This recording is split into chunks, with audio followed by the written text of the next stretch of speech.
Did I cry? I wanted to. I'm not gonna lie. I missed y'all.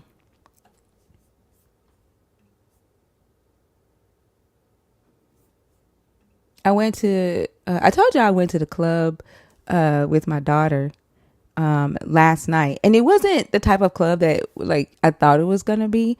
It was more so like a live band type thing. She did not perform. They said she was underage. So she didn't get to perform.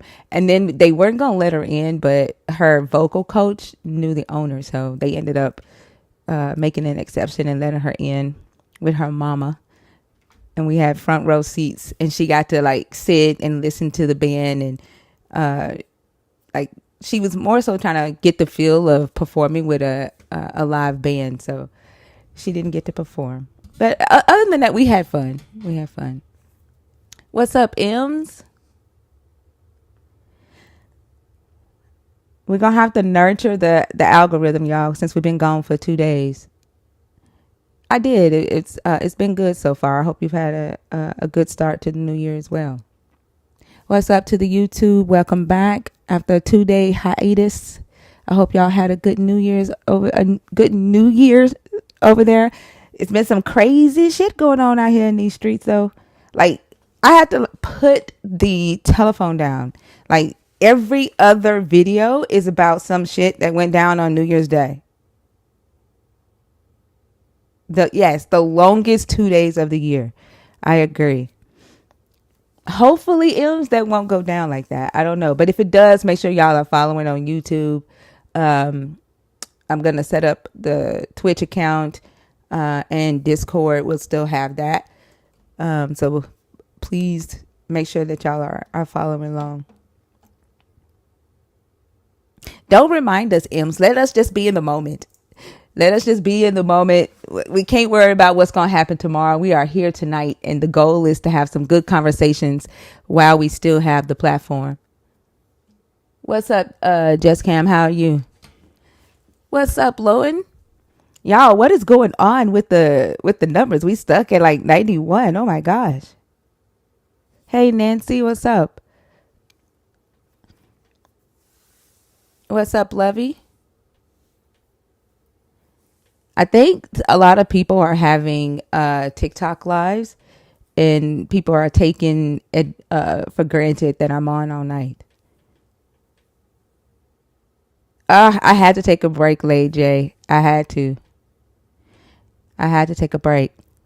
I think a lot of people are starting to do lives third shift, and so what they do is they probably will start coming in here later on because I'm on all night. What's up, Shaky Decky?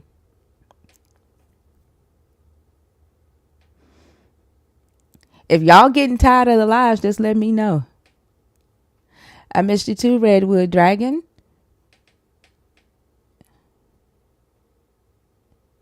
Sometimes you got to step away.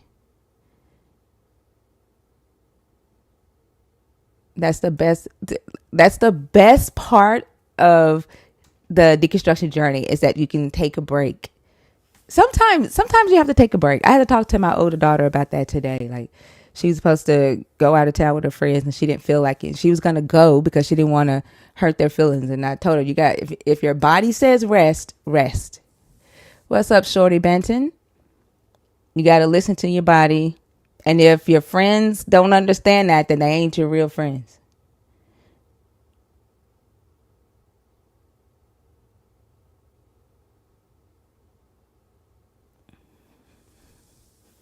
I know. Was it Mezzo was Mezzo on last night?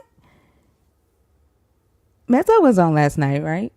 What's up, Dree Dree? How are you? Happy New Year.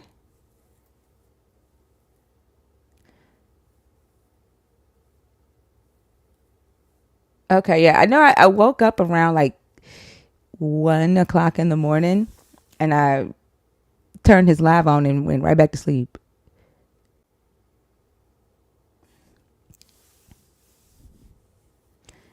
Why are you asking me where I'm located? Why do you want to know that? I'm trying to figure that out. What's up? It's not Danny Barber. Thank you, Carlita. Well, y'all just let me know when y'all do, and we'll take a break.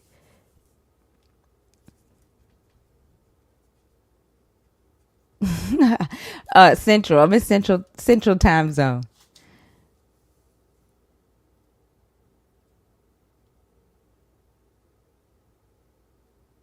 Awesome. Oh my Todd.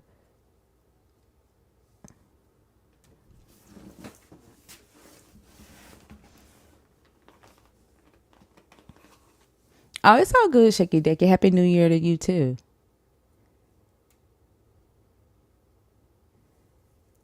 I haven't been live for the last 2 days. Yeah, I took a break, a much needed break. Lauren, are you in the guest request box on purpose, or was that an accident? Well, none of my co-hosts are in here. I'm in here by myself. Hey, what's up, Cat Dimples?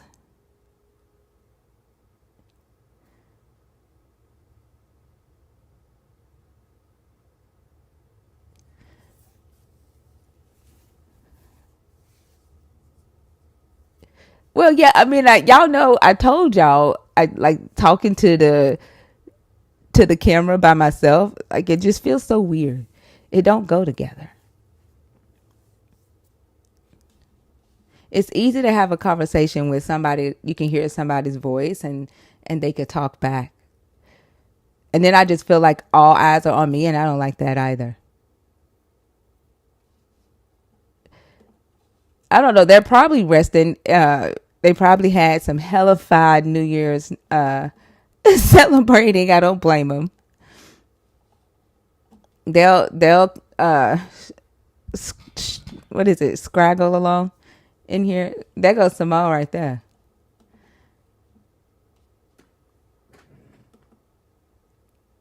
What's up, Selena? How are you? Hey. You sound sleepy. Are you okay?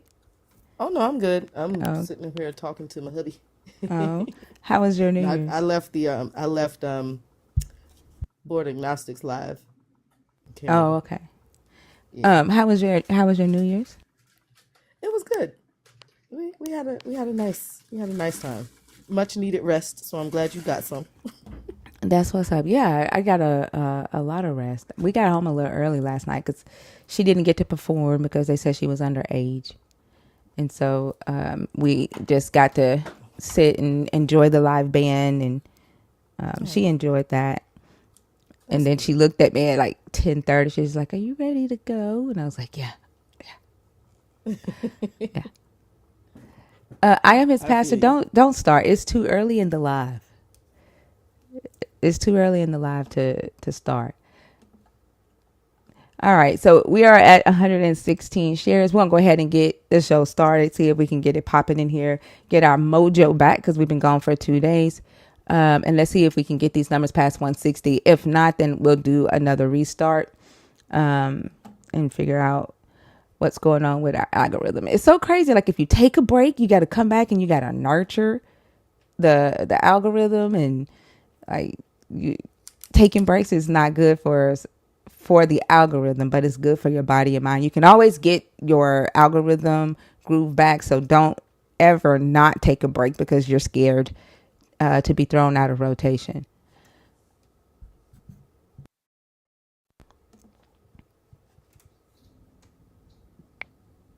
Sir Lawson. Yes, can you hear me? Yes. Hi, how are you? Hey, How old are you? 50 something, 8 or 7, somewhere in That's there. okay. 50 is that's fine. As long as you're over 25. 25 or older. Are you a believer? Are you deconstructing, or are you an atheist? I guess maybe I'd be agnostic. I believe, but I'm a critical thinker, so I understand the skepticism. Okay. And what topic did you come up here to discuss? I see the question: why do believers believe in God but don't believe in the devil? Mm-hmm. Um, can't answer that. I guess because their belief says they should only be on God's side. And they feel like they're picking sides. Belief equals picking sides, I suppose, for believers. Can I ask a question? You said Sure. you picked a question that you said you can't answer. Why did you do that? Like the pressure of having to answer the question is up there. So So I why did you come on stage? participate in the discussion. Which discussion did you want to participate in though? Like that's what I'm trying to figure out. Like you can pick any topic up there, but you picked the one that you said you can't answer. I'm just wondering why. I guess I'm Like, not. have you ever been in this? Have you ever been in here before? No, I was just scrolling through, saw it. It sounded interesting. Okay, so I'm a very neurodivergent person. It's gonna sound rude, and I'm not trying to be rude. Somebody messaged me was like, "You make us think, and you do it in a crass and harsh way." And I swear I'm not trying to come off crass or harsh, but I'm just like a very straightforward person. It irritates me when people like just join the stage just to just like shoot the shit, right, without knowing what the purpose of the live is, right? Like there's 3 topics on the board. You have an option to pick the topic that you feel more comfortable talking about, right? To add value to the conversation. Like when you pick a topic and then you say, I can't answer the topic that I picked, like that doesn't help you and it doesn't help us. You know what I'm saying? I hear you. Yeah. So it's like we're looking for real conversations, authentic conversations that will help us think deeper about this belief system that a lot of us were indoctrinated into or are deconstructing from or currently believe in, right? And it's not just to just sit and just talk about stuff just to be talking about it. So you want to try again and pick a different topic that maybe you can answer or discuss? Well, I guess maybe I'll ask the question first. The one that says belief with a question mark. So how is that question? What is that question? Belief? Is it asking, do you believe or? It says belief. I have a question. So that means like if you have a belief, right, then I have questions for you. And this live is mostly focused on the Abrahamic religions. You said that you're agnostic. I don't really have any questions for you because I don't have any issue with people who believe in a God. It's what people do with their beliefs that bother me or make me like question a lot of things. And so with you being agnostic, you don't necessarily hold a specific belief about a God, correct? Agnostic makes more sense. I was raised Christian. All of my life I've been Christian, attended a Christian school. But, I have issues with Christianity as well. But my experience, my raising, that's how I was raised. I was raised Christian. But I've always had questions, had issues with it, which is why I guess I said I'm agnostic. I was raised Christian. So as far as most what I know is, Christ, but I've read a lot of other stuff. Do you still believe in the Christian God or? I believe in God, the Christian God, the Abraham God, or Islamic God. I have issues with all of them. I have a saying that I say, whatever you call it, it's the same shit. Yeah, but you saying that you have issues with them, it's not the same as saying that you no longer believe they exist or that you no longer worship those gods. That's what I said. Like I definitely believe in God, but as far as all the stuff that's in the Bible or the Quran or the Torah, I don't believe all of that. No. Okay. But I do believe in God because it's the way I was raised. I was raised Christian, so I believe in God. So you're not. So you believe in the Abrahamic God. You just don't believe in the stories that are written about the Abrahamic God. That could be a good way to say it. So my exposure was through Christianity. Yes, that's how I came to believe in God. But as far as all of the tenets, I don't subscribe to that. No. Let me ask you this: does your God have the same characteristics as the Abrahamic God? Like your belief in a God, is your God still all knowing, all powerful, omnibenevolent, omnipresent, the creator of the universe? Like it's your God. Does your God still have those characteristics? I would say yes. I believe God is, everything. I believe God created everything.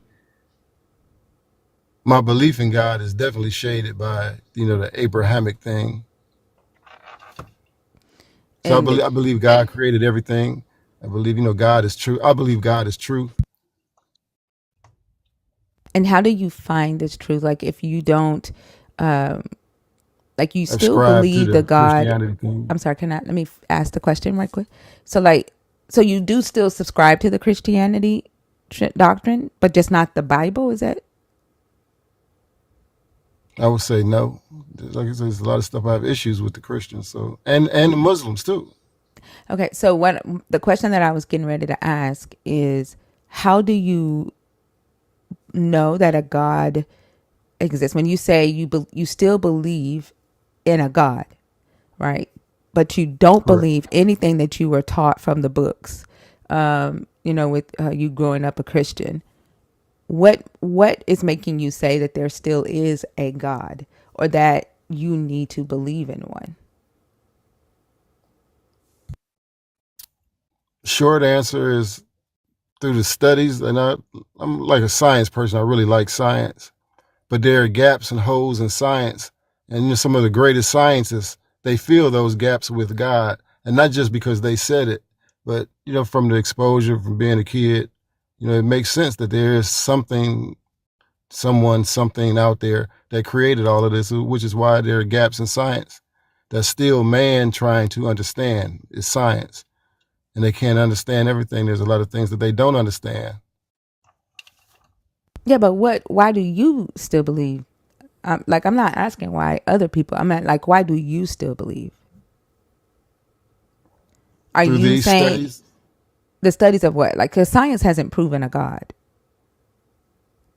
Like, that's my point. In my studies, as far as science and different philosophers and things like that, there are philosophers who attribute the unknowable to God. yeah, that's because it's called God of the gaps. Like, it's not them saying, "Oh, I've proven that there is a God," right? They're just saying we don't have answers for this, so uh, it could be a God, right? And some of them were going off of their own beliefs, like it's not some provable fact, especially with philosophy. Philosophy is just, a well thought out argument for a specific position, right? Using the rules of logic as the best that they can, right? It's not some scientific method that proves that there is a God.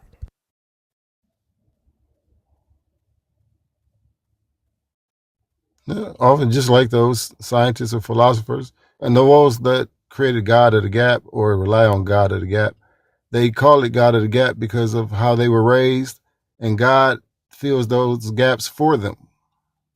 Right, that's no different than somebody who hasn't studied philosophy, right? Correct. Like there are people who don't understand how storms are created, and they think that God is in heaven bowling.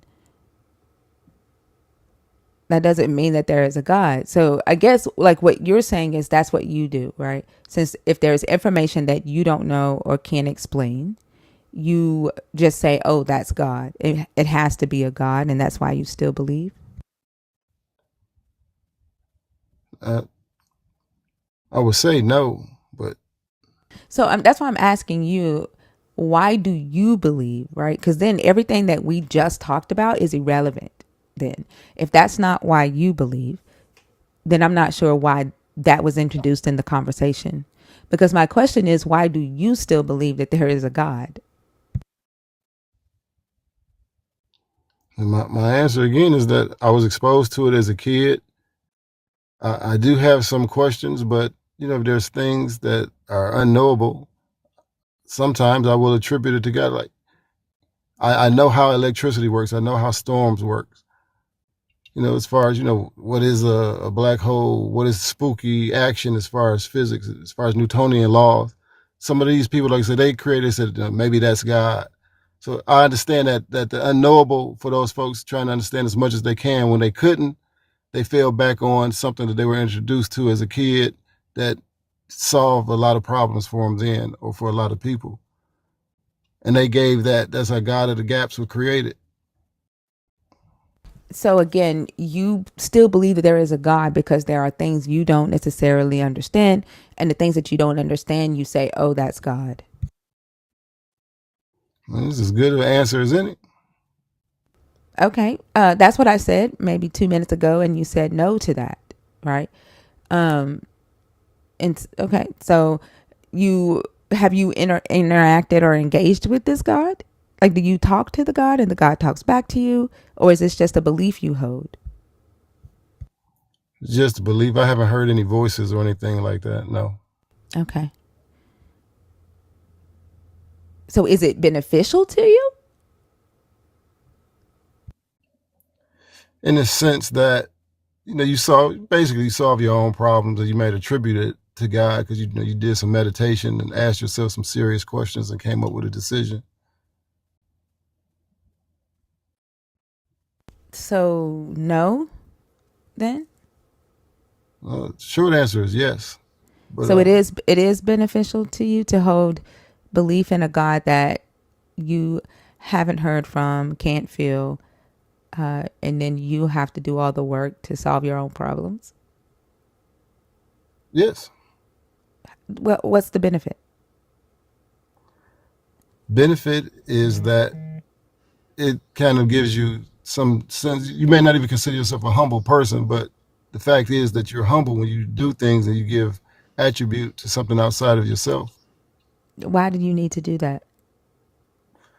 Otherwise, you become arrogant, tyrannical, and just, I ain't gonna say crazy, but you make bad decisions once you become arrogant. It breeds hubris. So, like, giving credit to where credit is due, right? If there are humans who help you do stuff, then giving credit to that. But being able to say that you did something and you know that you did it, it doesn't make you a better person for lying to yourself and saying that some ghost in the sky did it. Like, do you humble yourself when you do something bad and give the credit to an outside source then? Like to the devil or a Yeah, people do demon? that as well. No, you, Sir Lawson, do you. Stop spamming my chat, Chance, before I block you.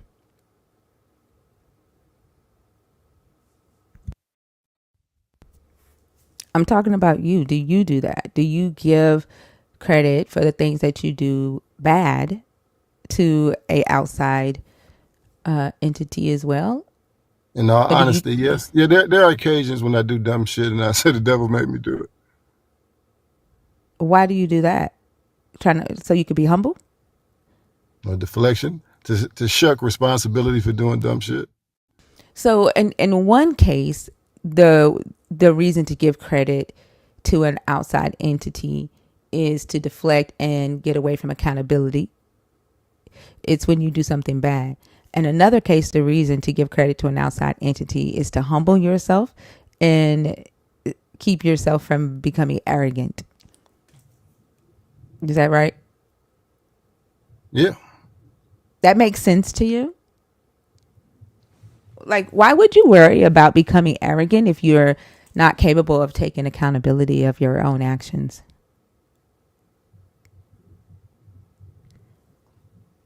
Like, don't you think that like not being able to take accountability for your own actions and blaming it on a entity called the devil, like that to me would supersede the need to humble yourself, right? Accountability should come first, right?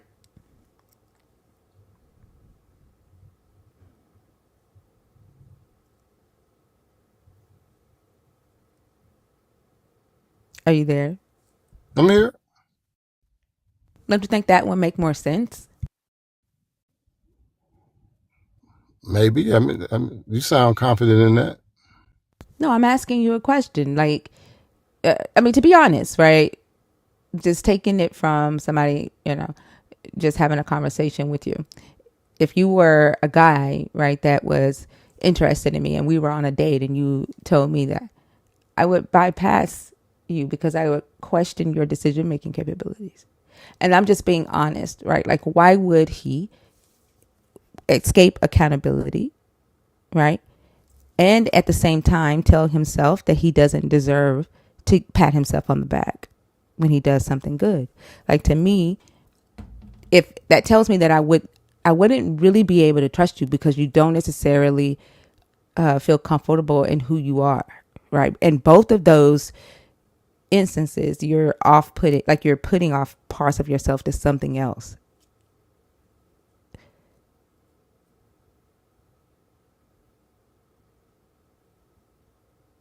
Does that make sense? And I'm not trying to be rude or anything. It just doesn't make sense to me to, when you do something good, you are forcibly humbling yourself and giving it to an outside entity, right? Not able to say, I did that. I'm proud of myself for doing that without feeling guilty. And we've all done it. We've all been there, right?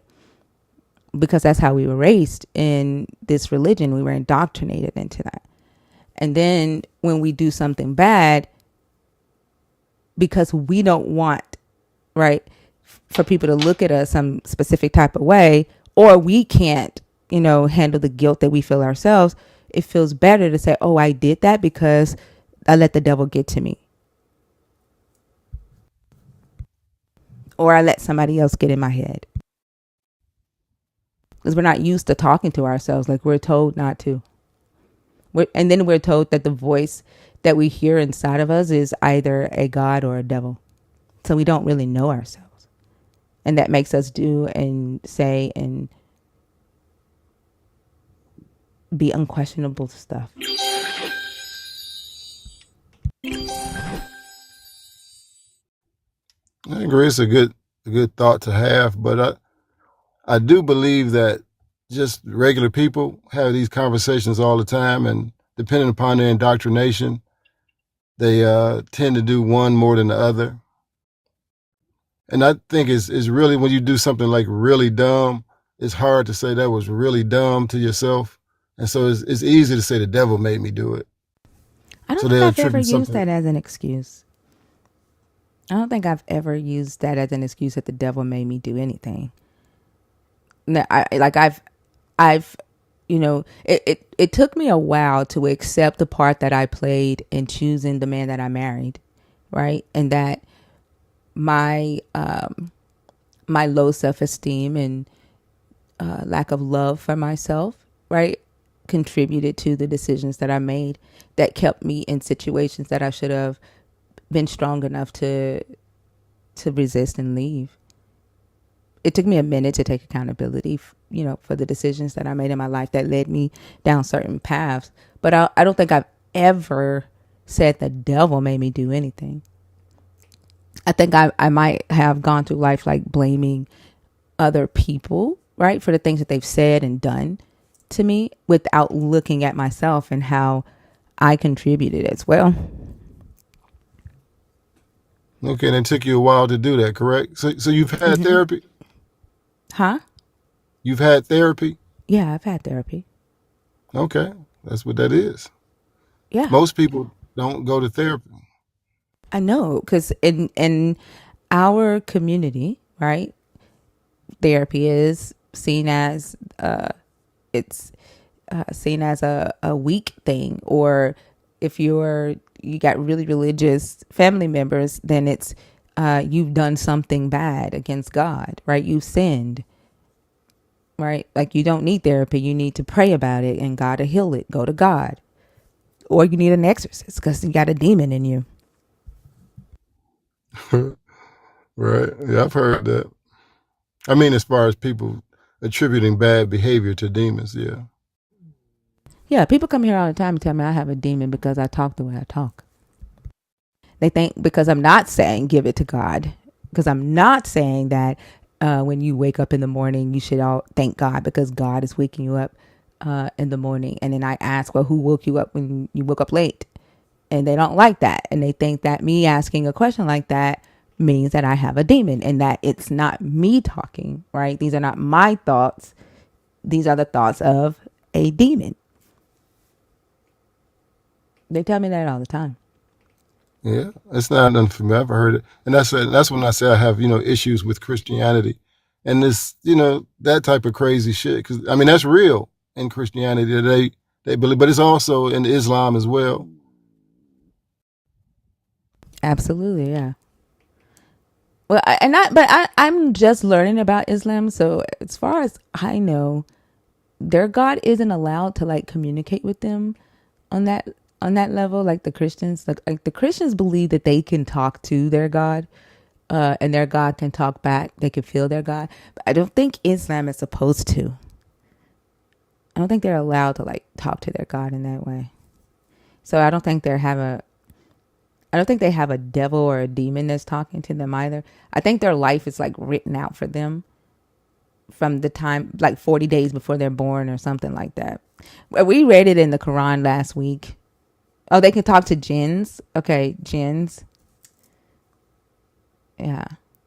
But I think their life is like wrote out for them Yeah, they already. believe more in things being predetermined, not necessarily free. They like all of them have different type of magics that they use. Once you get Yeah. in, everybody will try to make their thing right. If there's an imam on here, he'll figure out a way to make it make sense according to them, according to what they believe. They believe that Allah has already determined what's going to be. It's one of the reasons that they are comfortable strapping bombs to their ass and running in buildings, Don't which is say that. crazy. That's Islamophobic. Like not don't say that on here. Well, Christians is just as crazy. Like I said, all of them are crazy. But they got prescripts in there that'll make them do that. That heaven or the afterlife is better for folks that sacrifice their life for Islam. I mean, there are a bunch of believers who sacrifice their lives for their beliefs. That's correct. Like I said, they all crazy. The folks that during the times that Planned Parenthood was under attack, it was the Christians that was doing that. It wasn't Muslims. I mean, it's people who believe in a God. Yeah. The Buddhists have a God they believe in. They don't do crazy shit like that. Well, they've done things in their own religion. You just don't know about them. They may not have run in buildings. They might not have went around and colonized and created religious wars, but they've done things. There are Buddhist companies, Buddhist countries that require only Buddhist is the main religion, right? Or Hinduism, and then Christians come in, and then it creates wars between the two.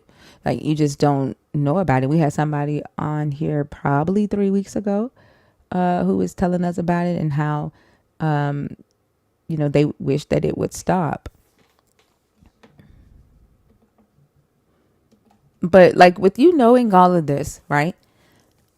It to me, like it just, I guess, would you say that the reason why you've chosen to be agnostic is that there is a fear of you going without the idea that there's a God watching over you? No, it doesn't bother me at all. And again, I said agnostic because that just makes sense. I mean, I don't know if there's any practice that you have to do to be agnostic. No, agnostic just means that you don't know if there is a God, right? Like you're not saying that there is or there isn't. You just don't know. But you said that you do believe in a God. Correct. Yeah. So you believe in a God. It's still the Abrahamic God. You just don't believe in the religious texts that they call sacred texts. And so I was just wondering, like you say, you can't talk to the God, or you haven't felt the God. you don't necessarily see the benefits of the God in your life, you, except for the fact of you have to give it credit for the things you do good to keep your ego in check. And so I was just wondering, like, does it have to do with fear? Like, do you still believe in heaven and hell? Like, do you think that when you die, you're going to go to heaven or hell? Not sure. I don't know. I guess I can say I don't have a strong belief. I don't believe, like, because I've done so many good things, I'm definitely going to heaven. And I don't believe that I've done so many bad things, I'm going to hell. Like I said, I don't know. No, do you believe there is one? Like, it, not do you know where you're going? Do you believe that there is, when you die, Okay, so as far judgment? as belief, yeah, I believe there's a heaven. Okay, so that's why you're still hanging on to the idea of a God for when you die.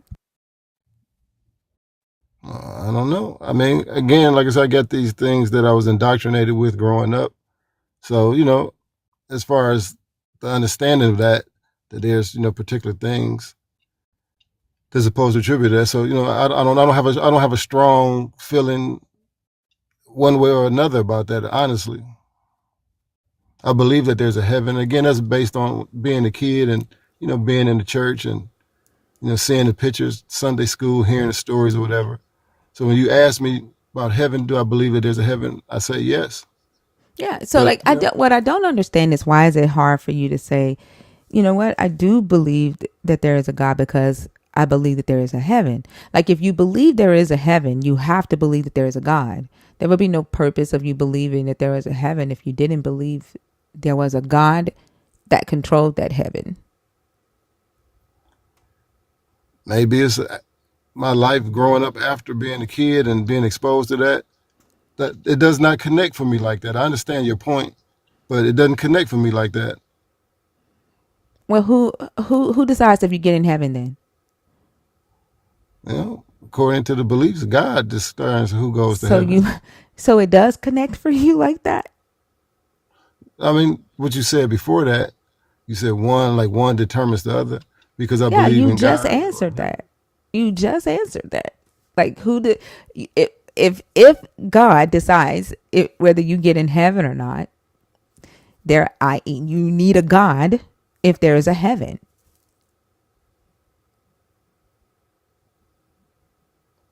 How? But then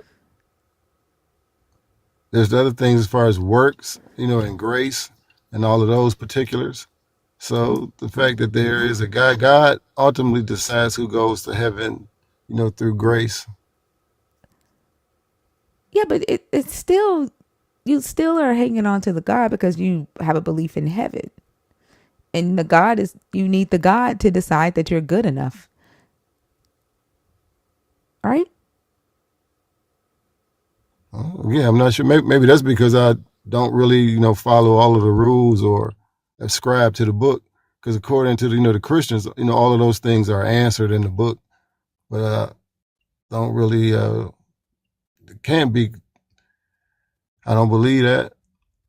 I've made my own decisions as far as what I believe and how I behave and ascribe to. Good is good, bad is bad, right is right, wrong is wrong. I, to me, like, I don't know, it just doesn't make sense, right? Like, you're not, it sounds like you're not able to confidently say why you believe what you believe. And it sounds like you're still hanging on to it because it was, like you said, a tradition. It was passed down to you. It's like a family heirloom. And it's what connects you to your family. So you still hang on to it. And then you have this hope, uh, like when you die, that there is a heaven. But it doesn't serve you in this finite life. It, you know, it's not serving you. Like, it's just there.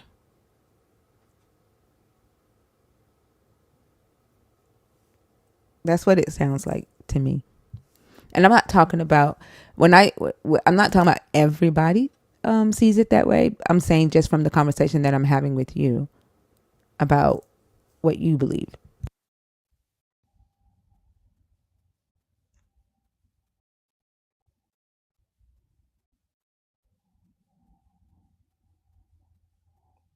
I don't necessarily disagree. Okay. Well, I thank you for coming up. Did you have anything else?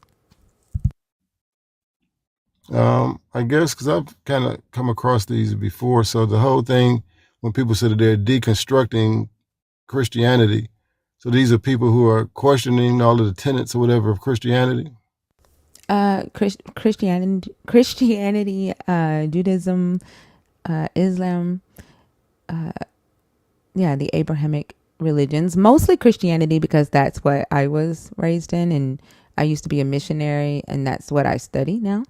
And then we have a couple of former Muslims who will come in, and when they're here, we'll talk about Islam. I'm just now learning about Islam, so I don't do a lot about Islam, but we primarily talk about Judaism and Christianity in here.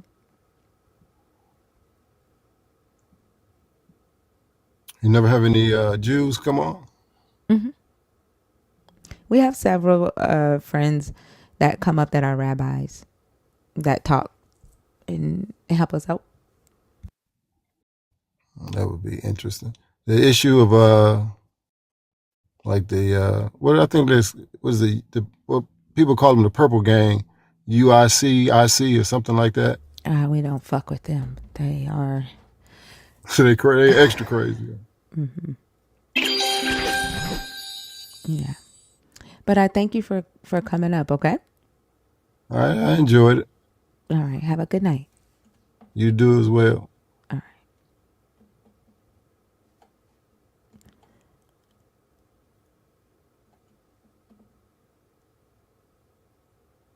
Y'all so real. Y'all just be making up everything, huh?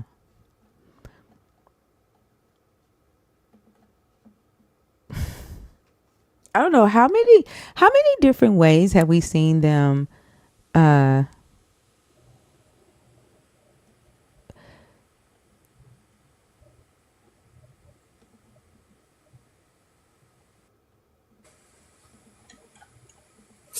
think I'm up by mistake. My bad. Okay, no worries. I'll take you down. Have a good day. Me too.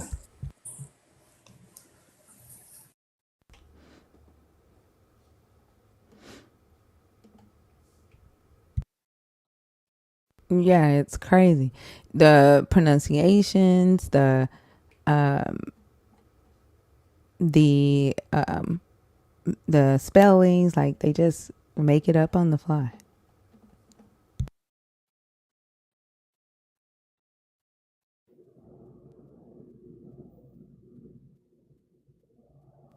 What would a sorority or Eastern Star organization have to do with any of this conversation? Bill Withers.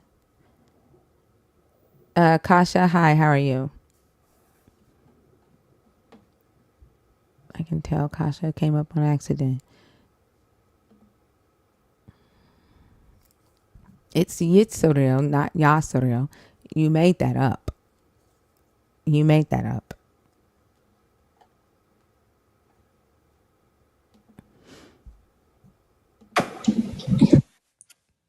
Hello. Hi, how are you? Are you able to hear me clearly? Yes, I can hear you. I have a bit of a question about the first Well, now I can't hear you. Oh, can you hear me now? Yes. How old are you? I'm 28. Okay. Are you a believer? Are you deconstructing? Or are you an atheist? I would say that I am more firmly on the side of agnostic. However, if I had to give more credence to a organized religion, it would be Christianity. Okay. Go ahead. It's concerning that first prompt, and I'm not sure if it's even something you could answer, but in your experience, have you seen a significant amount of people who believe in Abrahamic religions that do somehow believe in their God but not the devil? Is that something pretty commonplace that you've seen? So, let me ask you a question. So, with you being agnostic, is there a reason why that's concerning for you? is, or Y'all, I'm sorry. give me just a second, y'all. Please don't forget the gifts. If TikTok doesn't think that they're making any money, they're not going to push us on the FYP. And I want to make sure that we get some good conversations and keep the live going. Y'all know me. Like if I feel like the conversations are stagnant, I'm not going to be able to stay on. I just that's just how I am. And so let's make sure that TikTok thinks that they're going to get their fair share, and let's get on the algorithm. I mean, on the FYP. Go ahead. I guess I was misunderstanding your question. Yeah, I just want to know, like, as an agnostic, right? Like, you don't hold to a specific religion. You said that question is concerning. I'm asking, why do you feel that it's concerning? I don't feel that it's necessary, and I guess that could be a fair way of assessing it. I'm I'm agnostic to be on the more intellectually safe side, but at that same hand, the reason why I give more credence to Christianity is because I feel like that is also another intellectually, I guess, another safety net for me. But as far as the question about that top prompt is, I personally haven't seen a whole lot of people who believe Abrahamic religions who don't also believe in that antithetical character, Satan or Lucifer. Have you ever asked? Have you ever asked them if they have faith in Lucifer? Yes, yes, And what do they say? they usually do. Do they tell you they have faith in him, or that they know he exists?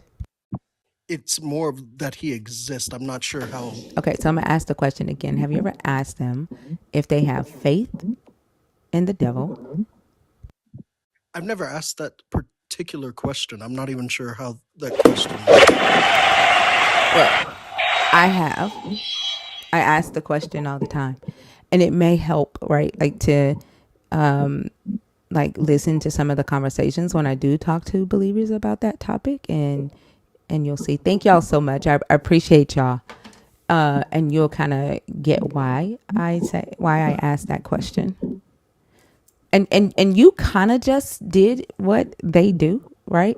When I asked about the faith, and then you said that they say they know he exists, and I think, like, in me repeating back to you what you said, do you hear the difference between the two? I do hear the difference. I'm just wondering what exactly you mean by that difference. Well, tell me what the difference is. Well, one is just a different word for it, a different word altogether. But Okay. you asked if somebody believes that something exists. Yeah, I. You can believe a lot of things exist, but I didn't say, do you believe the devil exists? I did not say that. you said that. I didn't use the word believe at all. And Yeah. that's not the difference. So sorry if it seemed like I was saying that. But when you But asked, that's not the difference. When I asked, do you hear the difference? You said yes. I asked for you to repeat the difference to me, and you still have not. well, I'm in the middle of it. What is the difference? That's what I You wanted. said the difference is the two different words. I didn't use two different words. Yes, ma'am. Could I finish my thought? Sure.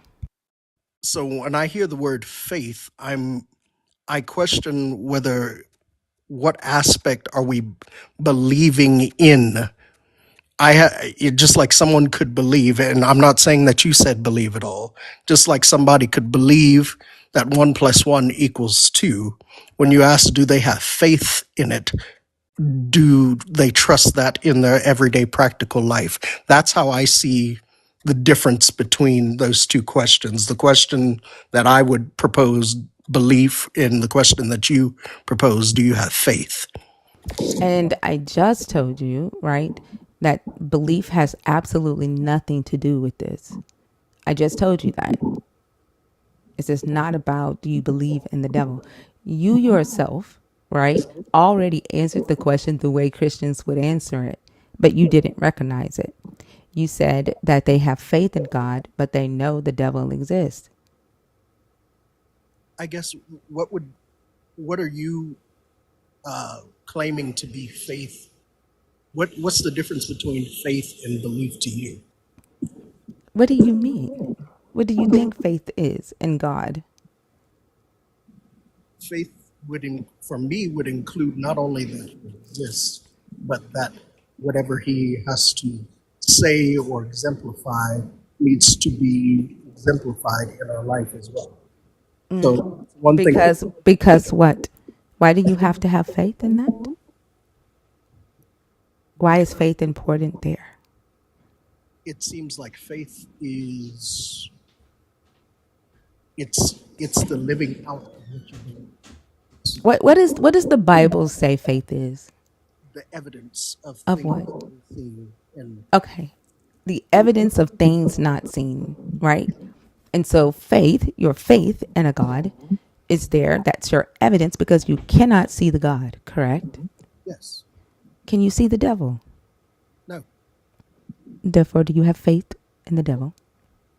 I would assume so then. But that's not what you said earlier. Well, what did I say earlier? You said they know the devil exists. Okay. Do you see the difference now? I hope I'm seeing the difference because I'm trying to I guess see what the semantical difference is It's not exactly. a semantical difference. You know the devil exists. You don't have to have faith that the devil exists. You don't have to have faith that the devil wants to do bad, wants you to do bad, or wants bad for you, or wants to drag you to hell. You know that. Okay. But you have to have faith that your God exists. You have to have faith that your God is talking to you. You have to have faith that your God wants to guide your life or is guiding your life. All of these things because you cannot see your God. These are things that you hope for. You don't hope for the bad. You expect the bad. You know the bad exists. You have more faith, more hope. Actually, not even faith. You have more knowing in your devil than you do in your God. Could you please expand on that a little bit more? I'm I think interested. I just said a lot. Well, I'm sorry. I'm just not quite wrapping my head around. I guess the differences that you're. I'm not really interested in doing a lot of mental labor. Like, I think I was very straightforward, right? That was very straightforward in what I just said. Well, I'm sorry. I guess I'm not understanding it in the same way that you. I'm sorry. I don't know how any other way to say that. Well, I appreciate your time. I guess I didn't I didn't get anything much more out of this conversation more than you got from mine, but I'm glad we were able to talk though. Kudos. I hope you have a good night, okay?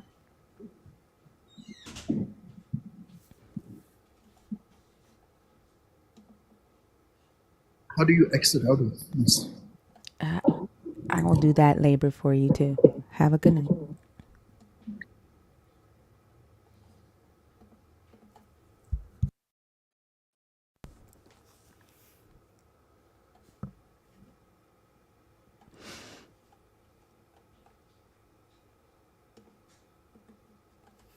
Right. I'm not going to work for your ass. Like, you know what the fuck I'm saying. And if that was kindergarten level, break it down, hell motherfucking no. I'm not your kindergarten teacher.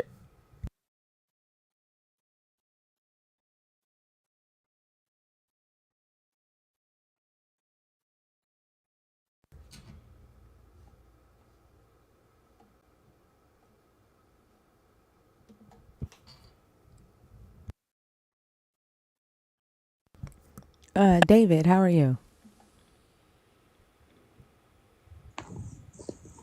David? The fuck? How did I even get up here? It's okay. I'll take you down. Have a good night. You as well, thanks.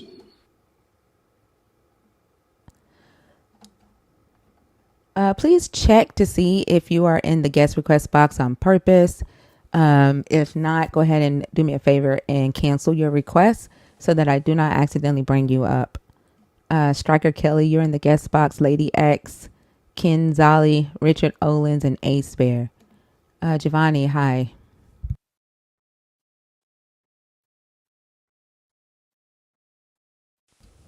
Hey, how you doing?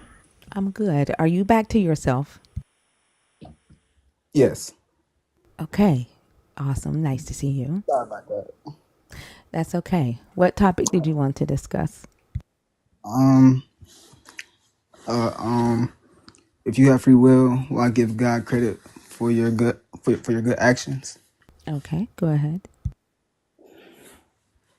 Um, I would say there's like kind of like two ways to it, which is like an exaggeration. So say like you just saying something like just out of excitement, you could be like, "Oh, thank God," like, "Oh, Christ, thank you, Lord," like that. Just like out of like excitement.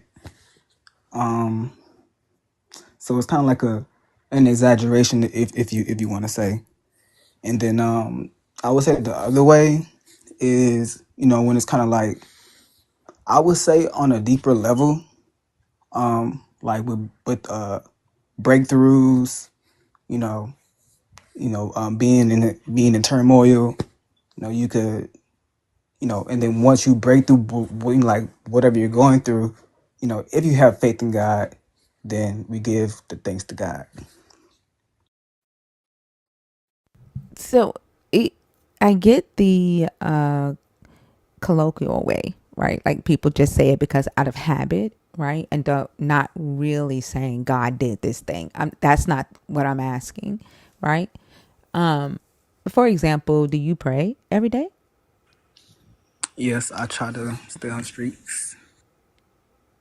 And when you pray, do you give him thanks? Yes. Okay.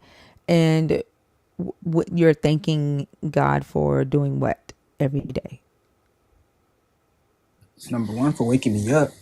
Make sure, like, you know, that's that's really be the first thing that comes to my mind because once I go to sleep, shoot, and I wake up, then I see another day. You know, So do you have to thank him for going to sleep? I mean, I thank him for allowing me to rest myself after like long. Do you really? Before you go to sleep, do you say thank you for allowing me to rest? And be honest. No, Have you? So why are you saying that you do that then? no, I'm not saying that I do that. I was But that's trying to the say, question that I asked. Do you no, thank him before for going to sleep? no. I thank him for waking up. So why don't you thank him for going to sleep? I mean, because I really don't. Is sleeping considered a bad thing? Like is resting considered something so mediocre that God doesn't deserve the credit for that? Like for your body knowing when to rest and lay down, he doesn't deserve credit for that. He only deserves credit for your body getting back up. Or is it because you have this fear of death? You could say it's both. So he doesn't deserve the credit for your body resting, for your body working the way that it's supposed to work, right? Like your body telling you that it needs to rest is a good thing, right? Because sometimes we push ourselves to a point of exhaustion and we don't listen to our body and it harms us, right? So Right. your body letting you know that it's time to take a break and rejuvenate, right? Rest and rejuvenate. That's a good thing. I find it interesting that, you know, people will thank their God for their body getting up, but not for their body laying down. Because it's work, your body is literally working the way it's supposed to work. Right. And for me, for I would say, because I believe that I believe in the Bible and what the Bible says, and as far as how He made us, like like through science and everything and genetic coding, that scientists have done, you can see that there's a clear design of how our bodies are made. So But is that design that you lay yourself down to sleep? I mean, it's Like when you I get tired. prayed, I mean, now I lay me down to sleep. Now I lay me down to sleep. I pray the Lord my soul to keep. If I should die before I wake, I pray the Lord my soul to take. So that's like saying you, Giovanni, are in charge of your body and you lay your body down, right? Before you go to sleep. Your God has nothing to do with that. And then you have to hope that your God, right, doesn't let you die in your sleep. That's Um, I like how you put it, but I don't think that's. I don't think. Well, no, I'm not gonna say I think. I'm gonna say I know. I do not pray, and then when I'm praying, I'm asking. I'm thanking the Lord for laying down. I'm not looking at it like that. I'm looking at it as my body knows when it needs rest. My brain sends signals to my body to tell me that I need rest. God designed me. I am a believer in the God in heaven who designed us, made us from clay. He said we are fearfully and wonderfully made. So I believe that wholeheartedly. So the way my body works, my genetics, my body makeup, how I'm built, you know, God designed me. So, and God designed everybody else like that. I know you don't believe that, but I'm sorry. the point that I'm getting Did to, somebody in the comments actually think that I thought the fucking prayer was scripture? oh wow. Like what happens to people's minds when they're on religion? Like why would somebody think that me reciting that prayer would be me thinking that I'm reciting scripture? Does that sound like scripture to you, Giovanni? No, that's a It's a fucking kiddie prayer, is it not? just a prayer.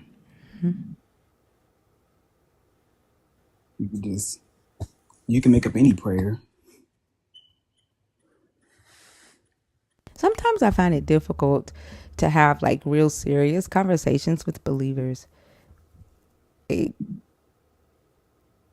I think some of the stuff that believers say, like, y'all can't be serious. Like, listen to what you're saying, okay? If you're going to give this God credit for waking you up, you should also give this God credit for laying you down, because your body is working the way that it's supposed to work. Unless you think that your God is like calling your name every morning or blowing in your nostrils every morning to wake you up. I believe that God designed me the way I am designed. Like your body works the way it's supposed to work.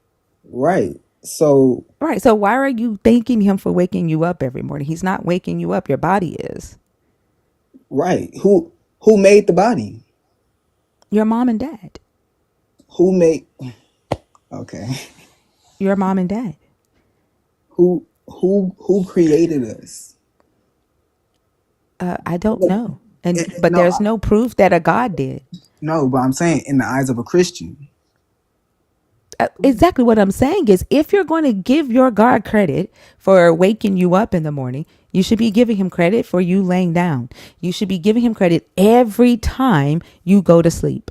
Every single time your body falls asleep, give your God credit. Even if you fall asleep at the fucking steering wheel, you should give your God credit for your body working the way that it works, because you believe your God created you. Your God perfectly designed you. If he wakes you up in the morning and you wake up past your alarm clock and you're late for work, that's your God doing that.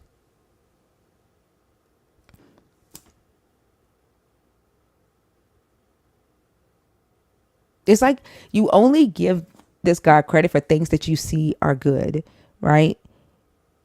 Like the prayer, now I lay me down to sleep. It's okay for you to be the one to lay yourself down to sleep, because I mean, rest,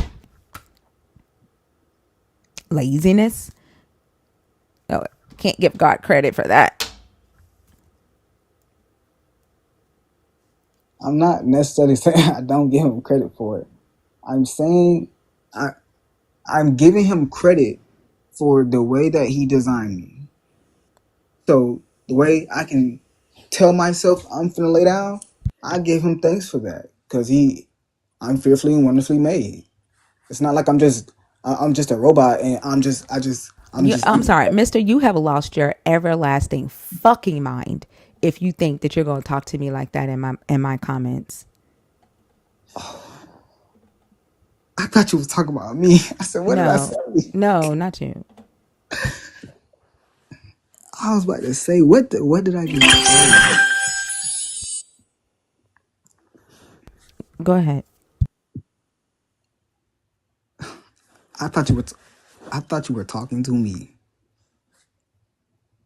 I just got scared. I wouldn't call you Mister. I would call you Giovanni. I know, but I thought you was mad for a second. I'm gonna say, dang, what I say? But I'm sorry. I did not mean to create anxiety like that. I apologize. it's all right. I still think that you never thought about thanking him for laying down, and that, you saying that you thank him for the way your body works. I think that's something that you're saying right now because I asked about the whole laying down aspect of it, right?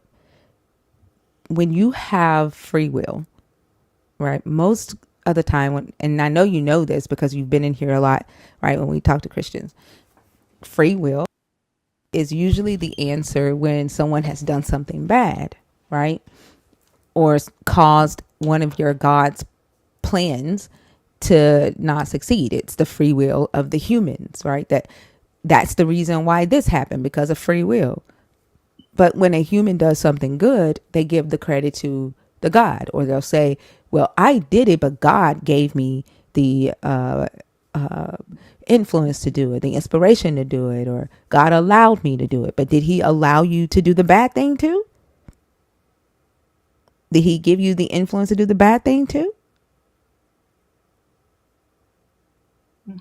Yeah, I feel you. But I would say that there might be things around that person that caused them to do a bad thing, or like they probably going through something and they doing stuff like that they're not supposed to be doing.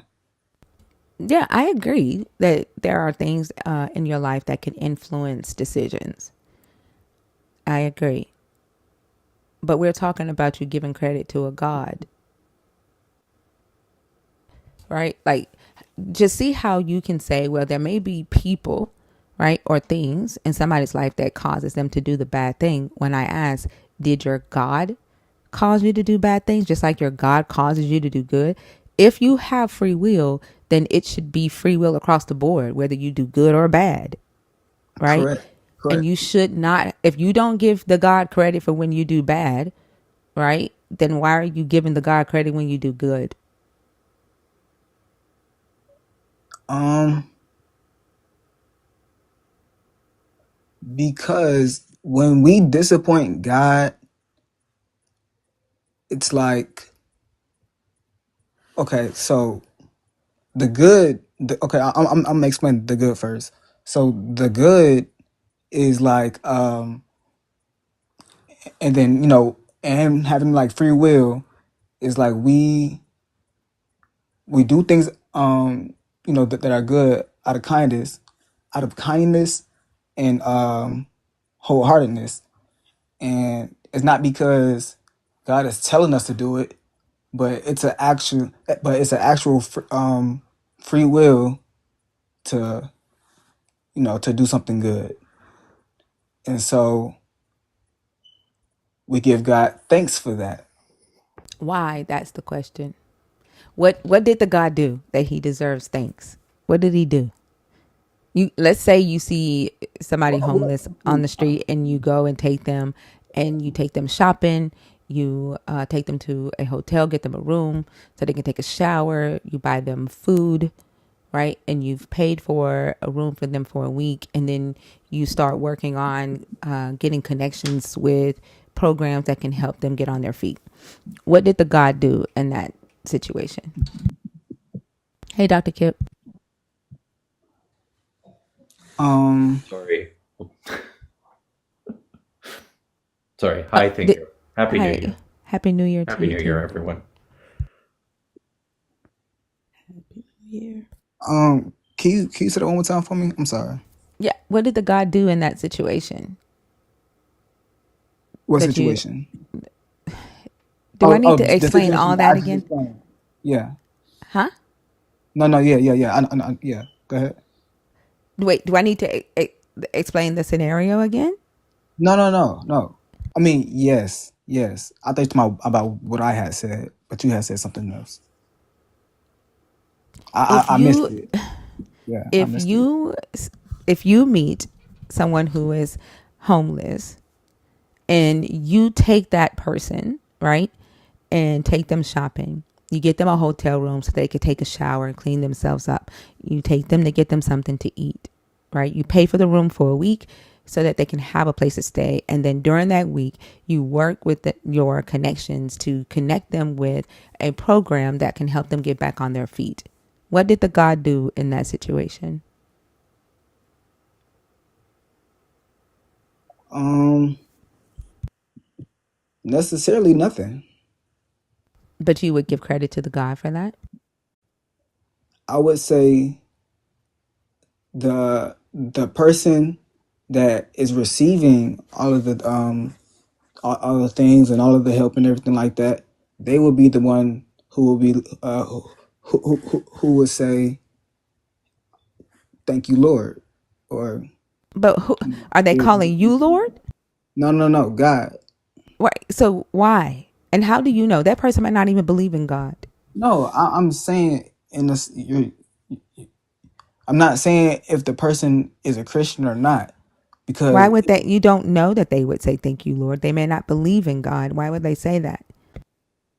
but I'm okay. It's an exaggeration. It's it, it's a form of excitement But that's you just don't know that they would say that. That's you. I'm asking, why would you give God credit for it?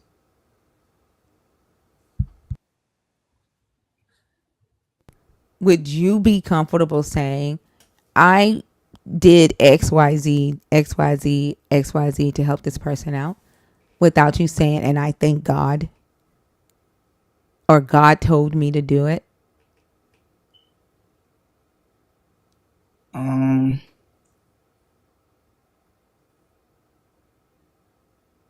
Well, no. That's me personally. I personally wouldn't do that. Be, You wouldn't do or what? or I don't do that. Like when I for example, like the homeless person, I've given out stuff to homeless people before, and tried to help people and stuff like that. One second, Giovanni. Guys, please don't use caps in the comments. Caps are for mods only and anyone who has a vision impairment. You will be blocked after this warning. Go ahead, Giovanni. Um, I was saying that I've gave stuff to homeless people before. I've helped homeless people before. I've gotten a homeless man a tent and a sign before.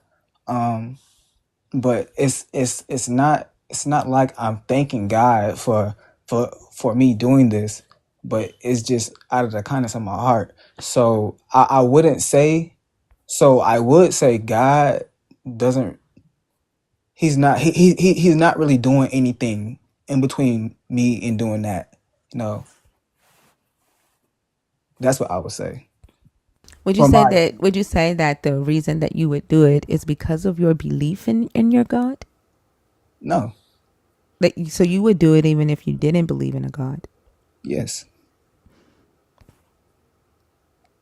So then there is really no reason to give the God credit or to thank the God. while I'm while I'm helping somebody and just doing it out of the kindness of my heart, no, Mm-hmm. there's no point to thank God in that moment. That's not a thank God moment, I What guess. explain what But is a thank God moment?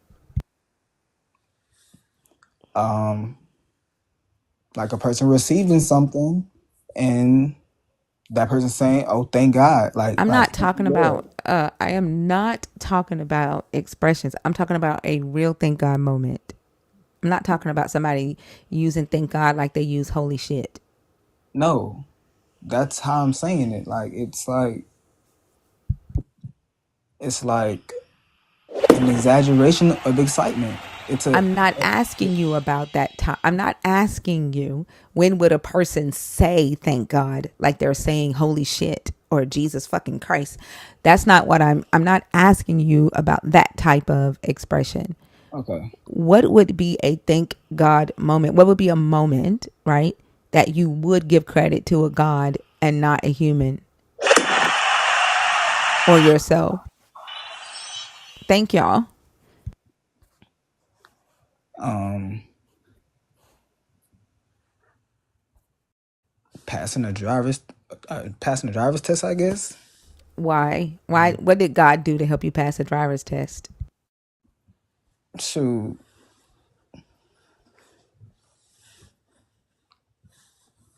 I understand what you're saying because like I really don't have.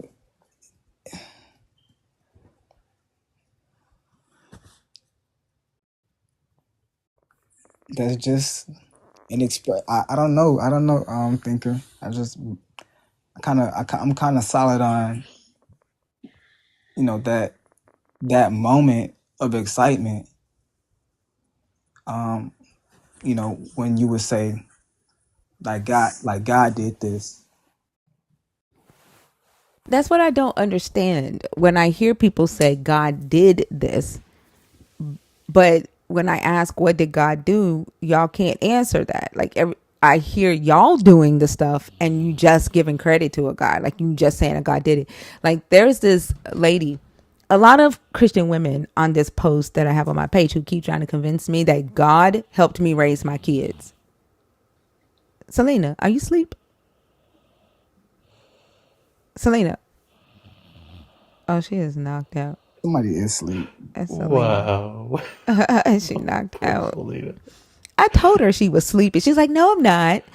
Um, but yeah, like they're in the comments trying to convince me, right, that their God was there to help me raise my kids. And I tell them the very fact that you don't know me, right? You've never been in my life. You don't know my kids, yet you are 100% convinced that your God was there. But you wasn't there to verify that your God was there. You can just place your God there because you feel like you can.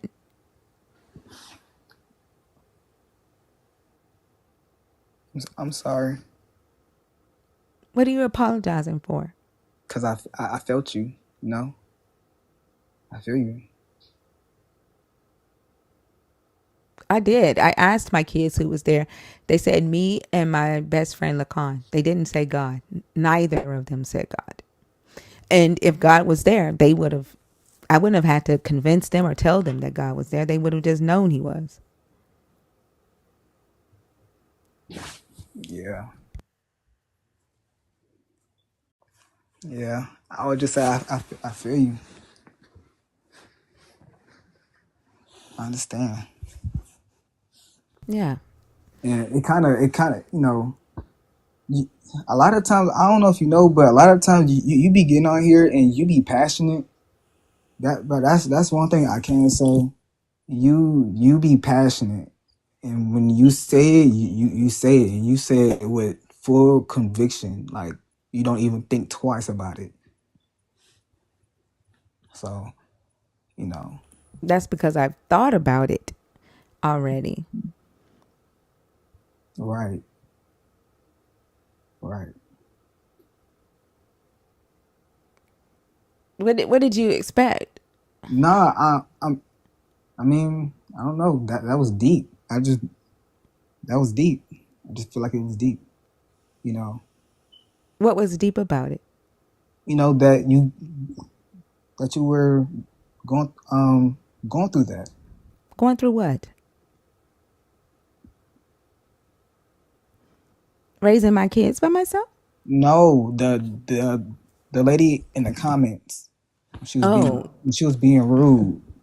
that was multiple women in So the that comments is trying to convince me that God helped me raise my kids. That is so rude, and they don't even understand how rude that is. That's very rude. I don't necessarily. Well, it can be seen as rude. I just think, like for me, I just saw it as an opportunity to just see how easy it is for them to put their God anywhere they want. Like if I don't know you, Giovanni, right? I'm not gonna say that something happened in your life if I wasn't there to witness that. The very fact that they can be hundreds or thousands of miles away and tell me who stood beside me as I raised my kids, that tells me that they can pick up their God and put him wherever they want him. You can just make up something. That's how flimsy this God is.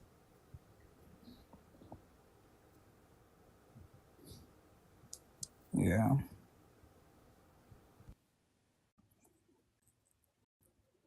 Did you have anything else, Giovanni? You sound like you're at a loss for words right now.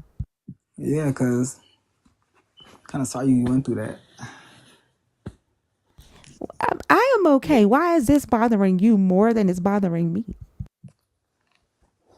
Because that's not something people. That's not something somebody says. Like, I don't know. Especially That their God helped me raise my kids. yeah, like I mean, I don't know how she said it, but like if she just kind of like just kind of rude about it, saying like God helped you raise your kids, and she don't even know you from a can of paint.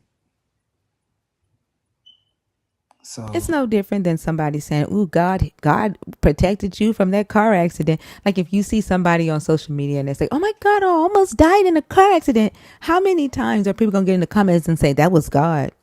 God stopped that car from taking your life. Like how it's no different than right.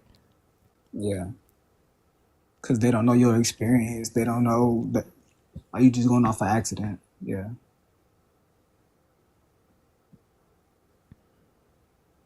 I Yeah. just be wanting to know, like when y'all say thank God, like what are you thanking God for?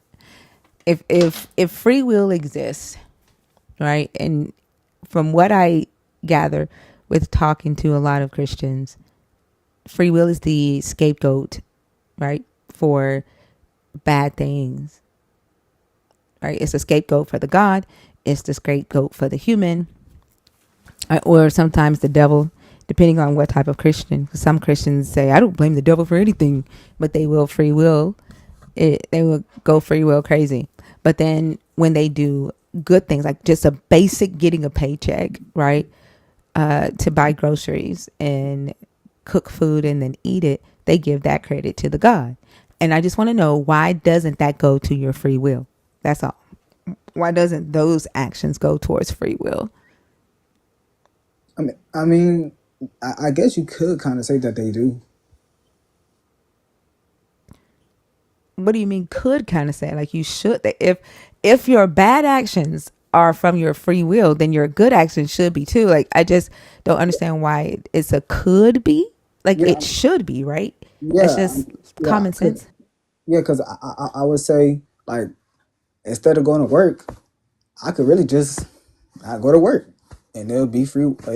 It would be my free will to not go to work. Yeah, just like it's your free will to go to work. Right. Yeah. Yeah, so I just don't. I think what I'm starting to understand, right, is it's more so the belief in the God that people are grateful for, right? Like they feel that because they, or maybe they don't recognize it yet, that it's the belief that they have in a God that causes them to do certain things.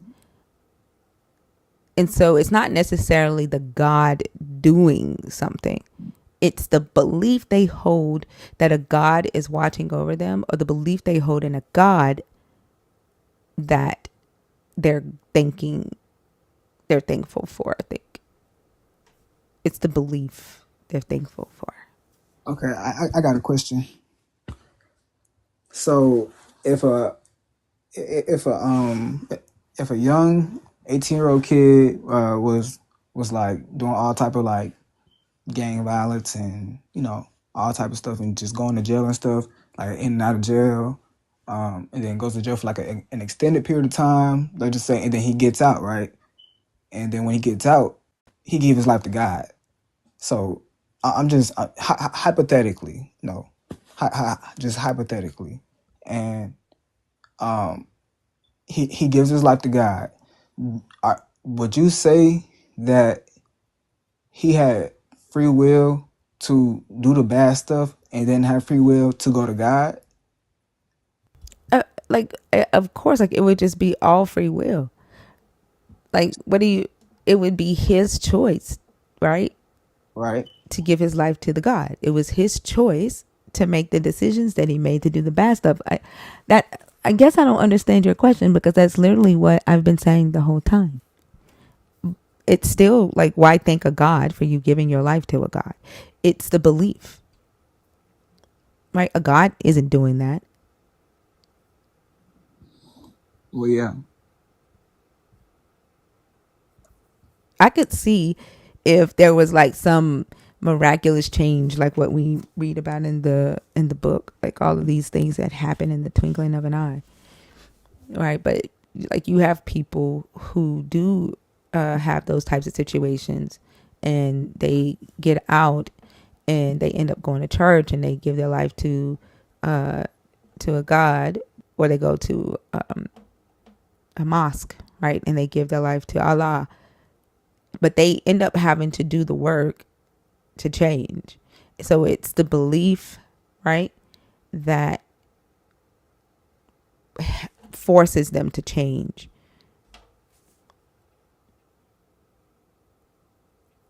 If they change at all. Sometimes they only change on the outside, and then they end up picking up beliefs that just makes them even more of the same person that they were. But it's still the belief in the God that's driving it, not the actual God. Correct. That is 100% correct. That is correct.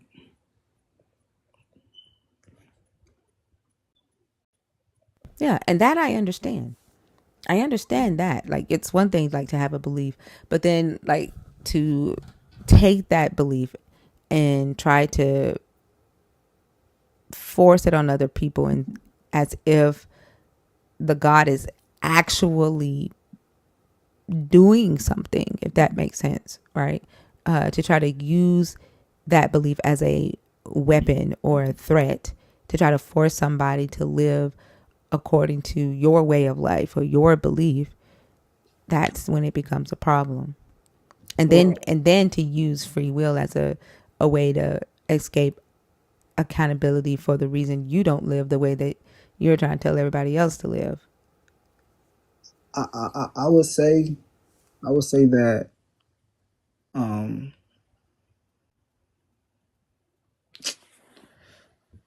I would say that the belief, I kind of just lost it. I was gonna say it, that I don't know, I just froze up. Damn. Excuse my language.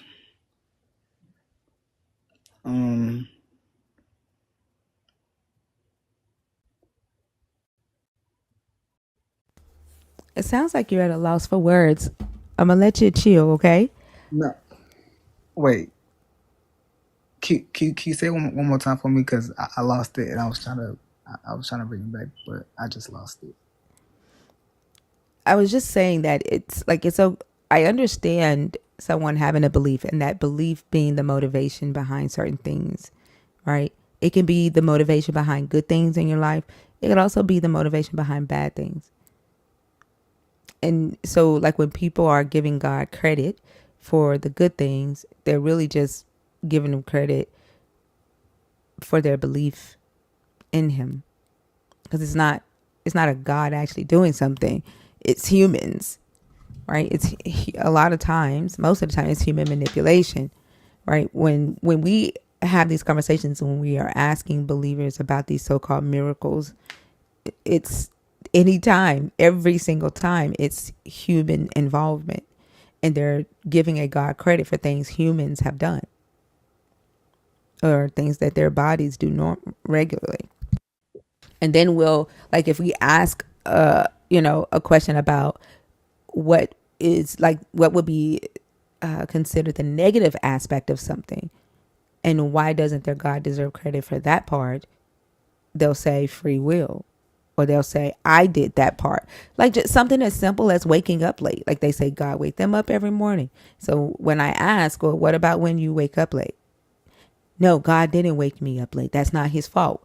I woke myself up late. So if you woke yourself up late, that means you have the power to wake yourself up and therefore you don't need the God to wake you up. And they'll say, no, God wakes me up every morning. It's the belief. Yeah, I completely understand what you mean. I get it, but the way that person is saying it is like God is doing his thing and then waking me up. Like, no, you're not a robot. That's not how it works. That's what I would say. What do you mean? That confused me right there. I said it's not like God is doing his, his works to wake me up as if he is doing it every single morning. It's more so my on my will to wake up. I have to will myself to get up in the morning because I be asleep. So when you say it the way you said it, then yes, you are correct. Yeah, your body works the way it's supposed to. And if something goes bad in your body, then you don't wake up.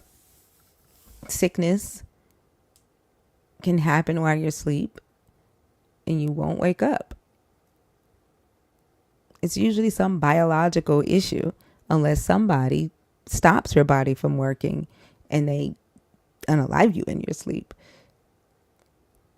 But the reality is that your body has to be forced to stop working, right? In order for you not to wake up. Which is correct. Yeah.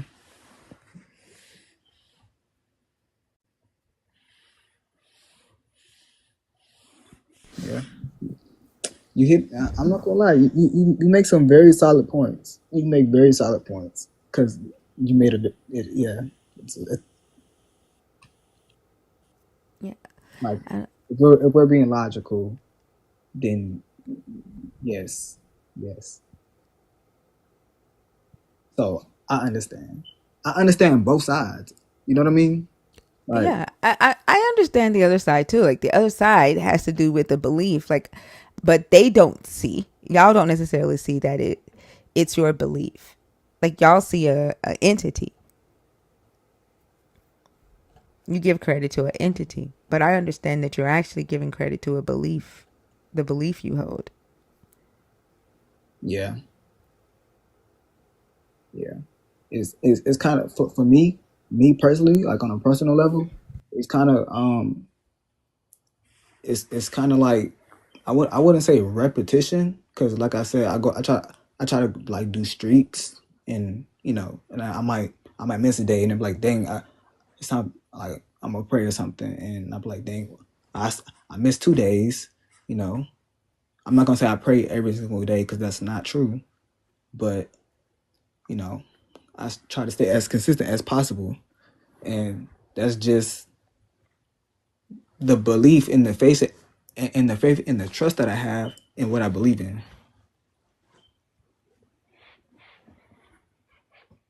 Yeah, that's what I think.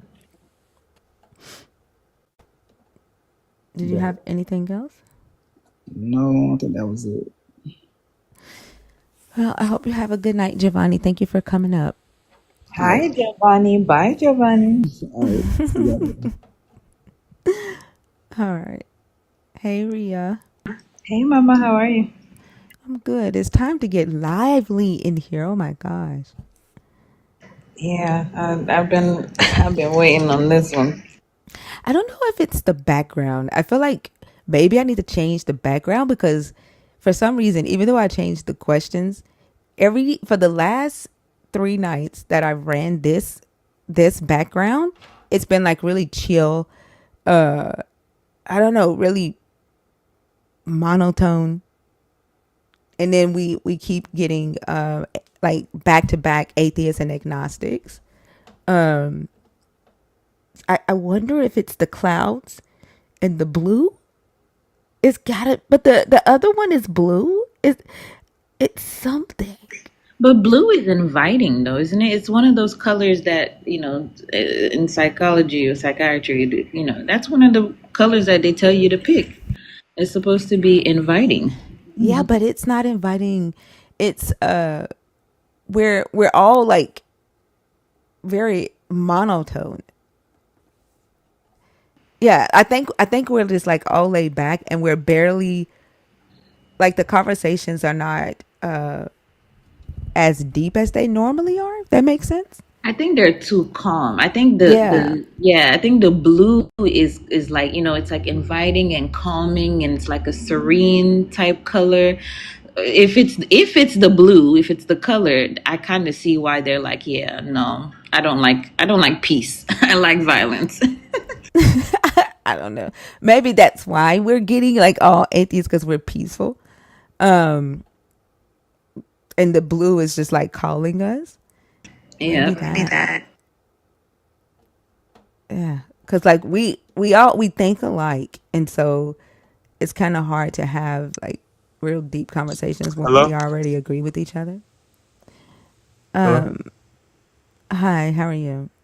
Good, how are you doing? I'm good. One moment. NK, it's not called drama. It's called different perspectives, right? The way that you are able to think about things that you've not already considered is by talking to someone with a different perspective. If you only conversate with people who think like you, then it is very hard for you to grow and it's very hard for you to learn other things. It's not called drama. It's drama when you are unable to have a conversation from a different perspective in a civil manner. That would be drama. Hi, that boy dog. How old are you? 26. Are you sure? Yeah, Okay. Are you a believer? Are you deconstructing? Or are you an atheist? believer. And which topic did you want to discuss? The first one, second one, and any other You questions you can have. only discuss one topic. Uh, the second one, I guess. All right, go ahead. Uh, See, so God gives us free will. We all know that, right? Right? No. Okay. If you say so. All right. So God gives us free will, and I give God credit for my good actions because He is working through me.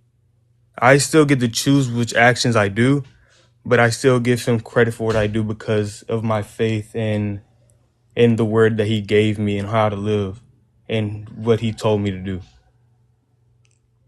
When you say he's working through you, Hmm. what do you mean? Like God has possessed your body? No, not possess my body, but moved me towards to do good actions in His name. So your belief is what like inspired you to do good, or is he like moving you like a Sims game? It's my belief in what he says. Dr. Kip, Yeah. is that you? Well, no, I don't think so. Oh, It's very quiet in here. I don't know what that is. It does sound kind of like a you dog, sound like a doesn't it? dog or something. I'm sorry, Yeah, that's I my can that's my see what dog it is. rolling over. Oh, that's your dog. Oh, Oh, I was like, Yes, man. She was it's rolling on the usually floor by Give that herself. dog some food because it's coming for you right now. tell your you need to do hey, Yeah, ask Yahweh to move through you to feed your dog. Stop typing in caps at my comments. It's not that damn important, dude. It is not that important for you to be screaming in my comments in all caps. Be normal. do you Can I ask a question? Yeah. Yes. Yeah. Do you choose to do all your actions? Yeah. No one makes me do Sure. my action. God doesn't make me do good. I do good. Do I you choose to do good. every action you choose, whether good or bad? Yes. Everything. Everything. That's what free You will sure of means. that? I'm 100% sure. Do you ever act instinctively? Sometimes, but I still choose that. I could think about it and say no, I'm not gonna do that, but it's still my choice to go and do it. No, if it's your choice, then it's not instinctive. What do you mean? An instinctive action or a reaction is something that you do out of custom or habit or wiring. Mm-hmm. It's So like you're muscle not, memory. You're trying to talk about muscle memory and all that. or yeah, but within your brain too, right? Mm-hmm. Like you have developed Patterns pathways and in your such. brain Yeah. that are just going to, yeah. Yeah, like patterns. I know what you're talking about. I get what you're talking about. With the patterns, yeah, but I try to rewire my brain and fix those patterns with God, you know? See, because like I'm still trying to work on like cursing people and like cursing at people and putting people down, you know? That's not very Christian like, and that's not walking in the footsteps of Jesus, you know? So if your God moves through you and you have Jesus, why are you having to work on that? Why can't Jesus just take it away? Because I still have to work on myself. He just does it at the snap of a finger. That's not very, because God is a just God, right? He's a just God for the sins you commit and the actions you do. You have to pay for those. But I'm saying, like, you're doing the work. Mm-hmm. You're the one retraining your mind, Mm-hmm. retraining your body, right, to how to respond in certain situations that stimulate you, right? You're doing the work, not a God. So why would you give the God credit for the work that you have to do? Because without him, I wouldn't do those good works. So Without without him, him, without without him, it your wouldn't move belief. me. Without his love, it wouldn't move me to go and outward and show my love outwardly to other people. So without your belief in him, right? Like if you didn't believe in a God, you would be out here just cussing people out for no reason. I don't know about no reason, because when I do curse at people, it's for something, but that's not good. It's putting someone down. Instead of putting someone down, we all know we need to lift other people up. Cursing isn't necessarily a bad thing. No, but when you're cursing at I'm sorry. someone and Hello, the reason hello, that you're cursing hello, at someone, hello, hello. yes, ma'am. So like just now, like your God didn't tell you that like interrupting someone when they're talking, that can be a sign of a negative feeling in another person when you interrupt them while they're talking. Well, negative. I don't know. See, that's my hardwiring. I interrupt people when I'm trying to make my point. I need to fix that. But you wouldn't know that, right? Unless someone like me tell you that ignites negative emotions or negative feelings. Yeah, yeah, Right? A God didn't tell you that. A human did. Right? yeah. Your But we all experience with have God me, in us and because you we're did it made. again. You see how you're still doing it? I thought you were doing just sense. I'm sorry. It's your experience right now with me is what's teaching you that, not a God. And I think like when you say that without God you wouldn't be able to fix these things that you don't necessarily like about your behavior, it's for what I actually hear is like it's your belief in the God and not that the God is actually doing anything to fix your behavior, because you still have to do the work.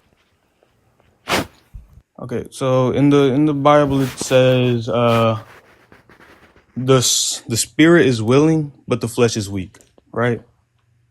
The spirit is willing and the flesh is weak, meaning like us, our spirits, and like the Holy Spirit inside of us that dwells in believers, like myself, is willing to go the extra mile and do things and better yourself. But So like me as a person, like if I didn't have that, I wouldn't try to better myself. well, right, that's your belief, right?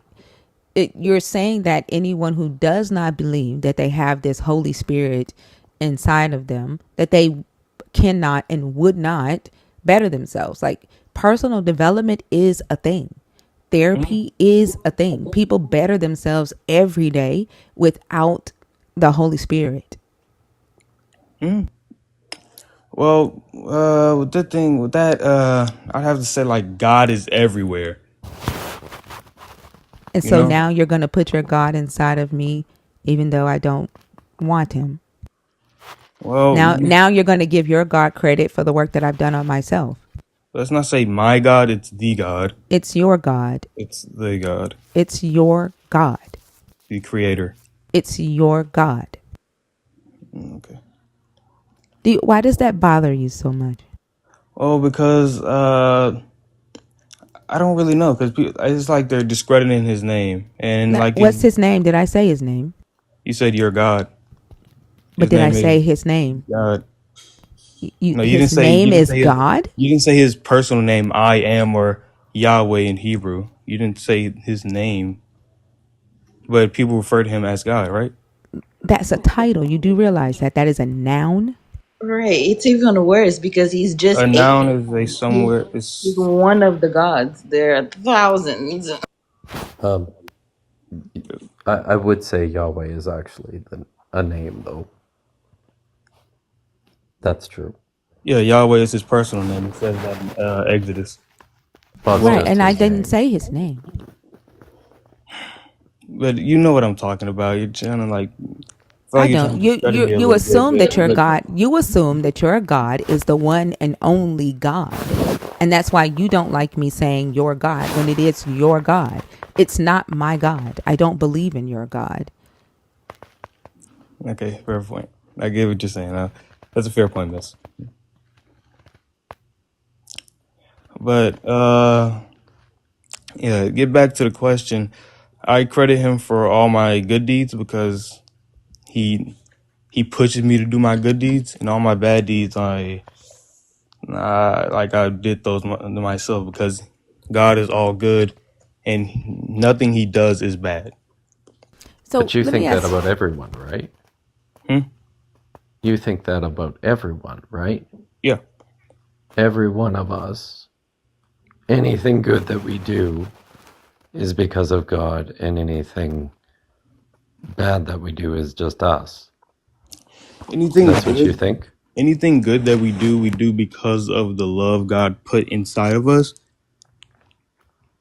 And anything bad we do is a rejection and a like wanting to keep that love inside of us instead of showing it to the world. I guess I'm wondering what functionally the difference is between you Mm-hmm. and anyone else who doesn't believe in God, if Okay. we're all just doing the same things. Oh, what do you mean by the question? What do I mean by what? Sorry? What do you mean by the question? I'm just trying to figure out what you think the difference is then between you Mm-hmm. and someone who doesn't believe or give credit to God for their good actions. So And then say. what does it even matter, since Mhm. we're all doing the same things anyways? Okay. What does it matter, and what is the difference between me and like an atheist? Sure. I'd say the difference between me and an atheist is that I acknowledge that Jesus was a man and he came down, he died for all of our sins, he lived a perfect life, and that in my belief in him, I will ascend into heaven to be reunited with God in all his glory and his love. And like with somebody with me giving God credit and them not giving God credit, I don't really see a difference between that. It's just me giving credit, the credit for what I do to God. For they won't thank me, they just thank God, because without God, I wouldn't have done that to them. The perfect life would be he never sinned. He never never did bad to anyone. He just never sinned. No, I need some water.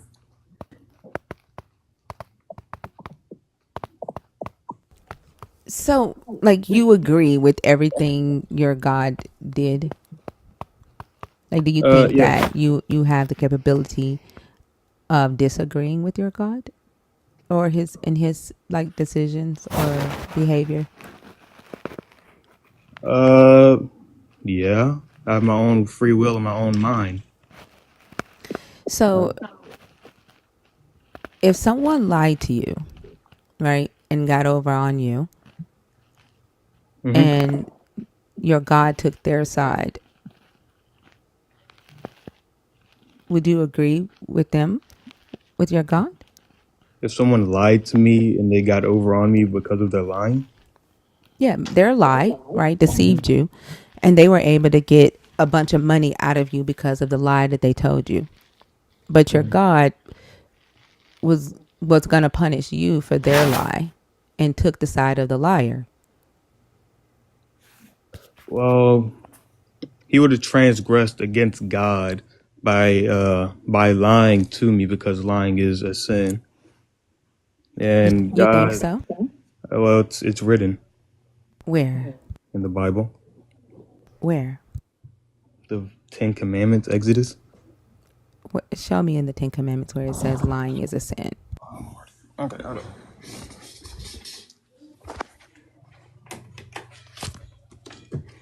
You're gonna have to give me a little bit to find it. I gotta search. Nope. Sorry, I missed it. What's he looking for? Where it says thou shalt not lie in the Ten Commandments. Oh, okay. Law concerning servants, law concerning violence, firstborns. Ten Commandments. Let me read them. I'm just read this from the top. I'm a bad reader, but I am the Lord your God, who has brought you out of the land of Egypt, out of the house of bondage. You shall have no gods before me. You shall not make for yourself a carved image or any likeness of anything that is in heaven above, or that is in the earth beneath, or that is in the water underneath the earth. You shall not bow down nor serve them, for I, the Lord your God, am a jealous God, visiting the. Let me just skip to that part. Let me try to find it. It's verse 16. It's on the screen. Oh, is it? Yeah. Mm-hmm. 16. Thou shalt not bear false witness against your neighbor. That's what it says in New King James Version. Let me grab my other. Now, this is the, yeah, we can go to the King James. This is the New King. Like, I read the New now King James this Version. I can't really understand the. this is the New Revised Standard Version. Oh, that's the Catholic Bible, the one. I No, need to get I that don't one. do the Catholic No. Bible. Those are. The updated edition. Mm-hmm. You shall not bear false witness against your neighbor. Yeah. Yeah, that's the. You should not. Thou shalt not lie. Basically. That's no, it's not. No. Bearing false witness is committing perjury. What's There's a perjury? perfectly good Hebrew word for lie. And that's not it. The fact that you have to say basically, the fact that you have to be like, yeah, that's what it means. Basically, that's not what it says.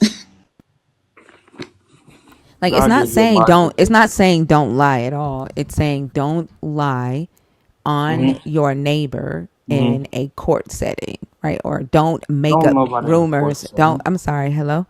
Don't make up rumors about your neighbor as a witness, right? Don't say you saw them do something that they didn't do. Don't say they are something that they're not. That's what that's saying. That's why it says against your neighbor. Okay. So in the context of what you were talking about, right? Someone lied to me or about me, and they No, I got didn't say about you. I said what to they, you. to me. Yeah, not about you. They lied to you, got a bunch of money from you, and your God took the liar's side Why would he take the liar's side? because he was his prophet, his pastor. His prophet? Yeah, he was chosen by him.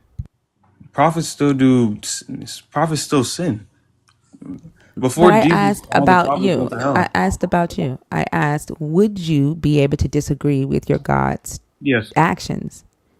Yeah, I'm a human. I'll always be able to disagree, but that doesn't mean what I think is the truth, because whatever he is When I the say truth. disagree, would you be able to say that was an immoral thing to do? No. And so you would not be able to disagree with your God. So when your God sides with a liar, that to you is moral. I'm sorry. Yes, Why? because he is the truth. He tells no lie. God is all good. Everything he does is good. But he does lie. He said that he would lie. When did God lie? He lied in Genesis 2 when he told Adam that he would die the same day that he ate the fruit from the tree. But he Genesis. also, in Ezekiel 14, says that he would lie if he needed to. So in Genesis 2, let's go to Genesis 2 first. It's gonna take me a little while to find what's it called.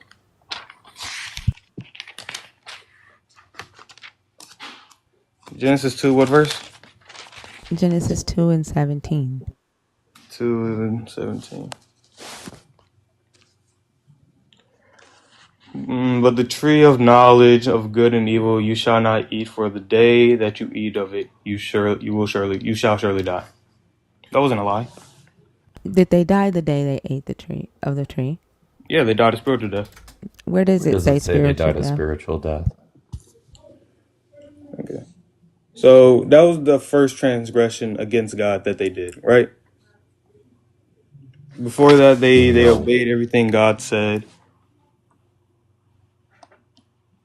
Can you show me where it says they died spiritually? They didn't die that day, right? Like Right. their physical bodies didn't wilter away and die that very day that they ate the apple. That's what death is. But spiritual death. What is that? And What where is? does the text say anything about that? It doesn't say it in the text. It's from the Okay. early church So He's you're fathers. making that up. he's gonna say basically. I didn't say basically, man. I'm sorry, I was waiting. So the church Uh, fathers? the early church fathers, So uh, what do they know? Paul, Peter, John, and and the priests and the pastors after that. What did John say about a spiritual death in the garden? Uh, I don't know. I was just naming church fathers. I didn't say he said anything about it Why are you naming him then? And if we're because talking about this, he y'all, asked give me he just asked a about second. church Give me fathers. just a second. Leviticus 19 is the holiness code. It is not the 10 commandments. That is the Levitical law. We are talking about the 10 commandments. Stop quoting Leviticus. Matthew 16:28.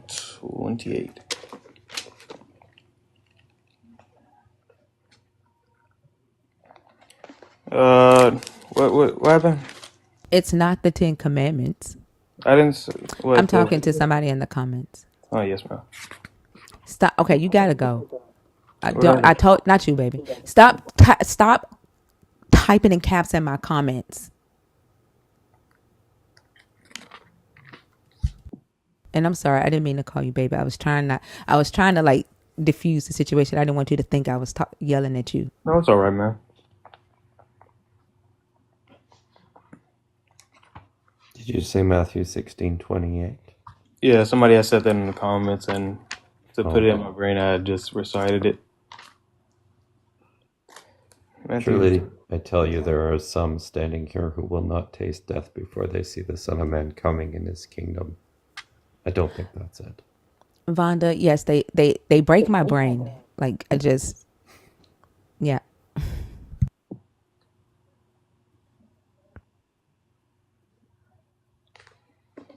Oh, that's yeah. You understand? You understand what Matthew 16:28 says? Because I really don't. Yes. I say to you, there is some standing here who shall not taste death till they see the Son of Man coming in his kingdom. Right. What? His What does kingdom this was, have to do with spiritual death in the garden?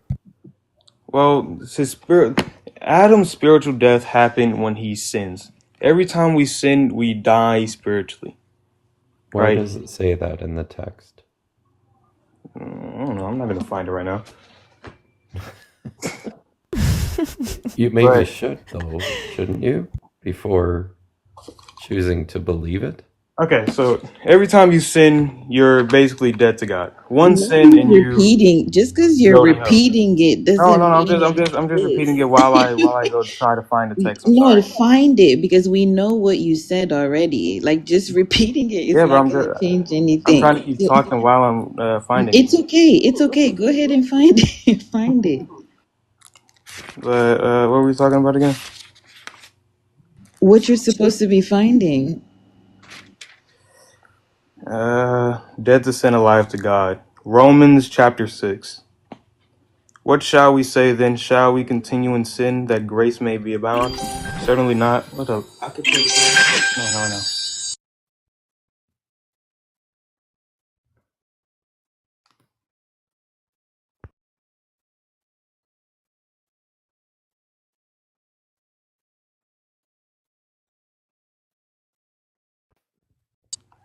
Sorry, something had came up. But certainly not. How shall we who die to sin live any longer? How shall we who die to sin live any longer? That's spiritual death. Death. Wait. It says you died to sin. How shall we who died to sin live any longer? You died to sin, To sin. Every time we sin, we not die because of sin. to sin. Yeah. That means you don't sin anymore. Hmm? That means you don't sin anymore. What do you like? When you die to sin, Mm-hmm. you don't sin anymore, right? What are you trying to get to? He's using poetic words, right? He's not talking about death really. He's saying he died to sin, right? Mm-hmm. That means he doesn't sin anymore. No, I think what he's talking about here is uh, when Jesus died on the cross, and and his act like freed us from the Have chains you of ever said the words "I'm dead to you" or heard somebody say "I'm dead to you"? yeah. So when they say "I'm dead to you," what do they mean? I don't want to be a part of your life anymore. I So don't. when you're dead to sin, what does that mean? You wouldn't sin. Huh? You wouldn't sin, I guess, or you don't sin anymore. Yeah. So if you died to sin, Yes, ma'am. you don't sin anymore, right? Hmm. That's not that's not a spiritual death right there. Okay, I'm gonna keep reading. I'm trying to get. Yeah. Who has died? For who has died has been freed from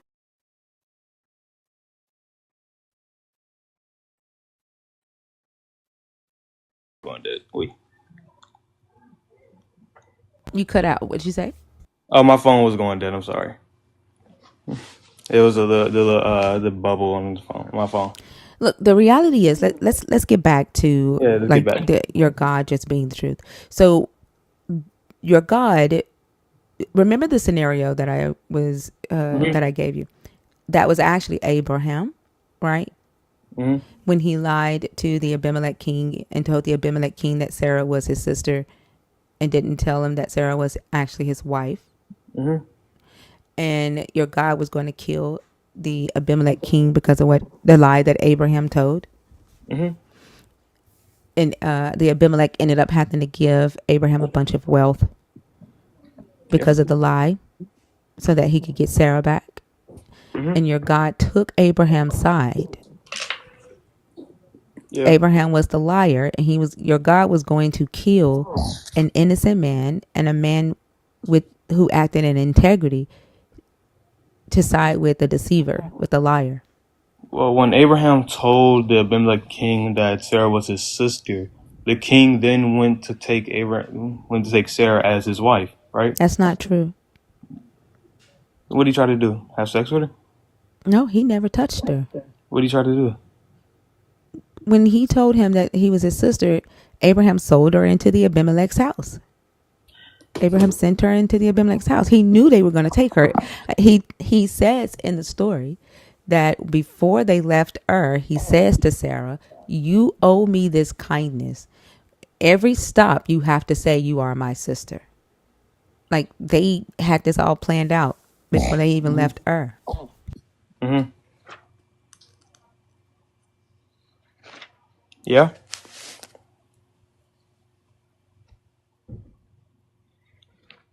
Excuse me?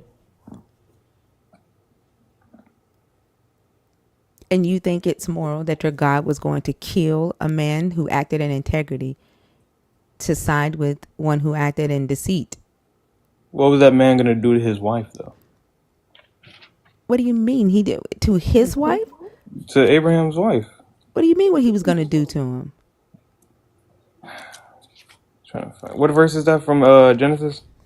It's Genesis 20, but what do you mean? Like if he sells Sarah into the king's harem, that Mm-hmm. becomes the king's wife.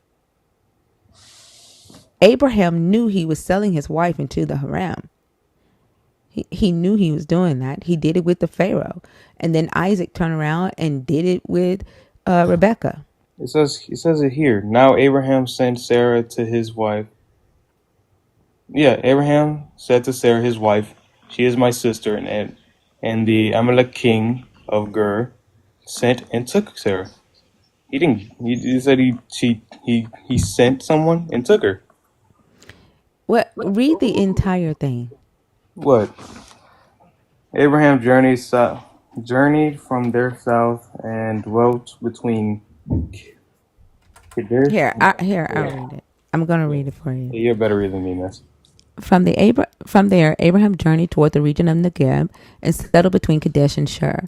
While residing in Gerar as an alien, Abraham said to his wife Sarah, "She is my sister." And King Abimelech of Gerar sent and took Sarah. But God came to Abimelech in a dream by night and said to him, "You are about to die because of the woman whom you have taken, for she is a married woman." Now Abimelech had not approached her. So he said, "Lord, will you destroy an innocent people? Did he himself not say to me, 'She is my sister'? And she herself said, 'He is my brother'? I did this in the integrity of my heart and innocence of my hands."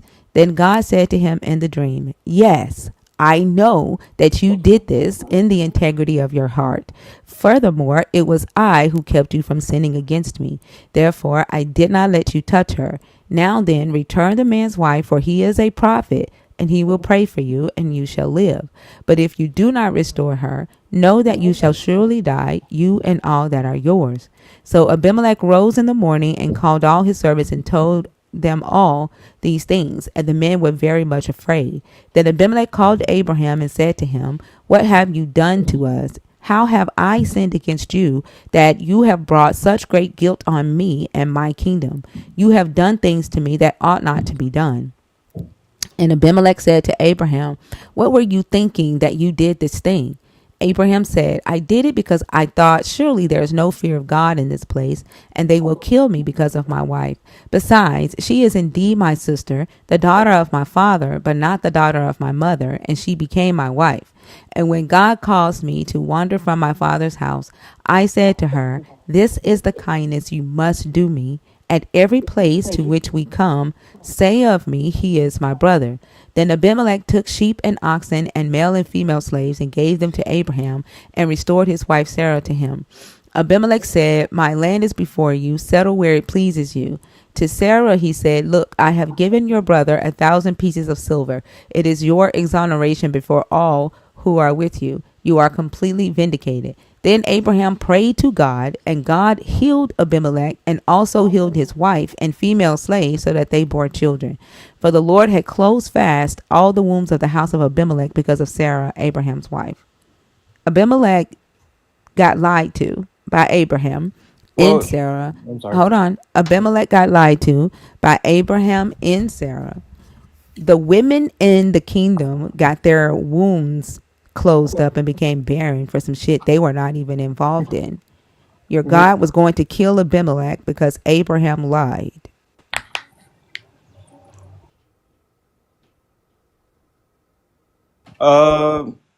Abraham didn't lie. He just didn't tell them that was his wife. He didn't lie. He told them it was his sister. It says here, it is his sister from his father.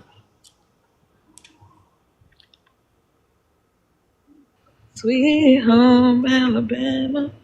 Yeah, it was different times. So Sure. so you think when he says that I thought they were going to kill me for my wife. Mhm. So I say she is my sister. Mhm. You think that's not lying? Well, he said it Was was his she sister. was she He just was didn't she say his it was was his she wife. his wife? Was she his wife? Was she his wife? Yes, ma'am. So he lied. No, he just didn't tell him that she was his wife. So your God works by thin line deceit. Did your God know that Abraham was deceiving the Abimelech king? Uh, yeah, he knows everything. He's all knowing. And so your God was willing to kill someone who acted in full integrity and innocence to protect a deceiver. Well, before God killed him because he didn't, but he came to him in a dream and told him what he was doing, and Right, but why he would told him Abimelech be the one threatened with death and not the deceiver? because he was about to commit adultery. Why didn't your God go to Abraham and say, you deceived Abimelech. I'm going to kill you unless you go and tell Abimelech that Sarah is your wife. Why did he threaten to kill Abimelech instead of Abraham for deceiving the Abimelech? Because because the Abimelech was about to what did I say? Because the Abimelech was about to he was about to commit adultery. So was Abraham by sending his wife into the Abimelech. They both He were going to didn't. commit adultery. Well, he didn't send her in. The Abimelech He took her, he li- he didn't tell the Abimelech that was his wife. but he didn't give her to the Abimelech. He allowed it. He deceived him by not telling the Abimelech that was his wife.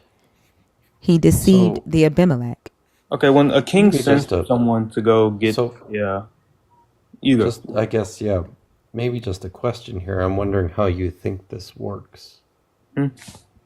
because while Abimelech is a king, Mm-hmm. he can't just do whatever he wants.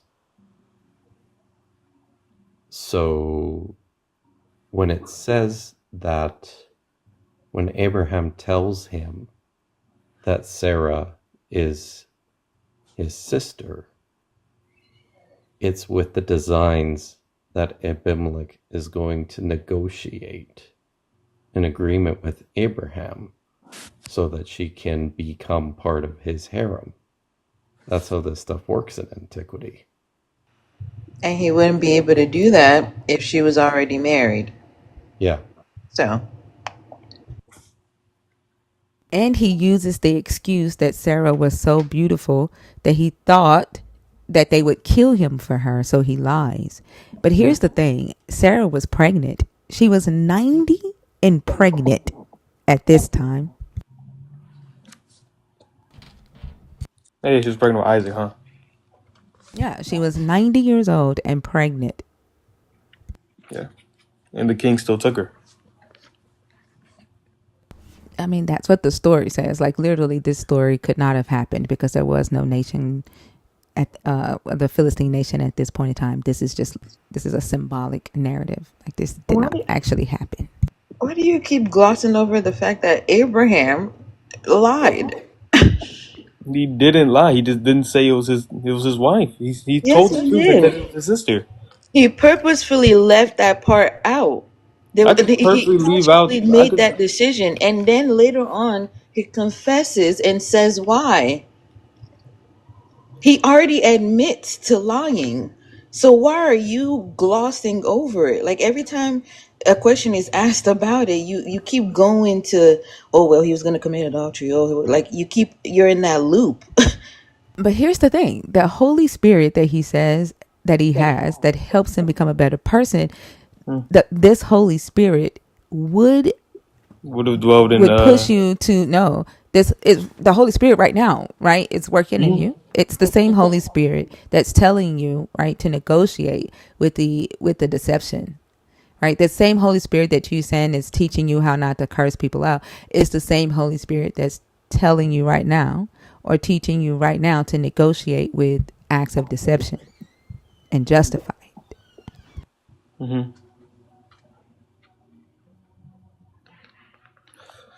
Well, he didn't lie. In my eyes, he didn't tell a lie. He told the truth that Did he was Abimelech actually did his sister. Abimelech lie? Did Abimelech lie? No. Did Abimelech deceive? No. Did Abimelech do anything worth the women in his kingdom being struck barren? Aaron, he was about to sin. He was about to sin. Where prophet's Wait, wife hold on. Abimelech was about to sin, he was about but to sin. Abraham acted in deception. He Like did. your God says that he hates deceiving lips. Mm-hmm. They are an abomination to him. That's what your God says in Proverbs. I hate deceiving lips. Abraham's lips are deceitful lips. Yet your God took Abraham's side. Mm-hmm. He was going to kill a man who acted in full integrity. He punished the women in that kingdom who had nothing to do with Abraham and Sarah's deception.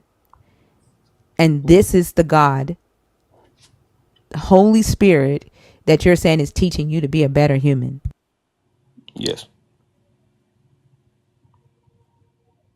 I find that quite interesting. Find what interesting. The fact that an immoral act, right, can teach you to be moral. How was any of that story immoral? This what I got from the story Wait, do you Is know that what real? right? Can I say what I got from He the story? said, Can I say what I got from the story, please? please do. Okay. So what I got from the story was that Abraham and his wife Sarah went into a kingdom. He told his wife that he wasn't going to claim her as a wife, but as a sister, which is not a lie because they are brother and sister. He went into the he didn't claim his wife as a wife, but he claimed her as a brother and sister, which is not a lie. And then when God saw that the Abimelech king was about to sin towards him, but didn't know that he was about to sin, he told him what he was about to do and why. Right? He told him what he was about to do and like the situation around it and what he would do if he did go through with it. So he gave the king a choice to either return Did the women have a the choice? wife. He gave the king a choice to return Did the the women wife in the kingdom or to be did the killed. women in the kingdom have a choice? Hmm? Did the women in the kingdom have a choice? Did the women in the kingdom have a choice? Yeah. No, it was left to the hand of their king. Why? What did the women do? No, Who put the women in that situation? the Lord. No. Abraham did. Let me ask you a question. So Abraham had experienced this once before in Egypt, did he not? Yeah. He did the same thing in Egypt, right? when he lied and said Sarah was just his sister, and then your God sent all kind of plagues into the Pharaoh's palace so that Abraham would get Sarah back, and then he would get slaves and money and wealth, right? So Abraham had done this one time before, right? So he knew that your God would protect him if he came to another king that wanted Sarah's beautiful ass. He knew that your God could protect him, yet he did it again. And you see nothing wrong with that. No. You see nothing wrong with being deceitful, getting away with it, right? Learning your lesson, getting away with it, and then going and doing it again. He The didn't exact lie. same way. I'm trying to say I said he was deceitful. Since you're hung up on the word lie, he deceived the Abimelech king, just like he deceived the Pharaoh. Your God protected him then, got Sarah back, and then he went and did it again. And then your God protected him again. And then he taught Isaac how to do it. And Isaac did it, and your God protected Isaac. Deceitful. Well, when like deceitful, like what do you mean deceitful? That he deceived the Abimelech king to thinking that he had like it wasn't his wife? He Did I didn't would he tell say tell? he deceived didn't the tell the king that it wasn't his wife. He just said Did it he was his tell? sister. He he didn't. deceived the king Was she his into wife? Yeah, thinking. it was his wife. Therefore, he deceived him into thinking that Sarah was just his sister, correct? He didn't lie. The sparrow thought he was a Did sister. he deceive the Abimelech king into thinking that Sarah was just his sister? It was just his sister and his wife. She was not his No. wife. Like, you see how you like, this is what I'll be talking about when y'all talk about how God or Jesus makes you a better Same person. person. Like, it doesn't. You guys negotiate with your moralities every single day, because if someone did this to you, you'd be pissed and you swear up and down that it was deceit. But because it has to do with your God, morality all of a sudden it's not a real thing. Deceit is now all of a sudden not a thing. It's not a bad thing. And you say that you can disagree with your God. No, you can't.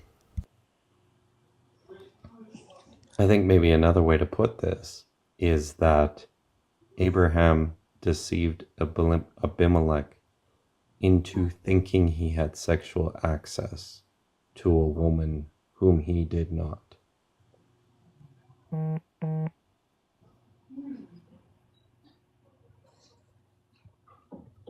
And then y'all make up stuff. Like, nowhere in this text does it say Abraham and Sarah lost faith in your God. Like, stop lying. I was reading that. I was like, what is he talking about?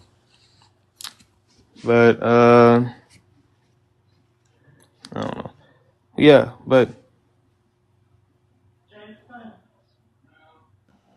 If I were to, like, let's say hypothetically we were friends, right? And I'm just like, hey, I bought you a car, right? And then, like, 2, 3 months down the road, you start getting bills, right? That says you need to make monthly payments.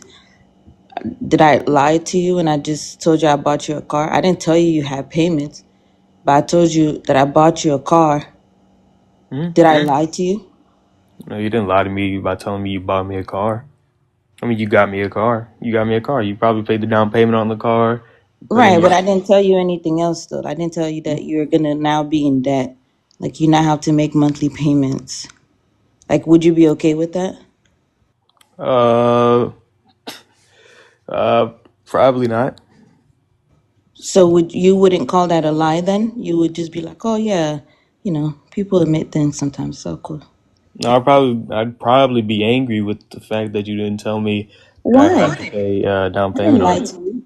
But I didn't lie to you. You said that's No, not a but you lie. didn't. You gave me but I'd still be angry with the fact that you didn't tell me that Why? Why? because you just didn't include the fact. Why? Why would I need to if, like, it's not wrong. It's not a lie. I could just omit whatever I want. Why would you be upset? What right would you have? Well, it's coming out of my pocket, so Well, I told you I bought you a car. I told you enough. Well, if you said you bought the car, though, that would imply. I mean, that would mean you bought it in full. No, So, you when you buy a car, you can buy a car. It's in your name. hmm That's a debt that you have to pay off. That's your car. yeah. Well, if you bought the car for me, wouldn't it be in your name? Because when I had to like Wait, put no, something into it. I could, I could be. I said we were friends, right? So Oh yeah, I, yeah, I know my best friends like socials, stuff like that, right? Like if I were that close to you, or like a family member, a father, a mother, buys you a car, just don't like tells you, hey, I bought you a car, yeah. and that's it, Lord, I need some water. right? Yeah. So that wouldn't bother you. It shouldn't bother you, right? Not a lie, right? No, it's not a lie. It wasn't. You didn't lie to me. You got me a car. Right. So you should be good with that, right? No, because you still making me pay the down payment. I mean, not the down payment, but the monthly payment on it. But but but there's nothing wrong with that. You said that was okay, Hmm? huh?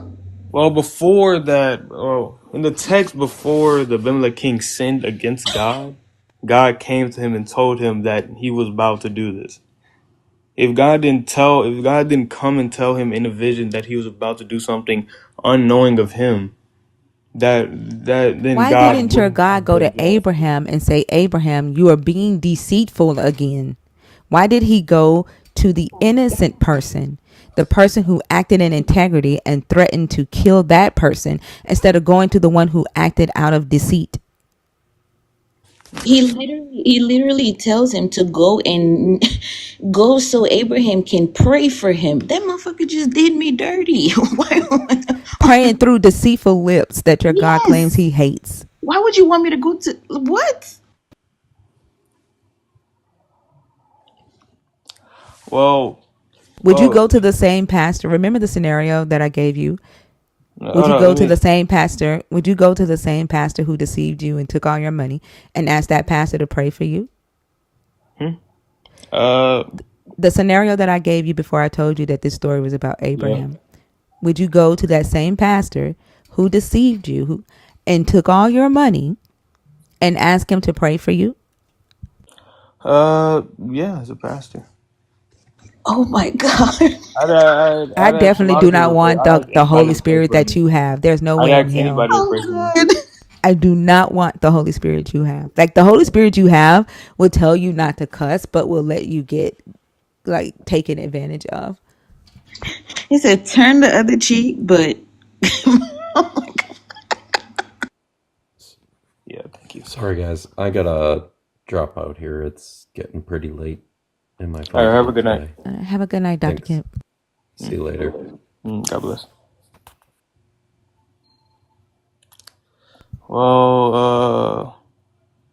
Well, with you giving me the car, right?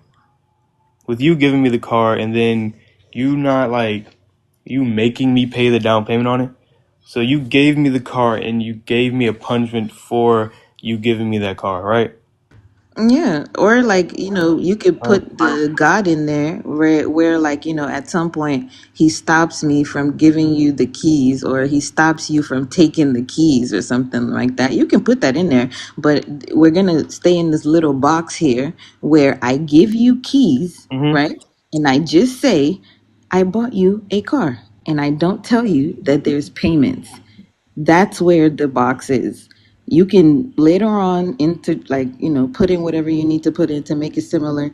That we're not getting out of this box here. He said this is my sister. He did not add the wife part. This is Mm-hmm. the car. I'm Mm-hmm. giving you a car, and I'm not telling you that you have payments. Well, he That's didn't the give me the scenario. sister. Yes, he did. No, he didn't. The king's son for the sister to be taken.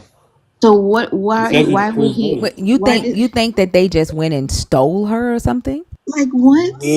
They went and took her. They No, literally they went and didn't. took It was her. a business deal. Like, do you know what he got in exchange for her? What did he get in exchange for? He got male and female slaves, sheep, oxen, and 1,000 pieces of silver. Was that after he gave her back? before he gave her back, he got land. Before, where does it say that? Hold on.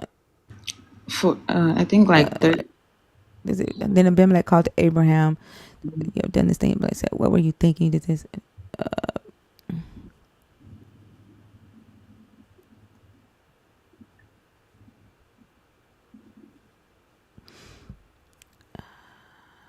Hold on. Thank God, you're about to die.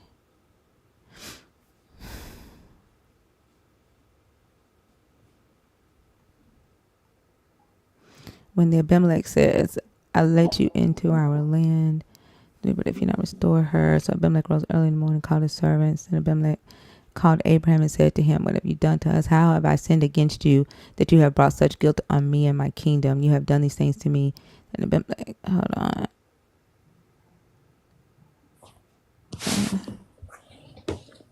Look at this church.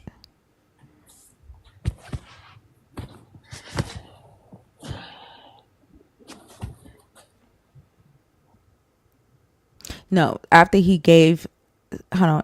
Then Abraham took sheep and oxen. Hold on. Then God calls me wonderful. Abimelech took sheep and oxen, male and female slaves, and gave them to Abimelech and restored his wife to Sarah to him. Abimelech said, "Land is before you, settle where it pleases you." So no, he let him stay in the land after he got Sarah back. So he got land, sheep, and oxen, male and female slaves. The same thing that he got from the Pharaoh. After they returned, It was Isaac. It was Isaac who got land before he got Rebecca back. Yeah. Okay. So, but the same thing he did in Egypt, and got the same thing in Egypt. Mm-hmm. You got the same credits for being like, because I think God let it both known to the Pharaoh and to the what do they call him, the Abimelech king. Why didn't your God say to Abraham, "Do not send Sarah in. Do not lie. Tell the Abimelech king Sarah is your wife"? He didn't lie. He did lie. Why didn't your God tell Abraham to tell the truth that Sarah was his wife? Why didn't God tell him to tell Abraham that? Tell the Abimelech king. Why didn't your God tell Abraham to be honest and tell the Abimelech king that Sarah was his wife? Mm-hmm. I don't know. I can't talk for God. I can't speak for him. He's in his own. But the fact that you can't talk for your God, but you're willing to demoralize yourself for your God. Yes, you're willing to agree with immoral actions and call it moral for this God. It's immoral but you've never seen this God. Like you give credit to a God for things that you are doing for yourself. Like you yourself say your God can't just automatically make you stop cussing people out. You have to do that yourself. Well, he can. Right? You're willing to side with a God that you can't see, right? That you have to do all the work for, and you just give credit to it, and you're willing to side with immoral acts for that God, for the idea of the God, because that's all you have is an idea. Well, my God, right? He gave his life for me.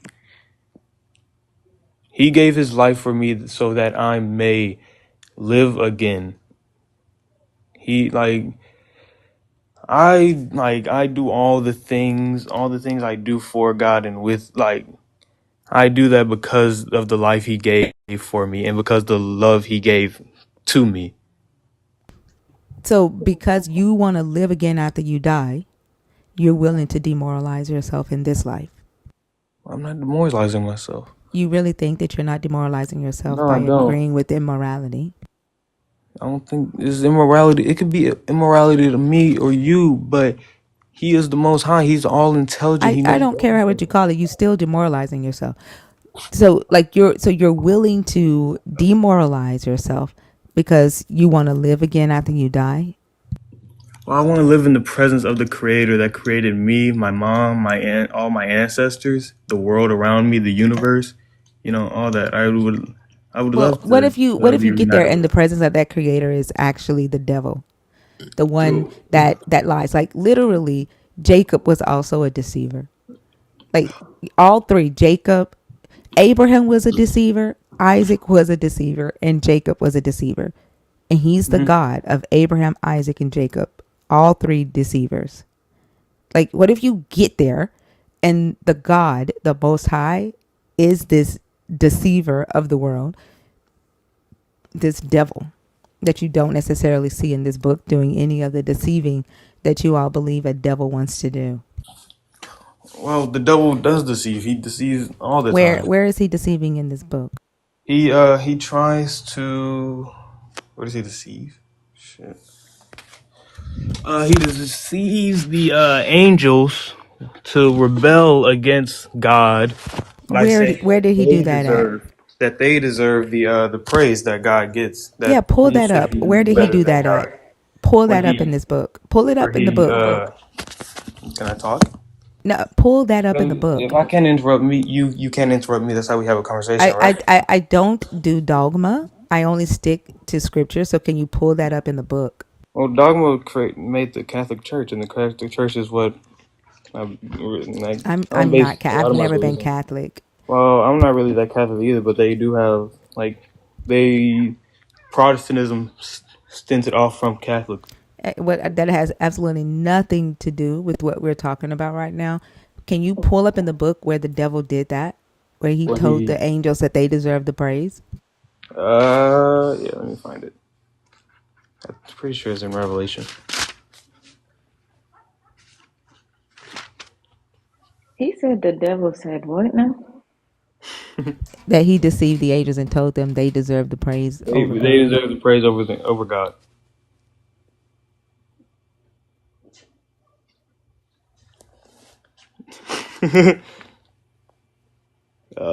Satan thrown out of heaven. It must be up here then.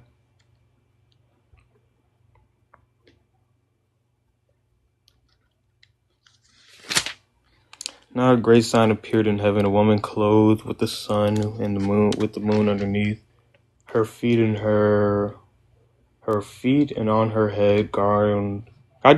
You read better than me, right? We can both agree to that. Excuse me. What do you mean I read better You than just you? you can read better than me out loud. Are you asking me to read for you? Nah, that's all right. Do you need me to I read feel for like you're you? trying to. No, I feel like you're trying to put me down with that one. I don't. I think you put No, yourself down with that one. no, That's why I because you didn't can read answer better than me. I you. don't want to stumble and fumble in front of all All these you had people. to You know what do I'm trying to was do? ask her though. Like you could have just said, "Hey, can you read for me? I'm stumbling," or like, why did you need to do But all you of can that? hear me stumble and bumble though. Yeah, You're but you reading, put you're yourself going down and then on. Well, blamed me first for it. it's a two v Like one of you you. you the way you worded that, you put yourself down and then I didn't answer you because I'm not about to join you and put you down. And then you still blamed me for you putting yourself down. Hmm. You kept reading. Like you think somebody's gonna be like, "No, stop reading. You're stumbling." Like you're reading. Keep No, I just don't reading. think the I don't What? think this like the 650 people would want to hear someone just Okay, stumbling and that is bumbling what over their you're words. thinking in your head. No one said that to you up here. No one has echoed that to you up here. You made that up in your head and you Excuse me, believe excuse that. me, Not excuse me, even in the excuse chat. me. No I was one in talking to the Thinker chat though. said anything about your reading. Not once did anyone comment on your reading. That is a problem that you're now projecting on someone else. Get it together. Ma'am, I wasn't talking to you, respectfully. Yeah, now you're crashing out. I wasn't. I wasn't talking to you. I was talking to the moderator. I mean, the thinker. She's a host. Well, I was still just talking to you, though. What chapter and verse? What book and I'm verse? on Revelation chapter 12. What verse? Verse, like, the whole chapter. Let's go. Let's do until verse 12, 1 through 12. A great portent appeared in heaven, a woman clothed with the sun, with the moon under her feet, and on her head a crown of 12 stars. She was pregnant and was crying out in birth pains in the agony of giving birth. Then another portent appeared in heaven, a great red dragon with 7 heads and 10 horns and 7 diadems on his head. His tail swept down a third of the stars of heaven and threw them to the earth. Then the dragon stood before the woman who was about to deliver a child, so that he might devour her child as soon as it was born. And she gave birth to the son, a male child who is to rule all the nations with a scepter of iron. But her child was snatched away and taken to God and to his throne. And the woman fled into the wilderness, where she has a place prepared by God, so that there she can be nourished for 1,260 days. And war broke out in heaven. Michael and his angels fought against the dragon. The dragon and his angels fought back, but they were defeated, and there was no longer any place for them in heaven.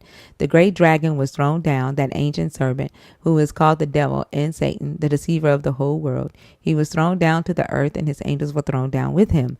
Then I heard a voice in heaven proclaiming, "Now have come the salvation and the power and the kingdom of our God and the authority of his Messiah, for the accuser of our brothers and sisters have been thrown down, who accuses them day and night before our God. But they have conquered him by the blood of the Lamb, and by the word of their testimony, for they did not cling to life even in the face of death. Rejoice then, you heavens, and those who dwell in them, but woe to the earth and the sea, for the devil has come down to you with great wrath, because he knows that his time is short." Where does it say that the devil told them that they deserve all the praise? Hold up.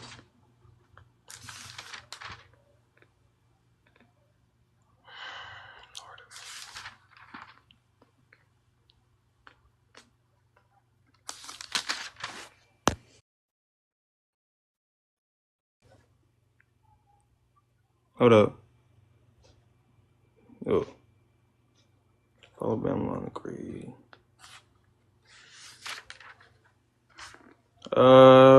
Satan's rebellion's crushed. No, because. And then, like, you still, like, this just sounds like you're God. It's just, What? like, you can't prove that this dragon, right, in The this dragon's story, referring to is the Satan. God. Like, how do you know that this isn't the God that got thrown down? How would God get thrown down if he's the I mean, all? he was in the Garden of Eden. He was on the earth when he created man from dirt. Like, how do you know that he's not the dragon that was in the garden? You mean the snake? The dragon, the serpent. Serpent. How do I know that God wasn't the serpent that deceived all of mankind into a death, into death? Yeah, like your God literally created 2 humans, right? He put them in a garden, told them not to eat from the tree of knowledge, right? Not evil. Yeah, but he knew that they were going to do it because he's all knowing, right? Yeah, he knows everything. Yeah. What happens now and in the future. Yeah, so he knew they were going to do it anyway. He told them that they would die that day. That he knew they wouldn't die, right? Well, And then after they ate from the tree, and they gained the ability to know good and evil for themselves, he kicked them out of his presence. Right? In y'all's belief, they now are sinful, right? But sin already had to exist, because if this devil, this dragon, was in heaven, the dragon sinned in heaven and brought sin to earth, right? So sin already existed on earth. Your God already knew that. And so now Adam and Eve is infected with this disease called sin. He kicks them out of his presence, sends them out. They have children. Then their kids sin. And then he kicks out the one son. They have children. And sin just goes rampant on the earth. Then he kills everybody and keeps 8 people. Somehow sin still survives. Your God knows that sin is still going to survive. Right? Like, honestly, well, sin is coming from somebody. Either it's coming from your God, or Okay. your God specifically chose somebody to be on that boat that was going to carry the variant of sin forward into the world. And the only person, like either your God needs sin to exist so that people would praise it, people would feel like they need it, or your God is the devil.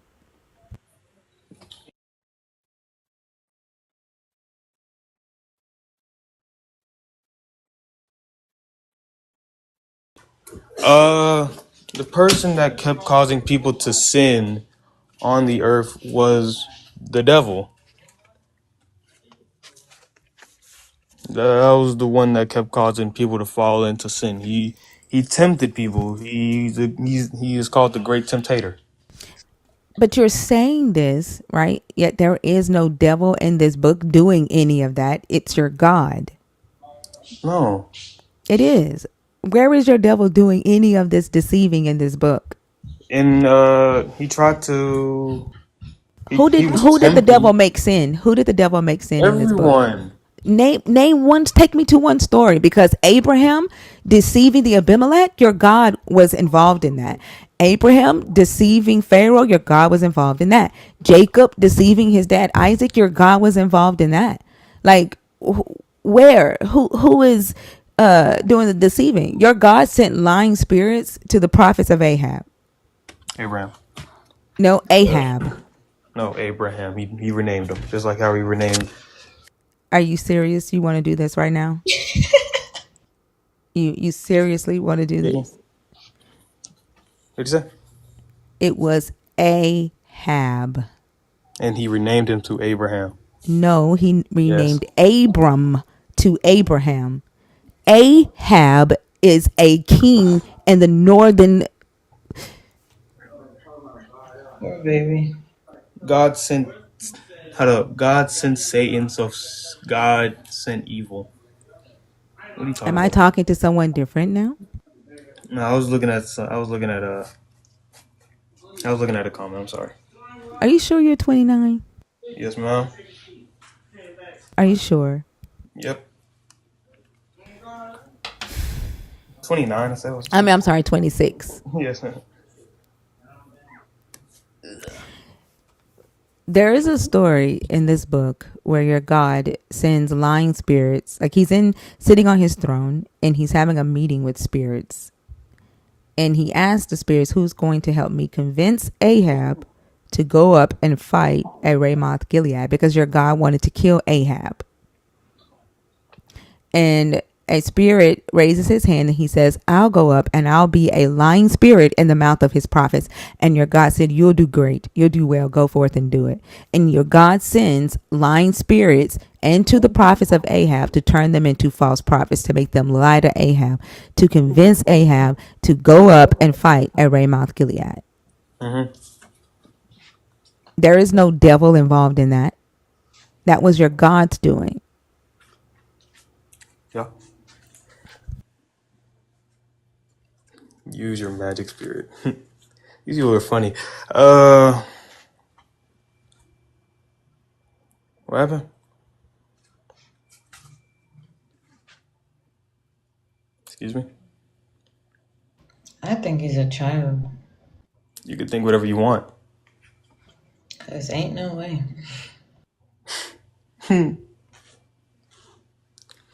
Just take the L. I'm never gonna take The the. brain cells are not brain celling. Well, I just got punched in the head for like an hour. I just got out of boxing, so. Sure. Yeah. Well, thank you for coming up. Okay. Well, thank you for giving me the opportunity to, say what I was gonna say. You're welcome. Have a good night. You too. God bless you.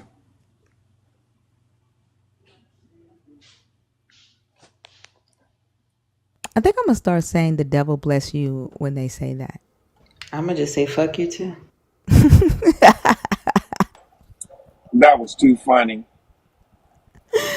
Oh my That was just gosh. way too funny. I couldn't even say anything because this guy was just, I mean, it goes back to what I always say. I mean, they will answer your questions honestly as long as it doesn't conflict with their belief. If it conflicts with their belief, They're not going to be honest with themselves or you. You know, they're just not. They can't. It's against Yeah. it's against their belief system. So yeah, that it was just no hope for getting that guy to admit that, you know, uh, that uh, Abimelech got deceived. He was not going to say that. It's the way that they're willing to pretend like they don't know what deception is. Or, you know what I'm saying? Like, oh, that's not really deception. Like, since when? Or they'll say it's deception. It might be deceptive to you and me, but not when God does it. Like, how does it, how does it feel any different? Like, how is that any different just because a God condones it? There was somebody in my comments today trying to tell me that Rahab's lying to hide the spies wasn't actually a lie. Yes, the fuck it was. It was a lie that your God needed her to tell, so that the spies would be hidden in Canaan. It's still a lie. No matter if you justify it and say, oh, it was for a good reason, it's still a lie. Agreeable. If you're in the guest request and you're waiting to come on stage, can you please put a comment in the comments to let us know so that we don't bring up somebody on accident?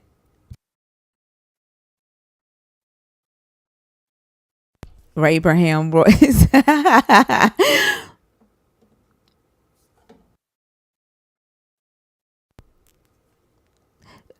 That tripped me out when he kept saying, no, we named him Abram. Trying to sound smart.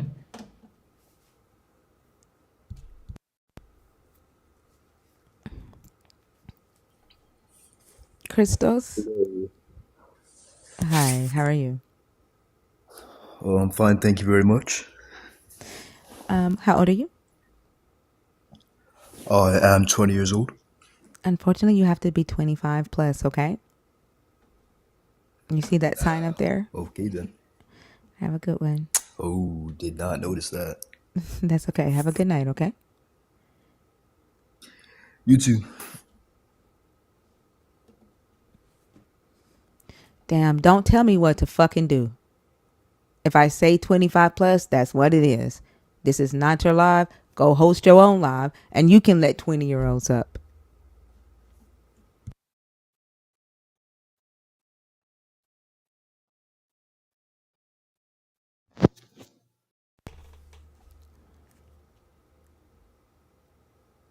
Hi, how are you?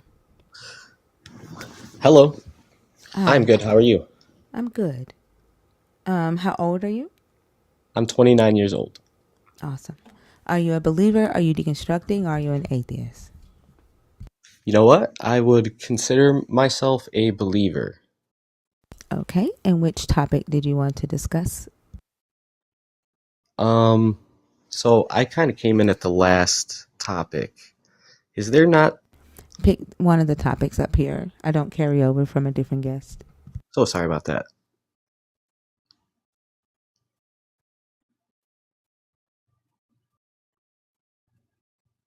Do you see the topics on the screen?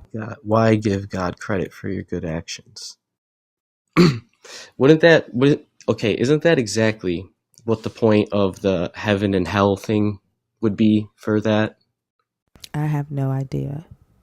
If you have free will, why give God credit for your actions? I mean,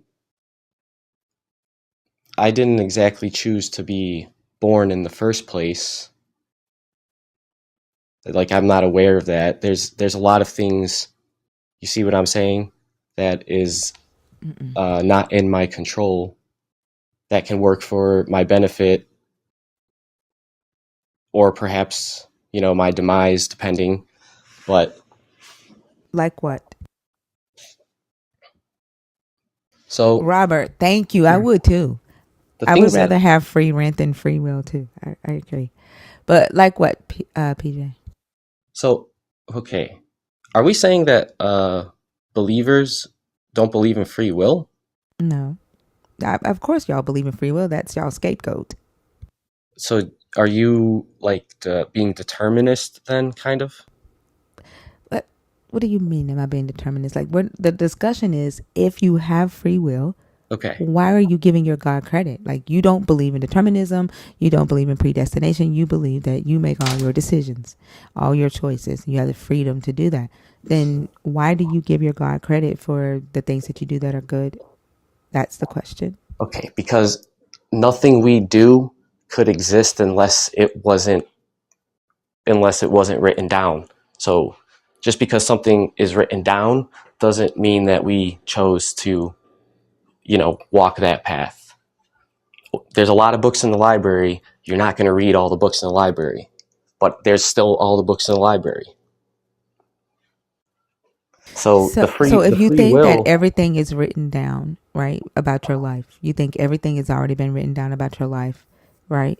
Is that what the analogy of the library and all the books? Is Yes, that what you were trying to say?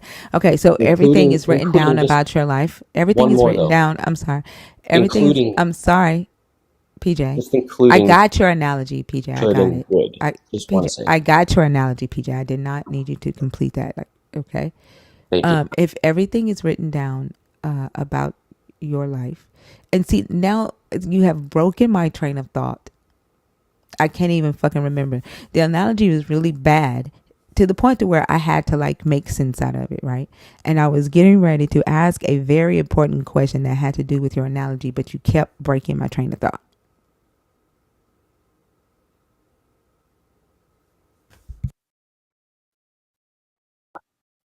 I'm here. I'm listening.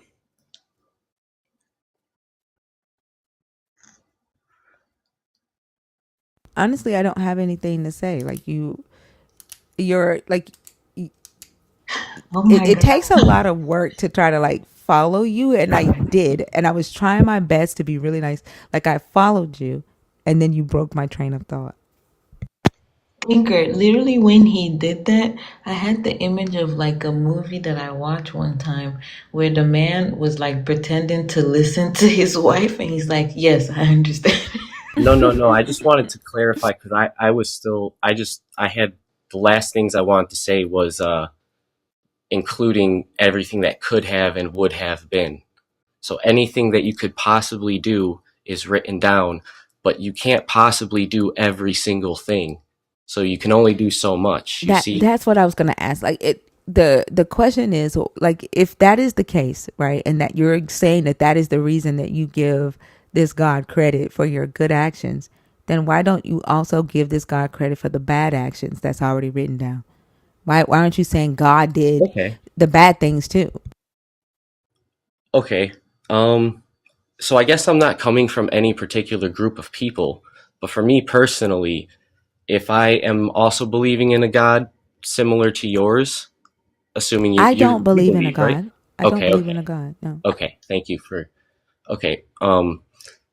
Thanks for clarifying that. But I also take the belief in the afterlife. So in the end, you might even challenge me like, well, you're only like, you're only going to heaven for your selfish needs, like you're scared of hell, something like that.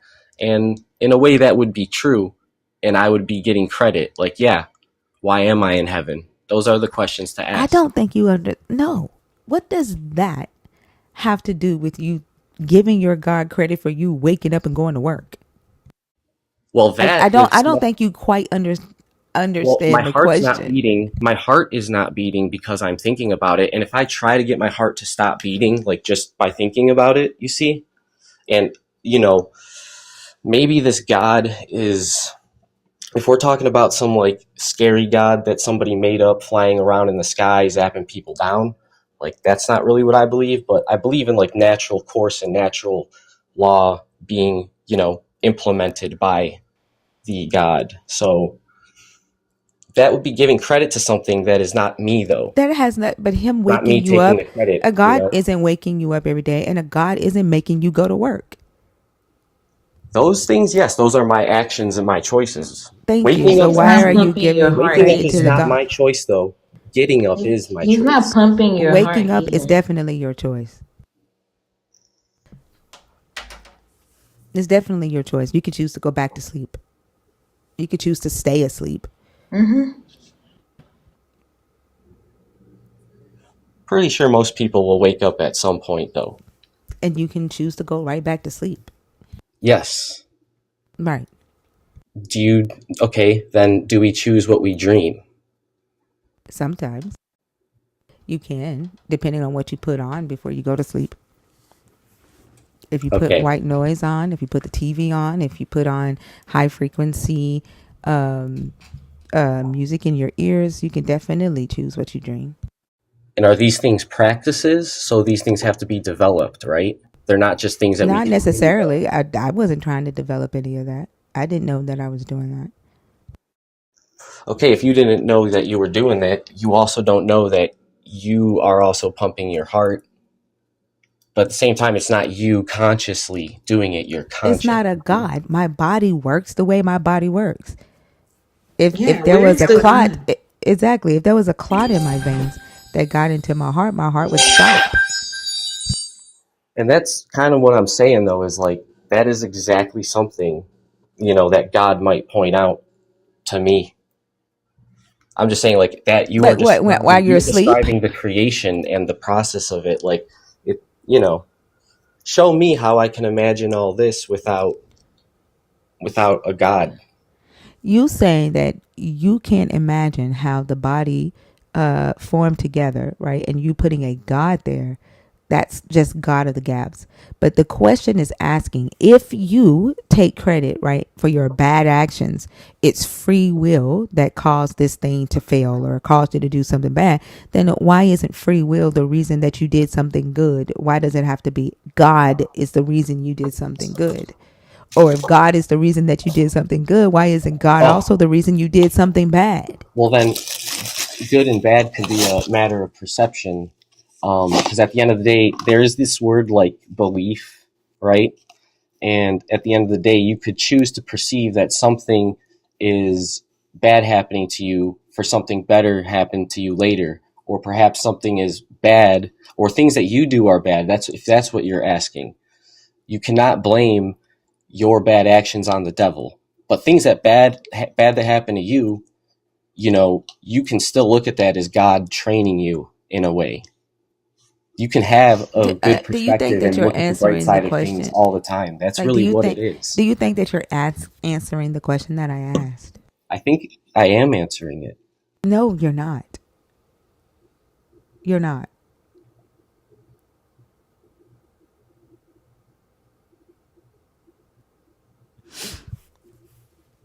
Yeah, I don't know what's going on tonight with the likes and stuff. It's kind of low. It could be because Dudette, Lala, and Simone not here, and I don't even be thinking about it. So it could be that because normally they would be on top of that. Oh, y'all, Lala has pneumonia. So like she came back, she had a cold, and she went to the doctor today, and they told her she has pneumonia. So she'll be out for a little bit. Hopefully she gets better soon. The Yeah. question is, why don't we give God credit for the bad things? Is the overall Nah, question. it's like if you're gonna thank this God for waking you up in the morning, right? You're gonna say God woke you up in the morning, correct? Yeah, I'm thankful that happened. And so when you wake up late, did God wake you up late?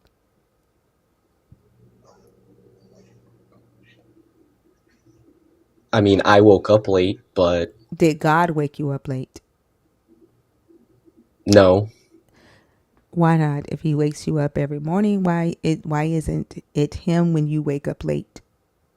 I think those are his If off if I days. wake up late, it could be because I don't set an alarm, or I don't go to sleep on time, or perhaps you kind of get sick overnight or something, and your body needs some time, right? Your body. Um, and that's what I'm saying. Like, some of that is not that I'm saying. Like, I'm trying to say that that's still not your, like, function and your choice. Like, you can't fully I mean, you probably can with So practice, but then, I'm saying not God everybody. doesn't wake you up every morning. Your body just wakes you up every morning, not your God. No, thinker, you don't understand. The days where like he wakes up late, God is waking other people up. You know, like he be busy. It could be that there's factors that draw it down to like me, but at the end of the day, like I'm just saying, like it's similar. I'm talking about like cycles that are similar, like your heart beating to a lot of your like rhythm. So like you can go to sleep. You can choose to do that. Sometimes it can take you 2 minutes. Sometimes it can take you 5 minutes. And it can be because of things you did through the day. You might have one day where you're really active. But it's you. It's your body working the way your body works. It's not a God waking you up every morning. Your body is working the way your body works. Yes, but it's not I a mean, God. yes, but like, Yes, what? what if someone's born with like a deficiency? Is that their fault? You see what I'm saying? And So is it your there's God? subconscious Is things. it did your God? Your God is like intentionally creating children with half brains and sending them here to suffer for like 2 weeks to 2 months and then You dying. know what? We could probably say that, possibly. Yeah, we could maybe even word it that way, and it's the truth. Yeah. Like, you really think that there is a God in the sky with like a baby manufacturing machine that's like saying like there's a bunch of angels with like a conveyor belt putting on hands and feet and then just like messing No, up. Like, that is absolutely so not. what the hell, like, do you That actually is think absolutely that a not God is how. like sitting on his throne with like little baby heads and feet and toes around his throne and It's he's like sitting clay. there knitting babies together? Specifically, it's clay. He's really good at I want to uh, know. I want to know where molding. you heard that one from, though. What are you Where'd talking you about? get? Heard what Where'd you get from? that? Where'd you get that God from, though? Because that is, You're I the say I one who believe in said God. that the God created every baby with Not deficiencies. You No, did. I'm saying, what if somebody was born that way, like with a deficiency or something, like a disease, like someone was that just would be born your It's with called God. something. biology. Yeah, but is that their fault? No, it's Like, called biology. Like, what are you? You're the one who's saying that God wakes you up every morning. also, by the way, I thought that there was also a God in the Bible that like allowed you to like blame things on him, actually, like cast your burdens on him, sort of thing. So that's what I'm saying. Like, I'm not gonna But do say that y'all it's my do fault. Like, if that? I was born, if I was born with a deficiency, I would absolutely not tell anybody that it was my fault. And I highly But doubt a who is doctor talking would about say being? it'd be my Nobody is fault. saying. You're the one who's saying, right, that a God created the child like that instead of just biology. And nobody is saying place blame on anything. That would be biology. Yes, but that's the thing is, I mean, like you're defending God then because you're telling me not to blame God. I No, don't give a fuck about defend. I'm not trying to defend your God. That's just facts. It would be biology. You're the one who believes that a God hand makes everything. Yeah, but You're why the one can't you who call believes that? that a God. No, because what the fuck would I do that for? I don't need. I don't There's laws need. in I biology. don't There's need to laws in blame your God chemistry. for some shit No, but that there's I laws know in that I'm this talking stuff. right now. I'm talking right now. I don't need to blame your God. Like, I don't have this hatred for your God that much that I need to like suspend all logic and say your God created the baby that way. That's literal biology. Yeah, but sometimes it's like I don't know how biology works, and it could be you could perceive me as just being ignorant, but at the end of the day, like there's what like there's a thing to this God. you don't know how biology No, works, so you no, put no, the no, God no. there. Hold on, listen. No, not that I do that, but I'm gonna make some coffee, Ria. I'll be right we back. have to learn the laws of the biology. We have to learn the What laws of laws? psychology. The like when we study how things work, like the law, like everything in our human body. How does our stomach do this and do that, and how does a heart pump, and what does the brain do? Like all this biology, and then like when you take atoms and put them together in do Okay, chemical where's the experiments, God? there's laws. Well, that's what I'm saying. All that stuff happening, we can say that is what it's doing and that's what's happening. But at the end of the day, like how it's all working is everyone's still figuring out how it all is working. That's the amazing thing. You're not making any point here. Like, you're not saying anything. Well, Where's the God? you're telling me that there's a God like in the sky You and are the stuff like one that. saying that, not us. No one here No, has said I did there's a not God say in the that. sky. I did not say that. You asked me if I really believed in that kind of God, and I said no. I do believe that the God that I'm talking about and have faith in is like observable by symptoms, by like law and order, of the universe, basically, like how things So it's work, not like the an laws of entity. physics, the laws, that there has to be something that those laws are like reflecting on. It's pretty deep, guys. It's not deep. You're making things up. Like it, you are literally acknowledging biology. You're acknowledging science. You're Yes, acknowledging scientific laws, and yes. then saying, but there is a like. Where are you getting the God from? What God? Where is it? I mean, It's not that deep. You know how to read like a biology textbook. You know how to take a that's, biology class, a biology you're, course. You can get degrees in biology.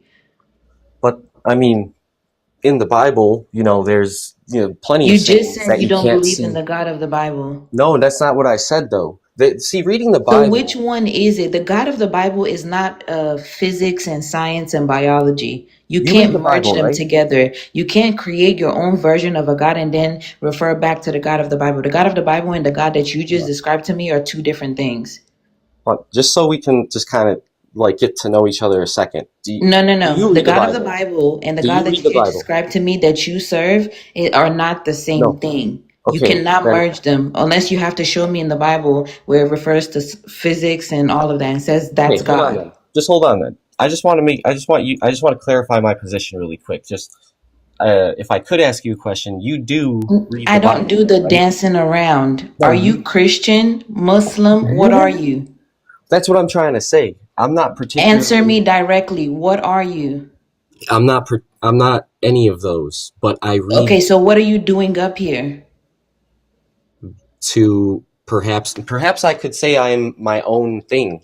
Like I'm just telling you from my So perspective. I'm don't not don't into refer to jump. the Bible anymore then. You just have a God that you've created on your own. You're trying to Correct? make my God the Bible, Why are and you referring to the Bible? The God of the hold on. Bible is not your God. So hold on.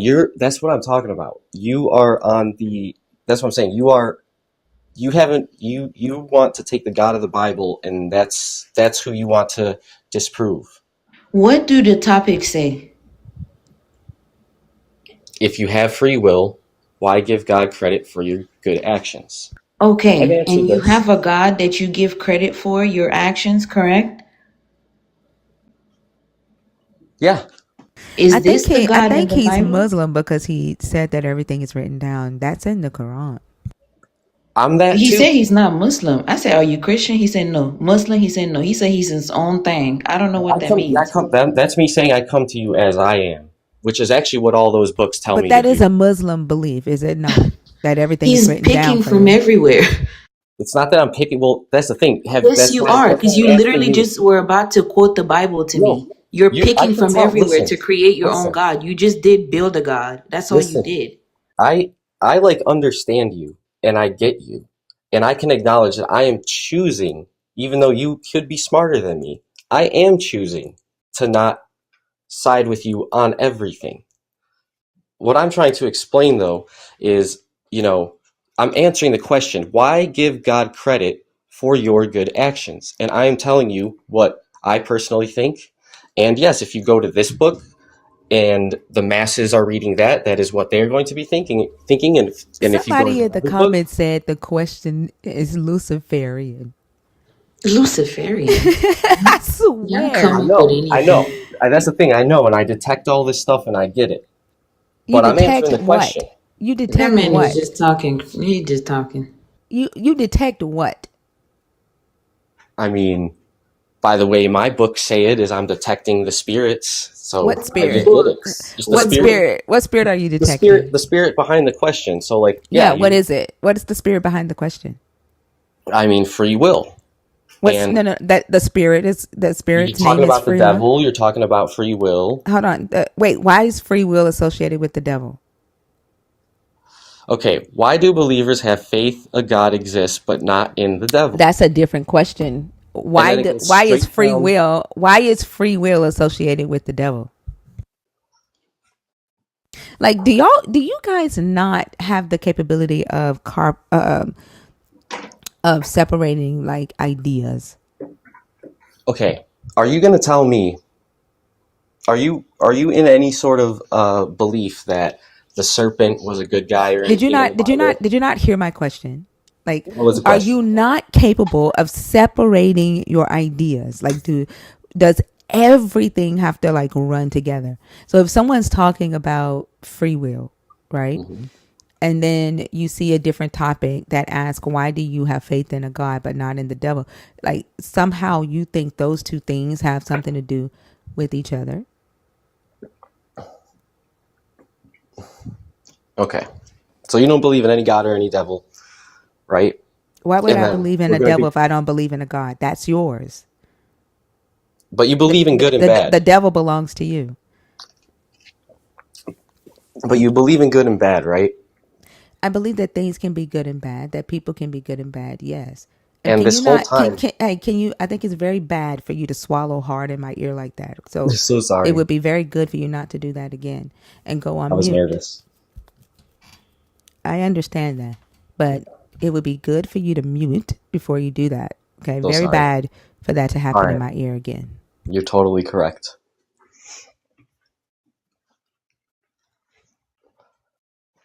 You see what I'm saying? Thank But you. here, like, I totally get your things about it, and that's your choice.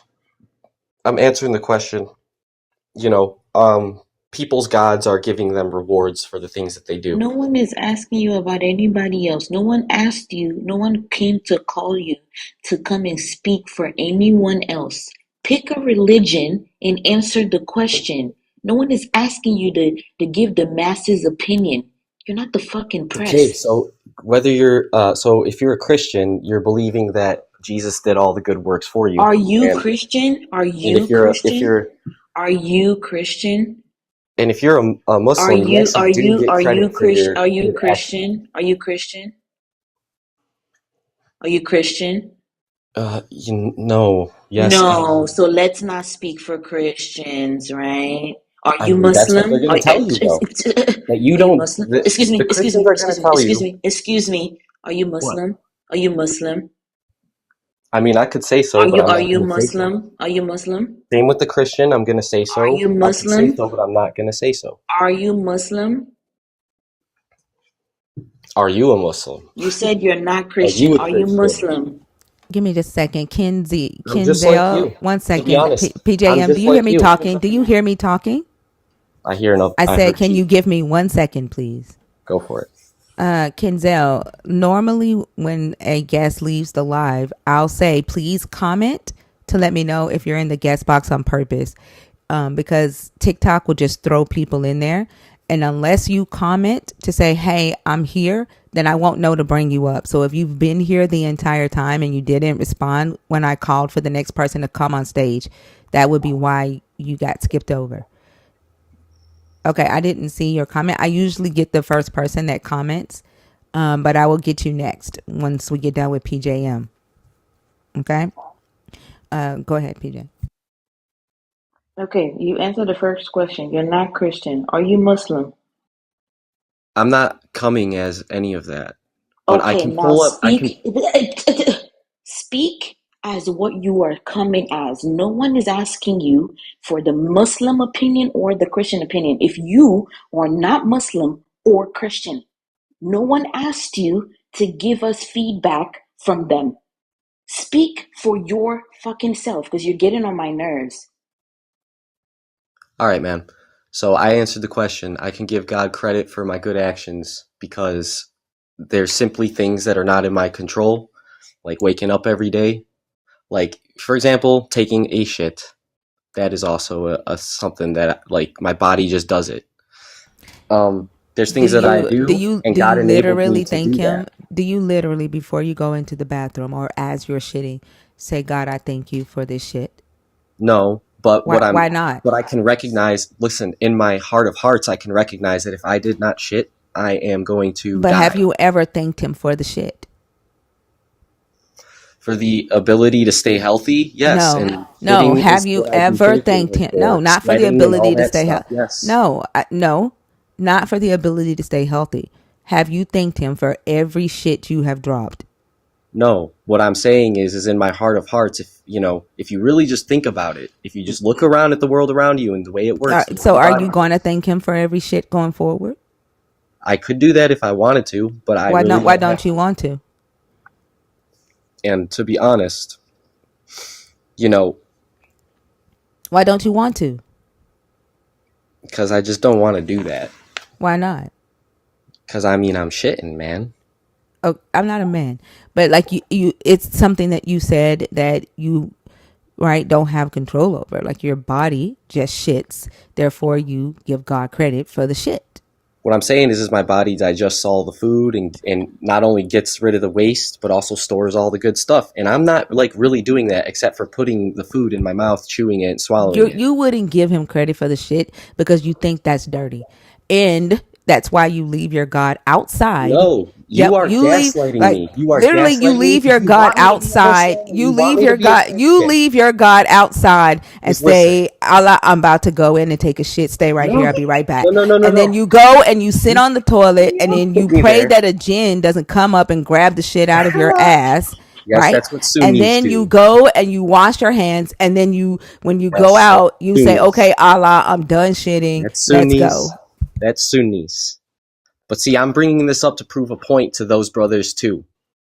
There's some Yeah, you good lying and the ass. All bad. you do is Hell yeah, lie. bro. You've Yes, been I am. lying I this whole promise time, you. lying for Allah.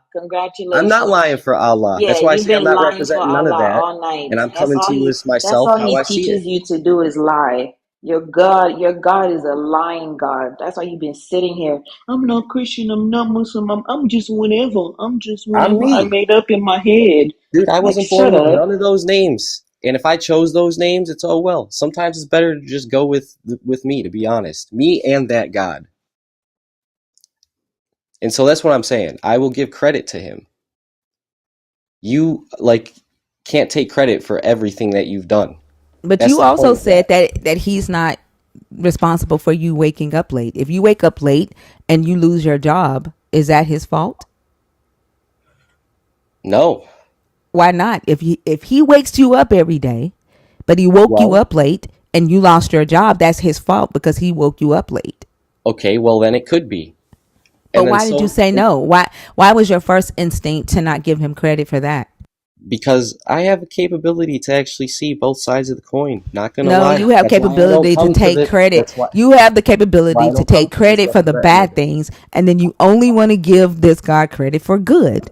Like, and you're choosing that. You're No, choosing what to give this God credit for. because I could accept if my God were to punish me. That's what I could say, and that's what my guidance, But my books say. your first instinct was to say no. And you wouldn't. Like, you all of a sudden have the power to wake yourself up when it's bad. I got a Yeah, question real quick. I got one question, sir. What what's is your up? God's name? Because you keep saying God, God, God. What's your God's name? Because I'm lost. I My don't know God what doesn't. God you're talking My about. God We doesn't really already have a know he's name. Muslim. My God does not really have a name. That's the truth. He does not really Okay, have a so name. I your mean, there's God many don't have a names name, for so him. it's not Allah, it's not Yahweh.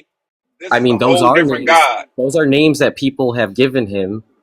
I mean, there's a lot of names that are hijacked, man. I mean, people identity theft all day. So come on, man. Be real. Okay, Allah and Yahweh are not the same, so I don't know where you're getting that from. But okay, I go don't ahead. know. That identity theft comment tells me that he's a troll. No, it's Oh not a. yeah. I'm not trolling. Yes, you are. I've been like I he's promise over you. here just freaking jumping around and making Yeah. just What I'm having saying is fun. there's certain knowledge that goes No, Yeah. you're long not time He's a making ago, any troll sense. and You're it and not gets he's making any wasting hijacked. our sense. time. You're just saying words. You're not making any sense. Yeah, he's a troll. That identity theft comment tipped it off for me.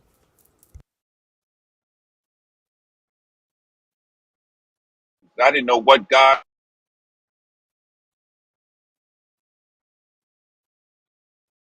God was you talking. He don't even know. He was all over the place trying to manipulate people.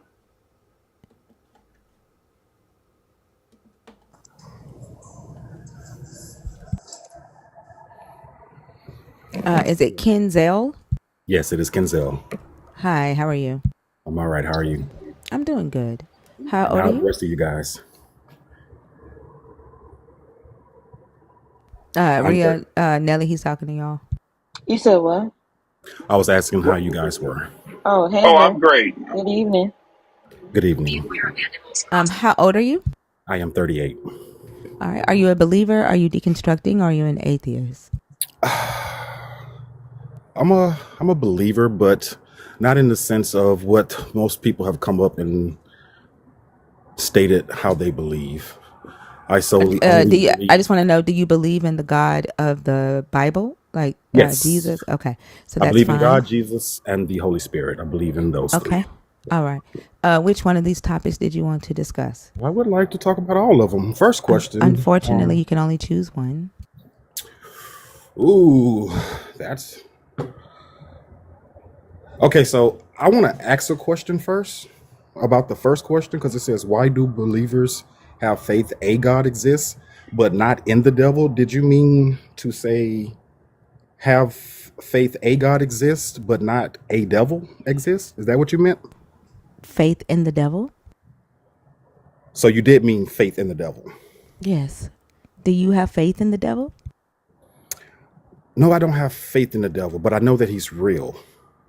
Because if God exists, then Wait, he do you have definitely faith in exists. God? Yes, I have faith in God. That's where I Hold choose on. to put my Wait, faith. hold on. You have faith in God, but you don't have faith in the devil, but you know the devil is real. Yes, because having faith in the devil would mean that I believe in his works. That means that I But if you support his know work. he's real, you do believe in his works. Yes, I know he's real. That means you do believe in his works. You do believe they exist. You believe he exists. You believe that he can do what he says he can do or what people say he wants Yes, to I do. believe Therefore, that. you don't need to have faith. You just know, like you know that your devil exists. Unfortunately, you don't know, like you know that your God exists. Oh, I know my God exists. He Except has you didn't revealed say that himself to about me. your God. You said that about your devil. Well, we was talking and then we touched on that part first No, at the I end. asked, do you have faith that the devil exists? You And I said, said, I have no, faith. You I said, do you know have he, faith in you God? I said, said, no, I yes. And you don't. said, do you have I faith know in the what I devil? said, and I'm talking right now, but I don't need you to like interrupt me, right? I asked, do you have faith that the devil exists? You said, no, I know he exists. You said, I do not have faith in the devil because I know he exists. And I clarified and I said, do you have faith in your God?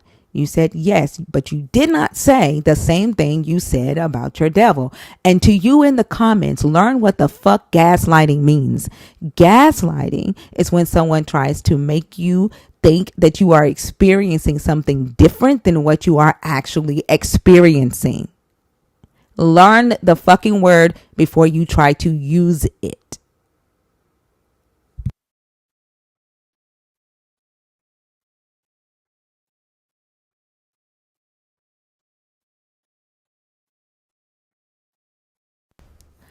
Don't fucking tell me what to do either. Kenzel, go ahead. What? One thing I never really understood is what motherfuckers think they're gonna do behind some fucking words in a chat. Like I don't understand why they waste the energy to type the dumb shit that they type as if they can enforce that shit.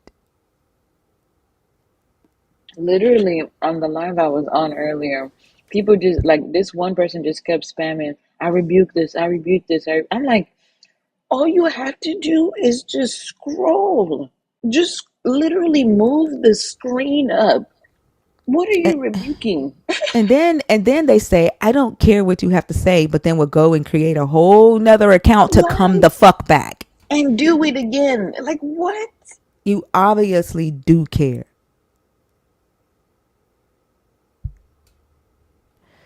Don't worry about what the fuck I believe. Kenzel, go ahead.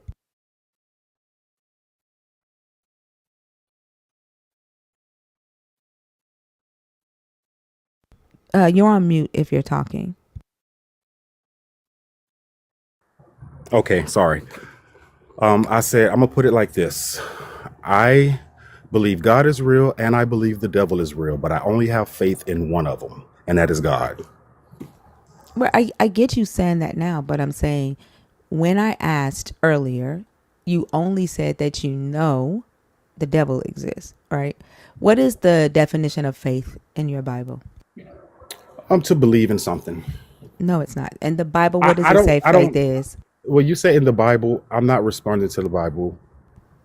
Well, I asked if you believe in the God of the Bible. You said yes. Yes, I believe in the God of the Bible. So faith is a word that was created specifically for this religion.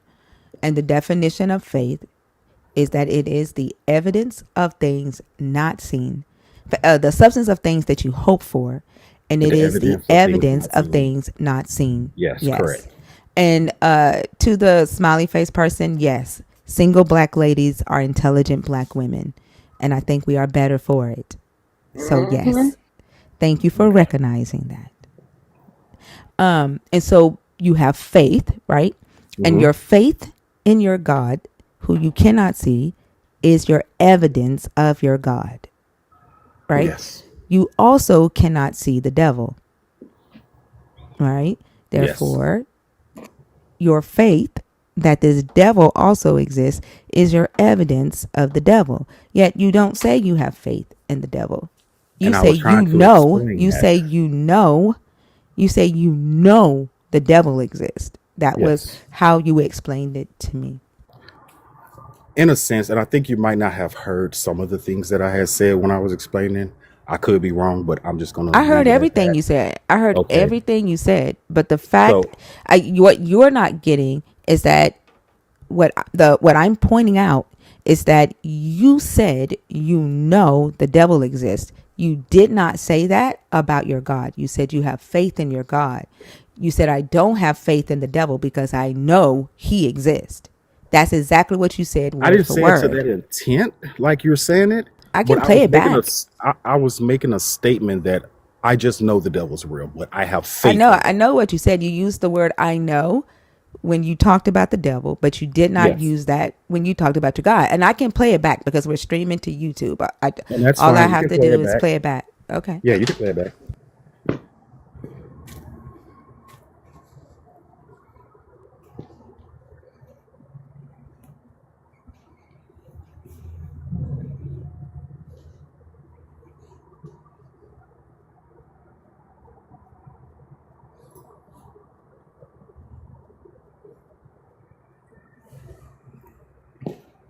Exist? Is that what you meant? All right, guys. While we're Believer, waiting, but not in the sense we of already what talked most about. people. Hold on, I'm Hold on. gonna. Can y'all hear me? Oh yeah, I would. Hold on. Are you playing it now? I was about to say, y'all, let's get the likes up, please. We're stuck at 180. Let's get the likes up. Thank you.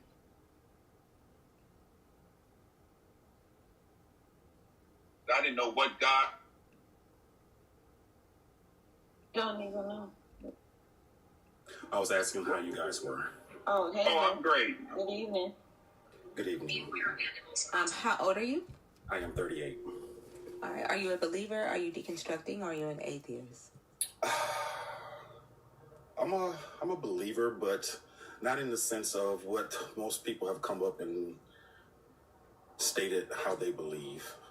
I solely Do you? believe. I just want to know. Do you believe in the God of the Bible, like Yes. Jesus? Okay, so I that's believe fine. in God, Jesus, and the Holy Spirit. I believe in those three. Okay, all right. Which one of these topics did you want to discuss? I would like to talk about all of them. First question. Unfortunately, you can only choose one.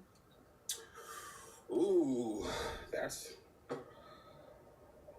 okay. So I want to ask a question first about the first question because it says, "Why do believers have faith a God exists, but not in the devil?" Did you mean to say have faith a God exists, but not a devil exists? Is that what you meant? Faith in the devil? So you did mean faith in the devil. Yes. Do you have faith in the devil? No, I don't have faith in the devil, but I know that he's real. Because if God exists, then he do you have definitely faith in exists. God? Yes, I have faith in God. That's why I choose to put my faith. Hold on. You have faith in God, but you don't have faith in the devil, but you know the devil is real. Yes, because having faith in the devil would mean that I believe in his works. That means that I But if you know he's real, you do believe in his works. Yes, I know he's real. That means you do believe in his works. You do believe they exist. You believe he exists. You believe that he can do what he says he can do or what people say he wants to do. I believe Therefore, that. you don't need to have faith. You just know like you know that your devil exists. Unfortunately, you don't know like you know that your God exists. Oh, I know my God exists. Except you didn't say that about your God. You said that about your devil. Well, we was talking and then we touched on that part first. No, I asked, do you have faith that the devil exists? You said, no, I know. You said, no, I don't. You said, do you have faith? I know what I said, and I'm talking right now, but I don't need you to, like, interrupt me, right? Are you there? Kenzel? I don't know why it keeps muting automatically, but yeah, I'm here. So did you hear it? Yeah, but you didn't let me finish. You asked me a question, and when I started talking, you cut in, and then you asked me that question. No, you're lying, sir. You're lying, sir. You're Okay. You blatantly literally, the lying only right thing now. that you said, right, was that you have faith in your God, and that's where you choose to put your faith. You didn't use the word no the same way that you use with the devil, and I clarified multiple times with you. Literally, the minute you said it, she caught it. She asked you, do you have faith in the devil? You said, no, I know that he exists. I And I know said he's that. I real. did. Shut up.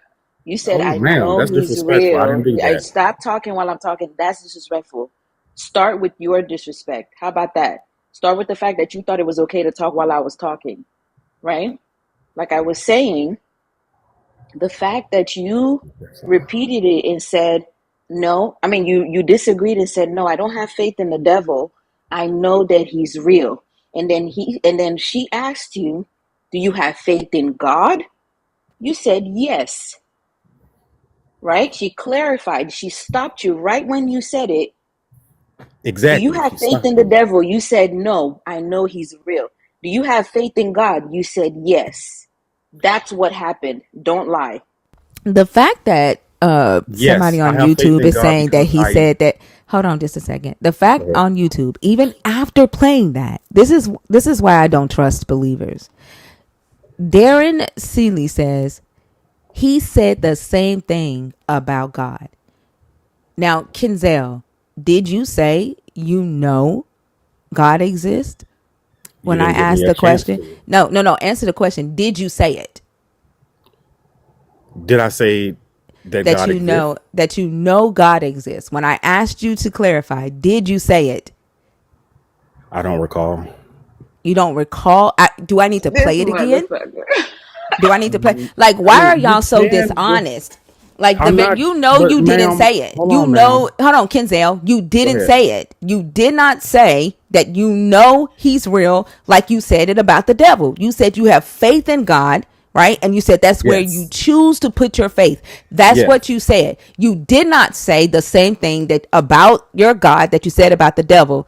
You're not You're telling the truth, and correct. neither is this believer in the You're YouTube you're comments. All I'm gonna you're say, Like, correct, but the you didn't thing let the me. thing it doesn't matter if you think that I didn't give you an opportunity, which I did, because I clarified with you multiple times and gave you the opportunity to correct it and say that you know your God exists the same way you said about your devil. I gave you multiple chances to say it. So that's not true. Just because you didn't think to say that you know your God exists, right? It's not my fault that though you don't use those same words about your God that you use about your devil. But the point that I'm trying to make right now is how a Christian will lie for another Christian. Like, y'all will have facts in your face. I played it over so y'all could hear it, and still the lies just come out of your mouths. Like, I don't like, this is why I can't trust believers, because y'all will lie at the drop of a hat for your faith.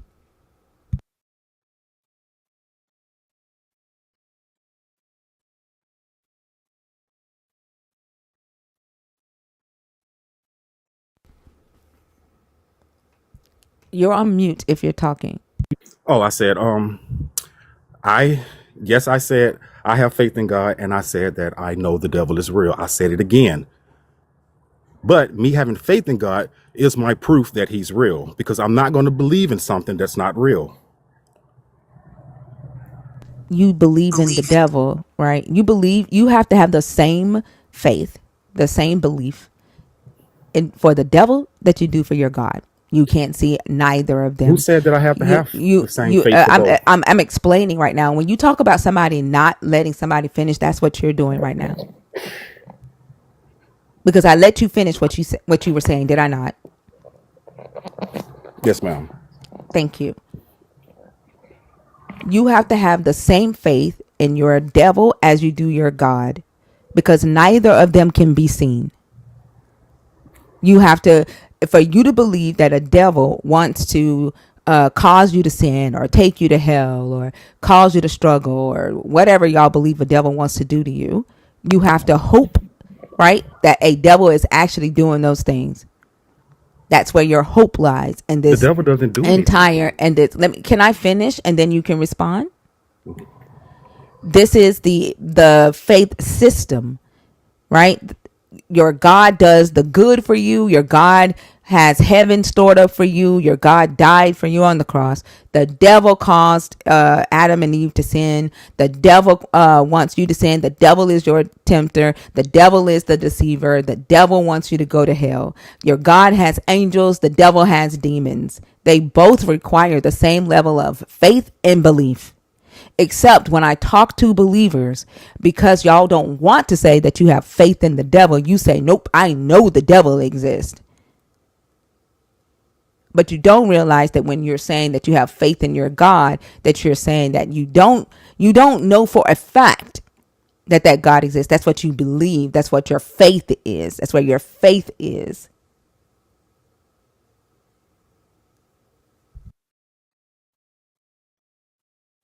Can I speak? Yes, I'm. That's when Okay, when so there's a silence. yeah, I know God is real. I've experienced him multiple times. And most people can't say that, but I have. My whole life is an experience, like everybody else would say. But when I say an experience, I mean an experience that's not like anybody I have met in this world yet. To the point to where I am so isolated from society for whatever phenomenon reason that I can't even explain. So I know God is real. Yeah, we're Listen, all chosen. before I knew God, I was speaking. Before, Yeah, and I'm gonna but repeat myself. We're all chosen. Wah wah. okay, so you can get a bottle for that cry. So when Right. I You're was not the one little, like I crying. said, my That life like is what? You're telling us your whole my life experience story off with of a God. question that was not asked. Please. My experience with God starts from when I was a kid. It's a story, just like the Bible, but it's not like most people, because not to bring it up, but to bring it up. By the time I was 6, I did not know that love was a thing. I had never even heard the word. One day, I'm getting off the bus from school. It was a bad day, horrible day, all kind of stuff going on. My sister was walking in front of me, dragging her backpack and her jacket because she was crying. She had got into it with this girl on the bus, and they was fighting, and I was trying to break it up, and Let's keep just tapping, y'all. Let's keep tapping while he's telling the and story. Please, let's get the likes she up. was Thank walking you in very front of me. much. Baby girl, please be quiet. Y'all, let's And get the likes up. Let's Dudet's not here, Lala's not here. It's just me. So have mercy. Let's get the likes up while he's giving testimony. so she was walking in front of me, and I had not realized that at that time that I had never heard no one tell us that they love us. And I was in foster care. Mom was a crackhead, straight left us. That was a complete nightmare. And we got caught because I had to find milk for my sister because mom had left on one of her highs, and I hadn't seen her for, when I got older, I realized it had been 2 weeks. So I fed my sister whatever I could find in the house, what I saw my mom do. So that was me growing up fast. The lights went out. It was dark. I'm 4, trying to take care of a 2-year-old that was challenged. So I didn't know, but I got up and went across the street to ask the neighbor for some milk. And she asked me where my mom was, and I told her I didn't know. I ain't seen her in a lot of days. And she gave me the milk. I went home. I fed my sister. We got into bed. And about a couple hours later, somebody just kicked the door in. My mom came in. She looked like a demon. Her eyes was just bloodshot and red. She picked me up and she said, "You called the cops? You did something?" And she threw me across the room. And I fell on some kind of board that was in the floor. And it cut my leg open. And I grabbed my sister. I ran in the closet. And she was up front just destroying the house, breaking stuff. The cops is outside trying to get in, knocking on the door to the point they kicked the door and they got us out. Cut it short. So went into foster care. 6 years of foster care. Never heard nobody say I love you. Never even heard the word. One day, fast forward back to where I left off, my sister's walking in front of me. And I was like, I'm too young to be thinking like this. I'm like, life sucks. Like, this is not it. And all of a sudden, this feeling that I couldn't even explain with words just fell over me, and it made me feel so good. And when I stopped and I looked up in the sky, when I looked up in the sky, tears just started falling out of my eyes. I couldn't even freaking explain it. And when I looked at my sister, I realized that I loved her. And I had never heard that word. And I ran up to her and I hugged and I said, "I love you." And she said, "What does that mean?" And I said, "I can't explain it." That was the first time God revealed himself to me. And I learned that later on. There's other things that happen that you probably wouldn't believe. And I wouldn't care if you don't believe. Or you believe. I mean, obviously you would care, Well, or else you would not have told that story. But I wanted to give you time, right, so to tell the story so that So you my thing wouldn't is, my say, faith is "I'm in sorry, God. I didn't interrupt you, did I?" I did not interrupt you. I sat there quiet the whole time that you were talking, and people didn't want to hear the testimony while you went through, some horrible things in your childhood. I hate that, and I'm sorry you experienced that as a child. But you're not the only one who's had horrible childhoods, That's, right? And that's true. for you to say that you've experienced God and like nobody else, like people get up here and say that all the time. My father was a pastor and my father had a horrible childhood. I'm talking about getting beat with telephones in his head, right? Like, I don't, why is that funny to you? Because I've experienced that. Yeah, it's not funny at all. I wasn't laughing because it was funny. Well, you shouldn't have laughed at all. You can't tell me what to do. I know that I can do this. And I hope you go and be special and have love with the God that you can't see. and somebody was calling for empathy for him. You can give empathy all you fucking want. I don't have to. I can conserve my shit. Stop fucking saying y'all did anything. Don't fucking lie on me.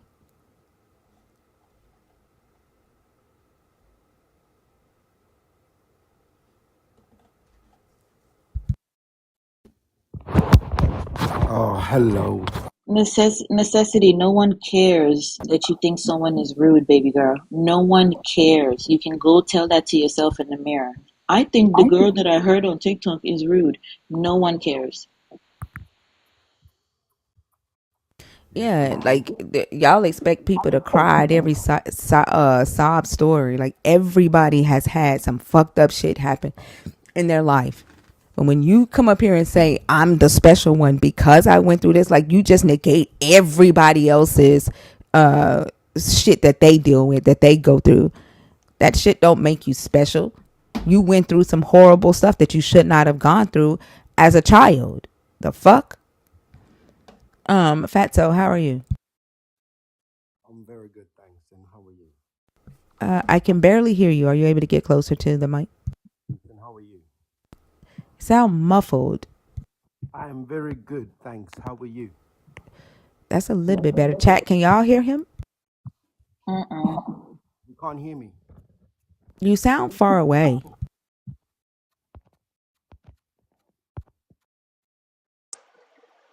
I can barely hear, and I'm on stage. Yeah, he sound far away and muffled. Let me see if he's gonna join again. Like a sad story is not an excuse to be a shitty person. Yeah, let that sink in. You guys think just because someone has a sad story, then now it's okay for them to abuse you and manipulate you. That's not how that works. A sad story, that happens to everybody. But now you're chosen because you please go to bed. And then that y'all be lying for no fucking reason at all. Like I understand that you have to be team Jesus. But if you can't fucking hear him, you can't hear him. Like there is no reason to lie. His fucking phone was muffled. The fuck?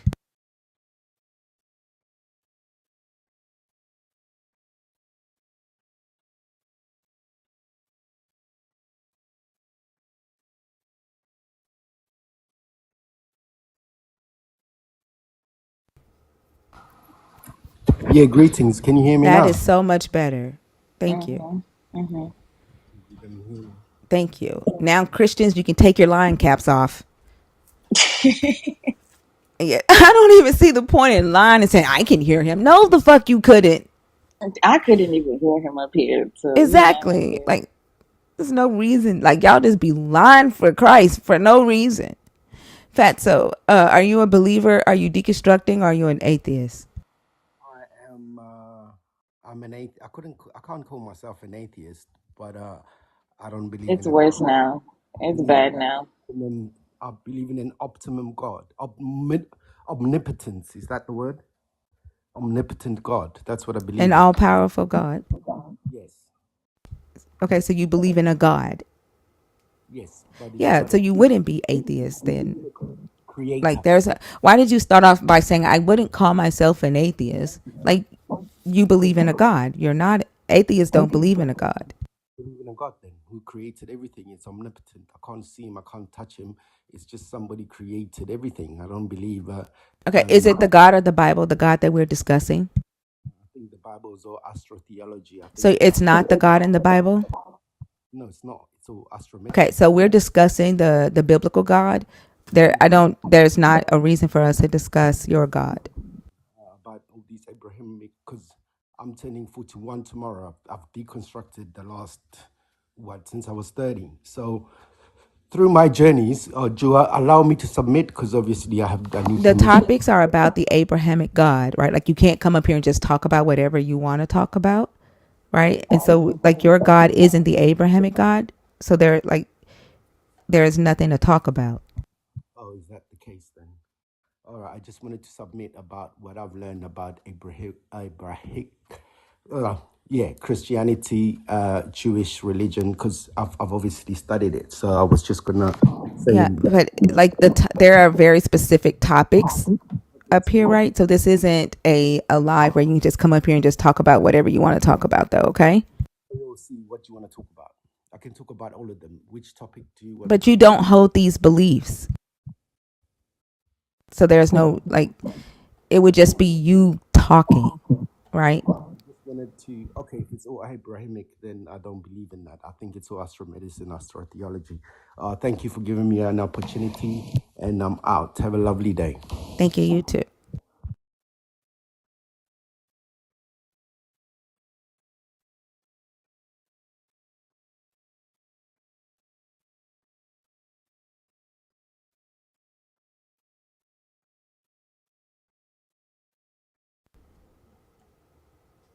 If you are waiting to come up, can you please comment?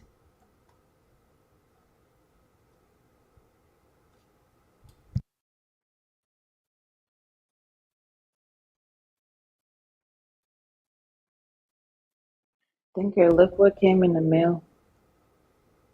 Oh yay! And my mug. I'm gonna show you my mug later.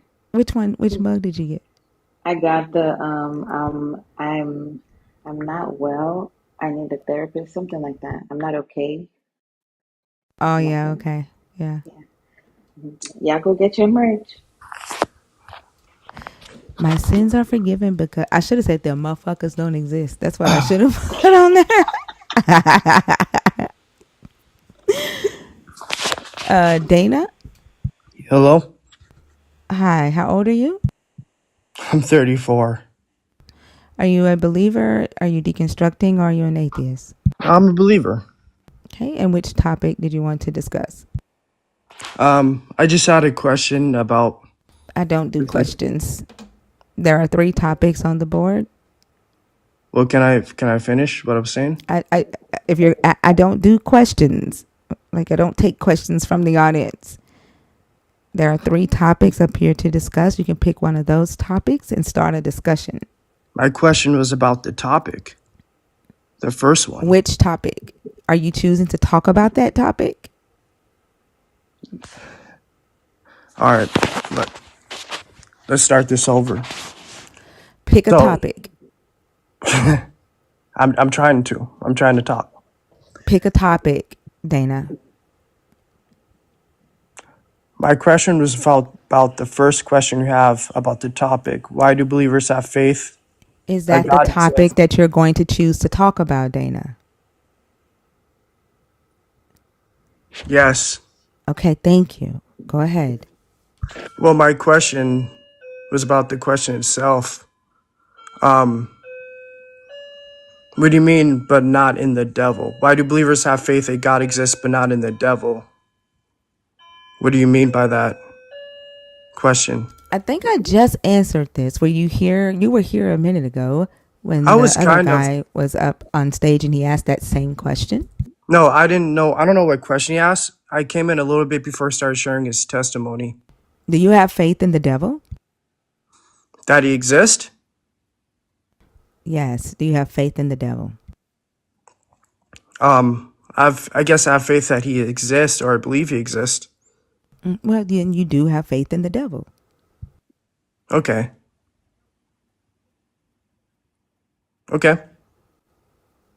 I think that's a normal Christian thought, is they accept that the devil exists. That's normal. Yeah, I believe so. If they're follow the Bible, they believe that the devil exists and that he's, causing destruction or tempting people, whatever have you. He's Well, adversary. I don't believe that the devil exists, but the very fact, right, that you believe a devil exists, Sure. right? You have the same level of faith in your God that you do in a devil. No. Yes, you do. I guess as far as the possibilities of existence go, and it's not just a devil, right? So you have the devil, then if you want to say demons, I mean, you things like believe that. in fairy tales. Like, you assign like characters to bad things that happen in your life and bad things that happen in the world. No, I don't. Yes, you do.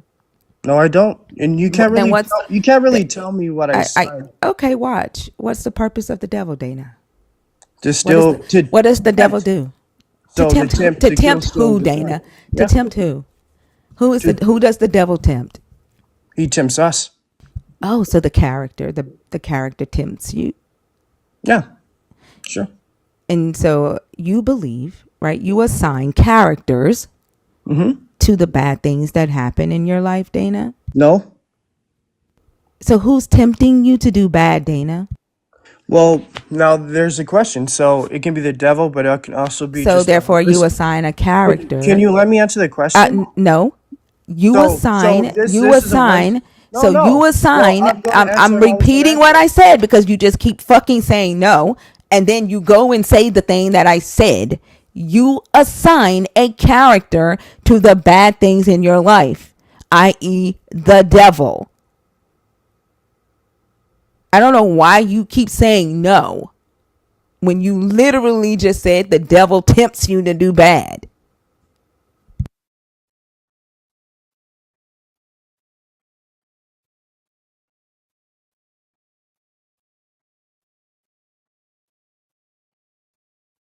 You're on mute, Dana.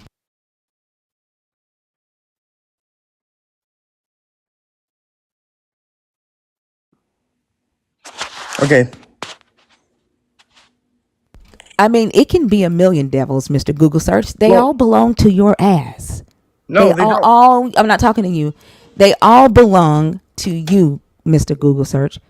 Those are your characters. Those are your Sims characters. Do what the fuck you want. Have as many as you want.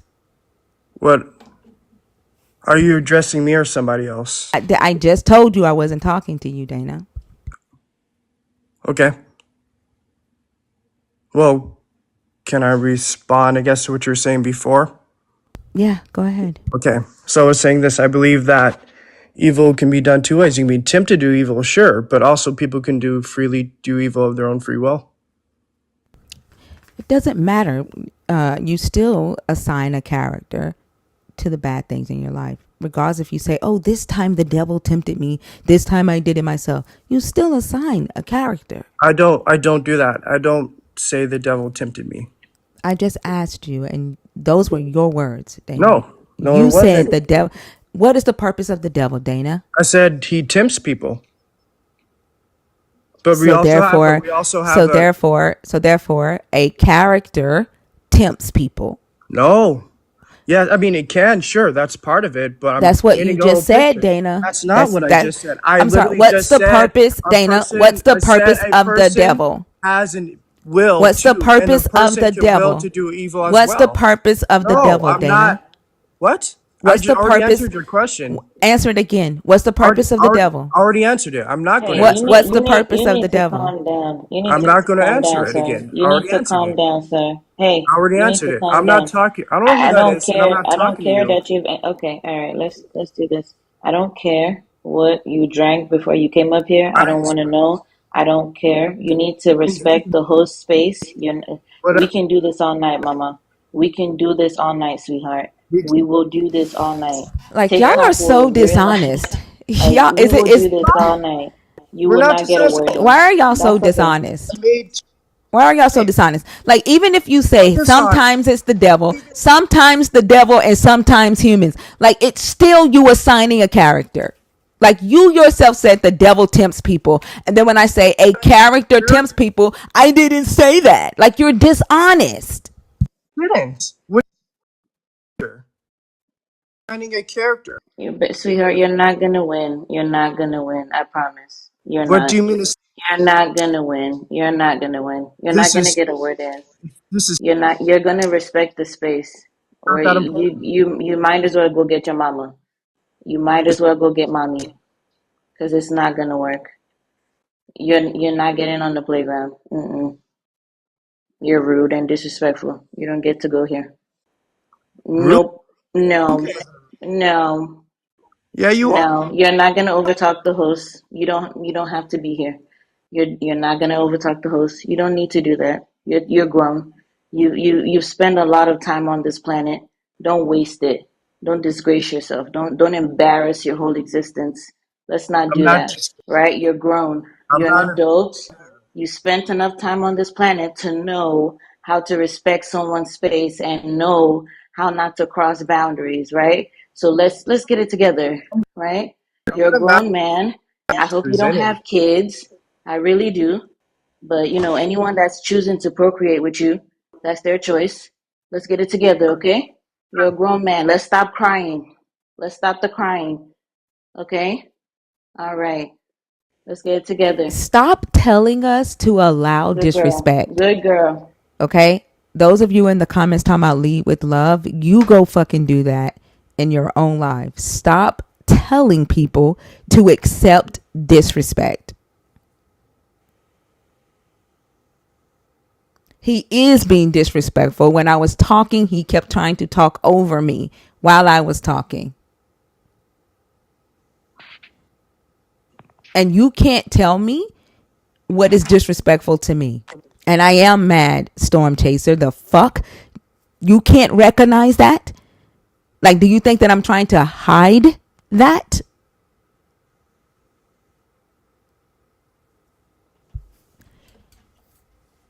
Be respectful. If you're going to come on this stage, be respectful. Don't interrupt people when they're talking. I will try my best to not interrupt you unless you try to gaslight me and not answer questions like you're doing now, Dana. You very specifically said the devil tempts people. And you said people also make bad decisions on their own with their free will. And therefore I said, assigning a character to bad things, and then you lied and said you didn't say that. You definitely said it.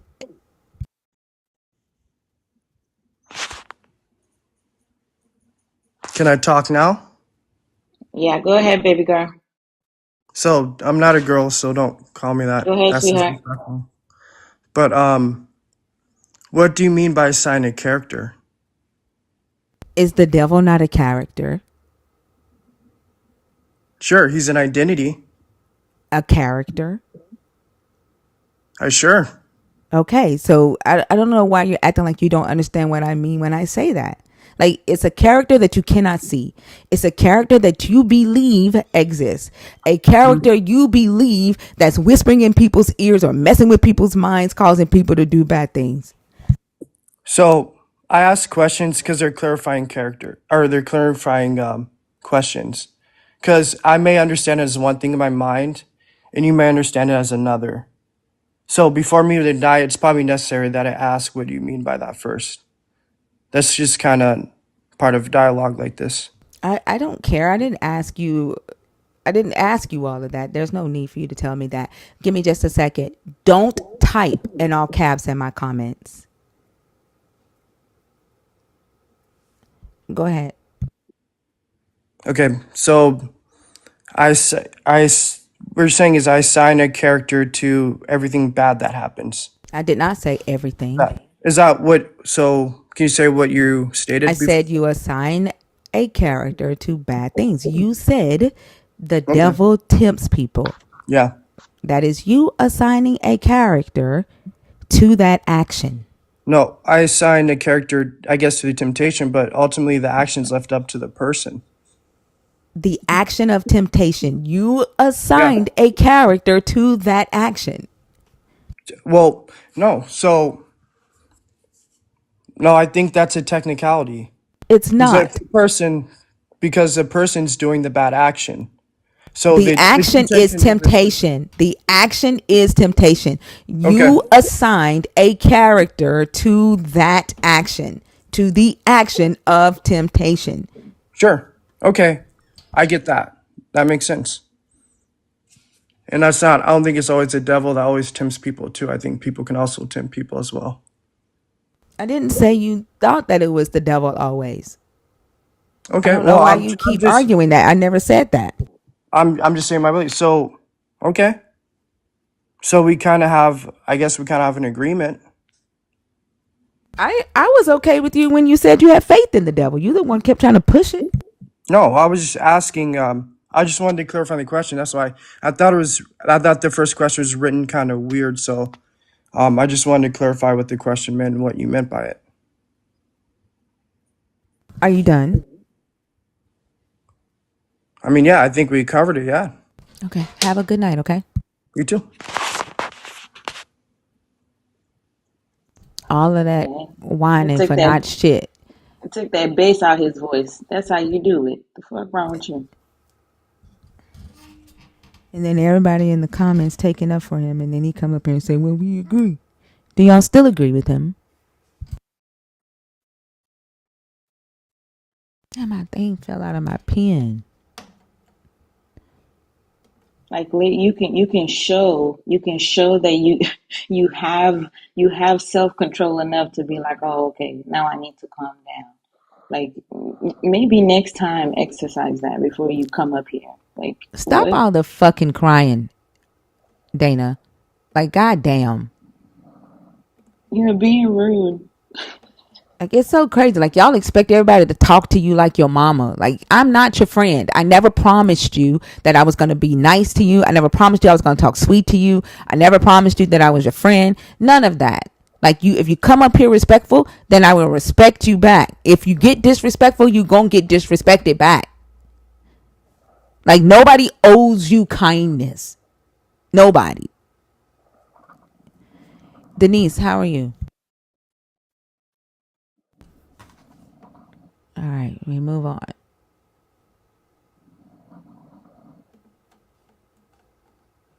That's how y'all get over on people, telling them that they owe you. Like literally, I was on a lot. Like I wasn't on the line, but I was listening to it, and someone asked this man, you expect, like, you think women owe you like niceties, like they're supposed to be kind to you just because you're a man? And this motherfucker said, yeah.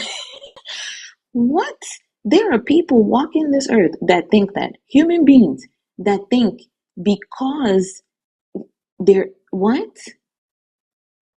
Like, it's crazy.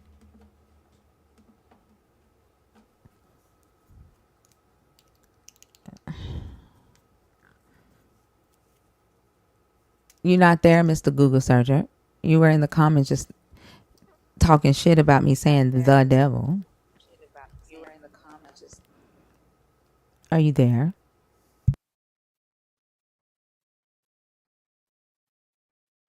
Mr. Google searcher, are you there? Goes both ways, no way, Dana. This is my life, right? I make the rules. If you respect me, I respect you. You disrespect me, I disrespect you back. I don't owe you shit. I never asked you to be nice to me either. I never asked you to talk sweet to me either. I don't give a damn. But what I will do, right, is make sure that you don't disrespect me. And that's that on that. The minute you step into her space and request to be in her space, what you owe her is to respect her fucking boundaries. So yes, you do owe her that. Like, you're not going to come into someone's space and expect to do whatever you want. That's the difference. Use your brain, the 2 cells that you have left.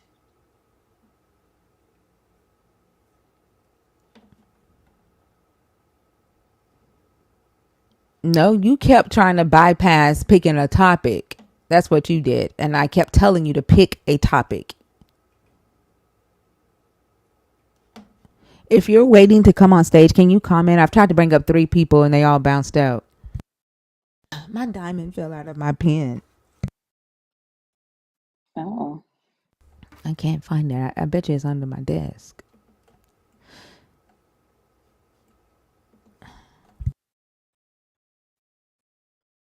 Lady X, you've been in there all night. I didn't even know you were there on purpose.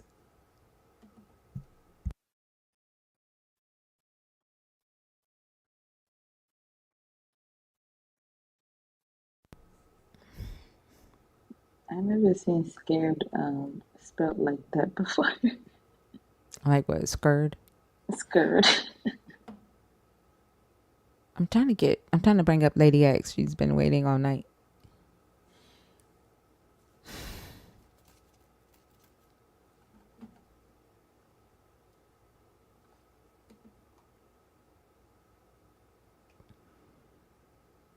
Have y'all seen Shy Nicole? Yeah, she was in the Oh my live a god, couple it's nights ago. crazy. I just looked Oh, at the that's what's actual going on. time here. Hi, how are you? I'm okay. Yeah, I'm 34 for TikTok purposes. Okay, what topic did you want to talk about? The if you why do believers have a faith in God exists but not in the devil? I actually am at the point right now that I kind of believe that the devil exists, but I don't believe in God. Why?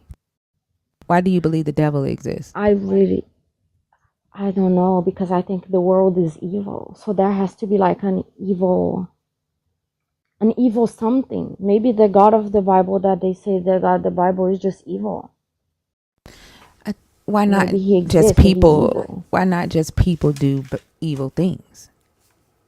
Why does it have to be that a devil is making people do evil things? A devil. Yeah, why does I it don't have know, to because there's a be? lot of people that don't deserve it get like born with like really horrible diseases and born to really But why does awful it have to be parents that an and stuff like that. entity is assigning those diseases to people and not just biology? I think Right? because Like, if we the know devil that there are exists, things that he's sadistic. I'm saying, like, we know, right, that there are things that causes diseases to manifest in our bodies, right? It's not just some random act. There's no random, randomness to it. Yeah, I guess you're not struck down like from like in a random day. Like morning, you're fine. Most cases, there's something that is in your body. Yeah, I guess you're right. No, that's quick. It's quick like that for me, I guess. I just don't know. I just keep struggling with that. I see evil. I don't see God, but I see evil from people. And here's the thing, Maybe like, that's just life. people consider God good. There are good people in the world, right? There are people who do bad things in the world. There are evil people in the world, right? When you say you don't see God, are you saying you don't see good people? You I'm think saying everybody is evil? I don't see enough good people. Like I don't see enough good people or good things in this world, at least personally, for me to believe in something good. That something good is pushing. No, I'm not. But I'm there's not like asking if you believe in God. I'm asking, powerful. are you saying that you don't see good people in the Kinda, world? yeah. I don't really see good That's people in sad. the world. Yeah. Is everybody around you bad? No, not everybody around me is bad. But I say more like I don't see enough good people. I don't see enough good things. Do you think that maybe you should change your environment or change where you're looking? I think perhaps, but a lot of it is like out of my control because it's Why? just Is it like your how I was environment? born. Because I straight up moved continents to not be around my family because they're that bad. But I changed my environment as much as possible, but I still see bad people and like bad things, and it seems like bad people running the world and the politics and the economy. And I'm just like, this is like a hellscape that somebody really, really evil and sadistic created. But there's like literally the fact that like someone else on the other side of the world is having a completely opposite like opinion on the world, right? Like they're just like, yeah, the world is amazing. Everybody's great. Everybody's happy. Everything is fine. Like you realize that, right? Yeah, I think so. Yeah, makes Right. sense. So like it would be more like perception, right? And your environment, like what you're seeing on a regular basis, right? Because Yeah, even though same like some luck people too, I are guess. having Yeah, even though like some people are having the worst time, right? There are bad people that are having a great time, or they're just Mm. people in general that are having an amazing time on this planet. They don't want for anything, they're good. So the same way that you have like your experience, you can say, oh, it's the world, but you have to realize it's your world.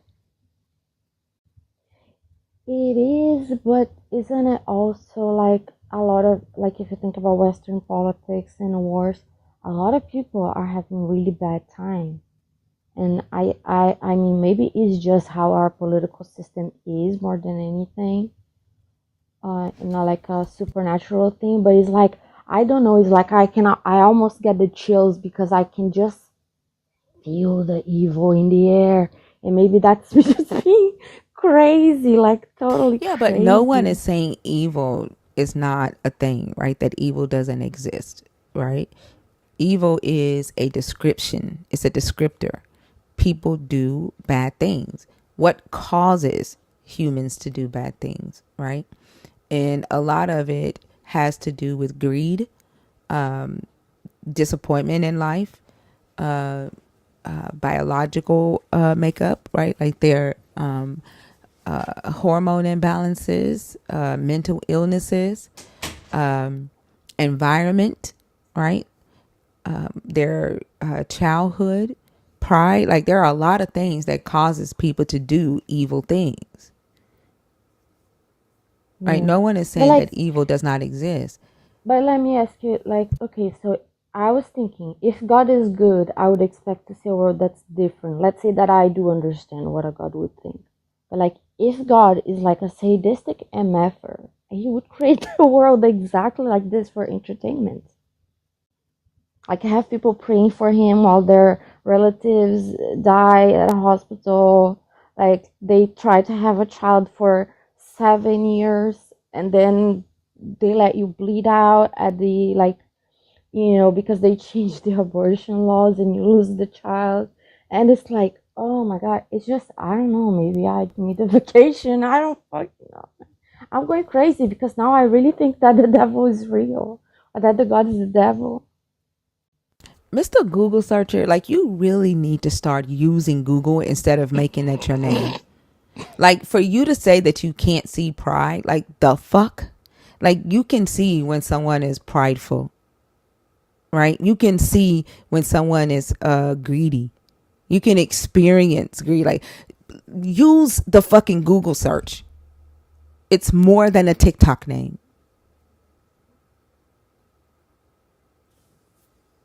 I'm sorry, but I'm still laughing. So I'm just gonna mute. But no, thanks. This gives me some stuff to think about. I think I'm gonna do a Google search myself later. I think it's crazy for when people say stuff like that, like, "Oh, you can't see air." What? It wins every day where It's I just, live. You can feel it. You can feel it in your face. What do you mean? Like I don't understand. I don't know. Like I don't see my socks. I know they're there inside the shoe. I can feel it. And then they act like when we say that a person's pride, right, can cause them to do something harmful, they act like we're saying pride is an entity, like we're personifying the emotion of pride. Like it sometimes it irritates me because something that should be at this level, at our big age, we should be able to have, you know, a civil conversation Like kind of about the things that cause people. Yeah, like we shouldn't have to go kindergarten level and talk about pride as if it's some fucking monster under the bed. Yeah, like, oh, you are accusing me of having pride? Did you mention pride because you think I do have that I do that? Or like the car argument, because I was here much earlier, there was somebody saying, oh, but what was it? Abraham? Oh, he didn't lie. Was he deceitful? Yeah, but he didn't lie. So somebody asked him if they said I bought you a car, but it was like full of back payments because they didn't pay the installments. They'd be like, well, it's not really lying. I mean, like, oh my God, in real life, this person would be so mad they would be pressing charges. Yeah. So I why saw can't a people video. admit it? Yeah, exactly. I saw a video on TikTok yesterday where a young lady had moved to Atlanta and her friends told her, hey, you can come live with me. We'll split the rent. So she's there like a month and she's paid like $950 in rent. And come to find out, the girl who told her she could move there told her that the rent was $1,600 a month plus utilities. Well, somebody came to her and was like, hey, she lying to you. The rent where you live is not that much and the utilities are included. So she calls the landlord office on the video and finds out that the rent is only $1,300 and water is included. And so when she calculated it, the roommate had only paid $350 for rent that month, where she bared the brunt of the rent, $950. That is deceitful as fuck, right? Yeah. But that last guy would say, if God did that, right? If God allowed Abraham to get away with that, that's not deceit. But it's deceit when humans do it. Yes, exactly. His whole argument was like, yeah, but God knew that he was gonna, like, no, but it does also not make that right. Even if, it just doesn't make lying right. So how are you gonna take any good example from the Bible if like moral people get like almost killed and, you know, it just doesn't make a lot of sense. I guess my argument that the world is evil also doesn't make a lot of sense, but at least I can admit to it. I don't know, right? We're If talking they about the seed, admit, and Mr. Google search bar is still fucking loading because he's still talking about whether you can see air. He said you can't see objects wow, moved by. you can even hear air. You mean like What the fuck? What? What? So he was you? saying before that you couldn't see air, and now you're saying that you can't even feel air. He said What is you that can't even? see when an object is Oh, moved by air. Like you don't. You. You. Oh my God! you I don't have even know how never to. seen a leaf in the wind? Right, like you haven't seen a tree being knocked down by wind, like wind so strong it's knocking shit down. Are Mm. you okay? Where do these people live? Like underground base? Cause I don't know. This is what belief in a God will do. Like, it's. Uh, It's brain rot. It really is top, like peak level brain rot. Somebody said, "Don't tell that to a candle." Literally, like oh my gosh. I'm so confused, guys. But okay, thank you for having me, guys. I don't have much else to say, but like I'll think about it and maybe why perhaps that I feel that the world's evil, but I guess it's not true for every place and it's not true for like every person. I bet there's lots of little kids having fun in the snow somewhere. oh Yeah, yeah. like I can see that humans do bad things, but I also know some pretty good humans. You know, that have beautiful hearts, that have beautiful intentions That's true. for mankind, right? There are some humans that don't give a fuck, some that will negotiate with their life and will negotiate with the lives of others. And their greed will take the president over the lives of others. Their consciousness won't give a fuck, right? And that's where evil actions come in. I But support if that. we just keep talking about a devil did it, right? Like Mm-hmm. we just gonna keep dealing with the same shit, waiting on a God to beat the devil. I don't know, at some future date, I guess. Yeah. I also guess that the good people are not like pointing at themselves and being like, "Hi everybody, look at me, I'm so good, I'm such a best person, I'm the best person ever." So bad people are gonna basically do that though.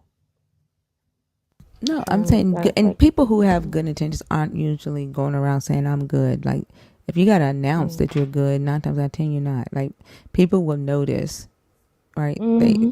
They can feel, right, when someone is genuine, and they can feel when someone is being disingenuous. It's just a matter of us, trusting what our bodies is telling us, what our minds is telling us. A lot of times we don't, because we've been taught not to listen to ourselves, not to lean on our own thoughts, our own understanding. We have to go and ask somebody else, what do you think about this? Should I do this? What about this? Like, it, we don't trust our own intuition. Yeah. Okay, this It keeps is good to, do risk assessments and things like that, but it's a difference when you just completely put the responsibility on somebody else to tell you what to think or how to think. no, I got you. This is why I'm saying like it gives me enough to think about for like the weekend. And I'm pretty tired now because it's like I've been listening to you guys from like about 5 a.m. and it's now 10 a.m. and I only kind of looked at my phone like half an hour ago or so. Like came on, but yeah, thank you for having me. I'll think about it. Like right now, I don't have any more thoughts, only confusion, pretty much. You're welcome. But Thank thank you you, for girls, coming and up. have a great weekend. Thank you. You too. Okay, Thank bye. you. Bye. Thank you. I am sorry, but I gotta check out too. Okay. Have a good night, Ria. Have a good night. Thank you for hanging with me. Of course. Love you. Love you. Love you Bye. too. I'm still here. I'm just not responding to a lot of the bullshit. I just can't. It's crazy. And then like only thing I could think about is like these are adults that say half the shit that I'm hearing. Like you wouldn't expect it to come out of an adult's mouth. Right. I Yeah. I just I don't know. My tolerance for bullshit is really getting slim. Hmm. I don't know. Bash had a live that said he's lost faith in the faith community, and I'm almost right there. Like the amount of times that they've lied just for the sake of taking up for a believer on stage, and then end up getting caught. Like the believer that's on stage will end up admitting that they didn't say the thing, and then the people in the comments that tried to take up for them, like they don't have any remorse for lying. You know what I'm saying? Like it's Right. just yeah, it's making me lose faith in that community altogether. Exactly. It's crazy. Is it Charlie? It's Charlie. Charlie. Okay. Are you a Christian, a believer? Are you deconstructing, or are you an atheist? I am a believer. And which topic did you want to discuss? Primarily the first one because I just don't really understand it. Yeah. Do you have faith in the devil? Yeah, yeah. I believe in the devil as a real entity. Yeah. Okay. I'm just a little confused because I don't really know many believers who would I guess take the existence of a god for a fact, but discount the existence of a devil. Well, I think the main thing is that they don't like to say that they have faith in the devil, right? Because they say that they know the devil is real, but they have faith in God, right? Faith is the substance of things that you hope for, according to this book, and it's the evidence of what you cannot see, right? And so the devil belongs to believers. The devil doesn't belong to non-believers. That's y'all's character. That's y'all's devil. That's y'all's enemy.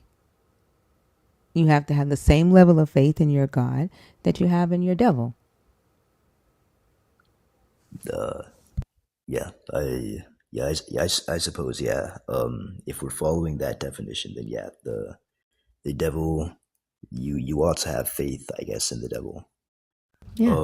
And also concerning the second one, if you have free will, So why you only get to do one topic. Understood. Uh, mm, I guess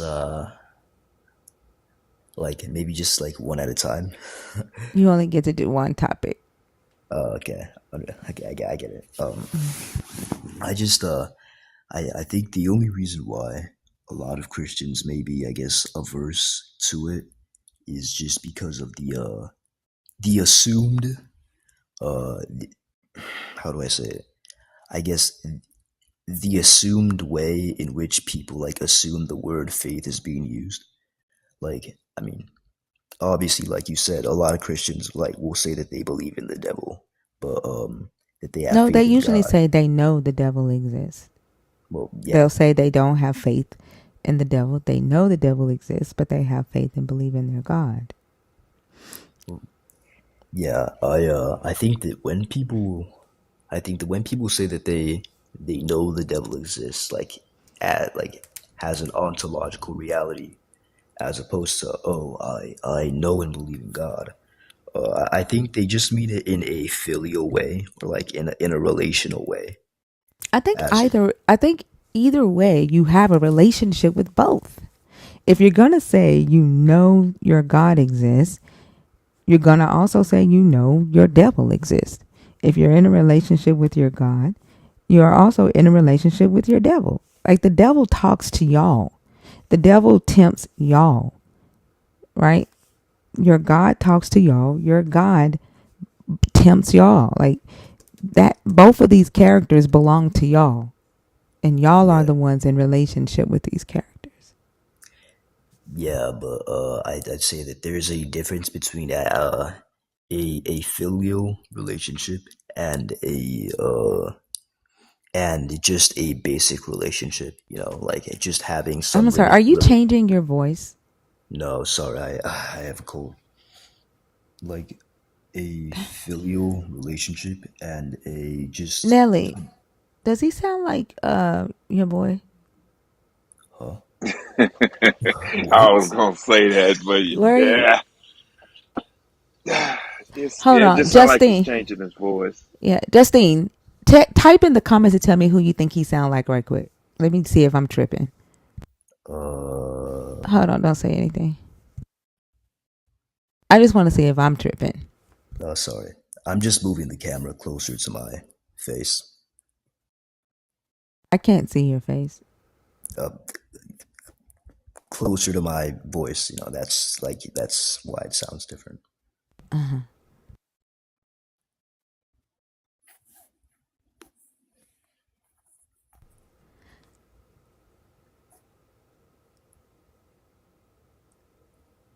I don't know. Justin, are you there? I just want to make sure I'm not tripping. Okay. We're going to keep talking, and then I want you to tell me who he sound like. Now, she's awake. Well, go ahead. Explain again. It's a difference between a philo relationship, Filial filio relationship. relationship. Explain that. What do you mean by filio?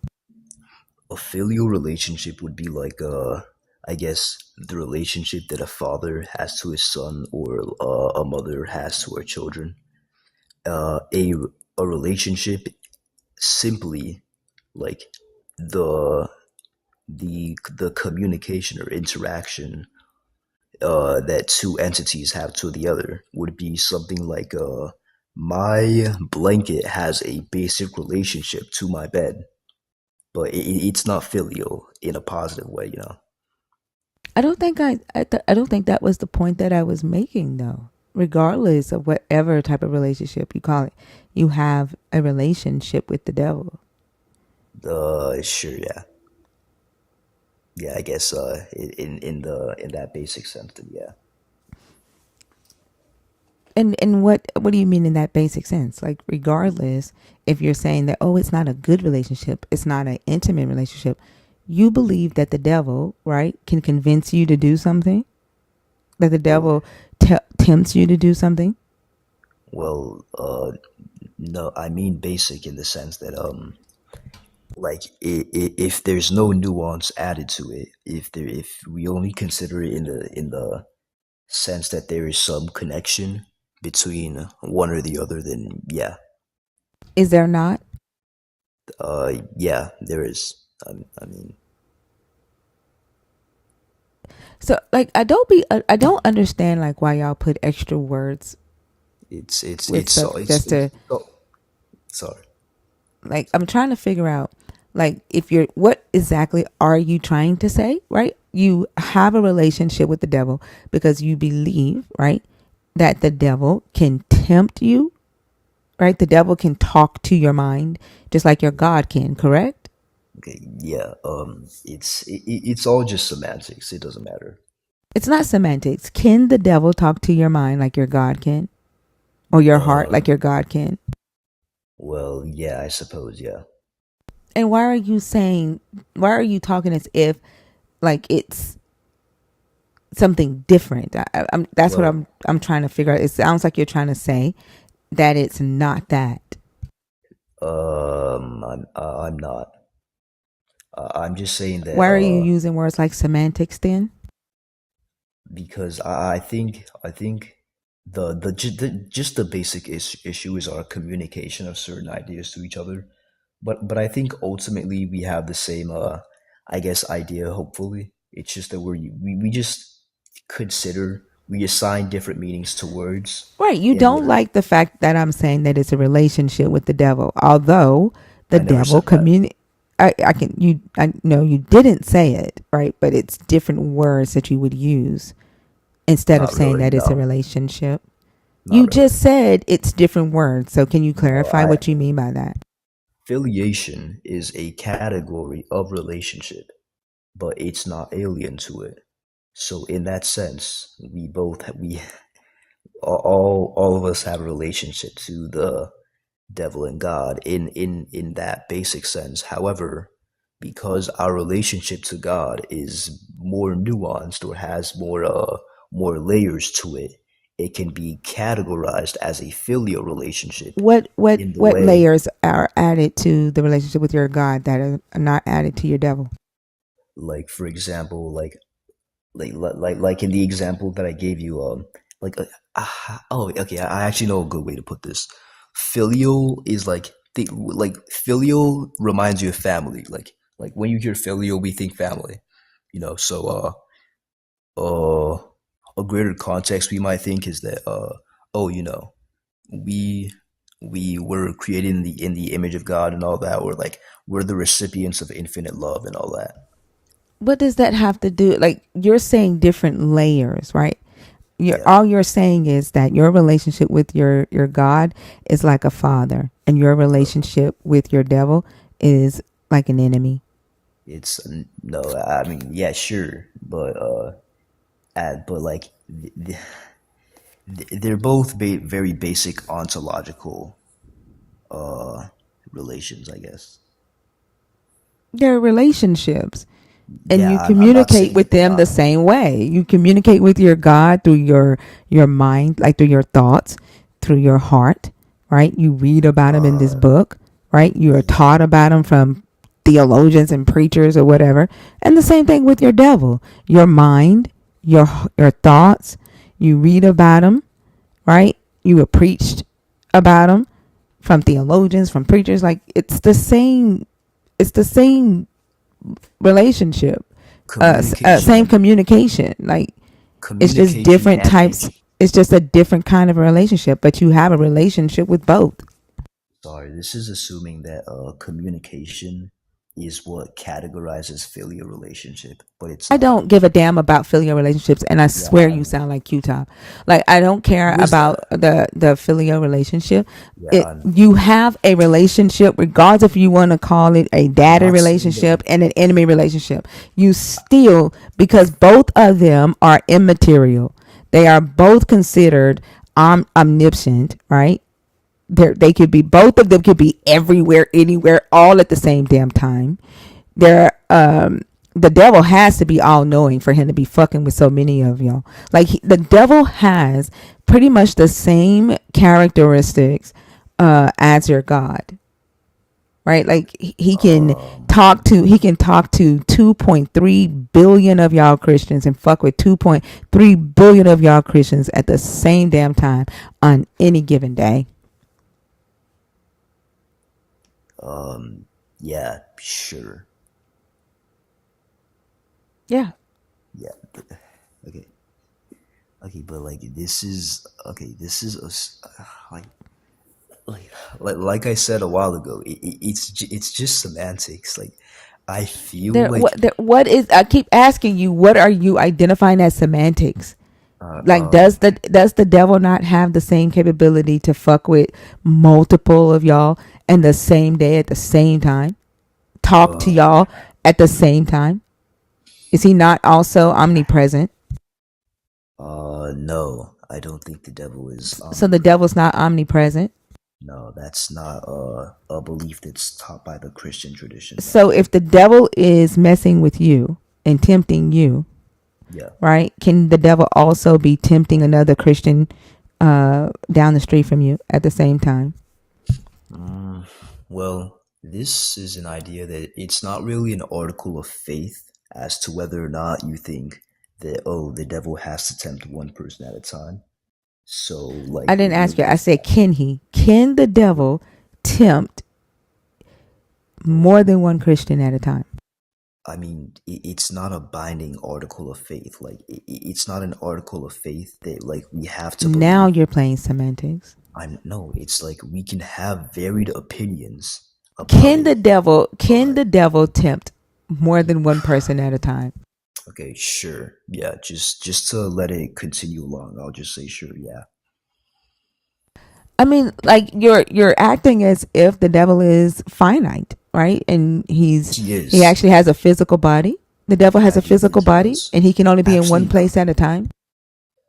I do think, actually, no, I don't think the devil has a physical body. I follow the teachings of St. Thomas Aquinas on that matter. However, not having a physical body doesn't mean being unlimited or being omnipresent. So what is it? So the devil is a spirit. He's immaterial, Yes, yeah.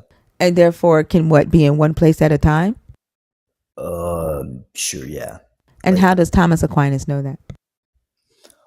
Thomas Aquinas, oh, well, background real quick. He was a medieval I know who he theologian. was. What? How Yeah. does he know that?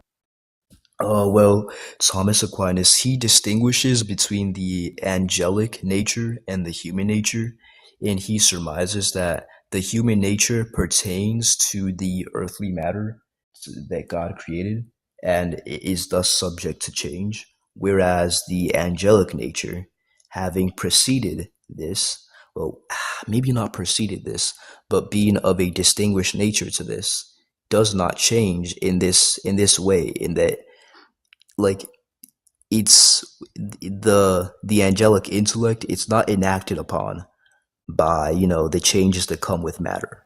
So that's how he reasons to it. However, So it's hold on. not an article of faith. Because he was an angel, right? He can only be in one place at a time because he was an angel. So then everybody on earth, every preacher on earth who preaches about the devil doing this and the devil doing that is a liar, because the devil can't do more than what one single human can do. Well, no, because I said that it's not an article of faith. So, like, the church allows us to have varied opinions on it. So if another Christian were Kind to of tell like me that, God. okay. So if another Christian were to tell me that they believe that the devil can be all around the earth at an instant, I wouldn't tell them that they're wrong, because it's not an article of faith. It's not an article of faith. I mean, And this, but the thing is like every Christian has a God, and every Christian has a devil, right? There are Christians all around the world. So either the devil is fucking with all of y'all at the same damn time, right? At any given point in time all around the world, or the motherfucker just don't exist. that's a false equivalent. It's No. like if he can only be in one place at one time, and then you have Okay. multiple Christians all around the world saying the devil told me to do this, the devil told me to do that, or the devil did this and the devil did that. It can't be if the motherfucker Okay. can't be anywhere Okay. but one place at a time. Okay, but my opinion on it is not binding for all other Christians. So Are you like? Do you understand that I'm not asking your damn opinion on it? I'm using logic. okay, but no, I'm telling you that whether or not the devil is omnipresent or is constrained to one place at a time, it's it's not an article. Okay, I think the reason why this is like confusing is because I've just been saying it's not an article of I don't faith. care if it's an No, article of faith, and you no, constantly saying and that does not change anything. yeah, that's what I was getting to. I was going to say I've just been saying that without explaining what that actually is. I know you're saying that that's not So what the church fathers deem, right? Like it, I no, don't that's care. not what that means actually. No. It means it's not a necessary belief to be a part of the church. You can have a That's not what the church fathers deem to be uh, orthodoxy or doctrine. no. Like, it That's not does no. not change the fact that if there are 2.3 billion Christians that Ma'am. believe in a devil and believe that a devil is out to get them, that a devil's job is to deceive them, a devil's job is to tempt them, then that devil has to have omni properties. That devil has to be able to be all around the world at the same damn time. All right. So just so that the debate doesn't like go I'm well, not I debating guess you. yeah, whatever. Sorry, conversation doesn't derail. Like I just want us to like reel it in and like just like just maintain a certain conduct. I know. Like I'm not trying to. No, because you're about to No, get your ass cussed out. Don't fucking I'm tone not. police me. No, Listen, I'm trying. shh. Do not tone police me. I'm a grown ass woman. I speak the I'm way I want to speak, right? I say what the fuck I want to say. If you can't handle it, you know how to exit, don't you? I'm just saying I this. don't care. You know how to exit if you can't handle No, it, I'm don't you? trying to be respectful. I That's don't think not respectful, and I'm telling you, don't no tone police me. I'm not your fucking child. I'm not it's your wife, and I'm not your mama. If you okay. can't handle it, leave. All right. I'm okay. I'm just saying from I don't care what you're saying. I just one told you adult what it to is. another. One I adult to don't give a another. damn. I I respect listen, you. Charlie, I'm telling you, I do not give a damn. If you can't handle it, leave. Okay. I respect you. This is your panel, not mine. All right. I understand. I'm just saying that. I done told you Hey. already. I don't care what you're saying. All right. I don't give a fuck about your tone policing. All right. I'm okay. Well, I'm respecting your. I'm like you don't have to. I'm Move just on, okay. Charlie, or else I'm Well, gonna make the decision for you. all right. Okay. So what we were talking about, the devil's presence and whether or not it's limited or unlimited, right?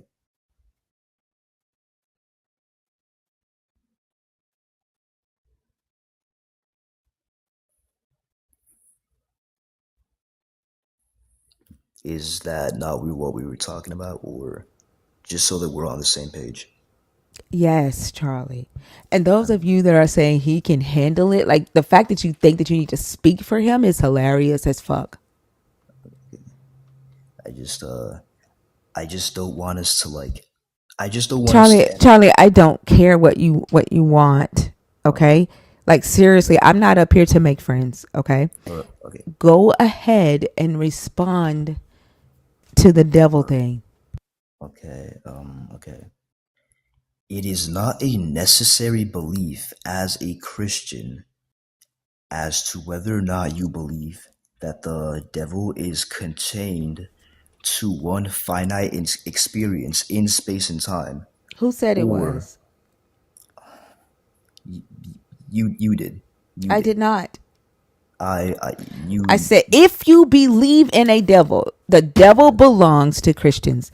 If Christians say that a devil wants to deceive them, that a devil's job is to tempt them, that a devil is fucking with them, and there are 2.3 billion Christians on the earth who believe this, then the devil has to be omnipresent. well I did not say that it is a requirement of the church to believe the devil is omnipresent, or that it is a requirement of the church to even believe a devil exists. I never said that. it is.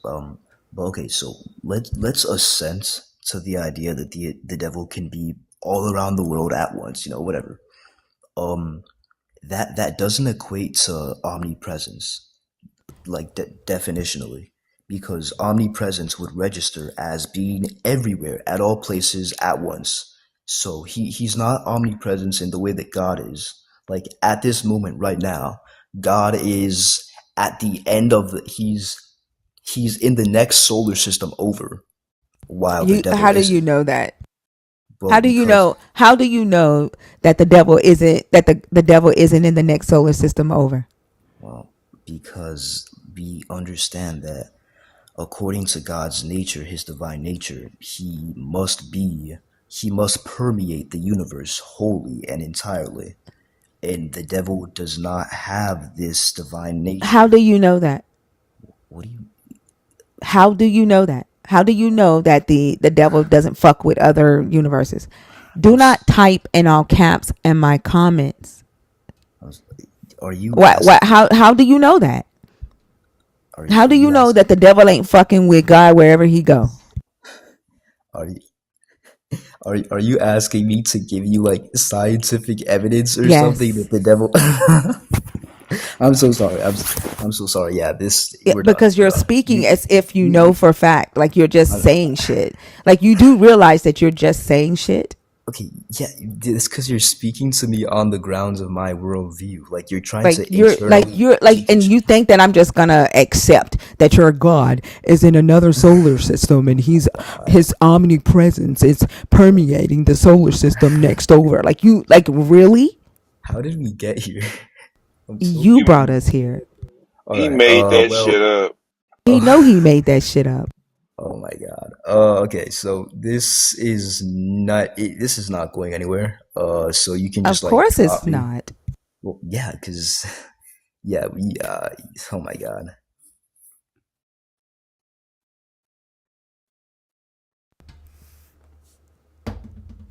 I mean, he just literally made that shit up. I couldn't even. I was laughing when he said it. God God is in the next solar system over. Like shut the fuck up. Like you can't even prove your God in this fucking solar system. And then on top of that, like your God has an omnipresent devil that has just as much power or even possibly more power than his ass do. Because y'all limit his power to save your fucking free will. And Yeah, I that. swear that was Q-Top changing his fucking voice. Well, I mean, I was listening to him, and I mean, I could just literally see the bullshit coming. I'm like, wow, this cat right here is finna go there. And then he said the solar system. Well, God's in a different solar system. He has to be God in a world that they're not in. He has to be. He has to be in a world that a God in a world that their asses are not in because they know damn well they can't see their God in this world. Yeah, I always ask Christians, where was God when he was doing all the creation? Where was he at when he created the solar system and planets and all that? Where was he actually at? Nobody can ever answer that one. I should have asked him. He seemed to know where God is right now, so He was he probably could have permeating the given solar an system. Like I swear that was Q-Top. answer. That was crazy. Wow.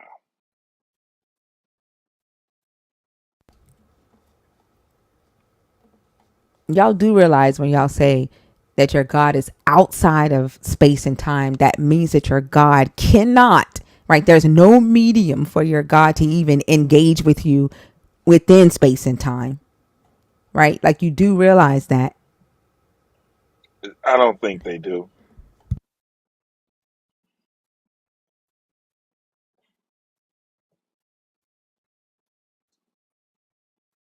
That he would have to become finite, and or you would have to prove what medium he's using to reach in, and you can't.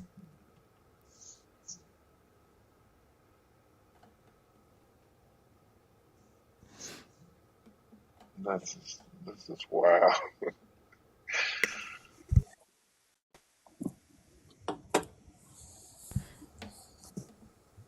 That's why y'all say your God is in you.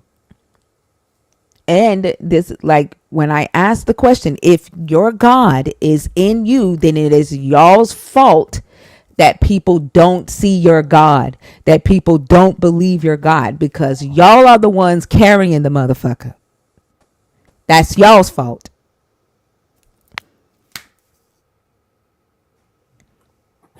Crash, how are you?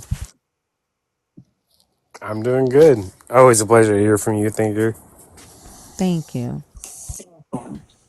Are you a believer? Are you deconstructing? Are you an atheist? Hmm. I find myself closer to a believer these days. Okay. What topic did you want to discuss?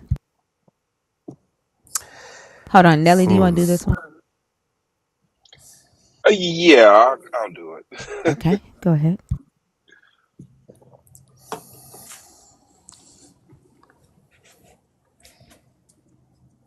Oh, What? sorry. Were you waiting for my response for that? Yes. What topic do you want to discuss? Gotcha. I thought you were about to jump in with something specific. um, Uh-uh. Let's see. Honestly, the top one had my attention at I mean, don't get me wrong. The last conversation for sure pulled me in, but that top topic is a big one. And honestly, I like the second one a lot too.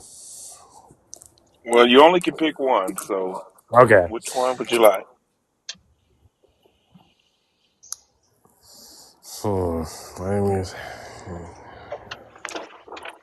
Okay. I'll do the top one. Okay, go ahead. All right. Believers having a faith in God exists, but not in the devil. For me, the topic is interesting because I don't know many believers that don't also believe in the devil. However, I've always disagreed with their perception of, where the weight lies, kind of thing. But I'm kind of worried that in my argument with this, I'm kind of like, if there's no actual argument to be had, like if we all just agree, then it all just becomes a moot point. Like, why are we even talking about it? So you have faith. You have faith in the devil as well, right? I have faith that he exists and he has influence over our lives, just like God would.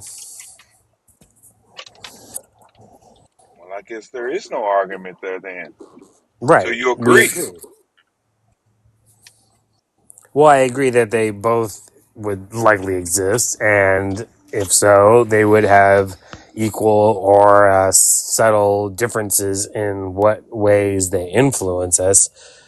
And like, the way the water cools us and the way fire burns us, and like, you can't say they're equal, but they exist in our world equally, and how we are influenced by them is up to us, I guess. But I mean, it's ridiculous to just say that one doesn't have power over us or any influence at all.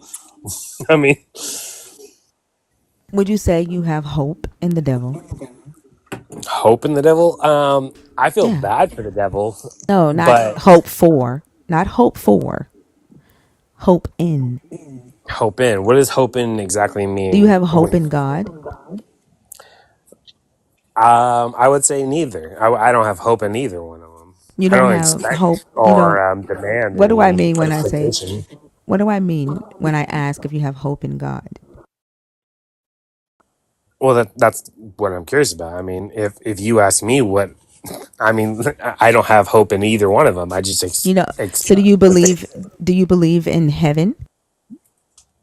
I believe that'd be nice that it would be there, but I'm not expecting it, and it'd be, something I would try to fight for, but not something that I'd be upset with if I didn't reach it.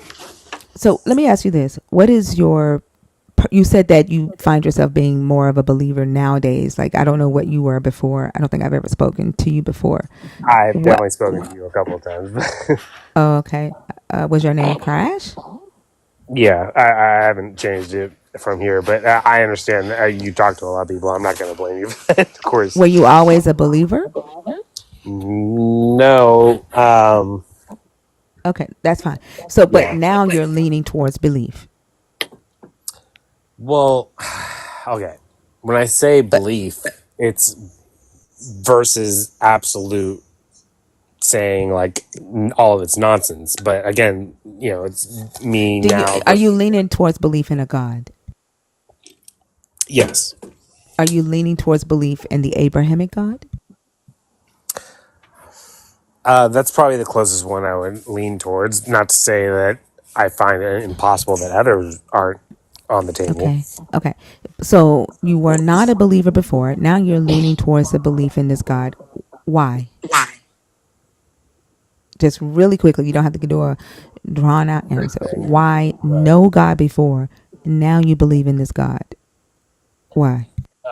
Okay, well, real quick, personally, I believe myself to be a logical thinker, and I surprise myself with the idea of thinking maybe that's a logical reason to believe in God, is that existence exists. That's basically my biggest thing. But So there's no purpose for the God, just to answer why you exist. I would never assume that there's a reason. I mean, if I was a god, I mean, and that's putting it in human terms. If I just created something, I wouldn't assume it's because I had a certain purpose or reason for it to exist. It's just the fact that I created it. And I'd like to think that maybe God had a similar sense of mind about that idea.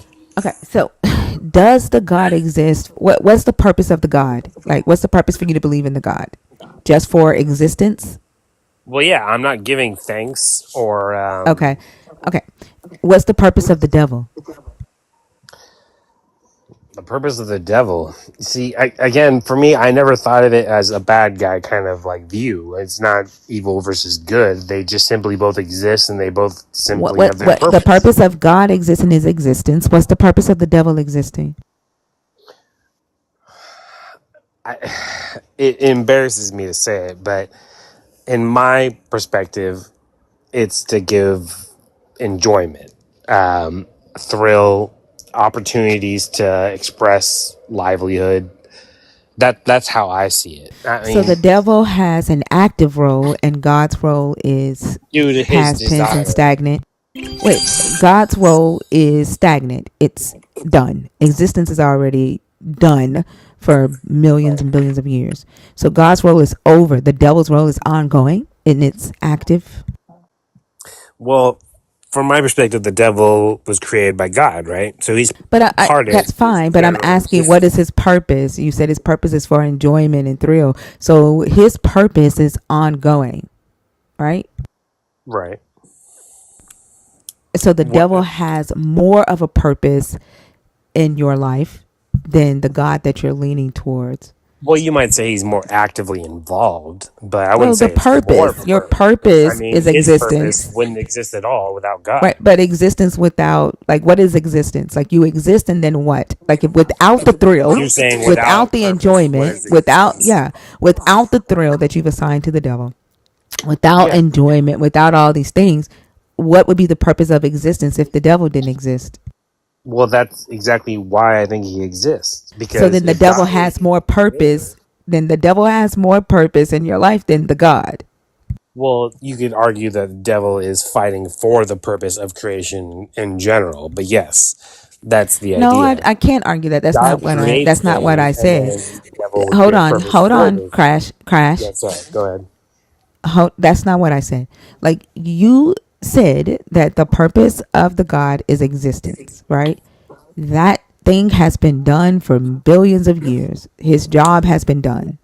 The devil's Absolutely. job is ongoing, right? Well, you It's consistently going because there's thrill, enjoyment happening every day, right? So the devil is constantly okay. working, right?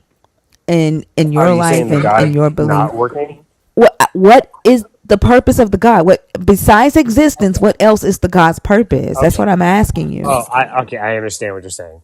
Um, for one, we don't know what it takes to create a universe, let alone maybe keep it going. For all we know, God is doing a continuous cycle of work just to keep everything in place, to Like what? Like what do stabilizing you all see of our every day? existence. Like what do you see Like every day that existence needs to be itself rejuvenated? might need to be constantly stabilized by God. Like what? Like, give me an example of something Well, I that. mean, just the sun being here. I mean, our planet, like our So very you're lives, saying like that your God everything is that like making the exists. sun every morning or something? Well, I'm saying he might be keeping it going, or at the very least, keeping it from not existing. Because if he just stopped doing his job, maybe everything just would go back to nothingness. So your God is creating a ball of fire every morning so that the Well, earth he's creating continues to go. all of existence, every single thing that we could even know, all the So stars, all of the universe. why if he can create the sun every morning and the stars every day, uh rejuvenate the earth every single day, every 24 hours he's doing this, why can't he also be the one to give thrill and excitement and enjoyment? Why does he need a devil to do that? Well, if he's focused so much on the very concept of existence and keeping that as a constant plane of infinity, then at the very least, he might be able to produce someone like the devil who would give pleasure or incite pleasure and the desire to do things and live life to What its I'm saying fullest. is it because his hands are full and he That's kind can't of how I do see it. Yeah. everything. So your God isn't all powerful then.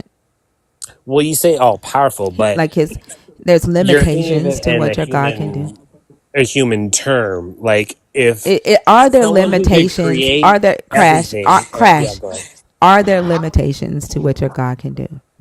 Well, I never assumed that God could do anything or everything. So are there limitations? Yes or no? Like why is it so hard for Well, y'all okay. to answer It is a questions? hard question because we have to imagine what everything even is. You're literally Like saying we're that your only God seeing needed to create the outside. devil to create enjoyment. So I'm asking, are there limitations to what your God can do? If he needs the devil to incite enjoyment, right?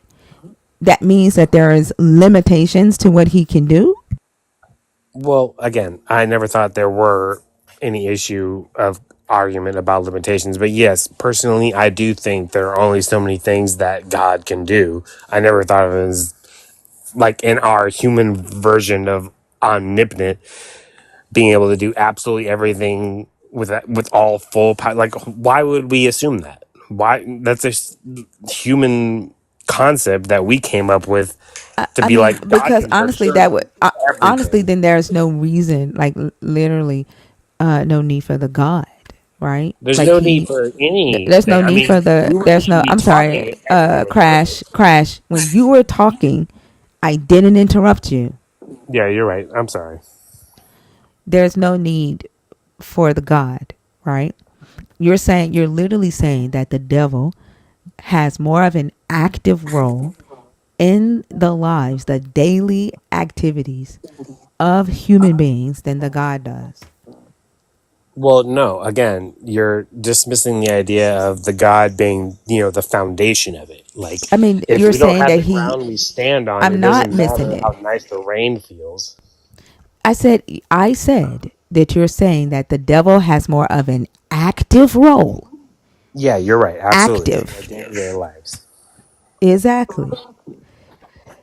Like your God is stagnant. Yeah, but he's an important foothold. Like I said, the foundation. Like without him, it doesn't matter what anything else is.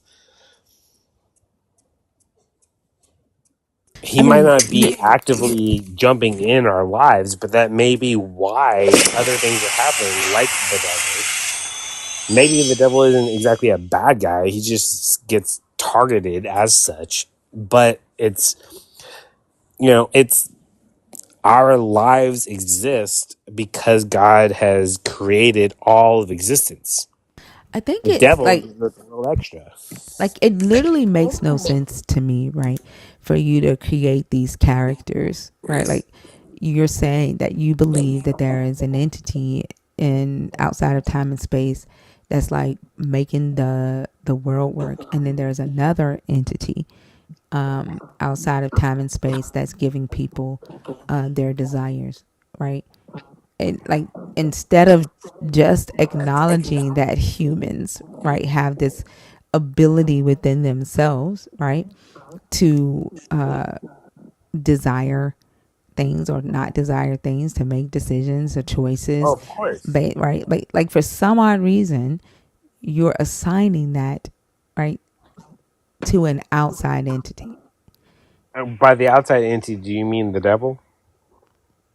Yeah, what other Oh, okay. I just outside want to be entity have we clear been? because I don't think the devil influences every decision we make.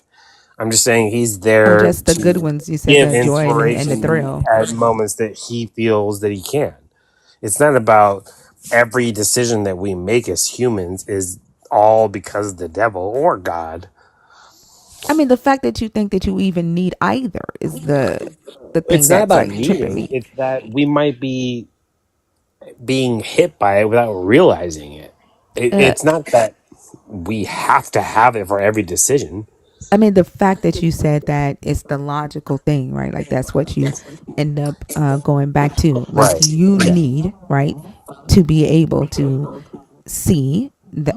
or answer that question, like why does the earth exist? I don't have the answer to that, therefore there has to be Of a course. God doing it, right? Humans make these exciting and enjoying thrillful decisions. I don't have the answer as to why, therefore it has to be a devil that's causing them to have these thrillful moments. Like that's all I hear See, you again, say. I wouldn't put it as that's why humans are thrillful as a whole. Like the devil, in my mind, wouldn't just like put it like a aura around all of humanity and be like, "This is why you're exciting." It's it's more of a targeted thing in my mind. I mean, again, look, this is all no one can know, right? Like we're all just talking about our general ideas. I mean, there's no way we can for sure know how it all I works. mean, the very fact, right, that you're saying that you don't know, and like you're just kind of like making this up off the You can cuff, believe right? and If hope. a devil existed, exactly, you have hope. And I asked you that, and you said no. And the very fact that you're using that word right now, right, Right. you have hope in the devil, just like you have hope in your God. And y'all's Yeah. hope may be placed in different things when it, because I don't think I've ever heard a believer say that the devil is the one giving them their thrills and their enjoyment, or that the devil is not a bad guy. But regardless of where you place your hope, you have hope in the devil just like you have hope in the God. Your level of faith and hope and both of these entities, both of these characters in this faith system is the same, because they're your characters in your story, like Absolutely. in your comic book. Right. Exactly. That is accurate. I agree. Yeah, that was my point from the beginning.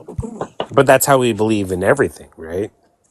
No, not Anything that you everybody. can believe in, it's based on that same ideology.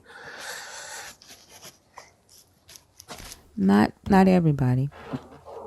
And then like when I asked you that maybe 15 minutes ago before we did that whole dance, you said no to hope. You're right, but it's because after we talked so much, it made it easier to understand what exactly you meant by that hope idea, and that's probably my fault. Yeah. Well, I don't have any other questions. Nelly, do you? No, I don't have any questions for him. Well, Coyote, thank you.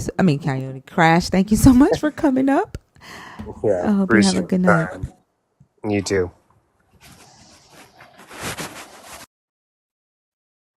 That was the most interesting thing. I've never heard anybody say that the devil had more of an active role in the lives of believers than the God.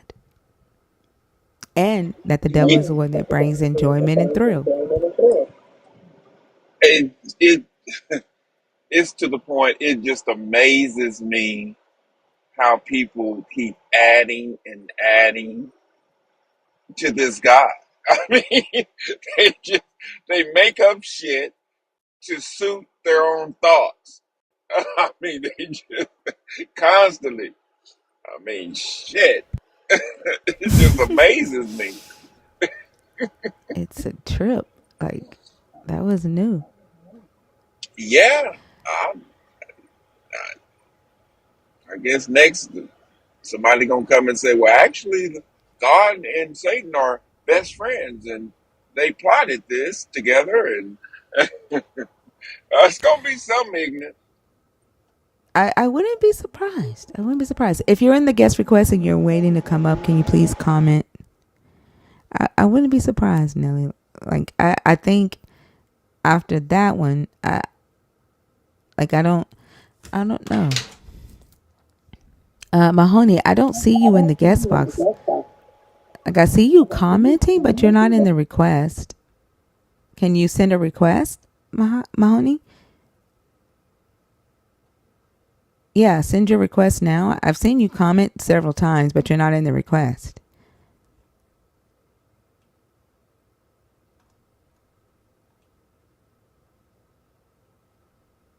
I think people that are believers, they really just make up shit as they go. When they get put in a situation to answer a hard question, they just let their imagination run wild to fit what they believe. It's crazy. Yeah. And this shit's better than Harry Potter. It reminds me of a comic book, to be real. Mahoney, no, it's not coming through. You may not have enough followers to come on stage. I think you have to have at least 5 followers to come up. Try to work on that and then request again. We're going to bring up somebody. If anybody want to help Mahoney out, send him a follow to help them get on stage. Hi, how do you pronounce your name? Moja. Umoja. Mm-hmm. Are you a believer? Are you deconstructing? Or are you an atheist? I'm a believer. Okay.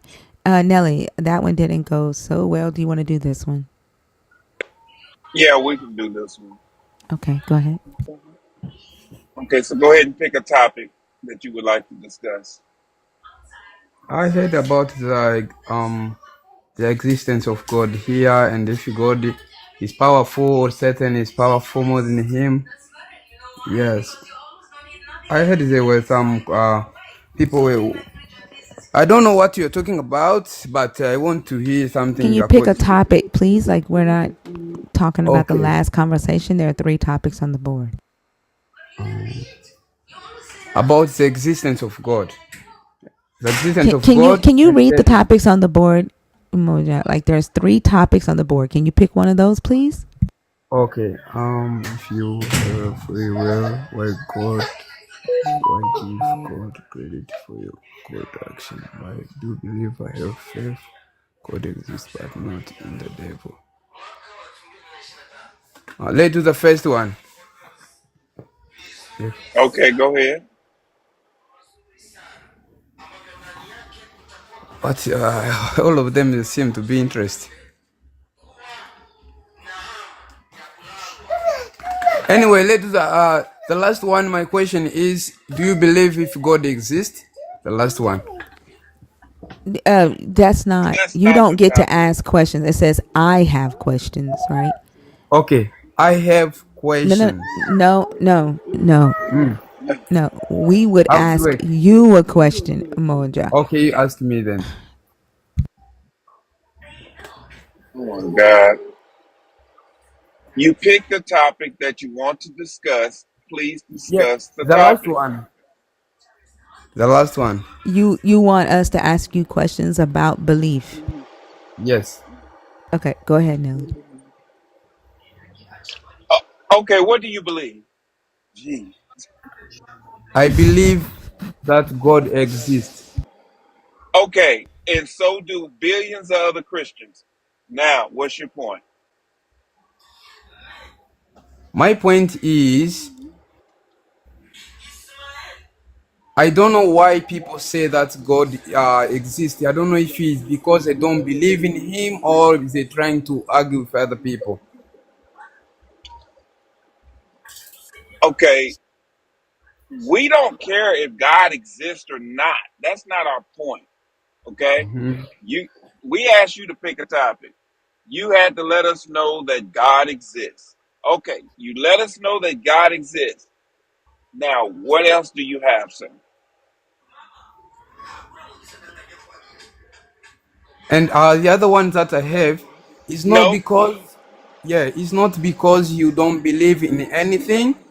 Will make it that things to be false or true or a liar. So it according to how people believe and take things. So I can say that things is true, but for you, Okay. you see it like a liar because you don't believe in it. That is the problem. Oh, so you have a problem with me, is what you're saying? No, no, no. I don't have a problem with you. But what I say is this: is I not don't believe because God exists. no, I believe God exists. That's what I said. It's not Okay. because you don't believe in something It will make that things to not exist or to exist. It's according. It depends on how you believe that things. Okay. We are not on no topic on this board. He And picked if a belief, and then it says I have questions. So like when a guest comes up and picks that, then I would ask a question. For example, I want to know why believers demoralize themselves when it comes to this God. What do you mean by that? Like, if I were to give you a story in the book of Yeah. where your God did something immoral, you would Mm-hmm. shift and you would agree with the immoral thing as a believer, because most believers feel like they can't like say that their God did something bad. Yeah. You can tell me the stories and we will start from there. I think, Nelly, do you want to give him an example of something? Or? I'm just going to throw something out there. If, let's just say that you met me and I had a woman with me, and Mm-hmm. you were interested in that woman, and you asked me who was that woman, and I told you, oh, that's my.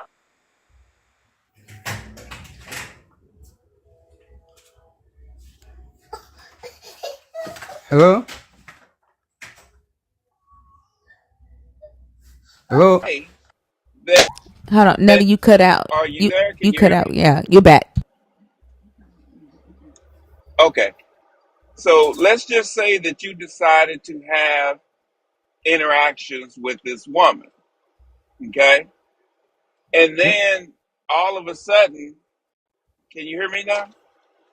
Yeah, I can hear you. Okay. Okay. And then all of a sudden, another guy comes in who's a friend of mine, Yep. came in and said, hey, what are you doing with my friend's, turn and say Mm-hmm. to him and say, well, that's not your friend's wife. That's your friend's sister. No, that's his wife. So you need to quit messing with her. Would you feel like you've been deceived? No, I don't think so. You don't think you would have been deceived if I told you that was my sister and she ended up being my wife? If she's not your sister, then how can you sleep with someone that is not your wife? Yeah, I don't think the communication is not there. I just said to you, I But it's said, because your if, network was playing. listen, listen to what I just said.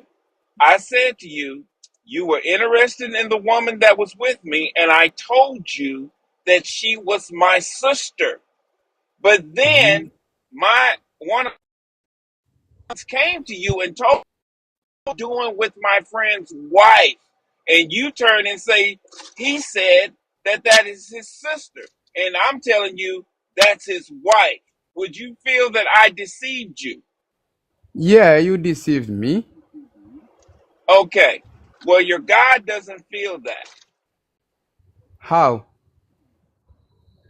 Have you heard of the Abimelech story in the Bible? Hmm. Not really.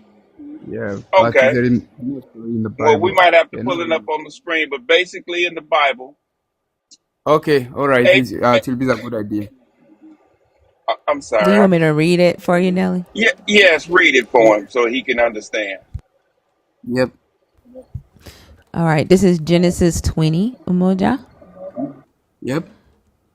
From there, Abraham journeyed toward the region of the Negeb and settled between Kadesh and Shur. While residing in Gerar as an alien, Abraham said of his wife Sarah, "She is my sister." And King Abimelech of Gerar sent and took Sarah. But God came to Abimelech in a dream by night and said to him, "You are about to die because of the woman whom you have taken, for she is a married woman."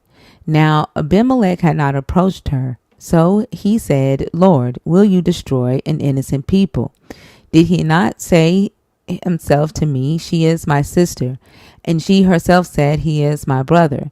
I did this in the integrity of my heart and the innocence of my hands. Then God said to him in the dream, yes, I know that you did this in the integrity of your heart. Furthermore, it was I who kept you from sinning against me. Therefore, I did not let you touch her. Now then, return the man's wife, for he is a prophet, and he will pray for you, and you shall live. But if you do not restore her, know that you shall surely die, you and all that are yours. So Abimelech rose early in the morning and called all his servants and told them all these things, and the men were very much afraid. Then Abimelech called Abraham and said to him, what have you done to us? How have I sinned against you, that you have brought such great guilt on me and my kingdom? You have done things to me that ought not to be done. And Abimelech said to Abraham, what were you thinking that you did this thing? Abraham said, I did it because I thought, surely there is no fear of God in this place, and they will kill me because of my wife. Besides, she is indeed my sister, the daughter of my father, but not the daughter of my mother, and she became my wife. And when God caused me to wander from my father's house, I said to her, this is the kindness you must do me. At every place to which we come, say of me, he is my brother. Then Abimelech took sheep and oxen and male and female slaves and gave them to Abraham and restored his wife Sarah to him. Abimelech said, my land is before you, settle where it pleases you. To Sarah he said, look, I have given your brother 1,000 pieces of silver. It is your exoneration before all who are with you. You are completely vindicated. Then Abraham prayed to God, and God healed Abimelech and also healed his wife and female slaves so that they bore children. For the Lord had closed fast all the wombs of the house of Abimelech because of Sarah, Abraham's wife.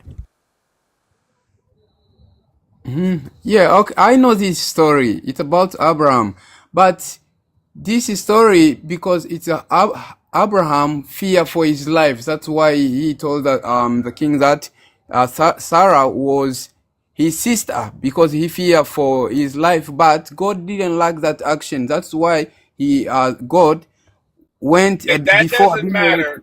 That doesn't matter. The It's a point matter. I'm asking, no, the reason why I'm asking you for a specific reason. Did Abraham deceive Abimelech? Yes, he did.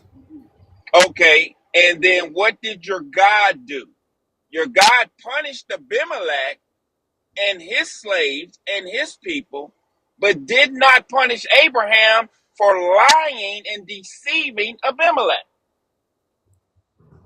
Yeah, So, okay. Yeah, continue. so that means that your God, I mean, this is just Abraham. We can go to Isaac, we can go to Jacob. I mean, they all did the same thing. This is not something that it's almost passed down through the family tree. It's like it's almost taught.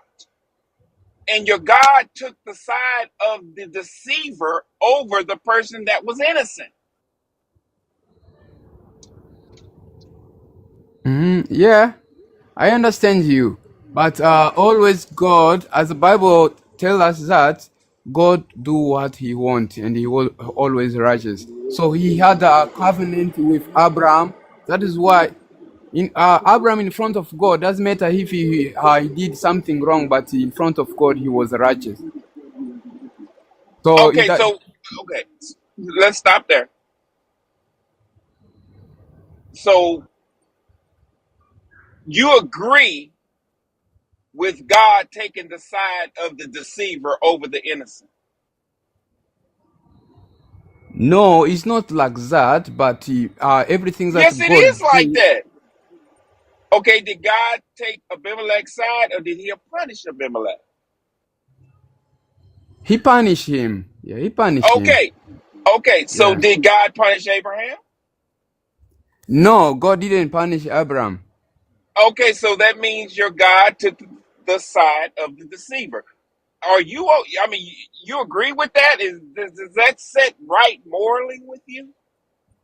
No, it depends how you understand this story. But this story, No, it doesn't depend on it because I just said, I gave you a scenario the first time. The first scenario I gave you was a real life scenario with you being involved. And you Mhm. thought that that was not okay. That did not set right with you when I was using me, you, and a friend. But now that God does it, now you got to make an excuse for it. Oh, no, no, no, no. That's not what it is. That's not what it is. God didn't do that once, not twice. He did it 3 times in this family setting. He went with the side of the deceiver. And you telling me that sets right morally with you? When it didn't set right morally you if I did it? So difficult. According to me, let me speak on my behalf.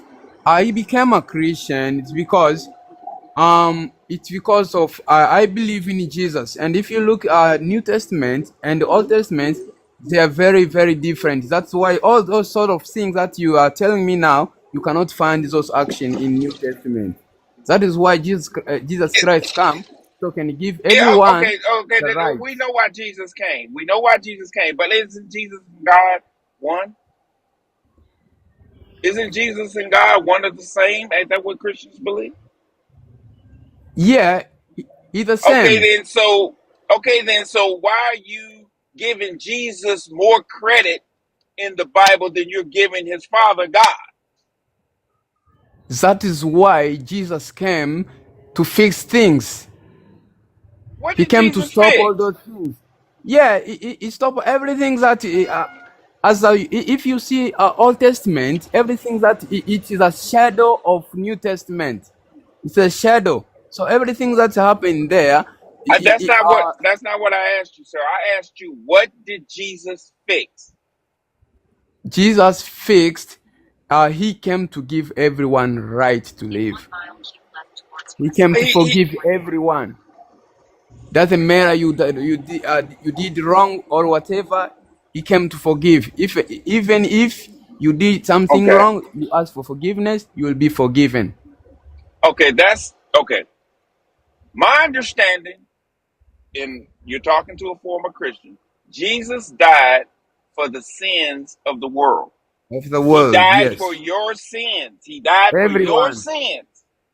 Everyone on this planet, Jesus died for their sins, right? yes. Okay, then why does sin exist still? Sin If he died exists. for it, Yeah, he he died for the sin so we can become righteous in front of God, not in front of people. Here, as long as we still alive, because Old Testament, you sin, you die. Old okay, Testament, so you okay, sin, you you said die. you died. I'm gonna run with Yeah. that theory. Let's run with that theory, even though it's not technically right, but we'll run with that theory. If How? Jesus died for your sins, hear me closely. If Jesus died for your sins, Yes. for all of your sins, right? Correct? Yep. Then Hmm. why do I need to ask for forgiveness if Jesus already paid the ultimate price? For you to ask for forgiveness doesn't make you holy or to make you righteous. The only thing that you only need is to trust in Jesus. That's why no one will go to heaven for doing good things. So you cannot go to heaven because you did good things. But it's because you believe in Jesus. That's all. Because everyone in the world make mistake. Okay. Everyone. You So still miss my point. You still miss my point. I what is your said to point you, then? my point is this. I'm asking you a question.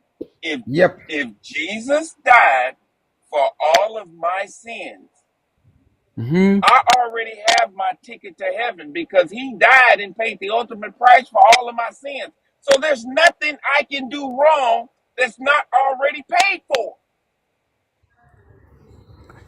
Yeah, I know that, but you need to believe that he really paid for you.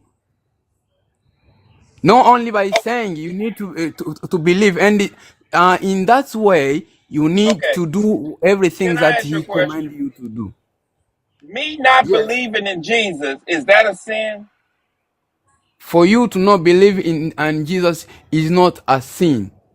It's not a sin for me not to believe in Jesus. So if I don't believe in Yes. God, I say trick your God, trick your Jesus. I don't care. That's not sinning against God or Jesus, right? Yeah, because God doesn't force anyone to do good or bad. That is why it's That's not not. a sin for You you. It missed is my your point. choice. You missed my point again. I'm asking you, if I Yep. choose not to serve your Jesus or hmm serve your God, am I sinning against God and Jesus? You don't sin against God in Jesus for not believing in Jesus, but there is a consequences for not believing in Jesus, but it's not by force. Okay, but see, but do you hear what you just said? See, it doesn't make sense. Jesus died for all of your sins, so there's nothing that you can do wrong. That's not. You're still going to go to heaven regardless because Jesus paid the ultimate price.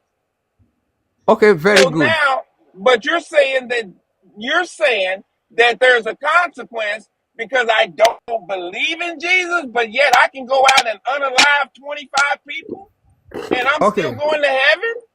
I heard you say you're a former Christian, so let's go. Let's go like this. When Jesus Christ came, he came with the gospel, and he just left one commandment, and that's one. If you do that, you will go to heaven, and that is to love your God and to love your neighbor as yourselves. That is the only thing that you are required from God to do in this world, to love God and to love your neighbor as yourselves. Other things, even if you try to do it, you cannot, because everything we do through the one who strengthens us. So you cannot do everything by your own.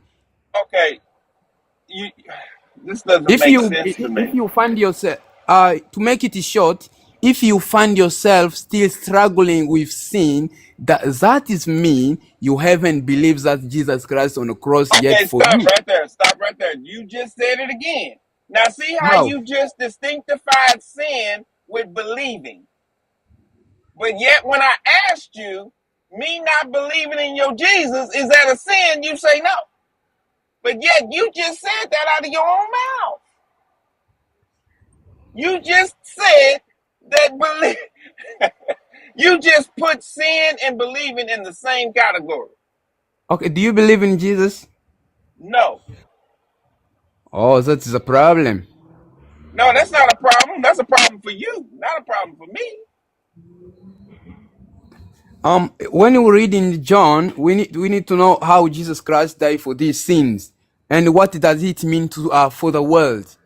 When the Bible says he came to die for our sin, what does it mean? It's not like because he said he came to die for the sin, so you take like there is no sin anymore. No, what does it mean?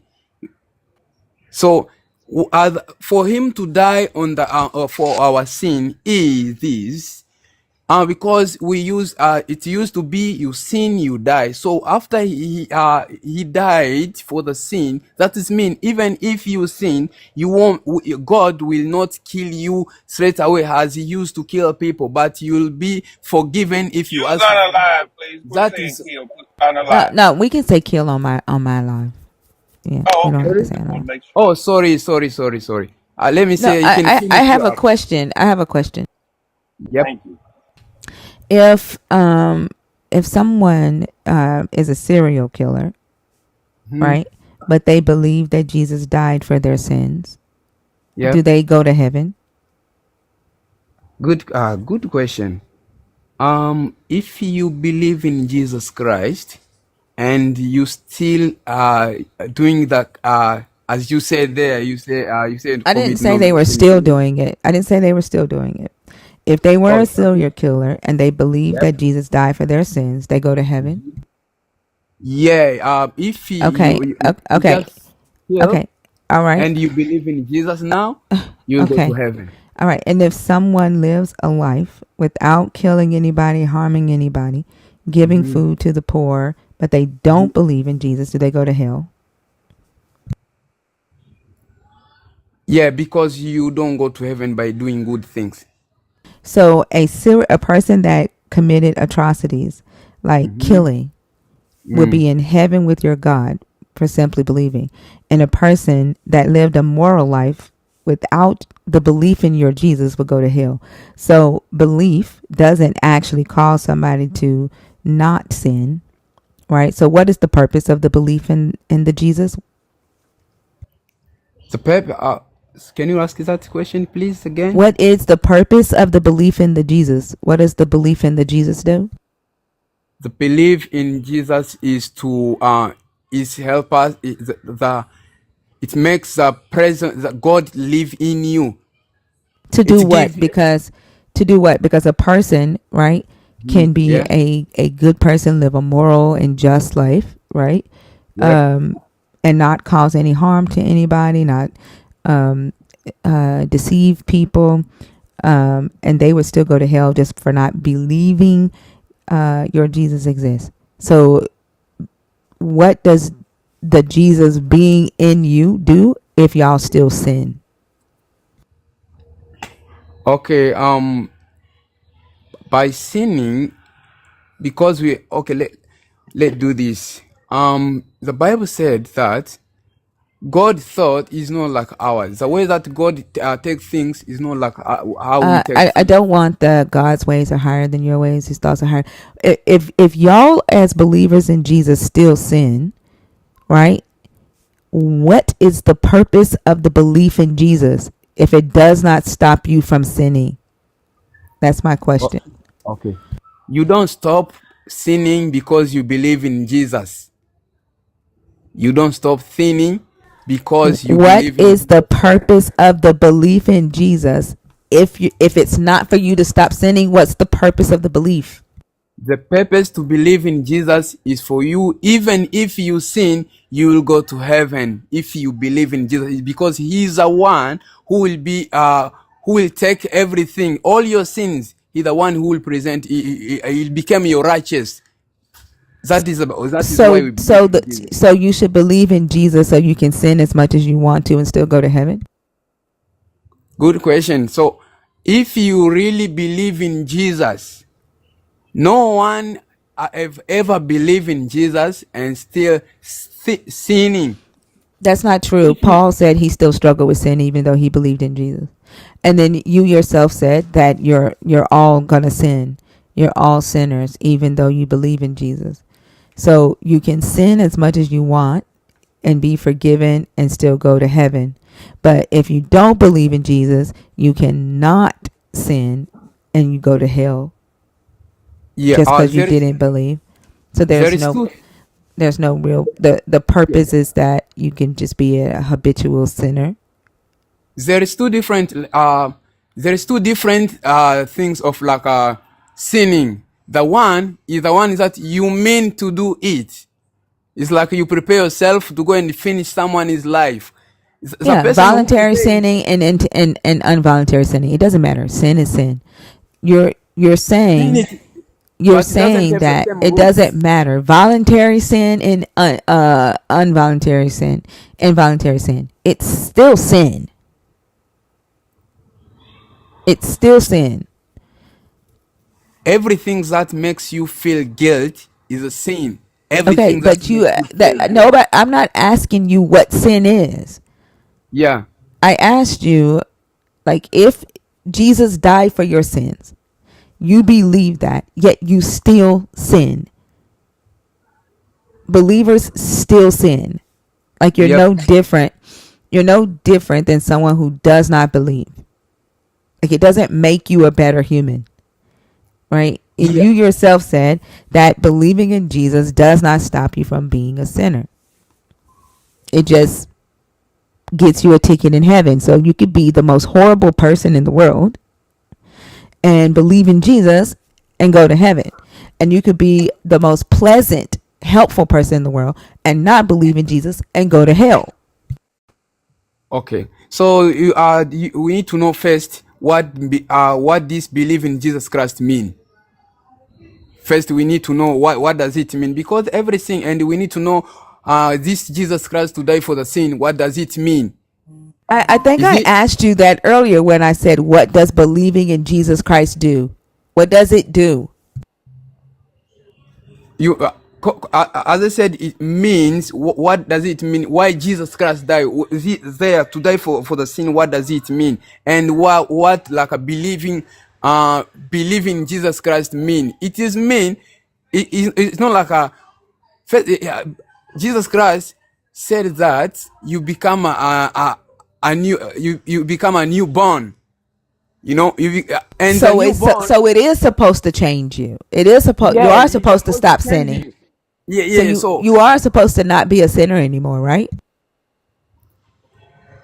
for the sinner, we are counting to be a sinner is because of Adam, but he's not because for me to be a If you are a sinner. new creature, what Adam did, if you are a new creature, right, then you Yep. no longer have the nature, right, that fallen nature that you acquired from Adam.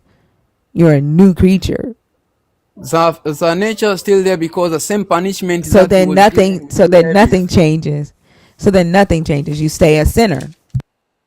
Our body remain with the same nature, but our spirit have another nature because Jesus Christ didn't come to die for our flesh, So for our then you existence to be okay, here. so your flesh stays dirty, but you stay a sinner? Do you still sin?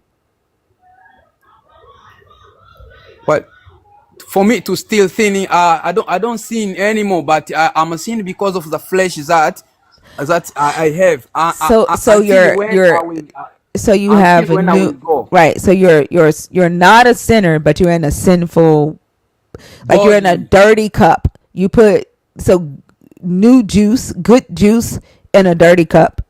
Now your cup Okay. is still dirty, but the juice inside is now clean.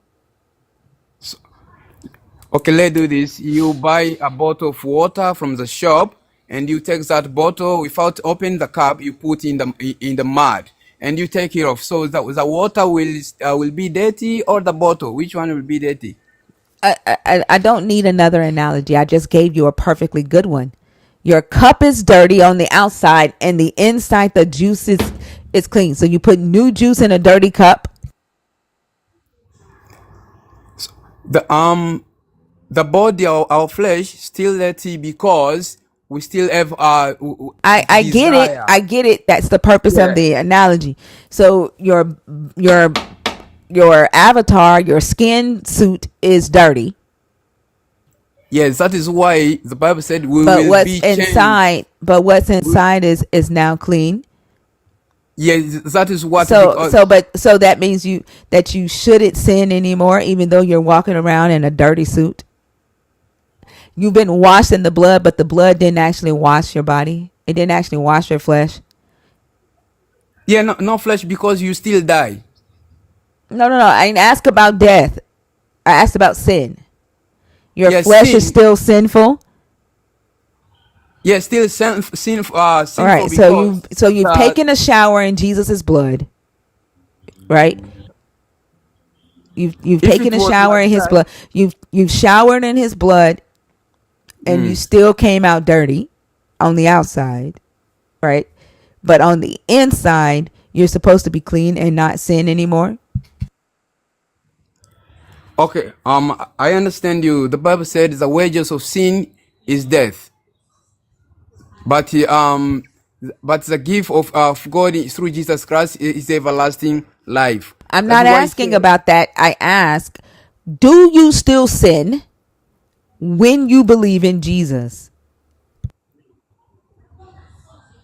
Are you supposed to be sin free when you have yeah, Jesus living inside of you? Like your cup is dirty, but Jesus is the juice on the inside. Jesus is now inside your dirty cup. Do you still sin? yeah, I still sin because I still have the nature body, but that one doesn't make me unclean in front of God if I have already believe in Jesus Christ. Jesus Christ become my righteous even if I sin. But the Bible said we should not keep sinning so we will be forgiven. Right. So and So, okay, I got you. I don't need you to preach. So, you still sin, although Jesus lives inside of you. So now Jesus is a sinner with you, but that's seen as righteous to God because you're covered in Jesus' blood. Is that right? ye No, really, it's not like that. No, really, Wait, if cause Jesus is inside of you and you yeah, still sin, Jesus is now sinning with you. no, it's not like It's that. Jesus inside of you. Yeah, Jesus live So in do me. you still sin while Jesus lives in you? No, I So don't then you still don't sin. sin anymore when Jesus lives in you? Yes, that is why when even if I sin here, so for me to sin is not because I don't have Jesus. That is why Jesus came. I get why Jesus came, but if Yeah. Jesus is inside of you, right? And you still sin with Jesus inside of you, Jesus is sinning with you, right? No, Jesus is not sinning with me, but Is he in even if you? I sin, yeah, even if he's in me, he will be always So then cleaning he's sinning with you. everything. He's So not then sinning with me, yes, but he is. If he's he is in inside of you, here. He's Umanja, inside of me. Umanja, if he's Yes. inside of you, if Jesus is Yes. in you, and you Yep. still sin with Jesus in you, then Jesus is sinning with you. He's not the one who making me sin. But I didn't say he was the one making you sin. I did not say that. Yeah. There is two things. There is a flesh and there is a spirit. It doesn't These two matter. things. It doesn't matter. You can blame whatever you want to blame. You're still saying that Jesus is inside of you and that you still sin even with Jesus. So you're still a sinner even with Jesus in you. Jesus is in me because even if I sin, God will not punish me. I know. We see that when he Yeah. didn't punish Abraham for lying. Right? We see that when he was willing, just like the person who lives a good life, right? The person who causes no harm but does not believe in your God will go to hell, right? The person with integrity, right? The innocent person, your God is willing to punish and torment for all of eternity. But the person who commits serial killings, right? Just because they believe in your God, the person who's willing to sin and lie just because they believe in your God will protect. Your God will send to heaven, just like he did with Abraham. Abraham lied and deceived the Abimelech, right? Multiple times he did this just to get wealth, right? He got rich off of this. And your God protected Abraham and Isaac every single time. And every single time, the people who were deceived by Abraham and Isaac were the ones your God was willing to hurt. Yeah, I got your point, but the problem is here. We still sinning because we still have this the desire of the body still. That is why no one have never make a mistake. We still make mistake, but Jesus Christ is there to remind us that even if we are sinning, we still have the way to go to him and to repent, and we will be You forgiven. already said That is this, why and Jesus Christ you is already the said this. message. You already said this, right? Yeah. And again, your belief in your Jesus gives you the right to sin as much as you want, right? And still go to heaven. It's just a ticket to heaven as a sinner. Let me ask you a question.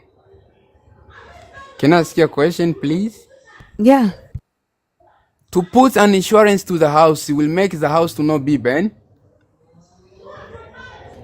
No, I didn't say that, but No, your it's the only Jesus, your question. Jesus, Only the your question. hold on, your Jesus is, like I said, is your insurance policy. Your Jesus is your afterlife insurance policy. It does not stop you from sinning. It allows you to sin as much as you want and still go to heaven. It's your afterlife insurance policy. If you want to, you can say it's your fire policy for your soul. Yeah, I know that. But even if Jesus is in me, but I still have free will choice. Even if he's in me. Like, I understand that free will is your God scapegoat. I know that y'all Yeah. have to take the blame for the shit that you do because your God is all good. Y'all just throw free will in there for no damn reason. Like, we weren't even talking about free will. We weren't talking about blaming anybody for anything. Like, I mean, y'all just like, do you realize that free will is like your God's blood covering? Like, you cover your God in free will, just like y'all believe y'all are covered in his blood. I don't cover my God in free will You just because did it. You just did it. There was no reason for you to bring up free will. None. Like, nobody said Jesus makes you sin. Like, you so just did it. it's because firstly you need to remember everything that is in this world is belong to him, and he have a right to do whatever he can, because even Nobody, like, I don't care about that because that's not part of this conversation, right? yeah What this yeah conversation is about, what does believing in Jesus do? And it allows you to sin. It allows you to still be a sinner and go to heaven. believing in Jesus Christ doesn't allow you to be a sinner, but it help you. Even if you sin, you will still go to heaven. Which means that you can sin as much as you want and No, go no, to no, no, heaven no. if you believe in Jesus. No, you don't believe in him, so you can continue sinning. It doesn't, if you don't stop sinning, it doesn't change shit, because if you believe in him, you go to heaven. No, that's why Paul used to say that when I'm trying to do good, always evil come in front of me. So it's not when you believe in Jesus Christ, doesn't mean we'll never sin. But even if we sin, He will forgive us when If we you believe in sin, he Him. will forgive you. Therefore, Yeah. if you sin, you're going to be forgiven. You go to heaven. Doesn't matter how many times you sin, right? No, You no, go no, to no, no, heaven. no, no, no, no, no, no, no. It, It's not like that. like, literally, you just keep saying the same shit. Yeah, Don't, if you hold are in on. Jesus Do not Christ. use caps in my comments. Typing in all caps will definitely get your ass not on stage. Are you talking No, to me? not you. You're not typing in caps in the comments, are you? Yeah, it's And not don't good to type spam in caps. either. Yeah. Believing in I got Jesus a I got Christ, a question for you. Can you as a Christian live in this world without sinning? you can't, because there is someone who is against the one you believe. He wants always for you to sin, but because you Okay. still have Well, that's not Jesus. what I asked you. You just said that you cannot live in this world, whether you're a Christian or not. You cannot live in this world without sinning, right? Yeah, So that means if you believe in this Jesus, it doesn't matter how much you sin, that's your highway ticket to heaven. he is not in that way. But if you believe in Jesus Christ, listen to me, brother, carefully, because I want I swear us to this shit understand gives me a each headache other. because they don't hear how Uh, circular they are. Like, they're they so don't. circular and No, they no, no, no. cannot hear themselves. When we believe in Jesus Christ, it helps us to not have the thirsty of sinning. Oh my God. There are people, like, We don't. So literally, you said that there are people, right, who will go to hell even if they don't sin and they don't believe in your Jesus. And then you also said not believing in your Jesus is not a sin. So it's, Right. you don't yeah, need but Jesus remember, to not sin. Like, but there are literal people who don't do horrible shit that do not believe in your Jesus, and you will still put them in hell in your belief system. There are people and who do sister, horrible shit who believe in your Jesus, and you will put them in heaven in your belief system. no one who believes in Jesus Christ can do horrible. We don't become Christian by Y'all in the because comments I'm not a rebuking Christian shit because when all you have to do we is like became a freaking Christian. scroll. Like, seriously. Like, rebuking ain't gonna do shit. Right? The live's still gonna go on. I'm still gonna talk. Right? I'm still gonna say what the fuck I wanna say. Rebuke yourself and scroll. Cause that's all you have the power to do. Rebuke Me? yourself. Me? You mean me? No, they know who I'm talking to. Sorry. Because I don't want We, to speak shit in front of others. we hear exactly what you're Okay. saying. So basically, what you're telling me is that uh, Jeffrey Dahmer's going to heaven. Y'all need to pray and ask your Jesus to help y'all with emotions, because y'all motherfuckers don't know. Y'all So, fall the fuck apart when you hear emotions. Buck up. sister, everyone, if you do good, everyone have his time, his own time to do what? To believe in Jesus Christ. You can do good thing, but God will never leave you the way you are. Everyone have his own. I can be a Christian today and walk all my life, but at the end of the day, for me being a Christian, it depends how I walk with Jesus Christ. I can, unbeliever, that's why Jesus Christ, unbeliever can go to heaven even before me. Because I Why? can. Because no one knows the end of, yeah, because no one knows the end of his or her life will be. So that What is does why that it's have to good do? to What does that humble. have to do with the fact that the Christians still sin even with Jesus? What does that have to do with anything? Um, that is even if you do good, how in this world, but there is time you will make a mistake. Even Okay, if you do I'm gonna good. try to make this very clear because obviously you're not hearing it. You just said that you cannot live in this world without sinning. Okay, and the reason why you said Yep. that is because you Mhm. believe that you were born in sin. Correct? Ye- Yeah. Okay. So Let's go there. Between. no, we're not going Yeah. there. Yeah. Yeah. I'm just trying to tell you Okay. the reason why you believe that. So if you Mhm. cannot live in this world without sinning, believing in Jesus is your highway ticket to heaven. That's all you have to do is believe. That's it. Just believe Jesus died for your sins and you on your way. You got your golden ticket. You ready to go. Yeah, it's like that because Jesus Christ will help you even if I you don't give sin. a Because damn what Jesus Christ will help you do. It doesn't matter. Jesus done already helped you by dying on the cross. He don't gotta help you do shit else. All you gotta do is believe and you there. Simple as that. so, do you believe in Jesus then? I just told you I don't believe in Jesus. I don't believe in God. I don't believe in none of that bullshit. I'm just talking about what you believe. Yeah. For what I believe in Jesus, and what I believe is what I tell you.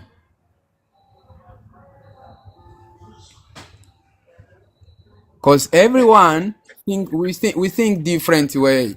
You know that is why for what I No, believe we that is don't think a different way.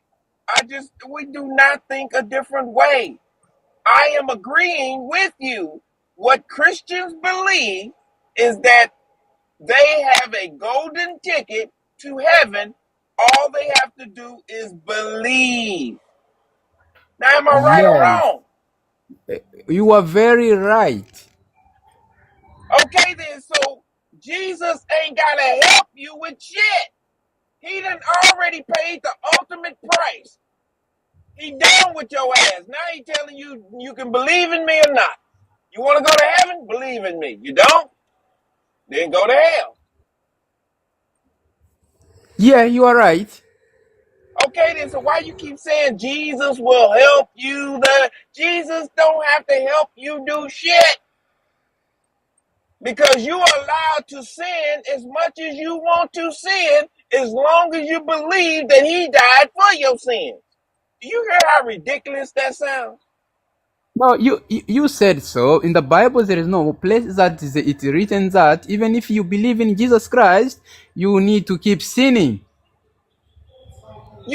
Okay, do you hear yourself? Yeah, What you I hear mean if you myself. believe in Jesus Christ, you have no need to keep sinning? You just said you can't live in this world without sinning. So you can't help but sin by living in this world. Yeah, There's no way yeah, to I stop understand it. you.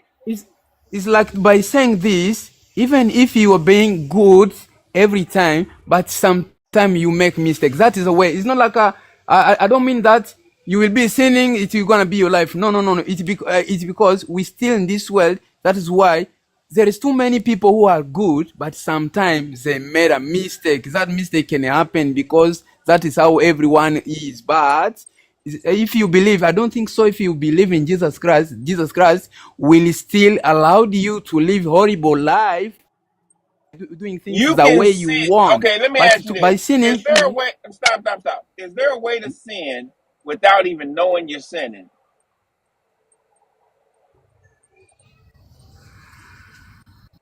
yeah, sometimes it happens. Sometimes. Okay, then. So therefore, if you're not even knowing that you're sinning, I mean, how could that be a mistake? You can't. If you don't know what you're doing, that's not a mistake. I understand you, but according to our belief is everything that make you feel guilty is a sin. Okay, let's go there Yeah, again. What I'm trying to say to you, and what we all been trying to say to you, is this: once you yeah. believe in Jesus Christ dying for your sins, then that covers every sin that you can imagine, whether you know you're sinning or you're not knowing you're sinning, is covered under the blood of Jesus as long as you believe. Is that right or wrong? Is what I'm saying.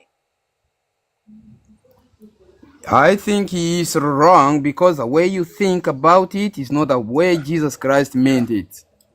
Okay, so Jesus Christ didn't mean, okay, so Jesus Christ got on the cross. Basically, he died for some of your sins, but he didn't die for all your sins. So He that's what you're died for saying? all of my sins, but he didn't come and say, "Oh, son, I'm going to die for your sins. After then, you will continue sinning every time, so I'll be here If just you okay, stop because everyone again. died." This is not getting nowhere because you're not understanding what I'm saying. I just specifically asked you, can you live on this planet without sinning? You said no, it's impossible. You say that because you believe that we were born in sin. Jesus died on the cross for all of your sins. Mm-hmm. So what do you mean when you believe in Jesus, you can stop sinning? You make little small mistakes. Bullshit. You can't because you're going to sin. You're going to sin on a daily basis because you can't help it. According to your,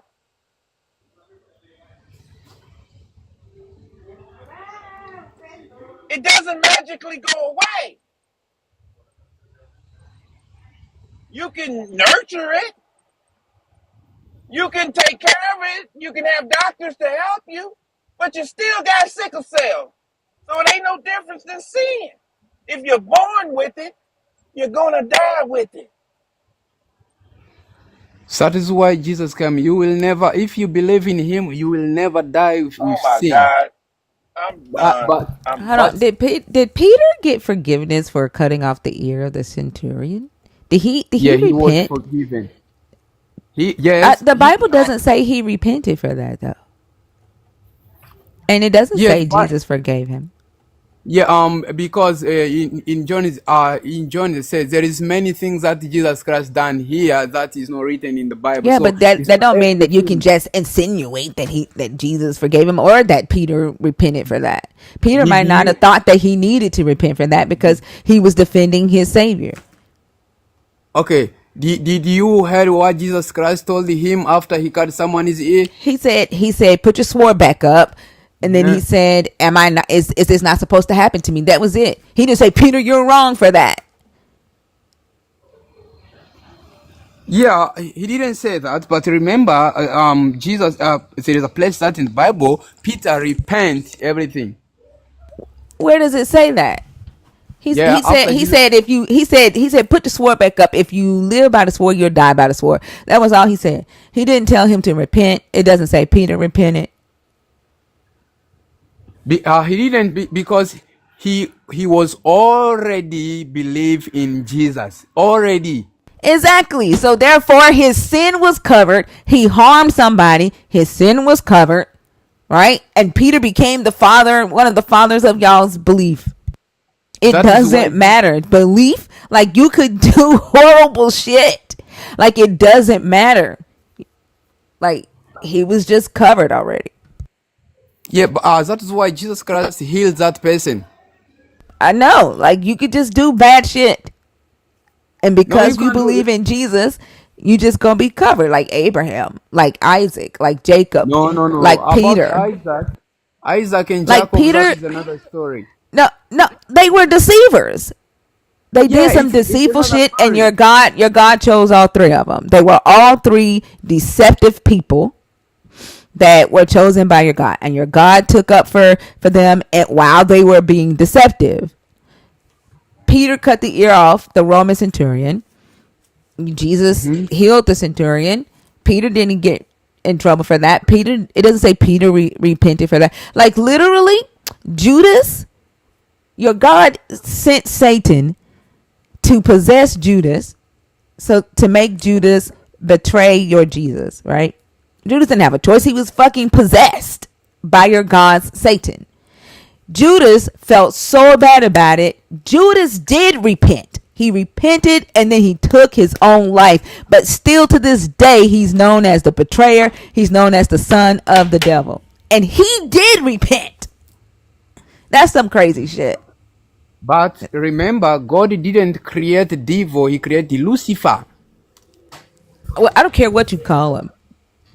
Yeah, yeah, I yeah, didn't yeah. say So nothing about your God creating the devil. Like y'all be trying to like pivot places. Like I don't care about whether your God created him or not. That is not the topic right now. yeah, and sometimes when God His plan, no one can change the plan of God, even if you do Hold on, whatever. hold on, hold on. What did you just say? God didn't create what, but He created Lucifer. What did you say? God didn't create Satan; He created Lucifer. Satan, yeah, So hold on, stop. Satan and Lucifer are two different beings.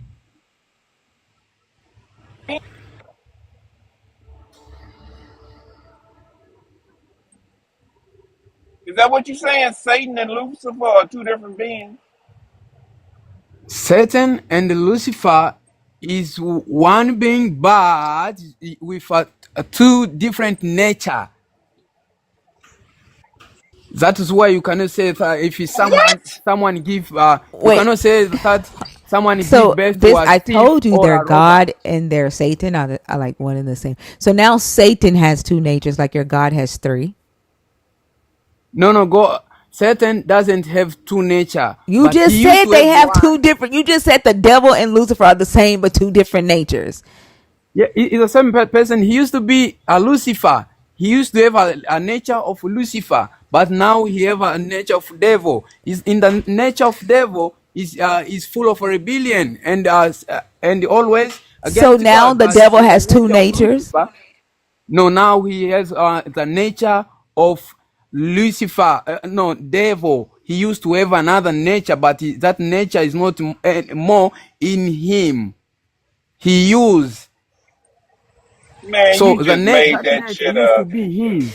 What was the No. point in you? What was the point in you saying that? Like, what? Why did you just pivot to that? Like, who was talking No, about no, I that? really Why did did. you pivot to that? Oh, yeah, it's because you said that my the devil of my God go to you Judas something like that. That's why I I said it. said your God's Satan possessed Judas. What in that sentence made you say Yes, the devil certainly. was different nature? Like why did you pivot to that? No, I say if you say Satan, God doesn't have Satan, or God doesn't own Satan. Like literally, You should say you Umoja, should you do say this: realize the Satan Umoja, deceived. Umoja, Umoja, you Yes, do realize yes. that your God's angel turned into a Satan against Balak. I mean Balaam. Like you do realize that, right? Like you're the angel of the Lord became a Yep. Satan against Balaam. Yeah, he became a Satan. Yeah, I believe that. The angel of the Lord became a Satan. The angel Yep. of the Lord became a Satan against Balaam for your God. You do, like, do you hear that? The angel of the Lord became a Yep. Satan against Balaam for your God. Numbers 22:22. Like, I'm tired of having to tell y'all's Bible. For Oh, can you read your there, please? God.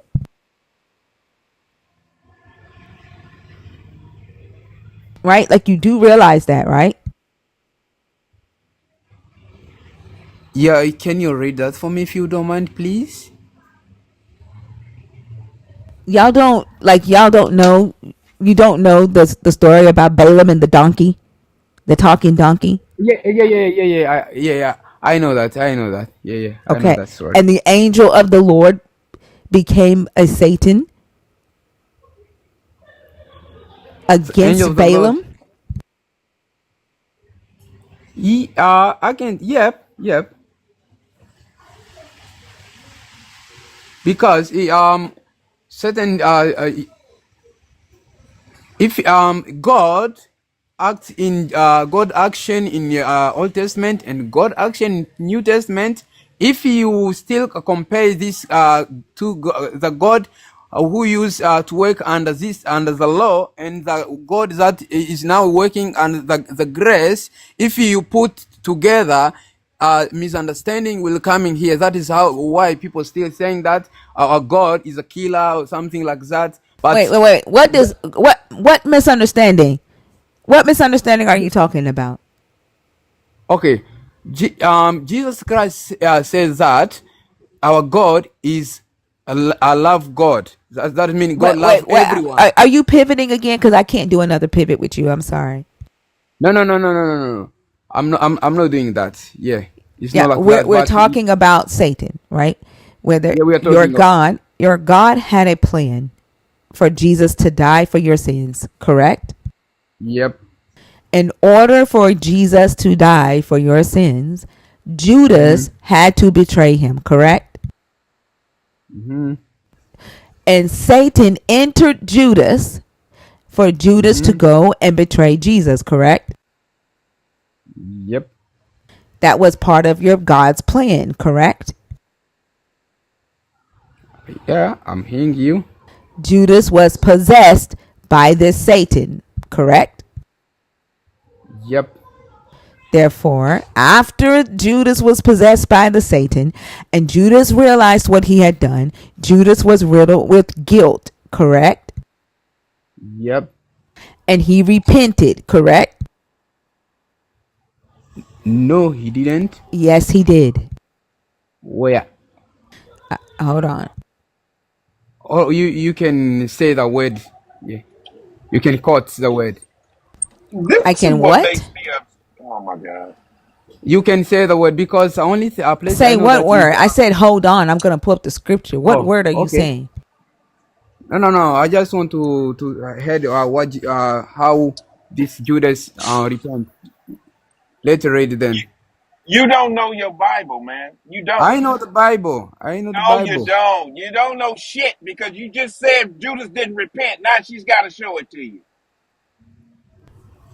When morning came, all the Hmm. chief priests and the elders of the people conferred together against Jesus in order to bring about his death. They bound him, led him away, and handed him over to Pilate the governor.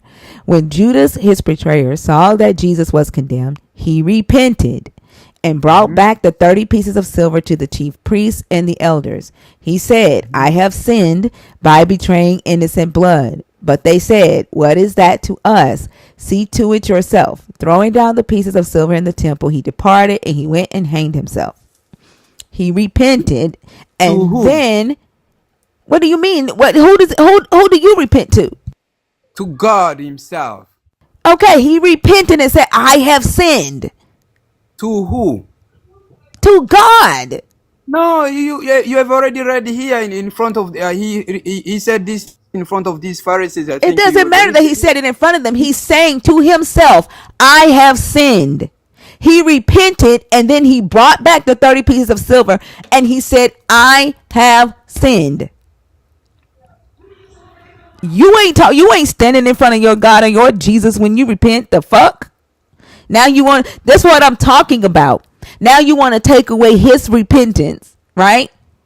I'm not And taking you just away have to his believe, like, repentance. it was Satan who entered Judas and possessed Judas to make Judas go and betray your Jesus, which was your God's plan. And but even then Judas repented. But y'all want to take away Judas's repentance because what? He betrayed your Jesus. Judas don't get forgiveness. To this day, Judas is the betrayer. Judas is the son of the devil. Which your Okay. God created him that way. And according to your Jesus, your God chose him for that. Jesus chose him for that purpose. He literally obeyed your God. He literally did what your God needed him to do. And Judas is the devil. Just like all of y'all Christians who believe in Jesus, who can keep doing bad shit, who can keep sinning, but go to heaven. And then people who don't believe in your Jesus, right, can be the best human beings on earth, and y'all will put them in heaven. You can keep sinning, right, and just be covered. Like Peter cutting off the ear of the centurion. It's okay because Peter already believed in Jesus. He didn't need to. There is no record of Peter repenting for cutting off that centurion's ear, but you believe Peter repented. It literally says Judas repented, and you're like, to who? To who? Like, y'all trip me out. Okay, so why then the problem is because he repented and he went to hang himself. That is Because because your God allowed a Satan to possess him and make him do something that he couldn't forgive himself for. how That's then why he he hanged was riddled himself. with guilt. He was riddled with guilt. And your But God he never created said him. that. Your God created him to kill himself. No, he Your didn't create. God did your God create Judas? He created Judas, but he didn't create Judas Is too. your God all knowing? Yeah, he knows Did your everything God what know he. that Judas was going to betray Jesus? Yeah, he knew, but Did your God doesn't God decide did for your you. God know that Judas was going to hang himself?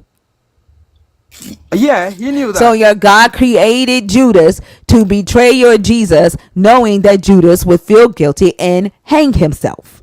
He didn't create Judas to hang himself, but Did your God create Judas to betray Jesus? God didn't create Judas to betray Jesus So Christ. Jesus lied when he said that Judas was created for that Judas was chosen for that purpose. Jesus lied then? No, no, no, no. It's not about that. We No, start from when where he Jesus said, said that Judas was chosen for that purpose, right? Did Jesus lie? no, he didn't lie, So but then your God knew that Judas was the son of perdition.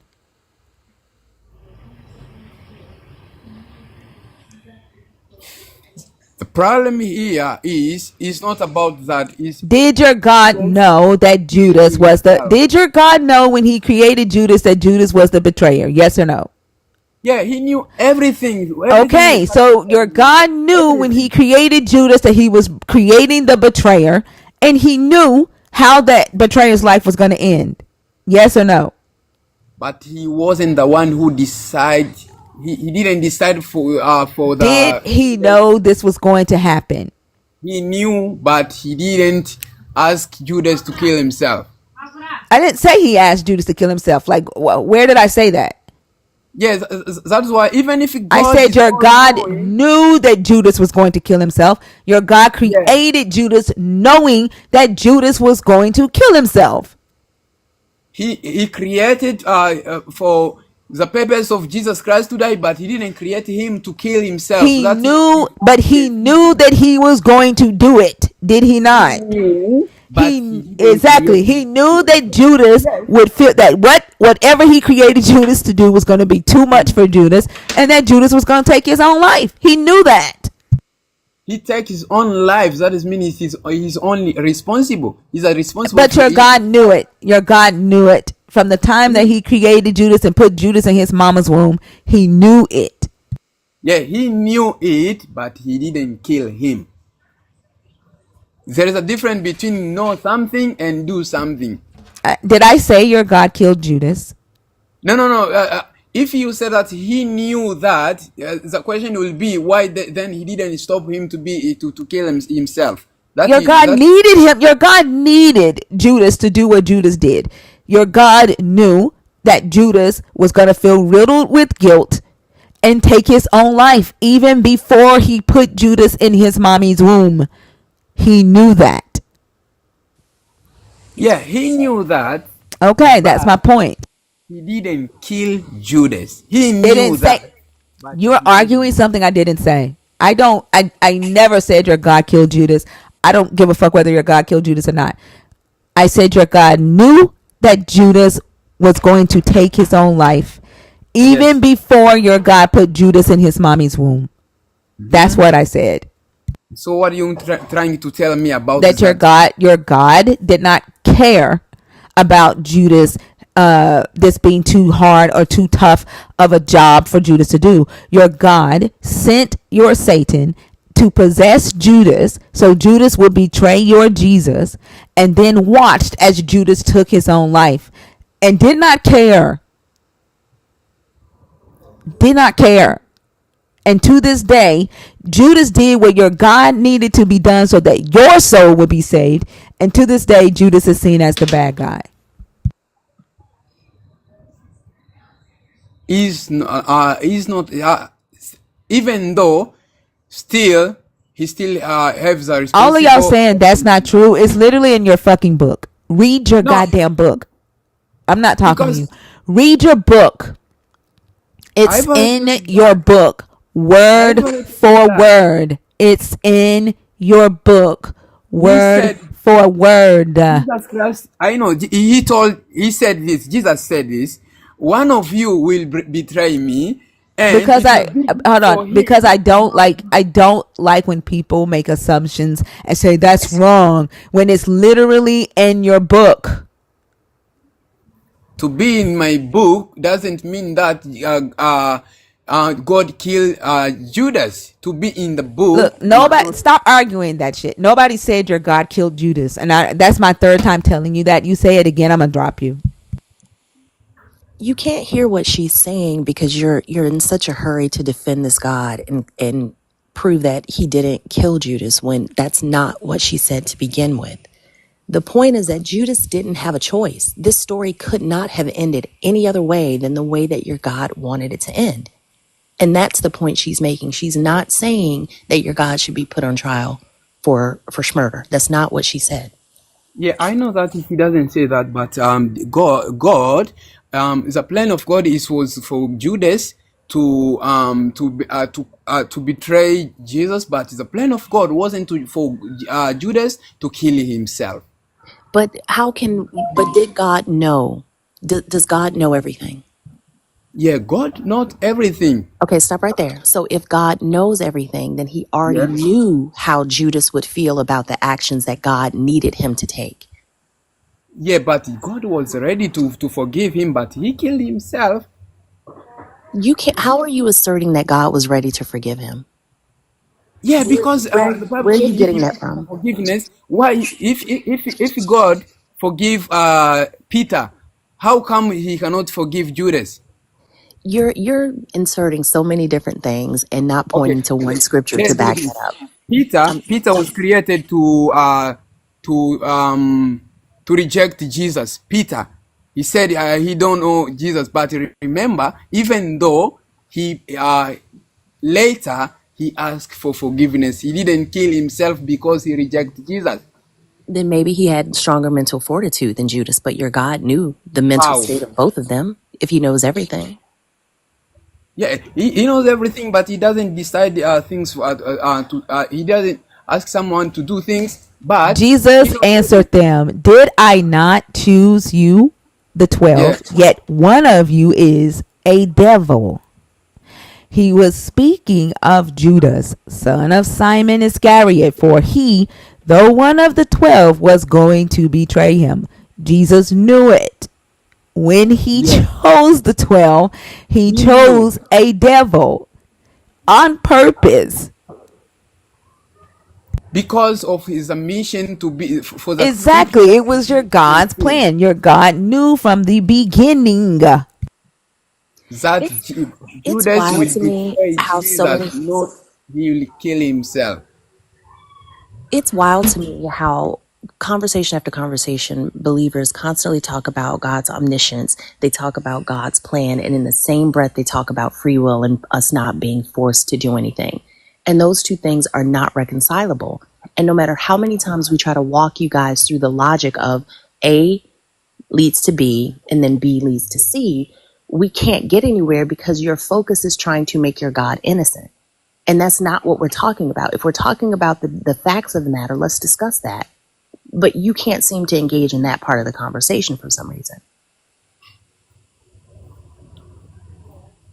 Yeah, I know that, and I understand you guys. But the problem is, God knows everything, even what will happen for I Can and somebody you in block the girl future. talk for the caps, please? Yeah, God knows what will happen to me and you in the future, but He's not here to decide for you what to do. If God knows what's going to happen to you and me in the future, can we make God wrong? No, we cannot make. But He said, in front of you there is life and death. But I want you to choose life so you can live. He That's has not my already know question. that in front of you there is something, That's but not my He's telling question. you, Stay with me for a second. You just made a yeah, statement that God knows what will happen to you and I, correct? yeah, Can you or I make what God knows wrong or different? no wrong, but you can make it different. It is So possible. if I can make it different, then he doesn't know. He knows, but How he does. if so if he, It is okay, not a hold on. final say. Does he know now what my choice will be? Yeah, he know your choice, but he Hang can on, change. hold on a second. Don't add, just if you could just answer the questions I'm asking. Does God know now what my choice will be? Yes or no? Yeah, Can I make a different choice from what God already knows? yes, and in the Bible that exists. Then he's not omniscient. He may have precognition, but that's not omniscience. Those are two completely different things. No, but God is just one person in the Bible. God told the prophets to go and tell that person that he's about to die. He need to reconcile with his family because he's about to die. But later on, that person kneel in front of God and ask God to forgive him and remember what he has already done to him. In that way, God add another 15 years on the top of his life. You So see how basically, God works? so basically, what you're saying is that I can change God's plan for me. Yes, you can. Wow, that's Yes, a Could new could one. Judas could Judas have changed this plan? yes, he could. So when it says that it was decreed from the foundation of the world that your God would die for the sins of the world, Judas could have changed your God's decree. Yeah, it is. It was possible for that to happen. It was Then your God possible. is not then your God is not sovereign or all powerful. He's all powerful, but the No, he's problem, not. If Judas could have changed your God's plan for Jesus to die for your sins, even though it was decreed before there was an earth, then your God is not all powerful. so let me ask you a question. Is the problem here is for Judas to die after he betrayed Jesus, or for God to create Judas to betray Jesus? The entire thing. The And the issue is that do you remember the question that you chose and the question that I asked you? Do you remember the topic that we started off with? You chose belief, and I yeah, asked you a belief. question. What was the question that I asked you? We have spoken too many here, so something I will. I asked, why do believers demoralize themselves for this God?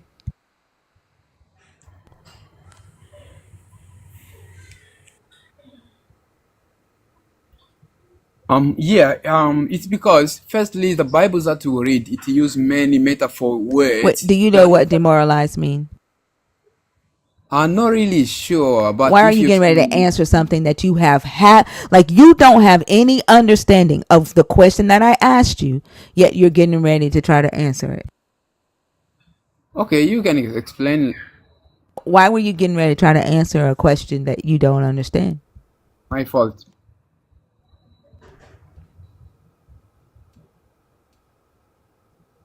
You were getting ready to say because the Bible does something like that doesn't make any sense. What I asked is, why are you willing to do away with your morals, with things that you would consider to be immoral, for the sake of this God? You have agreed with Abraham being a liar and your God defending Abraham's lies, right? You have agreed with your God picking Judas to betray your Jesus while watching Judas take his own life. And Judas not having a choice because your God sent a Satan to possess Judas. Okay, my final word could be like this.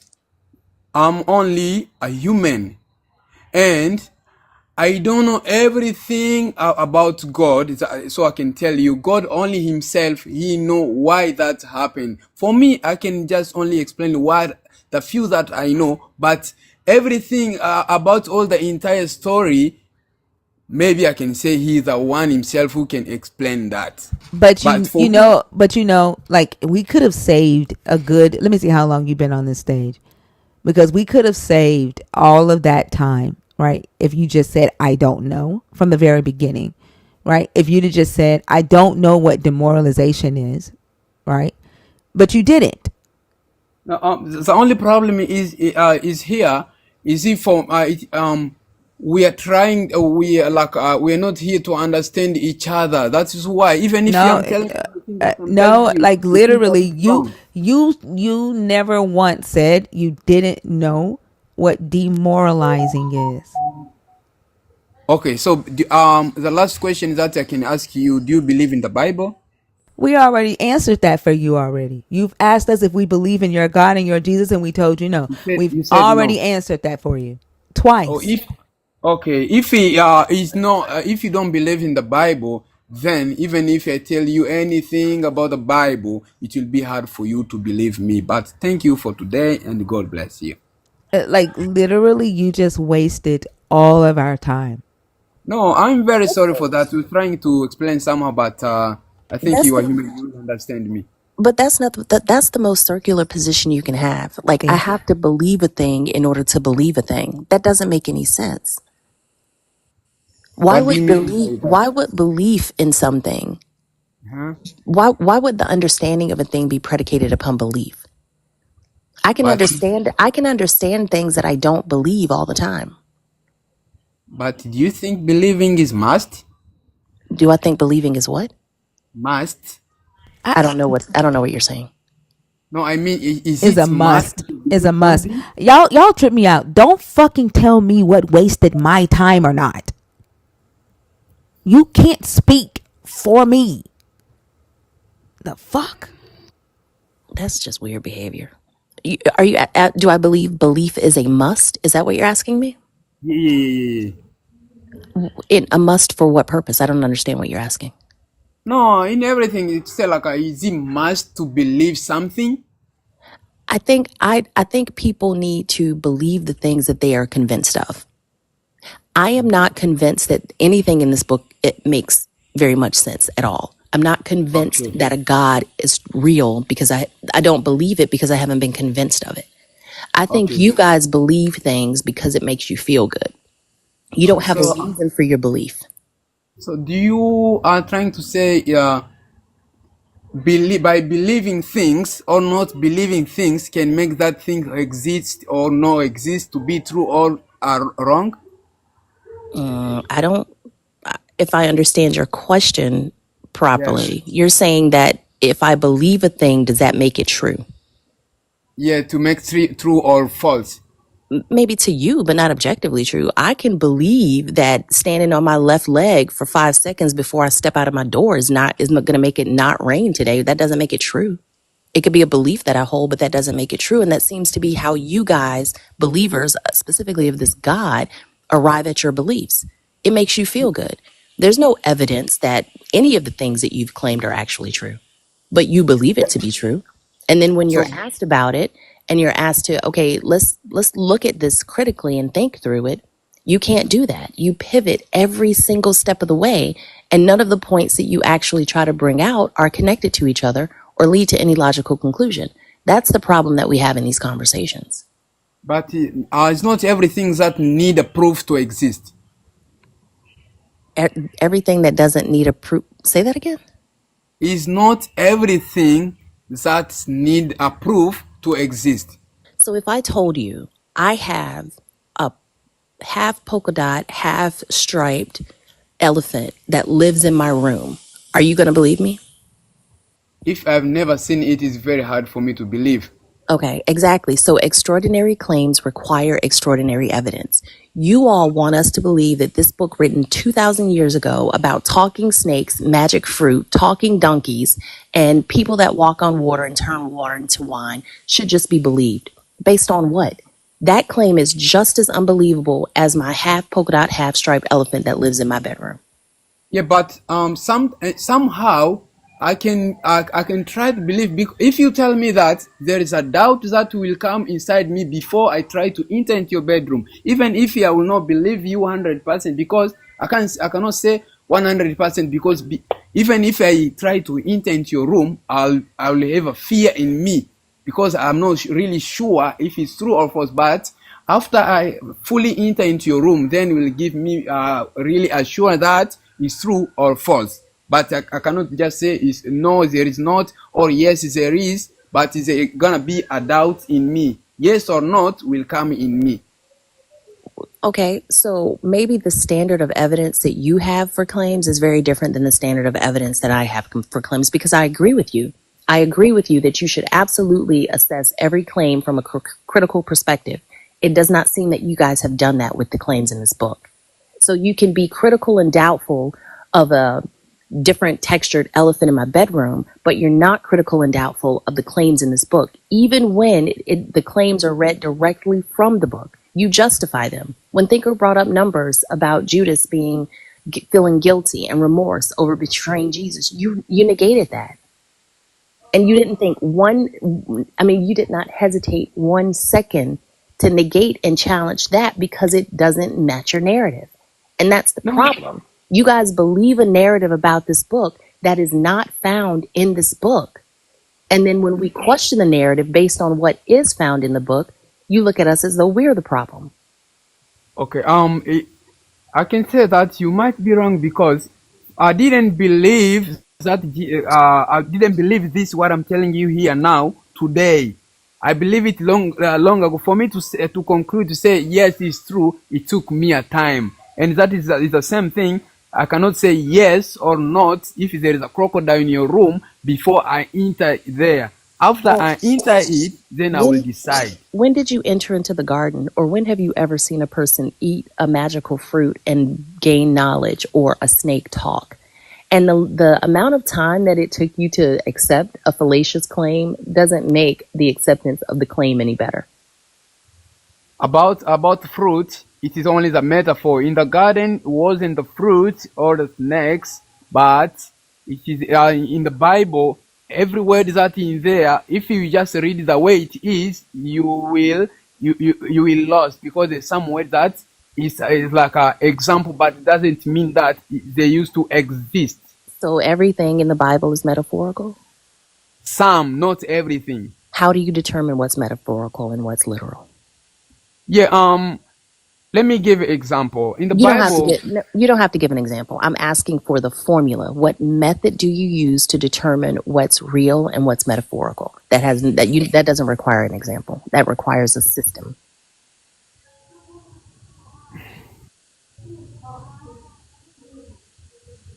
Because if you're telling me that part of the book is metaphorical and part of the book is literal, I can accept that. I just need you to tell me the system that you use to determine which part that you read is metaphor and which part that you read is literal. Yeah, as I can say here about the snake, it says that then after God casts the snakes, then snakes, he said that you will walk on your belly. So does it mean that snakes used to have legs? No, there is something that God was talking about there. And fruit, it's So not only that's by you still fruit. went to an Then example. You still went to an example, which I don't need. And the reason that's not helpful is because you are a Christian that believes it's metaphorical. We talk to Christians daily that believe it's literal. So clearly, you guys don't have a consistent way to determine which words in this book are metaphor and which words in this book are literal. So I'm asking you, what is the method or the system or process that you use to determine the stories that you read? Okay, this one's metaphorical. How do you do that? Walk me through that process. the process is, if as first I need to think about it, how come to eat the fruit can give you knowledge or not? I need to think about that. That is how I use this. And So it's basically what makes sense to you. It's objective to you. yes, yeah. And I need to think, how come the Bible can say that no one is in hell and Jesus Christ is talking about Lazarus to be in hell? There need to be something here. You So see? but is there a right way to understand it and a wrong way to understand it? Somehow, but you firstly need to think it. How come this is this? Like you say, no one have seen God, but this side say everyone. Some people see God. You know, So there you must be didn't something here spoken. so you didn't describe a process or a method. You just described a preference. You just described your personal understanding or your mental understanding of a thing. That's not a method. That's not a system that I could use because I could read it and I would agree with you. I would agree with you that snakes don't talk, fruits don't give you magical powers. But there are believers that read this word and they say this actually happened. The Eden was a place. All of this truly actually occurred. How would I know which one is right? And Okay, the very simple good. fact of the matter is I can't. And we Yeah. accept that. I understand that as a person that's not in the camp of being a believer. I can objectively look at that and assess, okay, people who believe this book don't believe the same things. They don't land at the same conclusions. They all say the Holy Spirit is leading them and giving them understanding, but they don't understand the same thing. That's a problem. That is a problem for me because any other area of my life where I get inconsistent results, I'm going to look at where those results are coming from. I'm going to look at the source. But that does not seem to be the case when it comes to this particular book for some reason. Yeah, it's because some people they interpret the Bible according to their lifestyle in Christianity, because they don't believe in this one, so they take this word. I love to do this one is true and this one is not true because You're how they doing the want to same live their thing. life. You're No, doing I'm the not same. doing it. You How? literally just said the same thing. You said, I read it and I think about it, and if it makes sense, you determine whether or not it's literal or metaphorical. You are doing the exact same thing. It's based on your preference. It's based on your understanding, your experience, your life. You're doing the same thing. You just don't recognize it. Yeah. So in short, everything that happened before you exist, you cannot say that it's 100% sure somehow. Who's talking about 100% surety? No one has mentioned that except you. And that doesn't even matter because what comports, I don't, it does, there's a whole, here's what I can be 100% sure of. I can Yep. be 100% sure of the fact that I'm here right now having this conversation with you. Or at least I believe I'm here right now having this conversation with you. There's no solution for heart solipsism.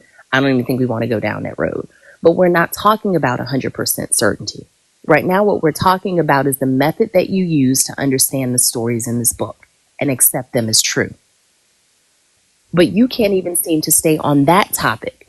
And you don't even realize that you keep pivoting back to these pre-scripted drop-down menus and selecting from them because you're not critically analyzing these claims. You're just regurgitating what you've been told to believe about them. You might be right. And you're not the only one that does that. Like if you stick around here, listen to other believers, you will notice a pattern. And that's not to say that you should abandon your God. If you believe in this God, okay, if this God helps you behave nicely towards other people, okay, cool. But you can't simultaneously say that other people are choosing to believe a thing and then say that I read this claim, and if it makes sense, then it's literal. If it doesn't make sense, then it's metaphorical, and not see that you're doing the exact same thing. Yes, this is according to what I was taught, and how after doing my research, this is what I found. Everyone does this, their own different researches, and they found what they found. You're right. Yeah. And I did my own research, and I found that this doesn't make any sense. I found that there's no consistent methodology. I found that if this God is all good, and this God is all knowing, and this God is all loving, 95% of what I've read in this book would not be in this book. I realized that anything worthy of worship would never require it. And anything that requires worship would never be worthy of it. Because in my worldview, you just don't treat other humans that way. I don't think that's an outside of this world or outside of the norm expectation. But you guys work so hard to defend this God and to apologize for the actions of this God. Who's that guy? And the reality is that people always talk about things being so complicated and so, convoluted. And that's just not the case. Everything in nature follows the path of least resistance. It is not the path of least resistance to try to apologize for the things that are in this book that this God has done. You guys have to hop through all kinds of hoops and do backflips to make this God look good. That doesn't make any sense to me. You would think that the presence of an all-knowing, all-powerful God would make things more easy, would make it more simple. But every single day we hear claims that are more and more convoluted and almost cruel and inhumane for the purpose of defending this God. And that just doesn't make sense to me. Okay, let me ask you a question. Let's say this, you love someone. This person agree with you, and the other person disagree with you about that relationship. Which one loves you? What? Is this, you are in a relationship, you have two friends. One of your friends agree with you, support your relationship, and the other one doesn't support your relationship. Which one among these two you think that loves you more? Probably both. I don't gauge love by approval. I gauge love by accountability.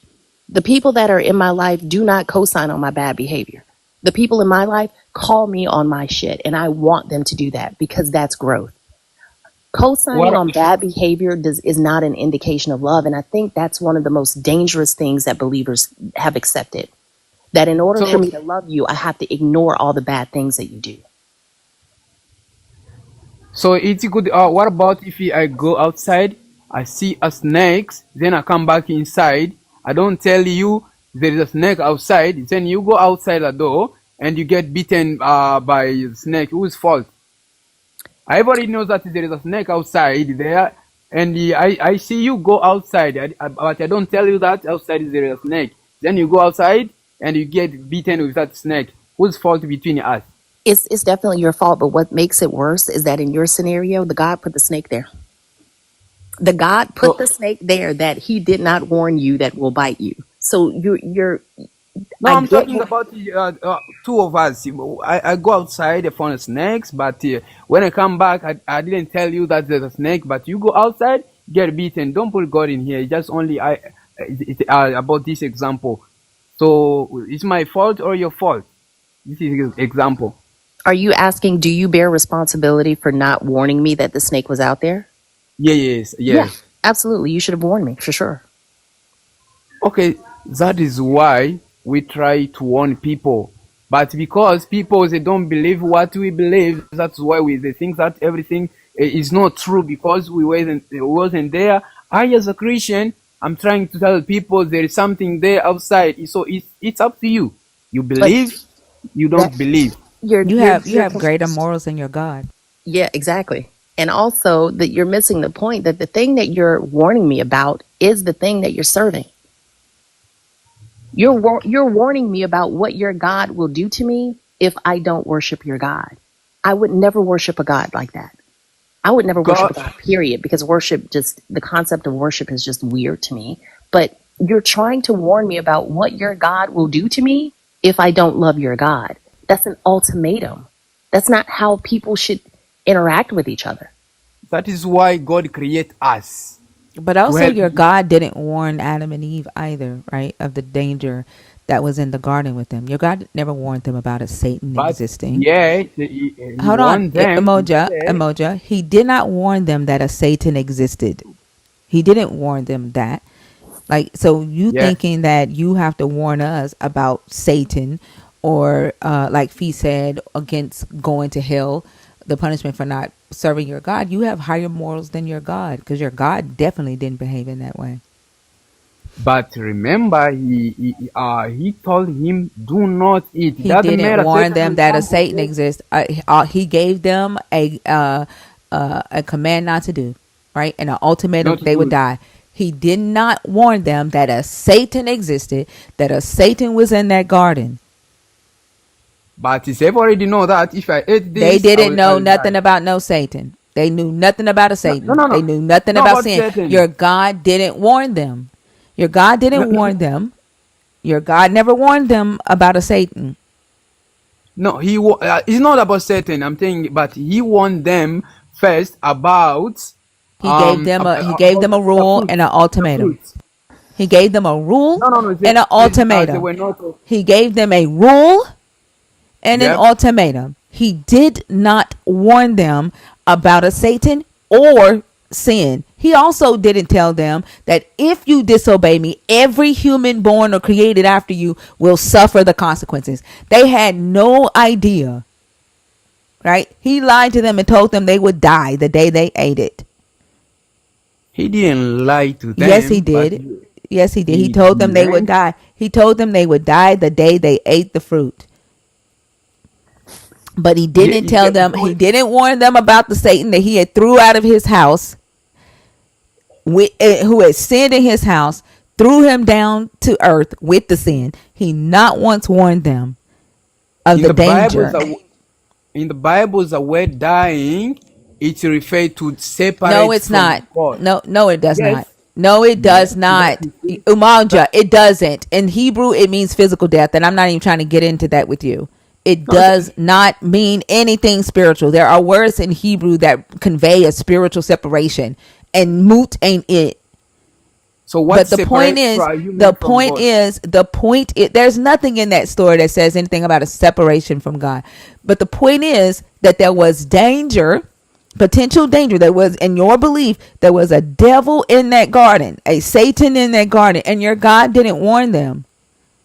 There was a thing called sin already existing, and your God didn't warn them.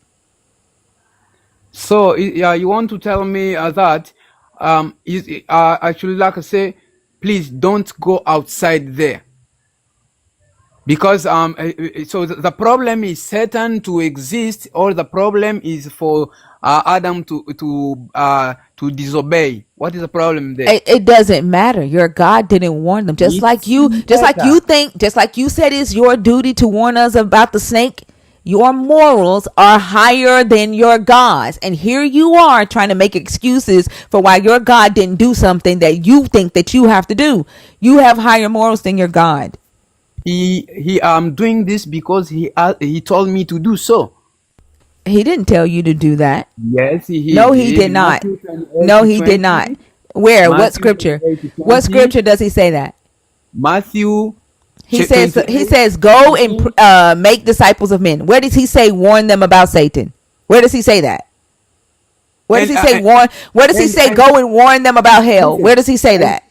and teach them to keep my Where, commandment. where does he say that? What is the opposite of that? Where did he say that? Where did he say go and warn and threaten people with hell? Go Threaten of warn them about Satan. Where does he say that? if Jesus Christ said that and teaches them to obey, or almost, yeah, so in opposite way, he meant that them is in front. There is people who gonna because there is someone who can make them to not obey, but teach them so they will not obey. It's not like for him to say, "Hey, Satan is there; he'll make you to disobey me." No, doesn't make sense. Again, you pivoted. You realize No, that? God doesn't need to tell you that Satan Why exists. are you pivoting? You said this is what your God told you to do. Yeah, I yes. asked you, where did he tell you to go and warn people that Satan exists? Like your analogy that you gave, right, to Fee, I said your God never warned Adam and Eve about this Satan. You have higher morals than your God. You said he told me to do that. Where? Where does he say go and warn about Satan? How come God can ask Adam to not eat it? Because he knew there is someone who will I make didn't him I eat didn't it. say your God didn't tell Adam not to eat the fruit. I said your You God said did not he warn. didn't I said warn. he didn't warn Adam about Satan. He didn't warn Adam about Satan, but he warned him about eating. It doesn't matter. It doesn't matter. He If it didn't warn matters, at it doesn't matter. There was danger in the garden and your God didn't warn them and your God left them unprotected. It But I doesn't for think, God, matter. for and I God to also say think that, that makes no, it for even God to say worse. that, it's because he wants Adam to listen for only him. That's why he said, "Do not eat." But So I think he wants him to obey. He that makes wants your him God. to keep obey, not to listen to anyone. Even though he didn't mention Satan, but he wants him to I don't obey. care. My Do point not, is, he because didn't of warn do them not. about Satan. I don't care. He didn't warn them about Satan. He gave them a command and did not tell them that danger was in the garden with them. He did not tell them that Satan was going to try to tempt them. They were unprepared. Your God left them unprepared, unprotected, without warning. And I think if you think about it, Umoja, that makes your God look even worse because as a parent, if I know my child has an allergy, right, and my goal is to ensure his obedience, and I say, do not eat that chocolate candy. I don't tell him that if he eats it, it's going to close his throat up. I simply say, don't eat it, and my emphasis is on obedience. That's a failure in my parenting style because an informed decision is always going to be better than an uninformed decision. And if I give my child all of the variables, inclusive of the results of their actions, that's going to empower that child to comply and obey. Because ultimately, my goal is his safety. So, is my goal his safety and his health and his well being, or is the focus of my goal compliance to my orders? Is my focus love or is it dictatorship? And if your God only focused on Adam and Eve being obedient and didn't equip them with the knowledge of the consequences of their actions and what it will lead to for so many other people, every single offspring that they have, according to this story, that makes your God is even worse if you really think about it. Oh, he left. It's about time though. He's been up here for 2 hours. Oh my He's goodness. very circular too. Yeah, I But couldn't Fee, I will say deal you with were his able to get to bullshit. him. What you say, Nelly? I said I couldn't do no more of that bullshit. I just couldn't. Fee could get to him. Did I? I Yeah. woke up like maybe 45 minutes ago and was listening in. But yeah, it was very circular. Yeah, that irritated the living daylights out of me. If you're waiting to come on stage, if you've been waiting a while, please comment so that I can bring you up.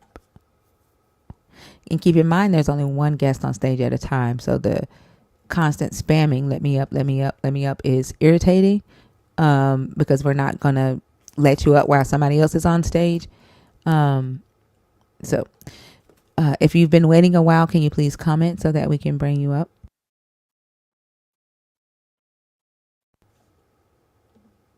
And if you whine, I'm just gonna block you because y'all are too grown for that shit. If you don't like the way we run the show, you don't have to stay.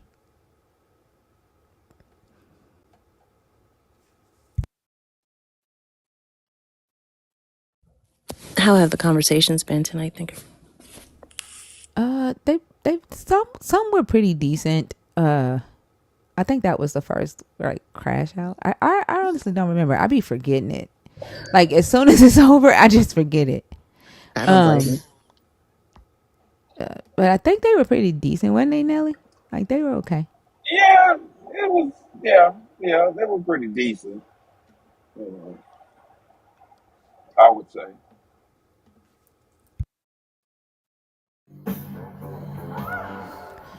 Raj. Oh, let me turn the music. Hey, Google, stop casting. I'm sorry, the music was on. That's okay. How are you? Oh, pretty good. I just was wondering, why is critical thinking favored over faith? Roger, you don't get to come up and ask questions, unfortunately. Like when you come Okay, up, you have to pick a topic. Are you a believer? Are you deconstructing? Are you an atheist? deconstructing. Okay, so you have to pick one of the topics on the board. This isn't Because a live I'm Raj, unfortunately Raj, a member Raj, of a Raj, 12-step program that Raj, requires Raj, faith, Raj, and Raj, I Raj, don't know Raj, what to Raj, do. Raj. Okay, I'm not a spiritual leader. Okay, um, unfortunately, you might need to go and find a pastor or a sponsor to talk to about that. Okay, I'm not a spiritual Right. leader. Okay, and I don't want to say anything Mm-hmm. that might be harmful or anything. So you might want to talk to a pastor or a sponsor. I'm Okay. not a churchgoer. Okay. Well, maybe your sponsor, maybe. Yeah. Yeah, maybe talk to your sponsor and ask that question. Okay. Yeah, I just, when the last guest was on, I didn't understand why critical thinking took precedence over faith. I understand, Raj. That this isn't the place for you to ask your questions unless you're like a member of the community. Okay. I have to keep But watching then. Okay. no, because you might not get that answer here, Raj. Like, and only you can answer that question or make that decision for yourself. But if you have these questions, right? If you're in a 12-step program, I suggest that you talk about these questions with your sponsor or All right. Thank you. see if someone at the program can connect you with a faith leader or someone, right? That can Mhm. help you, okay? All right. Thank you. But good luck in your program, okay? All right. Thanks. You're welcome.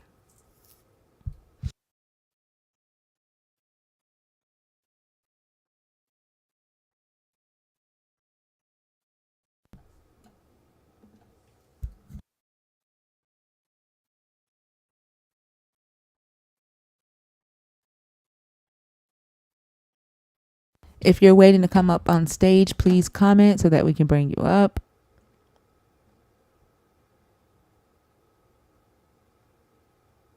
Warya, is that how you say your name? Warya. Okay.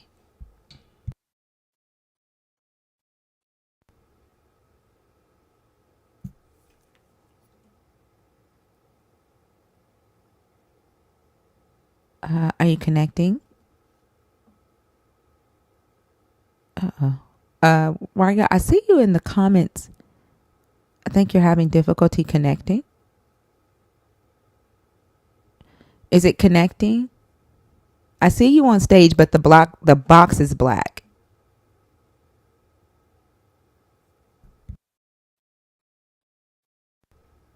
I'm gonna disconnect you. Try to connect again because you may have been in the request for. Oh, there you go. Let's see.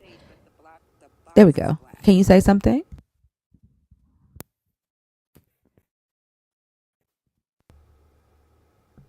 Are you able to talk? I'm gonna disconnect you because you may have been in the request for. Oh, there you go. Let's see. There we go. Can you say something? Can you guys hear me? You're really low, so I'm gonna disconnect you and come right back. Okay.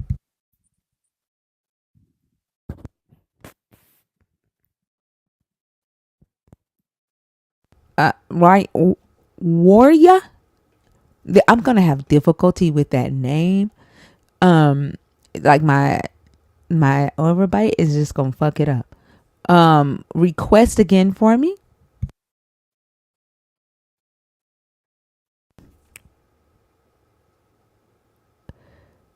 If you're still here, can you send another request?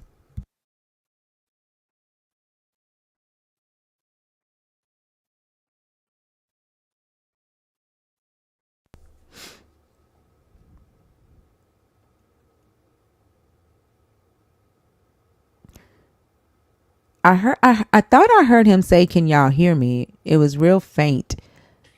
I thought that was a delayed. It was your voice, but it was very low, and it was a really really long lag. Because what I heard was what you were saying, just really low through his speaker. Oh, okay. Warrior, if you're still here, can you send another request? If not, I'll give it just a couple more seconds. If not, we'll move on to someone else.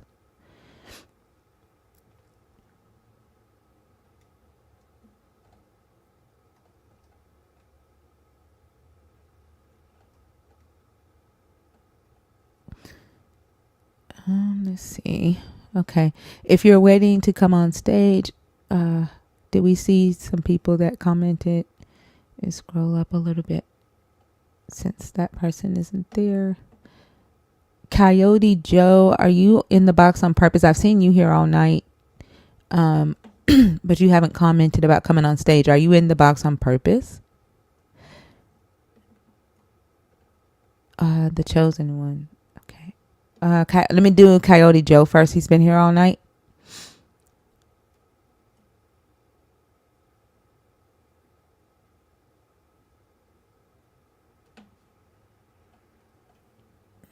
Let's see. The chosen one, I'll get you next. After Coyote. Hi, I'm Coyote. Hi, how are you? Good. Are you a believer? Are you deconstructing? Or are you an atheist? I'm a Christian, baptized Catholic. But, Okay. because of my upbringing, because It's okay. I don't necessarily need to go into like the story. Can you pick a topic? why do believers have faith a God exists but not in the devil? Well, I Okay. believe the devil is real. I just know he doesn't have dominion over me. Right, but you have faith in the devil like you have faith in God, right? Well, I have faith that he's the God of material, but the material is not the end. For there's two births and one ending, and this is a immaterial thought process. It's a higher process. That's the point. Wait, you believe the devil is material or the devil is immaterial? Yes, the devil is material. You know what that means, right? That means he has a material body. No, that means that he is the idyllic dollar. He is the Is the devil? Can the devil be seen in the material world? Very much. You can see his influence. Not his influence. Can he be seen in the material world? I mean, you do see people dressing up like him. And No. No. But no, No. the literal. No. Not Yes. the literal. So thing, so this entity is immaterial. Yeah. Like your God. But it's immaterial in the fact that we don't have you see to the third eye, or we don't have the ability to perceive in these dimensions. Right. Just like you can't perceive your God. Well, just like we don't perceive reality. We right. Just like you can't perceive your God. The devil is an immaterial entity, just like your God. Your devil can go where your God is. Can he not? I can't perceive my God because he is. Can the devil go where your God is? No. So the story of Job is a lie? Of course it is. It's an allegory because nobody so can know so God so the devil was never in heaven where your God was? He may have been, but nobody can know this. So the devil can't ask your God to sift you like wheat? No. So Jesus lied? Jesus didn't lie, for Jesus didn't write. Jesus said Satan has asked to sift you like wheat.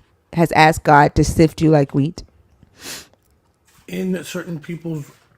No, can the devil talk to your God? Can the devil talk to your God? Does the devil like pray still or something?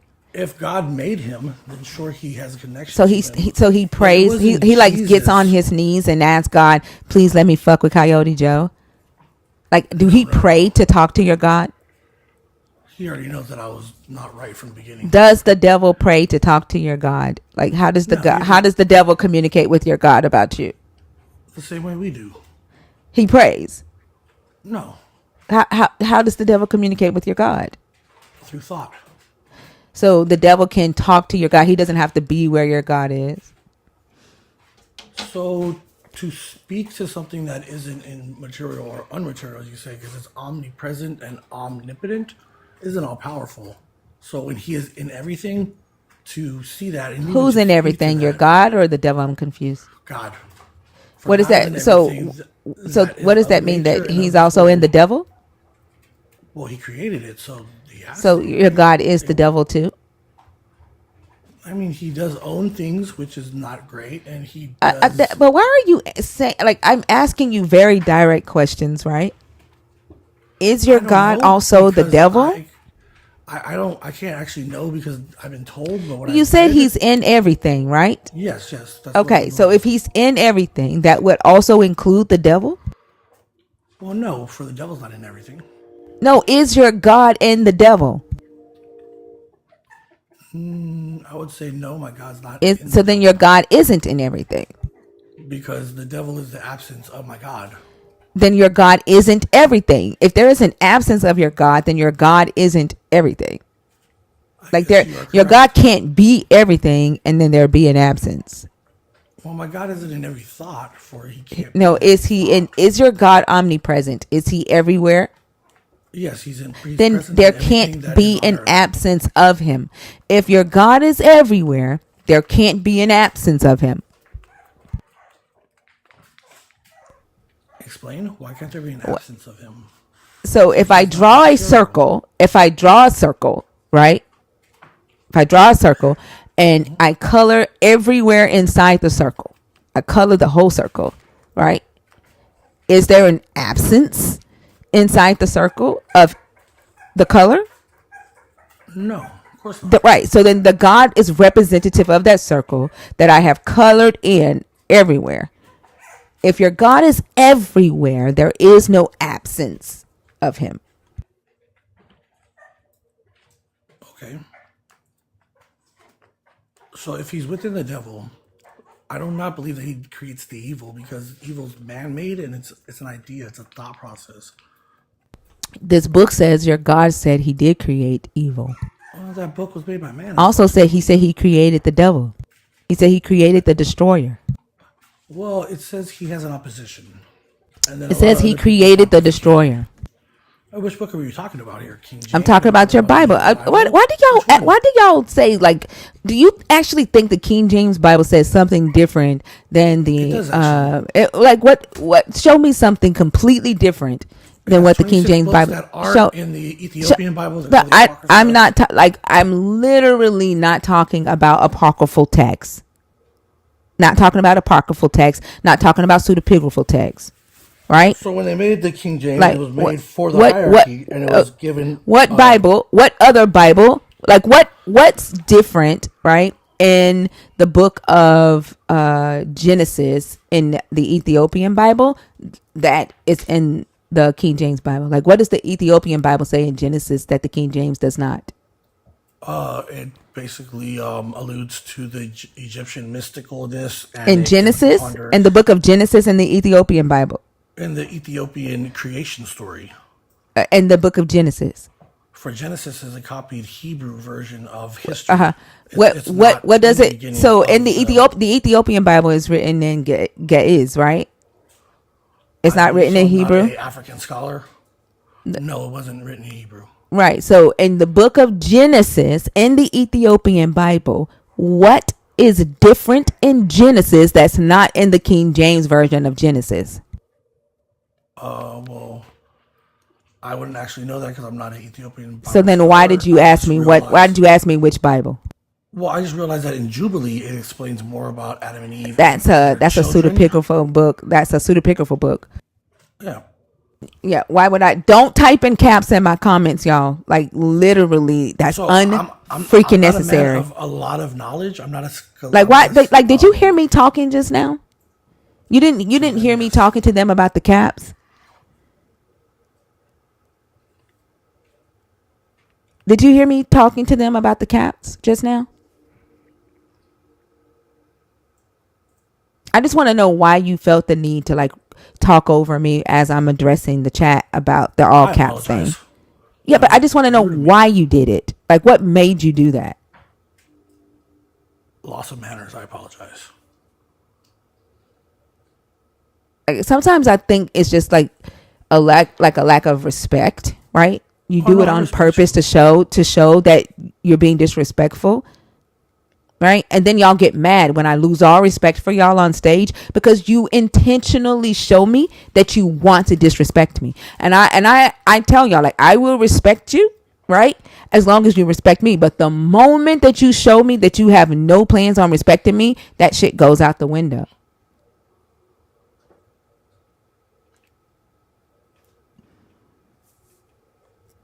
Agreed. I Civility is don't important. get, yeah, exactly.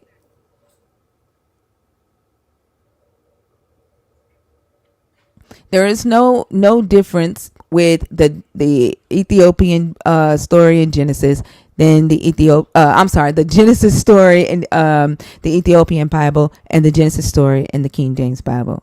Pronunciation and Is no spelling maybe, difference. but pretty much kind of close up. I don't think it's a literal interpretation, personally. A literal interpretation of what, the Hebrew version? I don't think the book is literal. I understand the allegory and the poetry of it, the Psalms, how it's the greatest like information that they ever had because they had only one story. They weren't that inventive, unfortunately. But it is what it is, and it's something to believe in, I guess. At the end of the day, nobody knows, right? No one has gone there. No one can claim these things. It just makes you feel better. It It's makes who feel morality better? in It a makes different way. you feel better, right? The It makes you masses, feel better.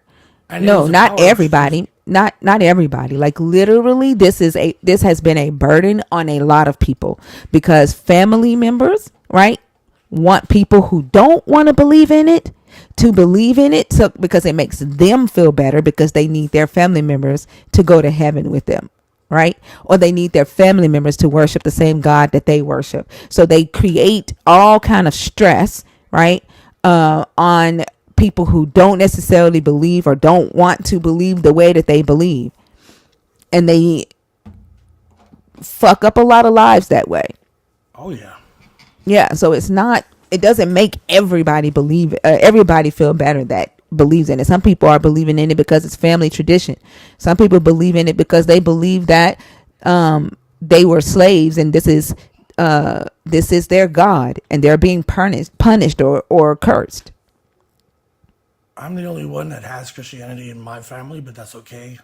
I love them anyways. And for me, it's about being humbled, being better than I used to be, for I was a wretch, for I know of the shadow world because I walked in it. I was taught to be a criminal and I've done bad things, but it's not where you start, it's where you end. And it's about being better. So I don't know any better than anybody else. I have no more knowledge than anybody else. My faith isn't more important than anybody else. I'm tolerant to everybody's invisible ideas, for elementals are visible, Yeah, but how gravity did is we get invisible. here? How did we get here when we were talking about the devil? Well, because the devil is just an idea, and the devil is really your brain. It's your brain telling you That's can't not do what you things. said a minute ago. No, well, You said God the is devil was also your brain. material. Well, Now the devil is an it idea. is. It is material because it brings us away from our higher learning, which is our brain, the pineal. That And you no, it understand that through the doesn't. seven No, chakras. You it understand that through doesn't. the Trinity of That's man. not You true. understand that through the Coyote, that's mind's not true. involvement. That's not true. And That's you're what just philosophy has saying told stuff. us. Like, do you know what it means when you say the devil is material? It means that he doesn't have any power beyond this world. No, This that's world's a not what it test. means. That That's is how the not what it Egyptians looked means. at it. For death is the No, beginning. it doesn't. Why do you keep bringing up Ethiopians and Egyptians? Like, are you Egyptian? That's where the cradle of life is. Are If you are believe you that we are Egyptian, melanated, Coyote I'm Joe? Are melanated. you Egyptian? Why do you keep I'm a bringing up I'm a Egyptians in brown person Ethiopia? Why? because they're happy with what they have and they're humble people. Although You they're don't know that. Do tribal, you I do know don't that. know that? Do you live in Egypt, or have you ever lived in Egypt? Have you ever lived in Ethiopia? Well, I grew up with Punjabis and I've known many men of You grew up African with descent. what? Punjabis. In America? Yeah, And what, Fremont. like, Fremont is Little Punjabi. We have the most but amount of Sikhs, all of America. There are no more of those people in that what does religion. that have to do with Egypt or Ethiopia? Well, they have an understanding of the world before, where I only had an understanding of the world that was because I was Christian and Catholic, and I thought Jesus was white, and I was uneducated because I was What, Aren't taught to that be. has absolutely nothing to do with Ethiopia or Egypt. right? Aren't None they from It whatsoever. does and it India? doesn't, but Aren't it's they how from it's India and perceived. Yeah. Pakistan? Yeah, they're from The India. Punjabi, yes, but they are the newest religion, Sikhs. They're not new. Yeah, actually, they're the newest religion that's ever been made. the Sikhs, but that's okay. I learned a lot about a lot of things. Like, the first off, Sikhism doesn't have anything to do with this Bible. Like, it has nothing to do with Ethiopia, has nothing to do with Egypt. So before the scripture, before the authority or the churches, there was the word and there was a gospel, which was passed down for a long time. All of these things are good or all of these things aren't good. And it's just a way of looking at things. No, it's not. Like, you just say a bunch of stuff I don't have to that follow confuses these people. rules No, that like, these literally, Romans hey, made. Coyote, I don't let people just come up here and say shit. Right? Well, I'm not just Like, saying you're stuff. you're just saying a bunch of stuff, right? That have no substance whatsoever, right? That is a bunch of misinformation. When Jesus spoke in parables, how did he let us? You ain't Jesus. It's not Hebrew. And then his Not parables, Aramaic. his parables were addressing the Hebrew scriptures, right? You're just saying shit. You're not speaking in parables. Well, that's a funny thought. You're making up We're stuff all as you just saying talk. stuff. We're all Nope. making up stuff. Nope. I'm not. You are. It's okay. No, it's not okay. That's a waste of a conversation, right? Like, it's that nobody wants to hear you just make stuff up off the top of your head. Like, you're just making up stuff. I mean, we have a whole And industry then you called keep pivoting. movies You keep that we pivoting. actually Like, you love. first said that the devil was material. Then you went to the devil being immaterial. Then you went to the devil being an idea. Like, and then you made up a lie about the Ethiopian Bible. Now you're talking about Egypt and Punjabi. Like, you're just not making sense. Okay? I would imagine so to a person who has little faith or has Sure, faith. a This is need why I a don't. This is why I need don't for need faith. science and Faith has academia to no be logic superior. whatsoever. Y'all just make up whatever you want to make up. True But this, thank you but for coming up. Okay. thank you. All right. Have a great day. I'm sorry. I couldn't go. I couldn't like that.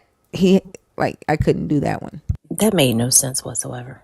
None. He was just making up stuff off the top of his head.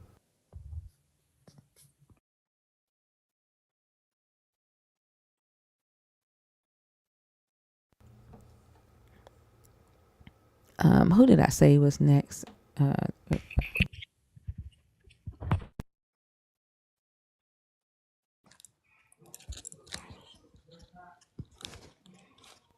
Hello, can Hi. you How all are hear you? me? Hey, good morning. Yes. I How old are am a you? poet, 34. Are you a believer? Are you deconstructing? Are you an atheist? I believe not in what they believe. I'm not a religion. I don't follow Do Christian. you I don't go believe to in the church. God of the Bible? Not in that Bible. No, I read my Hebrew Bible. Are you a Black Hebrew Israelite? Yes. Okay, I gotta drop you. Okay, have a good day, guys. I do not platform Black Hebrew Israelite doctrines at all.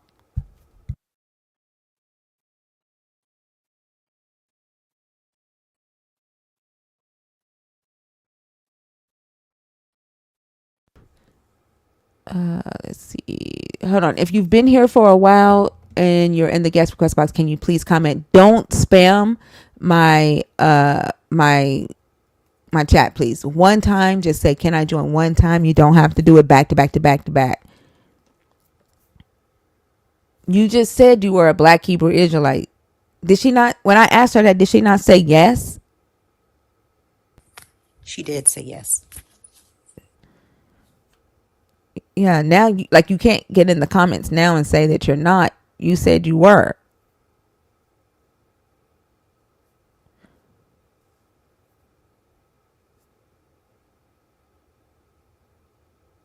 If you've been in the guest request for a while, can you please comment so that I can bring you up?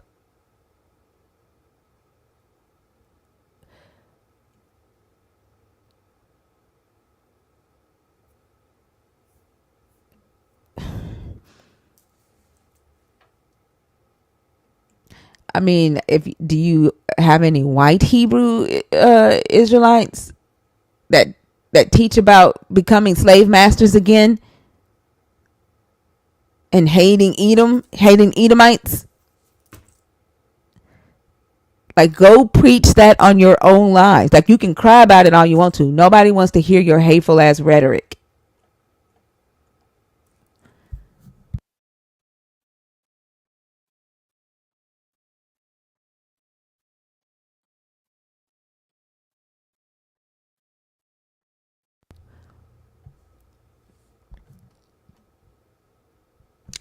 If you're in the guest request box and you're waiting to come up and you've been waiting for a while, HTE or Die, you're in the guest request. Are you in there on purpose?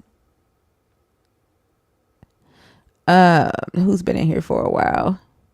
Blings, you bling. You've been in here for a while. Sean, you're in the guest request box. Are you here on purpose? Rev, you're in the guest request box. Are you in here on purpose? Let's see.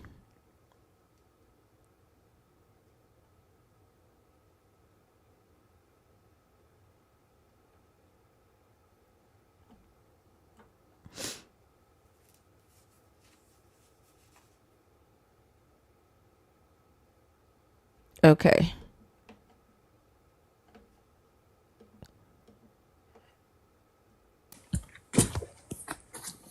What's your name? You can call me Hate for short. It's Hate or Die. Hey. Okay. How old are you? 31. All right. Are you a believer? Are you deconstructing? Are you an atheist? I wouldn't say an atheist. Believe it to a certain extent, but I'm not religious. I don't belong to any religious group. Do you believe in the God that we're discussing? I don't believe in the God y'all discussing. I'm with y'all on that same count. I don't believe in that person that's going to strike me down because I don't believe in them. You know, I can't rock with that. My concept of God is Okay. different. We work together. Okay. If you come up here, you have to talk about one of the topics. If you are not a believer of the God that we are discussing, because we are a research live, you have to be bringing value to the conversation and not just like coming up here to like talk about how much you don't like Christianity. Okay. So you have to be like adding value to the conversation. All right, I Okay. can do that. I All right. like Which the topic second did you want one. to discuss? If you have free will, why give God credit for your good actions? Okay. Go ahead. So I have free will. And that I like that question. I don't give God credit for my good actions or my bad actions. I take full accountability for my free will to do good and bad. Yeah, you don't believe in this God. That's why you don't, right? But a person that believes in this God would, right? So that question is geared towards people This who whole current. I'm page sorry. seems Hello, geared I'm towards talking. I'm Christian. talking. I'm talking. My I bad. told you that, like, right? This is a live for deconstructing Christianity, right? You either have to be an active believer, someone deconstructing from Christianity or thinking about it, or someone who has deconstructed from Christianity. If you have deconstructed, if you come on this stage, you have to be adding value I to came that from your Instagram. conversation. I came from your I Instagram. don't post on Instagram. I noticed that. That's why I had to find you somewhere else. You active on here though. Do you understand? Like, if you don't believe in this God and you've deconstructed from this God, right? When you come up, you have to be adding value, right, to the conversation. We are a research live, right? And we have critical thought conversations. So I'm not interested in talking about the God that you believe in now, right? That's your personal thing. We don't need to talk about that. All right. So the God that everyone else believes in. The God that you deconstructed from. Yeah. I never fully accepted that. That was something that was pushed off when I was born, you know. As I grew into my conscious mind to decide for myself, I couldn't align with it because there wasn't truth that tracks back. It didn't serve a purpose. It didn't matter about whether Jesus was real or whether there was a God. Only thing that matters is that I was alive and I was conscious of my decision making. And there is an actual battle going on earth right now between good and evil. So I'm mindful of the things that I put out. You know, I don't want to have a negative effect on somebody and they take that and do evil and it comes back on me. I could teach someone to come kill my family later on down the line or kill me, which would defeat the purpose of my existence. So I serve a purpose, and that's to do good on purpose, lead by example. All right. Well, I definitely thank you for coming up. Okay. All right, Appreciate appreciate you. it. All right. Have a good day.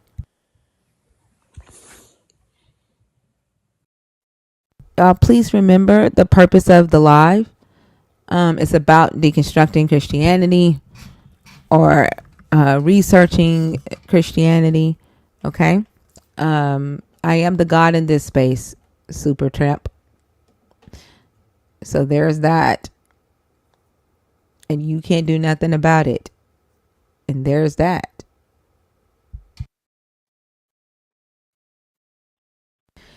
If you're waiting to come up on stage, please comment.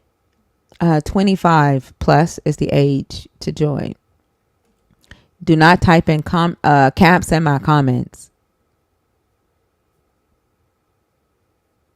I don't even know why y'all feel like y'all got to type in caps. I don't read it. I'm just letting y'all know that. I have no idea what you said. All I saw was a whole bunch of big letters.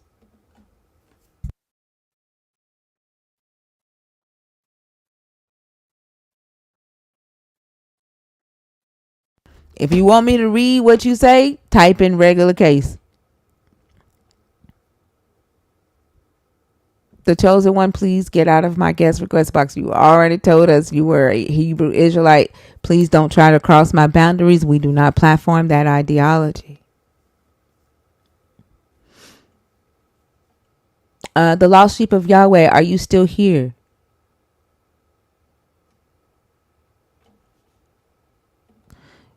Jesus needs to teach y'all respecting boundaries or ego or some shit. I swear, like, believers talk about being humble and how they have to give their God credit for the good things they do in life because that's humbling. But if you say don't use caps in my comments, they'll do it anyway because how dare you tell me what to do? Like, that's full of shit.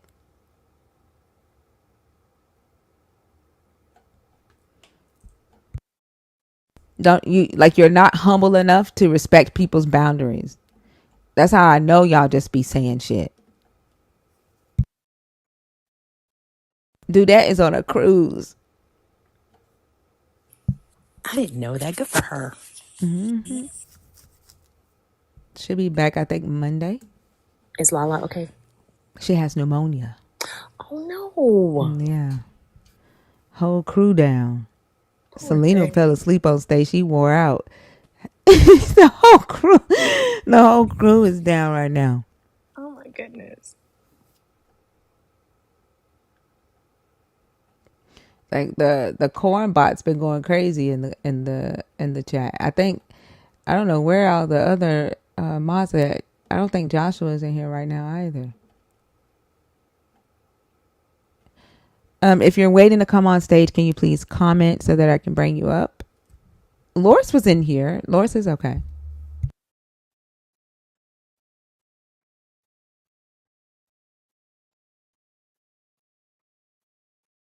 I don't have any mod spaces left. We have 30 mods already, so.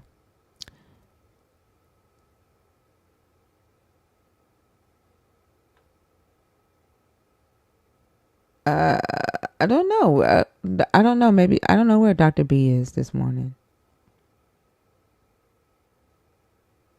I appreciate you though, Dugald.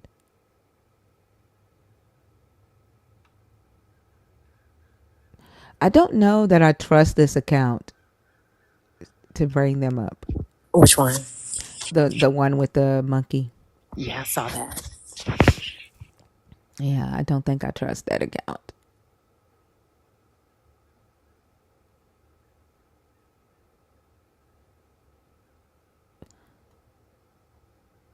If you're in the guest request and you're waiting to come on stage, can you please comment so that I can bring you up? Other than that, I'll clear it out. 8A.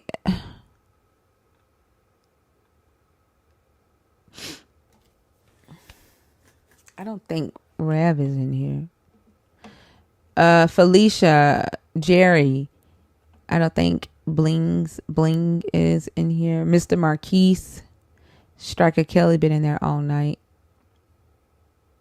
Lynn Haley, Rachel.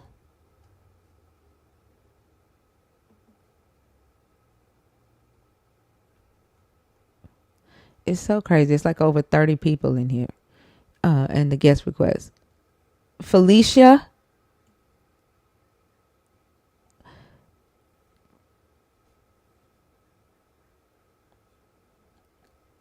Lynn said that was an accident. Okay, so I'm going to clear the guest box out because I guess everybody in here is in here on accident.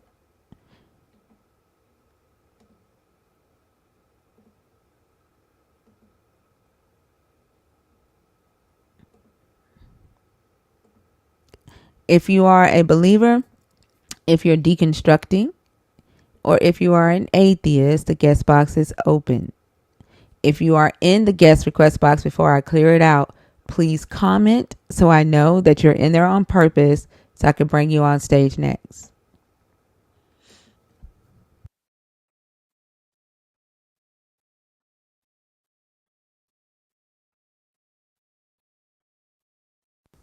Somebody's going to say, I've been waiting a long time.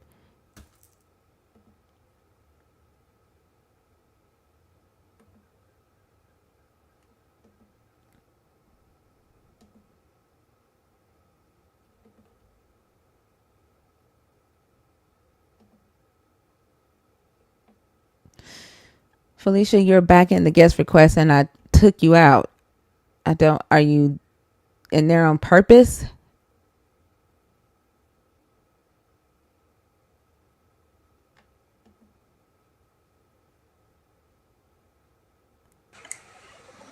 Hi, what's your name? Hi, good evening. How are you? I'm good. What's your name? You can call me Sakiwe. Sakir? Sakiwe, yeah, Sakiwe. Sakir. How old are you? I'm 40. Okay. Are you a believer? Are you deconstructing? Or are you an atheist? I'm a believer. I believe in Jesus Christ, the Lord. Okay. All right. And what topic did you want to discuss? Yeah, I was looking at. First of all, I'd like to acknowledge your vast knowledge in the Bible. I've been listening to your lives for some days now, and yeah, it's a bit intimidating to be up here. So go easy on me. I am a new Christian, but I've been in a Bible school. Do you think that these are the type of conversations that you should be participating in as a new Christian? They're a bit hectic, but I'm gonna try to share a bit of knowledge, a little bit of knowledge that I have, or the understanding of Christ in my life. What topic did you come up here to talk about? So the second topic, I can't really read it clearly, but I believe it's about choice. If you have, what does it say? If you have free will, why give God the credit for your good actions? Jeez, it's a bit confusing, but I'm gonna just try to. I hate when people tell me what to do, I swear. Oh, sorry, did I tell you what to No, do? not you. People in the comments. Okay. So yeah, I'd like to discuss the second topic. Go ahead. So I think, if I understand it correctly, we our deeds or our actions are not a credit for God. It's for us humans. We do our the deeds that we do, the good ones, for us to while we're still here on earth to live a good life. It's not a credit to God. I don't think it's a credit to him. Yes, he, according to the Bible, tells us to do good, and as fallible beings, we do have actions or decisions that we make that are not good, and we know probably as human beings, in the back of our minds, for those that believe that if we do bad things, it's not a good look on Christ. But we do, just to sum it up, we do good deeds, or aim to do good deeds, so that we are good while we still here on earth. I don't know if you understand me. What do you give God credit for? What do you thank him for? Thank him for the grace. What grace? The grace that he's given me. Like what? Which is what? The sacrifice of Christ, number one. I thank him for giving him life, or giving me life through him. And yeah, basically that's in a nutshell. But I thank him for a lot of things. So But so the only thing your God does, or did, was kill his son for you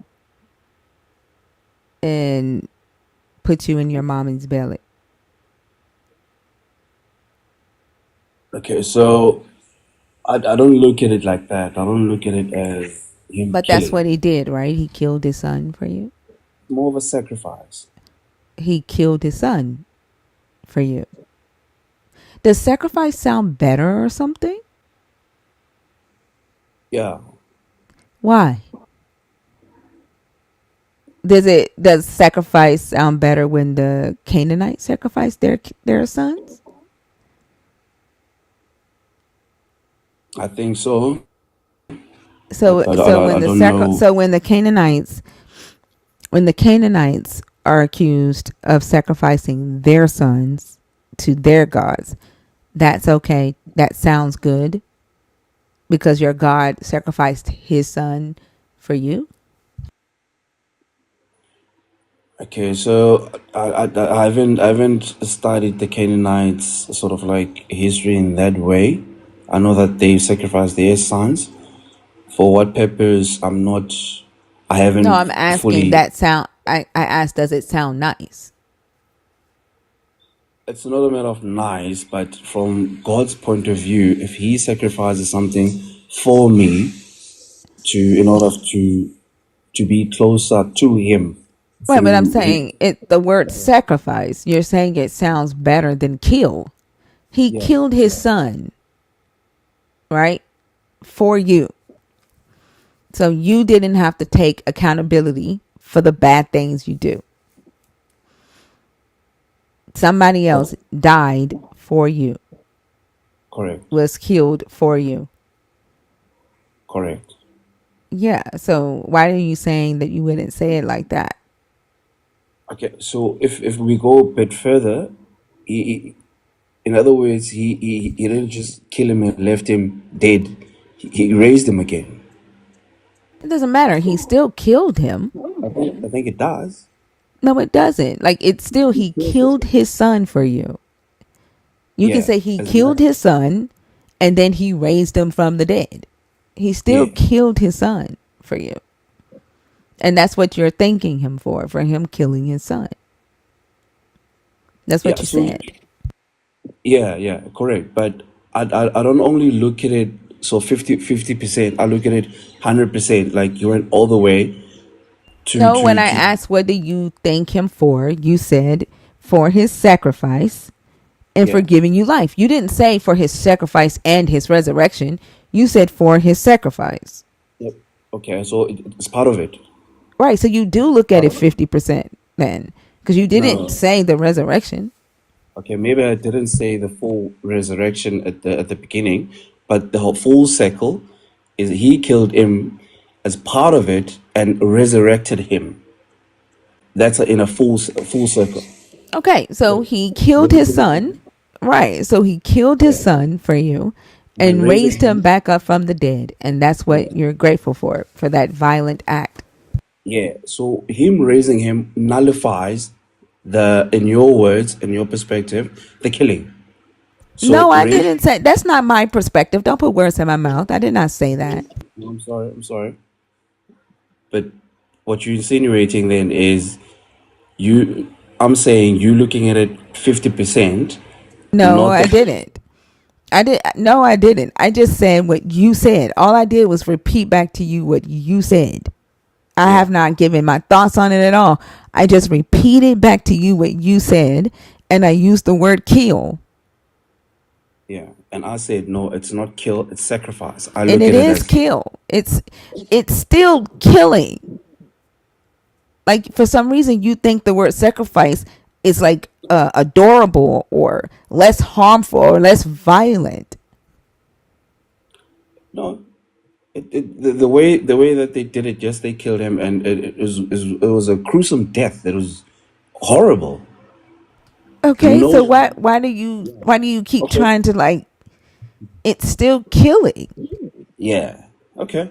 It's killing, but I still look at it as a sacrifice. In that I didn't say it whole. wasn't a sacrifice. Okay. All right. Okay. Wholeheartedly, that's how I see it. Then Right, and you're grateful for the violent death of Jesus. it was sad. It was It it was was violent. it was gruesome. Right. You're That's grateful for the violent death of Jesus, part of right? that's Because part his of violent death yeah. is why now you are saved. So that's part of the reason why I believe in him. That's like somebody taking a I bullet didn't for you. ask why you believe in him. I said what did you thank him for? For going through that, for going. Look at it this way. If I can explain it to you in my understanding, try to understand what I'm trying to say. If somebody if you go to the shops or wherever, and somebody pulls out a gun and they want to shoot you in your head, somebody just comes and steps in front of you and protects you from that and takes that shot for you. If they I'm not going to thank them for killing themselves for me. No, I wouldn't. So you don't care if somebody takes. I would not be grateful that that person killed themselves for me. No, I wouldn't. But why not? Doesn't your I conscience would tell be you? riddled with guilt.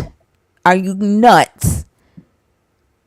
But why would you be guilty? Wouldn't you be grateful that somebody has No, saved? I wouldn't. What makes my life worth more than theirs? Because it is. No, It's it's not. not. Like the very fact that you think that your life is worth more than the next human's life, that's ridiculous. No, no, no. I'm not saying it's worth more. No, it's the whole idea of him taking a shot for you. That's how Why do God. y'all romanticize the most violent shit? No, I would not be grateful that somebody took a shot for me. No. I would my life would be I would be I would feel so bad, so guilty. That's not an act of love. No. And I But think that's that's the see that's core. that's I where think that's that's the where. core. I think that's the core of the disconnect here. Because of this Christian belief, you guys have started to conflate love with sacrifice. In your mind, the greatest love of all is to give up your life for another person. And I couldn't disagree with that more, because the greatest love of all would be the removal of the requirement for anybody to die. And your God had the ability to do that, but didn't do it. And in this, through this doctrine and through this dogma, you all have been convinced that he sacrificed, he did the ultimate sacrifice. No, he didn't. He actually just gave his son a bad weekend. It's not a sacrifice if you get it back. And the reality is if he had the ability, which according to you, being all powerful, he does, he had the ability to completely negate the requirement of death. He didn't do that. There's nothing loving about that. Then he said, then he said that nobody takes his life from him, that he lays it down so that he can take it back. That's not a sacrifice. And then, as Marissa pointed out a couple of weeks ago, he didn't want to die. Like, he literally was on the run. Somebody had to betray him. If he really wanted to give up his life for y'all, he would have just went and turned himself in. And Judas wouldn't have had to betray him. He had to be betrayed to do it. It's like a Tubi movie plot, and nobody wants to admit that it's fucked up. Like, y'all listen to the story over and over again. You've been fed this narrative from probably birth, and you don't stop to really consider the plot. The plot of the story is stupid. And I keep saying either your God is incredibly inefficient and he needs a logistical manager, or he's just not real, because none of this points to an all loving, all knowing, all powerful deity. This story just doesn't make sense. Sorry, I had to take a call, so I'm back there. So what we get taught at the Bible school, and believe it or not, we're still studying the Word of God, and we believe it's a discernment that explains these things and these questions that most of us have. And believe me, God wants us to ask questions. He wants us to diverge into this. That's why he wants us to have a personal relationship with him. Yeah, So if Jesus wanted to be the sacrifice, why didn't he just turn himself in? Why did Judas have to betray him for it to get done? Why didn't Jesus just go, here I am, and then just like no, but die? he knew the sequence of events was going to happen. He knew, he said it at the supper, that somebody's going to betray me. So But why did somebody have to betray him? Why didn't he just give his life? Why didn't he just go, hey, Pilate, come take me? Why was there a need for betrayal? Like literally the very fact, right, that betrayal is a part of the story means that he was not supposed to be a sacrifice, right? Like, he did not want to be sacrificed. He was betrayed and made to be a sacrifice. no. Jesus Christ knew that he was going to be sacrificed. Then The why did he sequence, have to be betrayed? it's the sequence of events. That's how it happened. Why did he have That's to be betrayed? That's what I'm at. Why was the betrayal a part of the event? If he, like, why didn't he just go and get sacrificed and say, hey, here I go? I'm not really sure why, but I know that he knew that somebody within his disciples, that Judas was going to betray him for 30 shillings or Yeah, whatever he shillings. chose him for that. Yeah. So it's a Yeah. sequence of events. So But for what? What's the purpose of the betrayal?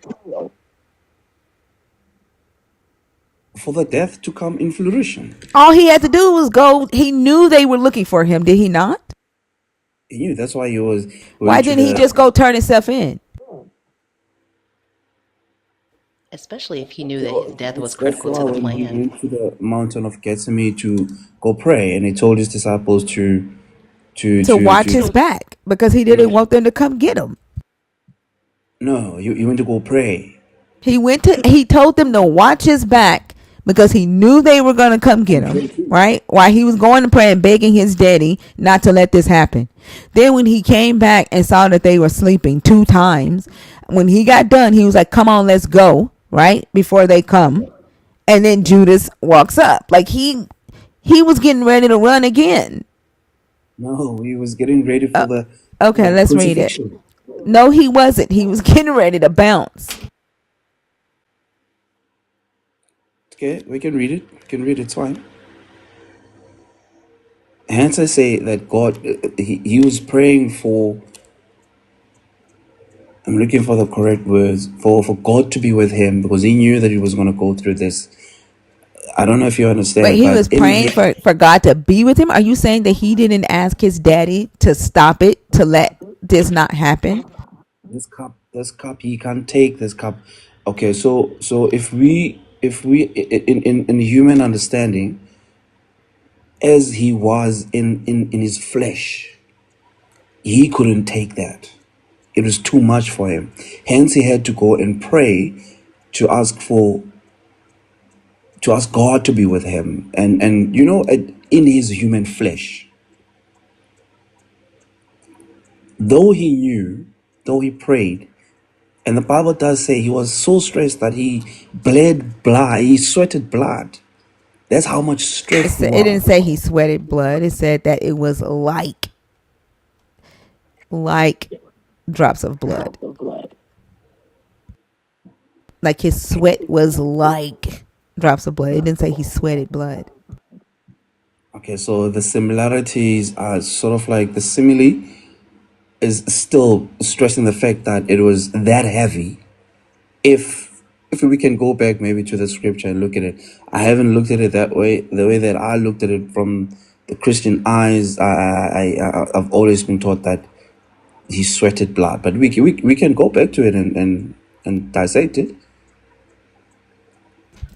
Let's go to Matthew 26.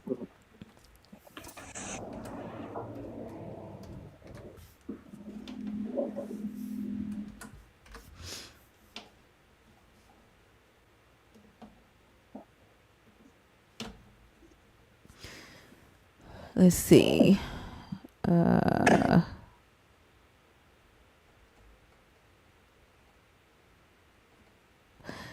Then Jesus went with them to a place called Gethsemane, and he said to his disciples, "Sit here while I go over there and pray." He took with him Peter and the two sons of Zebedee and began to be grieved and agitated. Then he said to them, "My soul is deeply grieved, even to death. Remain here and stay awake with me." And going a little farther, he threw himself on the ground and prayed, "My Father, if it is possible, let this cup pass from me, yet not what I want, but what you want." Then he came to the disciples and found them sleeping. And he said to Peter, "So, could you not stay awake with me 1 hour? Stay awake and pray that you may not come into the time of trial. The spirit indeed is willing, but the flesh is weak." Again he went away for the second time and prayed, "My Father, if this cannot pass unless I drink it, your will be done." Again he came and found them sleeping, for their eyes were heavy. So leaving them again, he went away and prayed for the third time, saying the same words. Then he came to the disciples and said, "Are you still sleeping and taking your rest? Now the hour is at hand, and the Son of Man is betrayed into the hands of sinners. Get up, let us be going. Look, my betrayer is at hand." They was getting ready to go again. Yes. So you saw that word that said the spirit was willing, but the flesh was Exactly. weak. So he didn't want to do it. Yeah. In his flesh, Yeah, exactly. The betrayer, the Son of Man is betrayed into the hands of sinners. Why didn't he just turn himself in? Why did he have to be betrayed? so so you have to understand that Jesus at that moment in time, he was operating as a flesh being, even though that he possesses a spirit which gives him knowledge and what's to come. Right, he was a human Yes, that yes, didn't want to die, yes. that didn't want to be Also, sacrificed. you too. If somebody told you we're Of gonna hang course, but you're the one you, who's saying that he wanted to. I'm not. You are. but he knew that he was going to be sacrificed. He knew that he was going to be going through He this, knew that he was going to be betrayed.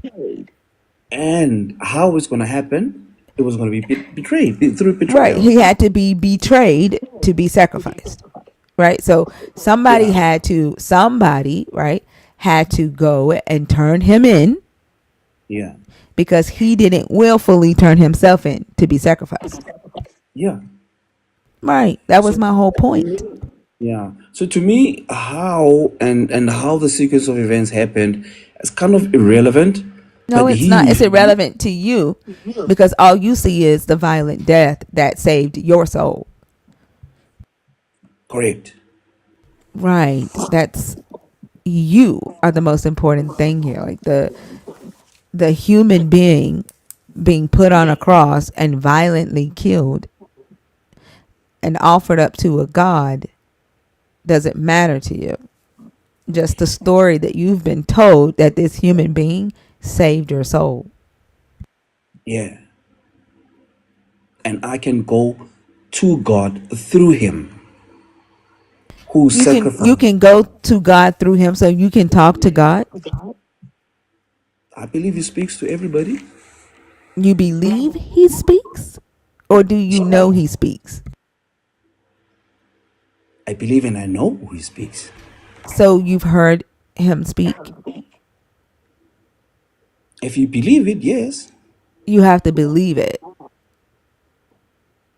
Do you not believe things on No. earth? Like do you believe I'm speaking to you? I believe so and I hear you, yes.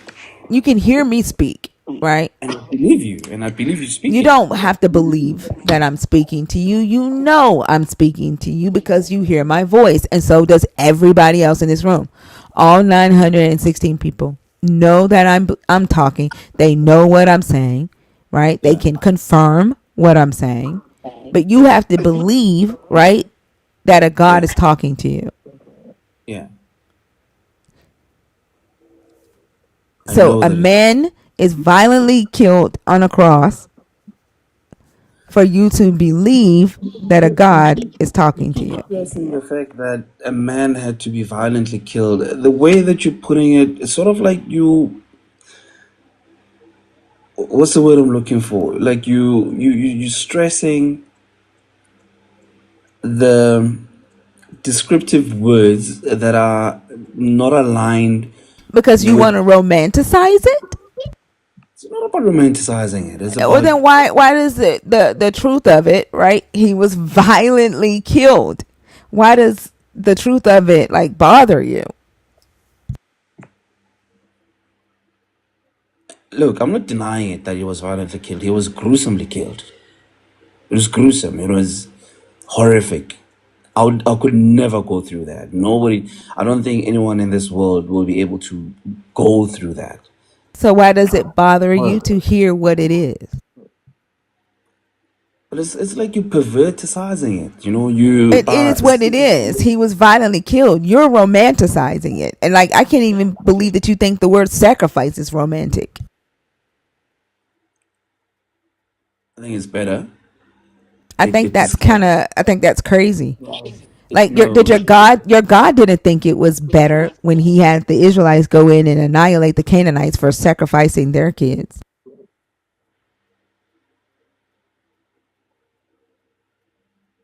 No, he What's didn't. the difference?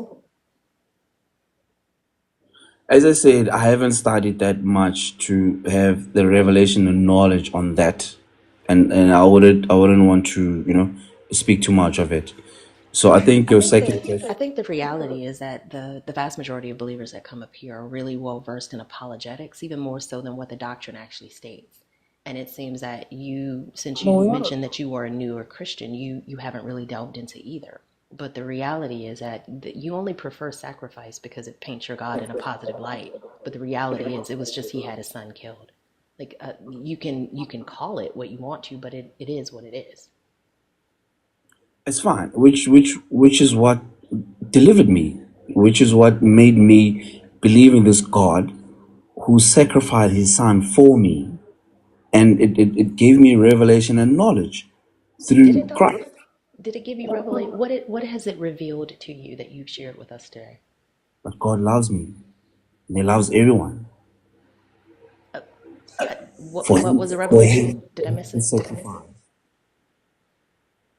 That God loves us all. His that he has a belief, like he was violently killed on a cross so that he could have a belief today that a God loves him. Yeah. And all of us. And that I think sounds that's kind logical of to me. weird. Yeah, me too. Why? Why do you think that's weird? Like the fact that somebody had to be violently killed, like in a gruesome way, other humans, right, had to be around and watch this human, right, who is God in the flesh, be gruesomely killed so that you today can believe that you're talking to a God in your head, and that you can believe that a God is, or imagine that a God is hugging you.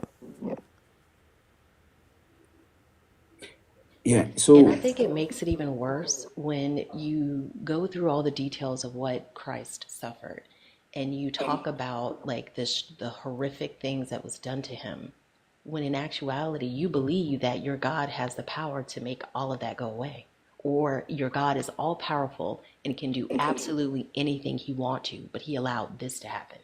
And for you to still see that as loving is absolutely insane to me. let me try to explain to you maybe in another way. So the full circle of this is not only focused on him being battered on the cross. It's the fact that his spirit and soul went to hell to I sort of like mean, pay. it goes against Hold on. everything that he said. He said that the soul that sins shall die, right? And that nobody else shall die for the sins of another. He literally says this in the Old Testament. And then here you are being told, right, that the Romans, right, did this sacrifice for your God, of your God's son, to die for your sins, after this God said nobody will die for another person's sins. Like, that is just wild to me. Yeah, so remember the Old Testament and there's a New Testament, which is the New Testament is based in Christ, who will come on earth, and Or Rome. Rome was so the Old Testament and the New Testament. So Old Testament did prophesy that there will be a Messiah that will be the deliverance of men. It didn't say nothing about that Messiah dying on no cross and being sacrificed.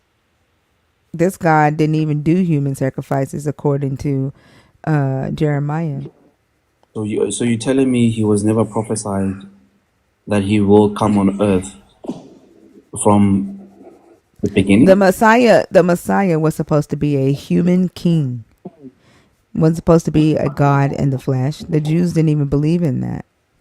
And then he wasn't supposed to be sacrificed on no cross and resurrect in 3 days. None of that is in the Hebrew scriptures. Then on top of that, for him to be a sin sacrifice, he would have had to have been sacrificed on Yom Kippur, on the Day of Atonement. He was a Passover sacrifice. He was sacrificed during the time of commemoration for when they came out of Egypt. He wasn't even a sin sacrifice. So the human king, what you just mentioned now, isn't that Jesus Christ, the Lord Jesus of wasn't Lords? no king. What throne did he sit on? And I'm not talking about some invisible throne in y'all's head. What throne did he sit on when he was here on earth?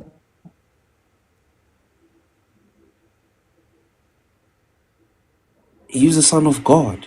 What throne did he sit on? So you want me to specifically mention some sort of a throne, That's or what the prophecy said. The prophecy didn't say nothing about some immaterial, invisible throne in a did he? immaterial spiritual world. He was supposed to sit on an actual throne in Israel. Okay, so What throne did he sit on? let me ask you something. What was for the Romans to crucify him? What did they convict him on? What was his conviction? Well, What was the reason? in Rome, anybody that considered themselves a god was Yeah, executed. Anybody. Rome yeah. executed a lot of people who considered themselves a No, no, we're god talking about or Jesus. wanted to be. That was What a was it? rule. That I'm sorry. Did you not hear me talking? Okay, sorry. Carry on. I'm sorry. And that was a law in Rome that you could not talk about yourself like you were a god. And if you did, you were beheaded. You were crucified. So that's one thing that would have got him killed if he was going around saying that he was a god. Like there's no reason for Rome to care if somebody is claiming to be a Jewish god. Rome ain't gonna give a damn about that. But if you're in a Roman province and you're claiming to be a god without giving the Roman gods any type of uh, worship or credence, then that would have gotten you killed. That was just the law in Rome. So it was the Jews that actually went to the Roman kings and told them that there's a man who's claiming to the king of Judea. That's what this story says. Yeah, I think that's why they killed him, because that's I what mean, was it. like literally, what? Why would Rome give a damn about a Jewish person saying that he is a Jewish god? Why would Rome care about that? Because it was the Romans were the ones that were sort of like the government of at the time. Why So would they care about this person saying that they were the son of a Jewish god? Why they would didn't. Rome care about that? That ain't breaking Rome's law. Yeah, they didn't. But the So Jews, why would Rome carry out a crucifixion for the Jewish people? because it was the Jews that were. For what? That the Jews didn't run nothing. They were under Roman occupation. They Why went to would the they do it? Romans. But they went to the Romans because he was claiming that he's the king of Jews and he's the And Lord why of Lords. would Rome care is my question.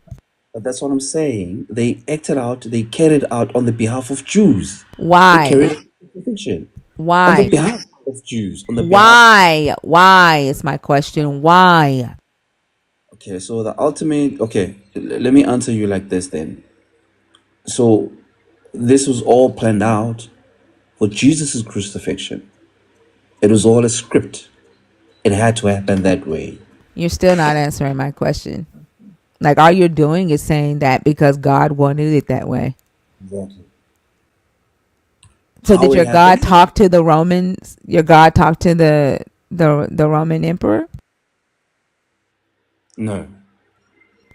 Again, so why would Rome carry out a crucifixion on behalf of your God when Rome literally had to make your God a god? It was Rome who decided that your Jesus was a god.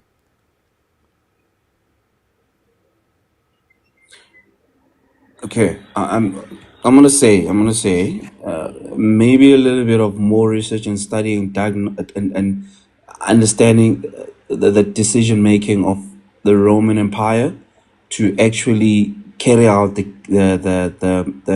crucifixion. Maybe I would need to go back and research there. But through my discernment and what I've read and being taught, it was a played out.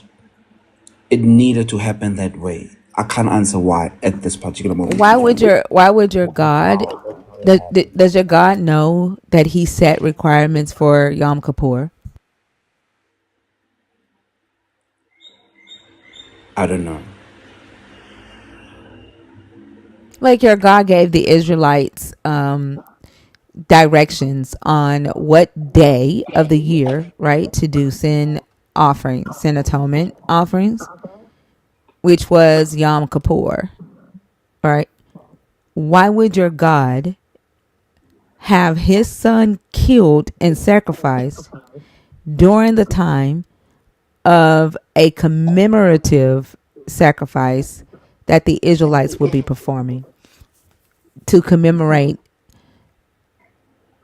freedom from slavery and not freedom from sin?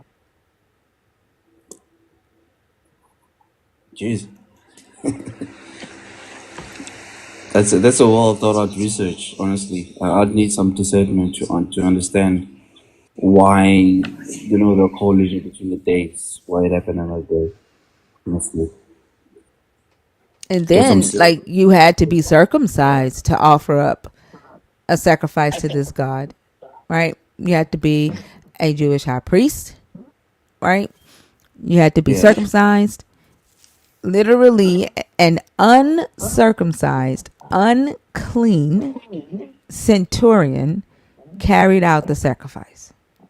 Like, all of it is just like completely ass backwards from what this God required for animals. And then he just got sloppy when it came to his son. Okay. So the little understanding that I have on my side regarding the circumcision, it happened in the Old Testament. Yeah, I'm talking about Jesus. Like, y'all, the circumcision requirement didn't go away until Paul came. When Jesus was here, they were still being circumcised. Yeah. Hence, when he was doing the teachings, he did mention that upon his, not in so many words, upon his crucifixion, there will be no need for circumcision. Where did he say that? But have to go to his teachings in the New Testament. Yeah, I tell know. me. Tell me where it is. I'll have to think about it. It's somewhere in in the book of John. Can you find it for me real quickly? No, I'll have to. You said you what? I'll have to get my Bible. So yeah. So I think we're diverting from the topic that I was really discussing. No, I we really didn't. don't This like is the I don't topic. like to discuss topics that I'm not really like expect in, This and is the the ones that topic. I asked what you thank God for. You said for him, for his sacrifice, right? We're talking about his sacrifice. How did we divert from the topic? and I did tell you, did give you my answer, right? I just repeated your answer, but I'm asking how are we diverting from the topic? This is what you said you thank him for, right? We go into circumcision now of the Jews, and you know, No, you brought up, right? I said it was an uncircumcised centurion, right? yeah, That sacrificed him. But according to the law, it had to be a circumcised Jewish high priest, right? It went from having to be somebody who was clean and free of sin to somebody who was not a Jewish person, right? They were uncircumcised, right? It was done during Passover, not on the Day of Atonement. He was not supposed to have any blemishes, but he was blemished. He was beat up. He had thorns in his head. yeah, Like, it just, like, all the requirements that he had gave in the Old Testaments for offering up sin atonements just completely went out the window when it came to the human sacrifice. yeah. That was part of the reason why he was sacrificed, to get rid of all the Old Testaments and the circumcision that were done. That's And not what he said. Jesus said to follow the law until heaven and earth passes away. Jesus never said any of that. That's what Paul told y'all.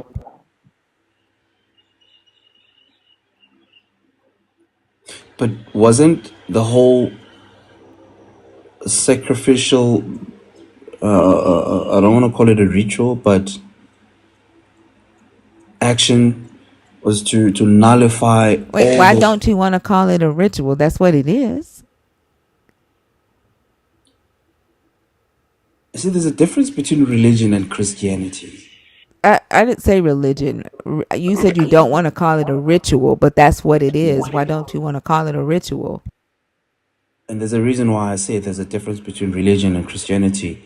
So Christianity doesn't call those things that were done rituals. Religion does.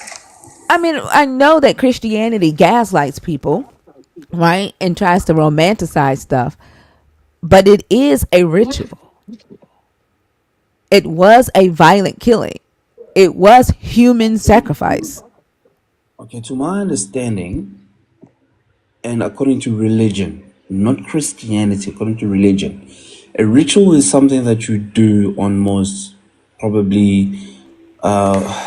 Who was this guy in the Bible that used to do rituals and sacrifices. He was it Joel? What did Jesus tell y'all to do when he was talking to them at the Last Supper? Take, eat, this is my body, right? That I give Yeah, for the remission of sins. yeah, Drink my blood. That's a freaking ritual.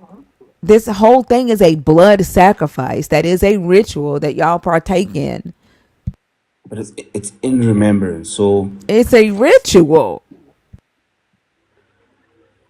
okay, but it's the way that we look at it. It's in remembrance It's of still a him. ritual that you do in remembrance. It's a blood sacrifice, a human sacrifice, Yeah, so that we remember what he did for us, right? so Okay. that you remember the violent killing. Yes, it's a ritual. Yeah. Okay. That's why you Uh, pretend like you're eating his flesh and drinking yeah, his blood. I'll take So that. it's a ritual. Like, the crazy thing about it is, like, this is why a lot of believers can say witchcraft is bad, like burning sage is bad, or holding crystals is bad, right? Because y'all try to romanticize the evil shit. Like, human sacrifice is human sacrifice, right? A blood ritual is a blood ritual, regardless if you try to like slap romantic words on it or romantic ideas on it. It's still a blood ritual. Yeah, but except we're not killing another human being. You did kill And another human being, yeah, it did happen, and it's a remembrance of him.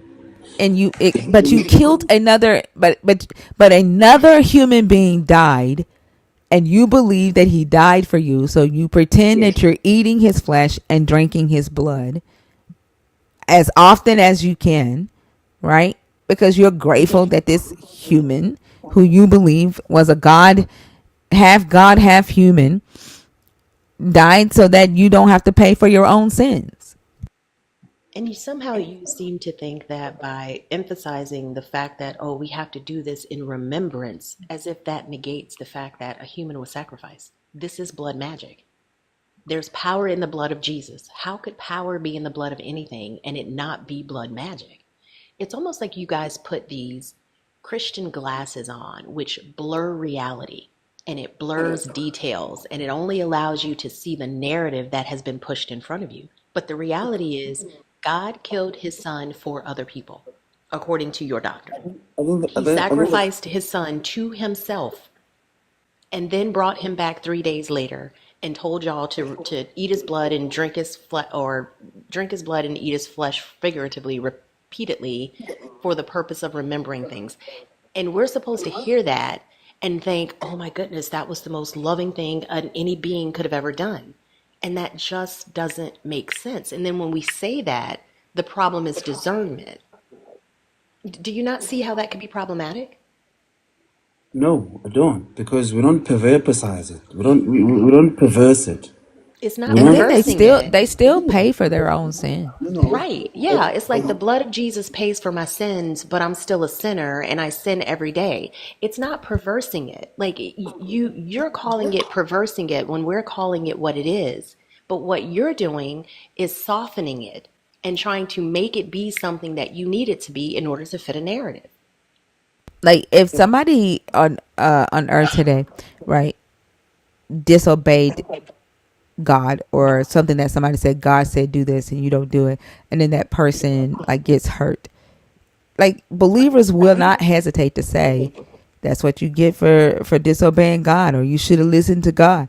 Like, you still pay for your own sins to this day, even though he was violently killed. Like, I don't know why y'all say that you No, don't pay for your own sins. You do still pay for your own sins. Like, if somebody goes out there, right, and they commit adultery, and they get a STD from committing adultery, right, and that STD ends up taking their own life, did they pay for their own sin? I think once again, Can you every answer my question? I am. Allow me to just maybe go a bit back and then I'll come back to you. So Well, can Every answer that action, question first. Did they pay for their own listen, sin? Huh? yes, yes, of course, yes. Yeah. Every action has a consequence. There's a Yeah. consequence. No, no, no. It You doesn't say that. No, no, no. mean You say he died on the cross, so you wouldn't have to pay for your own sins. Except you do still pay for your own sins. You just believe that even though you sin, right, and pay for them while you are alive, that you won't have to pay again when you die. no.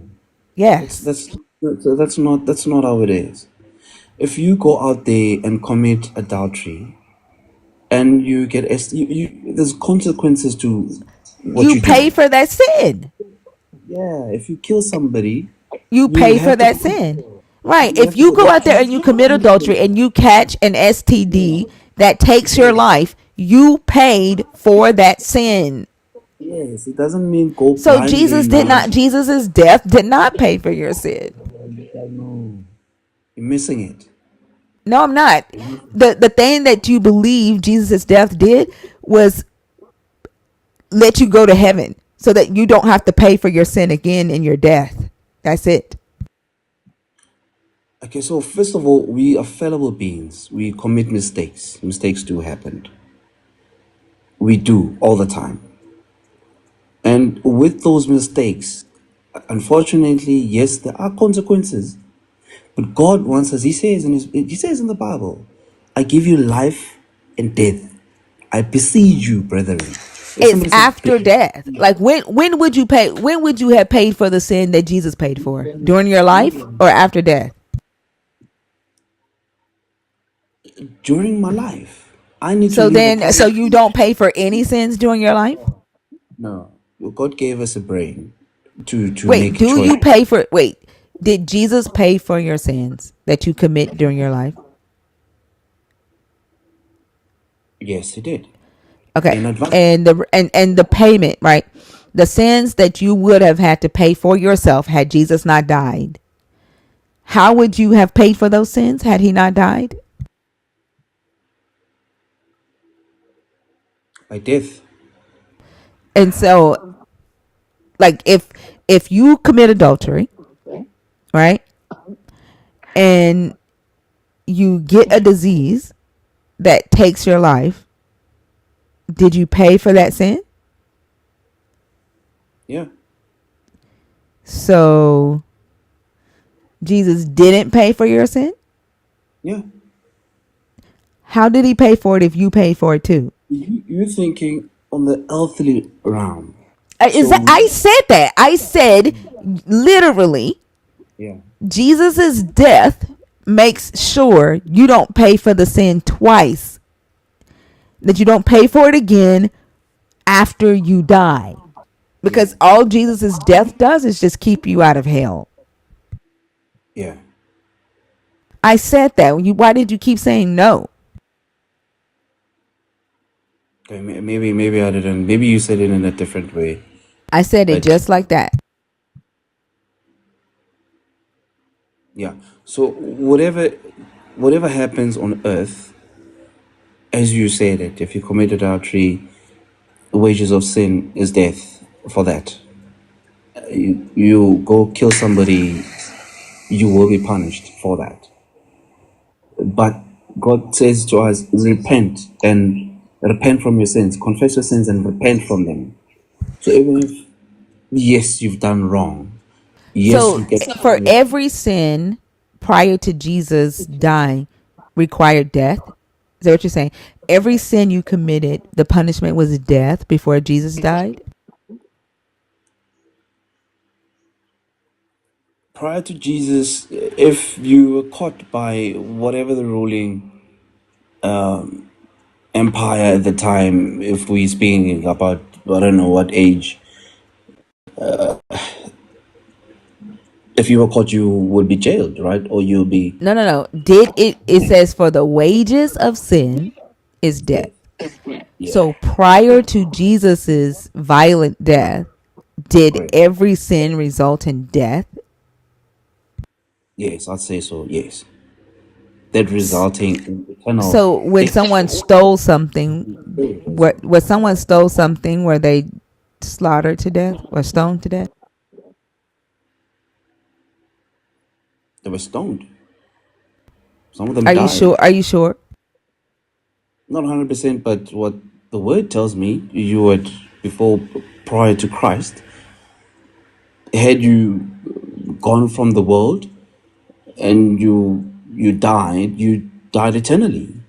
Let's And see. you would When have, someone steals an ox or a sheep and slaughters it or sells it, the thief shall pay 5 oxen for an ox and 4 sheep for a sheep. If the thief is found breaking in and is struck dead, no blood guilt is incurred. But if it happens after sunrise, blood guilt is incurred. The thief shall make full restitution, or if unable to do so, shall be sold for the theft. When the animal, whether ox or donkey or sheep, is found alive in the thief's possession, the thief shall pay double. That no death there for that sin. so that's how they were punished. You needed to pay something. Yeah, there was no death there though. Yeah. And that's in the Old Testament, right? That's before Christ. But right, so do you still not pay for when you steal something? You paid.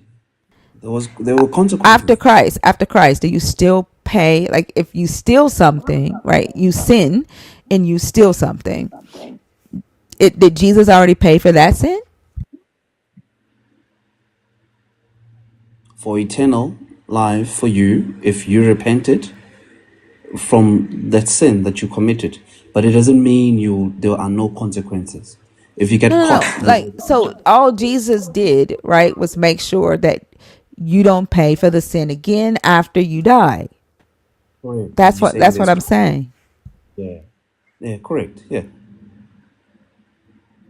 Yes. Yeah, because the wages of sin was not necessarily actual death, because every sin did not result in death. And then only the Israelites were bound by the law of Moses, right? The Gentile nations, right? The Romans, the Greeks, the Babylonians, the Egyptians, the Assyrians, the Tyrants, like they were not bound by the law of Moses. They were bound by their laws. Yeah. That's before Christ, right? Before Christ No, came. even after Christ. Like you do realize that after your Jesus died, right? That Rome still ruled. Roman law still prevailed, right? Yeah. It was literally a Roman emperor maybe 500 years after Jesus died that banned crucifixions. Like crucifixions continued, right, in Rome for like 500 years even after Jesus died. And so the wages of sin continue to be death, right, across the world even after Jesus died. And today, like we still have the death penalty today. People are still executed or crucified today for certain sins. Not everywhere. What do you mean? Like Like literally people die for certain sins all over the world. maybe they're in the US, but where I live here in Africa, we Oh please. Like Africa has punishment against the LGBTQIA. Like please don't start lying for Africa. in my country we don't have we have Well, you abolished can't say Africa. Africa is a continent. yeah South Africa where I'm from. Let me speak for where I'm from now.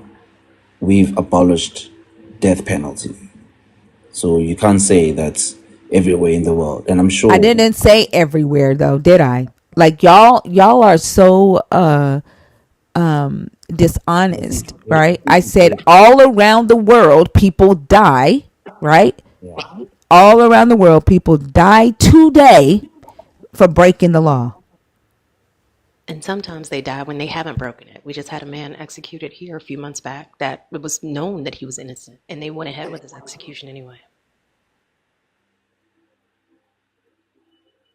so how are you relating that to Christ dying on the cross? You're the one who brought up the wages of sin is death, and that after Jesus died, right, Jesus paid the price for your sins. Yeah, Except but you pay the price for your own sins. You pay the price while you are alive. And then your belief is that you don't have to pay the price again after you die. And yeah, that's what Jesus' sacrifice did, right? yes.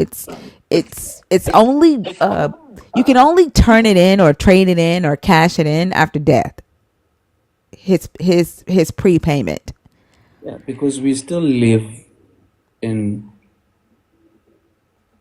in a human world. We still live amongst the man-made laws that governs the country, that governs people. And unfortunately, you have to go through that before Christ's grace from the cross and the Right. eternal. It's only good after death. Which nobody's ever come back and said, "Man, that Jesus plan was on point.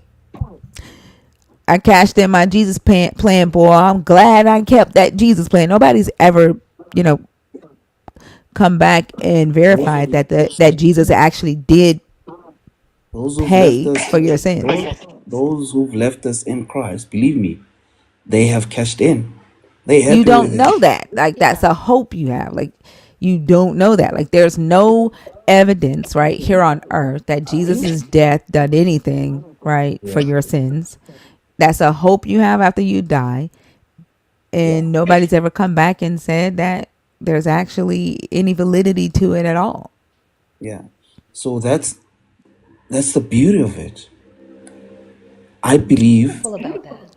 yeah, it's beautiful because I know. Look at it this way: what would be how would it be like me dying, knowing that I've lived a great life? I didn't sin. I didn't commit sin because I know the choices that I've made were aligned with my Jesus Christ. Do good and not the bad, right? And to find out at the end of the day that, okay, if there was no God, but I've lived a good life. Well, the problem is that you're looking for your reward at the end. Like No. the value of my life comes in the days that I'm here. Like I assess the value and the impact that I have in my life on other people. Now, I don't have any reason to believe that there's going to be something that happens after I'm dead any more than I would believe that something happened before I was born. I wasn't aware of things then. Why would I be aware of things after I'm gone? Also, after I'm no longer here, my actions only impact me.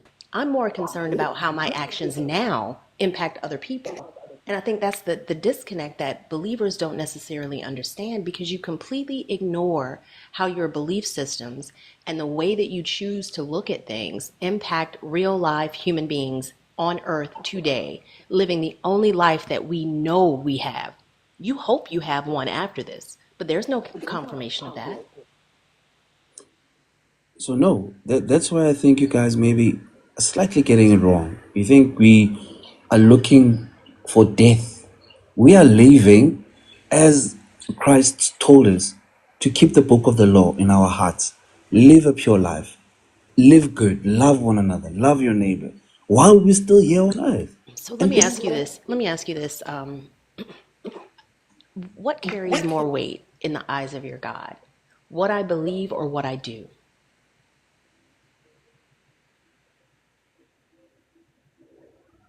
both.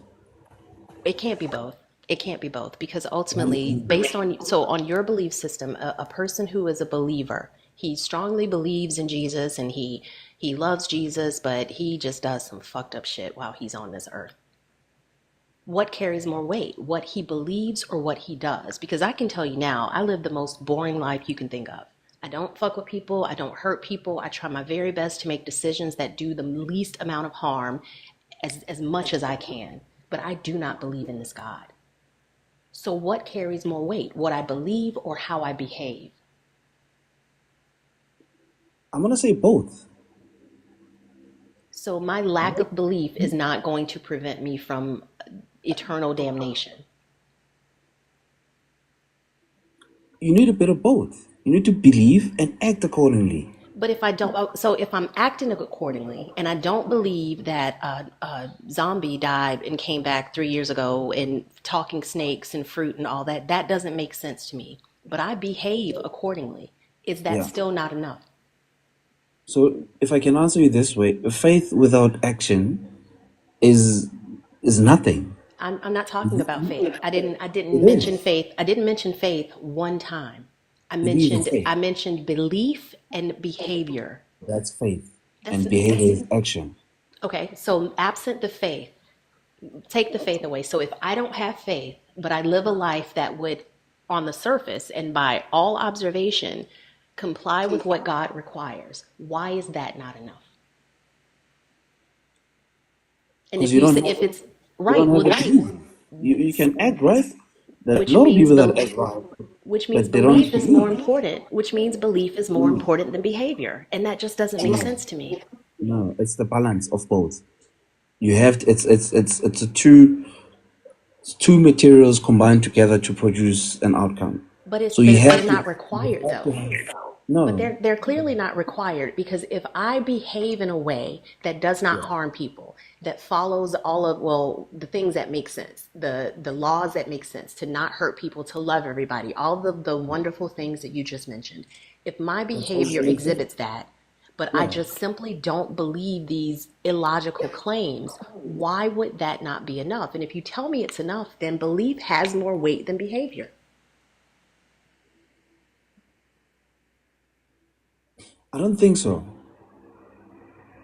Because you can act right on earth, you can do all these wonderful things, but you don't believe in God. You don't have that faith that there is a God that lived and died for you. It will be there's something missing. Then, well, the only thing that's missing is my inability to stroke your God's ego. Because if, Exactly. Because yeah, what's missing?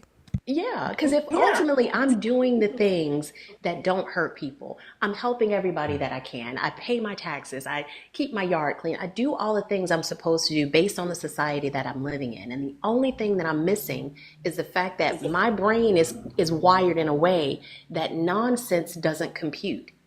And illogical claims can't land in my brain. I'm not being dishonest about that.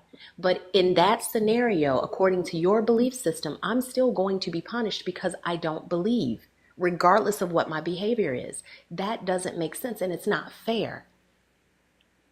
And I think you can even recognize that.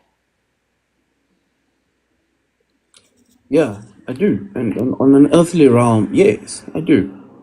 And it's unfortunate that maybe some people are good people on earth, but to your maker, you need to acknowledge that grace from him. Then he needs a reality check, and it's all about his ego. And if something has that big of an ego that it's going to punish someone who did all the things it wanted it to do just because it does not believe illogical claims, that doesn't make sense. And any So God that's all knowing would be able to recognize that. If I can recognize that with my fallible mind, a God should absolutely be able to recognize that. so if I said to you, you may think that you are a good person and your actions are upright and straight and conformable and right without you having faith and the belief in Christ, and you deluding yourself. You might think, yes, to your mind, that you are doing good, but you're not, because Show me how you I'm don't not. have this. No, Explain no, to me how I'm not. I'm not gonna be. I'm not gonna be able to do that. I'm just painting a scenario to you, a possible scenario that it would be a plus, an advantage for you to have this God living in you while He gives you the strength to do these actions on Clearly, earth. but clearly that's not You true because you know if that. I'm doing the actions on earth without the belief in the God, the only thing that's missing is your God's ego being stroked by my belief in the God. That's the only thing that's missing. So what if I told you that the good things that you can do, the actions that you can do, are more better with the influence of God You'd have to demonstrate that. by having faith. You'd have to demonstrate that. Okay, so let me take you to a book that I know that just came into my mind right now. Hold on. And when she say demonstrate that, when you say you're more better, right, you would have to demonstrate that you are better than her because you Oh, have a belief in a God, right? That never you that. can do something, right, that she Yeah. can't without that belief. Oh no, I won't be able to do that. But what I know is, out of every man's heart, there's evil things. There's envy. There's jealousy. There's all these sorts of things out of our hearts, and it shows up in our lives. So I without, don't think we're denying that, right? I don't think anybody is denying that. I so can fully admit why would sitting here that I have good so thoughts. so why would you think that you'll be able on your own self be able to, while you have this evil person in you, in your We heart, do every on day. your own, Every on We your single do day. every own, day. Every day we do. sorry, I don't want to miss my I train mean, of you're thought. asking like, why do we think that we can like resist Yeah, being greedy or prideful yeah, or like we yeah. do it every day without the belief in your God. You do what? You do good? Yes, and resisting evil, like resisting the need to be prideful, resisting the need to be greedy, Pride in right? And itself. take more than our fair share. Like we do that every day. The need to harm other humans. Like we do that every day without the I think belief that's in your God. no. I think that's pride. That's pride in yourself. I mean, you can What is it's pride? okay to have pride in yourself. A high level of pride to that causes harm on other people, right? The a high level of pride where you're not able to learn or grow from your mistakes, right? That's a problem because you end up hurting other people. Like it's not the way y'all think that it's wrong for a person to be proud of themselves, right? Or compliment themselves or have faith in themselves. That's harmful, and because of your need, right, to boost your God's ego, y'all hurt other people. You hurt yourselves, and you hurt other people every day, I every think I single think day. I think he's boosting my ego by me acknowledging him to sort of guide me and not doing it by That makes myself. absolutely no sense. Like here you are saying that it's wrong to have a boosted ego, but then you say your God booster ego. Like that makes no sense. Okay, he says I must hearken to him and pray to him in order for him to give me understanding and less of a prideful person and less depending on my own What self and what what are flesh. you calling a prideful person? Let's define that. What you just said What's now a that pride? No, explain to me what a prideful person is. you saying you don't believe in God, that's pride That's within not yourself. pride. That's me saying I don't believe in your God. And who do you believe? It You has believe in nothing to do with pride. It's because your God is illogical. And if your God does exist, I still wouldn't believe in him because he's immoral. That's no, not but pride. you think highly of yourself more than the person that created you. I think No, that's you pride. believe this God created me. That's a belief. It's something you can't prove. Like you couldn't even prove that your God actually paid for your sins after killing his son. Right? Like you can't prove that the benefit that you believe this God gives you, that you have any benefit during your actual finite life, that you have to cash this in after you're dead. And there's nothing wrong with that. That's There's nothing wrong with that for you. But I see everything wrong with somebody that says, I can do this, I can do that. And that's a problem for you. You can walk around and see your let me ask you a question. So your thing says Sacred Tech or whatever. Are you a startup founder? I'm a starter. You're a startup, right? Okay. Now, as the startup founder, do you believe that you can build a $1 billion company? Yes. Oh, so you're full of pride. Why didn't you say God's gonna build the startup? God's gonna make my company $1 billion. Why do you believe that you can do it? And Okay, that's not you pride. no. No, answer I the think question. it's not pride because I believe the wisdom that I have, it's not Nope. You originating. said you believe you can build $1 billion company. You didn't say no. I'm not going to build it. God's going to do it. Let me finish. Let me finish that sentence for you. Through him, then I believe No. you can Now build. you want to correct it. Like I you mean, said what you said. That you didn't think about saying God was going to do it from the beginning. You were very comfortable saying that you were going to build $1 billion company. You were very comfortable saying that. Now you want to backtrack and say it because I pointed out that you have no problem saying that you can build $1 billion company, but you have a problem with somebody else having faith in themselves without your God? Like it's hypocritical as fuck. not. It's Yes, it not. is. Do when you're pitching to investors, do you pitch to those investors and tell them investors that God is gonna execute your go to market strategy? I built it with the help from Do God. you do you tell investors that you are doing this with God? Okay, commercially, I have to be cognizant of the fact that not everybody believes Is in my God in God. your business I have plan? to accept that. No, no, no. I have to Is accept God that. is So God in your business plan? it gives me wisdom.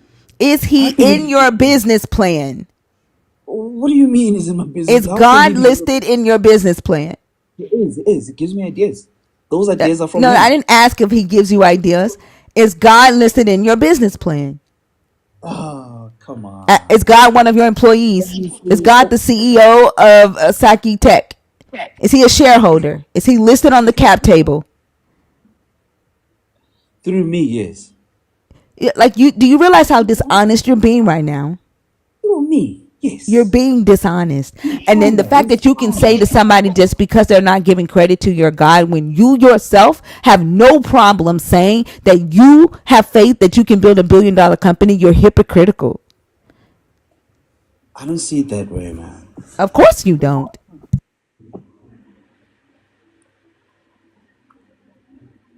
If I say, you see, I think we you're not understanding the fact that the acknowledgement of him in your life and making him part of your life. Oh, stop. You've already let us know where you are. Like, please stop. Stop. Like there is no need. There is no need. Like don't continue that, okay? I can already tell the shift in your voice. Like, don't continue that. I don't like to be gaslit, right?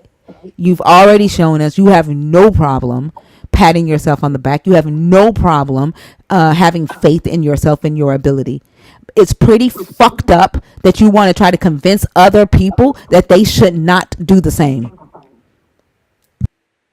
It feels very performative, honestly, because it's you were able to answer the questions up until honestly, it seems like up until the point that the dissonance was identified by thinker. Because the reality is, you claim that you're relying on this God, yet you're doing all the work. You don't sit back and say, "Hey, I'm not going to write my business plan because God's got me." So the things that I'm believers, sorry. I'm sorry for you. 1 second. I'm so fucking tired of white women coming in here talking about emotions and tone policing us. Fucking stop it. If you cannot listen to a black woman talk and you can't deal with black women's emotions, don't fucking come in this room. Don't come in here. yeah, I don't know why they do that because yeah. But the point is, you can't even identify the areas in your life that you do the things that you're telling us we should be doing. You don't rely on this God to provide to pay your mortgage or feed your family. You do it. No, I do. I do, man. I You do. claim, then how? In what way? Show what percentage do you rely on God to do the things that you feel that He's doing in your life? So, so the concept of faith goes with action. Doesn't mean I have to sit down, lay on my laurels, and not work, and just pray on God and He's gonna do everything. No, it goes with action.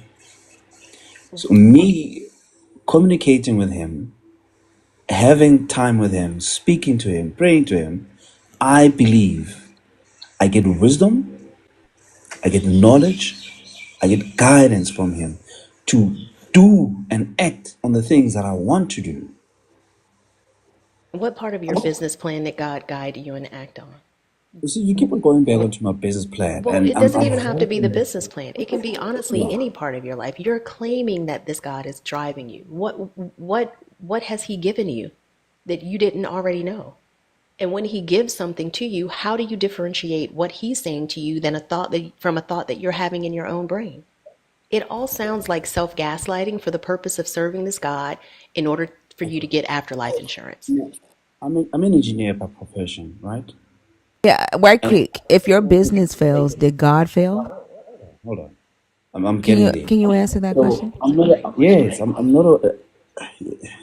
not a web designer. I'm giving you an example of But where God. if your business fails, since he is an employee through you and he's leading the company through you, if your business fails, did God fail or did you fail?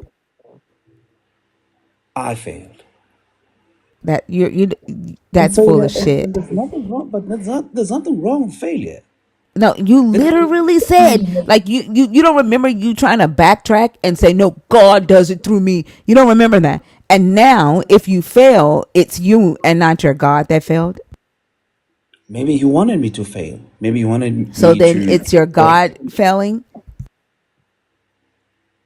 allowing it to happen. Yes, not failing me, allowing it to happen in order for me to take a different direction. Like y'all, It's, do you realize like y'all just the way apply that shit? Like y'all just like apply shit, right? I think, to be honest with you, I respect you guys' knowledge. Like you sound like, I don't know whether you're theologians or what. I'm not a theologian. I've studied a different I'm not a curriculum. theologian. I'm just somebody with common sense. Yeah, I think that's what happens sometimes when you read too much and you read Did he into. say too much? Did he say Yeah, He you read did. too much? yeah. Why does your God want y'all to be ignorant? He wants us Why to does be. your God fucking hates knowledge? Why? No, Yes, God wants yes. God wants us to Y'all have will come knowledge. up here and advocate for a lack of education. You'll come up here and you'll advocate for talking to rocks and walls and crosses, and you will tell people to throw to that books are bad. Like, No, no, no, why does your no. God No. hate Okay, education? no. He doesn't hate it. Okay, he says we must get knowledge because these people die and perish because of the lack of knowledge. That's our mistake. We don't invest. I'm jealous of the fact that you have gone into so much depth in studying the Bible more than me. I should be knowing more than you.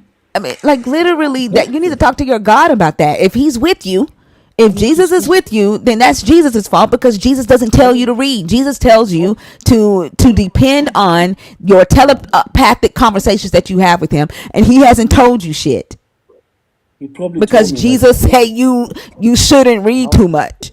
No, no. He says, I just told you. I just told you. There's a verse in the Bible in Proverbs that says, "My people perish because of the lack of knowledge."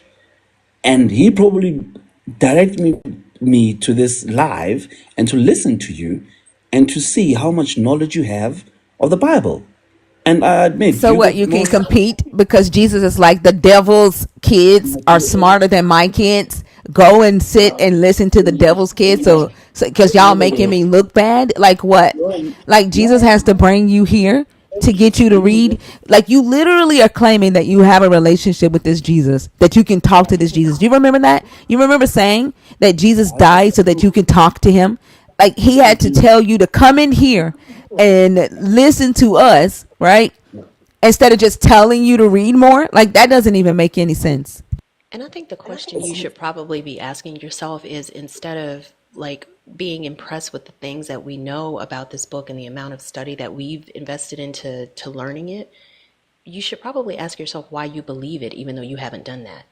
Because to accept a claim before you've investigated a claim is really, really faulty. I'm pretty sure you wouldn't do that in your business. If someone came to you and offered an investor, oh, I'm going to do this, and you would absolutely read that offer through completely before you accepted it. But you haven't done that with this book, yet you believe it to be true. That doesn't make any sense.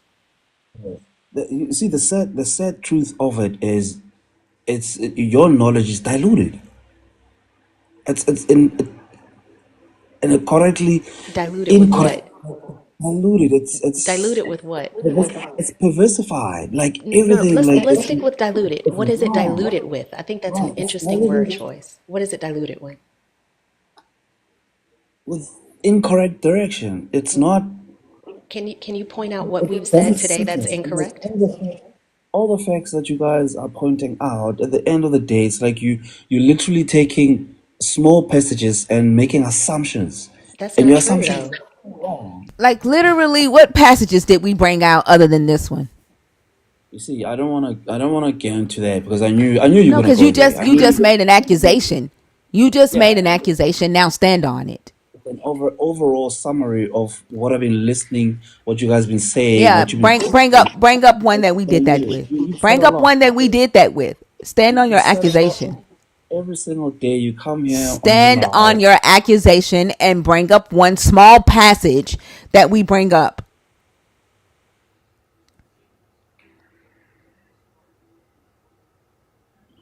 There's a lot. You've claimed you've Bring up read one, just one, just one.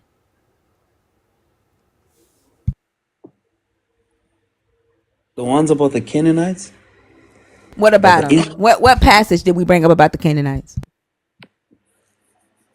I think it was wrong. Yeah, Like what way, passage did we bring up? nah, I can't remember. Yeah, you just lied. And if You you lie for your Christ. Like that's fucking ridiculous, dude. You are the one who told us that you haven't studied enough about the Canaanites. We didn't bring up any passage about the Canaanites. And then we have no problem reading it. We have no problem reading an entire fucking chapter with you. You lied. Still, no, it's still. I know I haven't studied it, but I can Don't tell. put your shortcomings on us. Don't lie on us either, because that's one thing that I'm not gonna let you do. All right, all right, I respect that. It's fine. And yeah, to prove the fact that God is working in my life, I've done things that I never thought I would do. That's the evidence of Him living in my the life. evidence of you attributing that thing to a God. That's not evidence that God did a thing. You guys don't know the difference between correlation and causation, and that's truly sad because what it does is it allows you to just see things that happen and attribute it, if it's good, to God.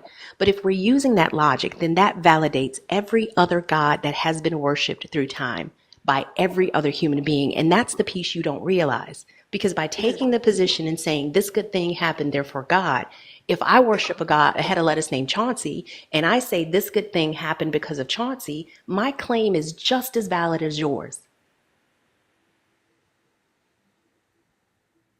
I think because I believe in my God, I can attribute it to Him, and I don't see anything wrong with that. I don't think see Why? anything wrong with it either, but that doesn't make it true. Why And not? it also doesn't make it true for me because you came here and told me I couldn't be a good person without believing in your God. Ultimately, that the things that I do are of no account because I lack belief. You hold a belief system that says I am going to burn eternally because I don't believe in this God completely, regardless of what I do in the life that I live. That's the problem because by holding that belief system, your beliefs inform your actions. And your actions towards people who don't believe the way that you do are going to be shaped by the belief systems that you hold. Those things have entailments. And that is the piece that so many believers refuse to look at. And it's unfortunate for those of us who bear the brunt of what that means in real life, not some made up afterlife. You know, the sad reality is that our God is a God of choice, and He'll never force anyone to do anything or force anyone to believe in Him. It's your choice. If your But God He, is a God of choice, it's not a God. Because if it's a God and everybody absolutely needs it, that wouldn't be a choice. No one can choose to not breathe oxygen if you're human because you need it. That is a need. That is a necessity. That is an objective reality. But you all like to talk about your God as though it is, and then you aren't even describing the same God. Every single person, every single believer has this treasure map that God has given them. Yet every single treasure map has completely different landmarks, has completely different directions, and completely different destinations. Yet y'all want us to believe that you all are being communicated with by this omniscient, all powerful, objective being that tells everybody the same thing. And you know it doesn't. You sit in these lives and talk to believers and observe conversations, you'll know that that's not true. And when we aren't willing to gaslight ourselves and ignore reality and not be willing to completely abandon logic, then we're the problem? Make that make sense. It's not a problem. It's your choice. It's what you choose. So I know that God gave me life to choose between life and death. I'm not choosing to not believe your God. I'm not choosing to not believe in this God any more than I'm choosing to not believe in Allah or Vishnu or Krishna or any other God that has ever been worshipped. That's not a choice. I believe the things that I have been convinced of. I believe that I'm talking to you because I hear your voice. My AirPod is in my ear, my phone is in my hand, and I hear the things that are coming through that are, I'm assuming, being generated by your voice. I'm convinced of that because I'm experiencing it. I don't have to choose to believe that. Sane people don't choose their beliefs. They believe the things they've been convinced of. But when you choose to believe something that makes no sense, also when you choose to believe something that has tenets of it that fly in the face of logic, reason, and reality, that makes no sense to me. Yes, because you're looking at it with a human eye. It needs to be logical to you to believe it. You need to see tangible evidence for you to believe it. God is not like that. He's spiritual. I don't even know what spiritual means, and a physical eye is the only kind of eye I have.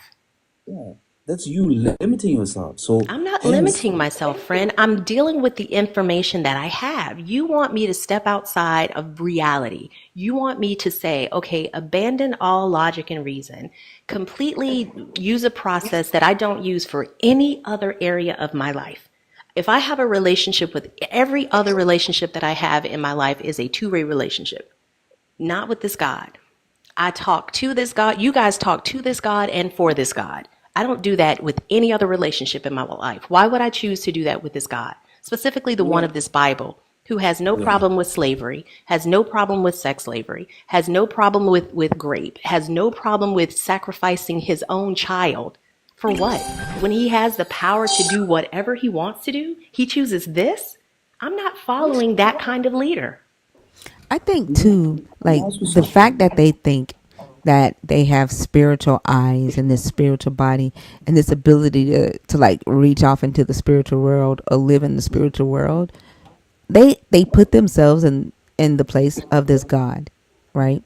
They damn near make themselves equal to their God in so many ways. And so like the whole, oh, you can't be prideful, right? But they're prideful enough to think that they can like talk to this God outside of time and space, right? They're prideful enough to believe that they have special eyes to see this God. Like you have pride, right? You have a big enough ego, right? To believe that you can damn near do things that this God would be able to do. And to me, that's Yes. one of the most prideful positions to hold. And they don't even see it. Yeah. You know what? I do you guys believe that you are spirit? Do you believe you have a spirit in you? No, I don't even know what a spirit is. What Like makes you do you just forget that you can be touched, right? Do you forget that you have this finite material body? You forget that? what do you mean? I don't understand. Like if somebody walks up to you, they can touch you, right?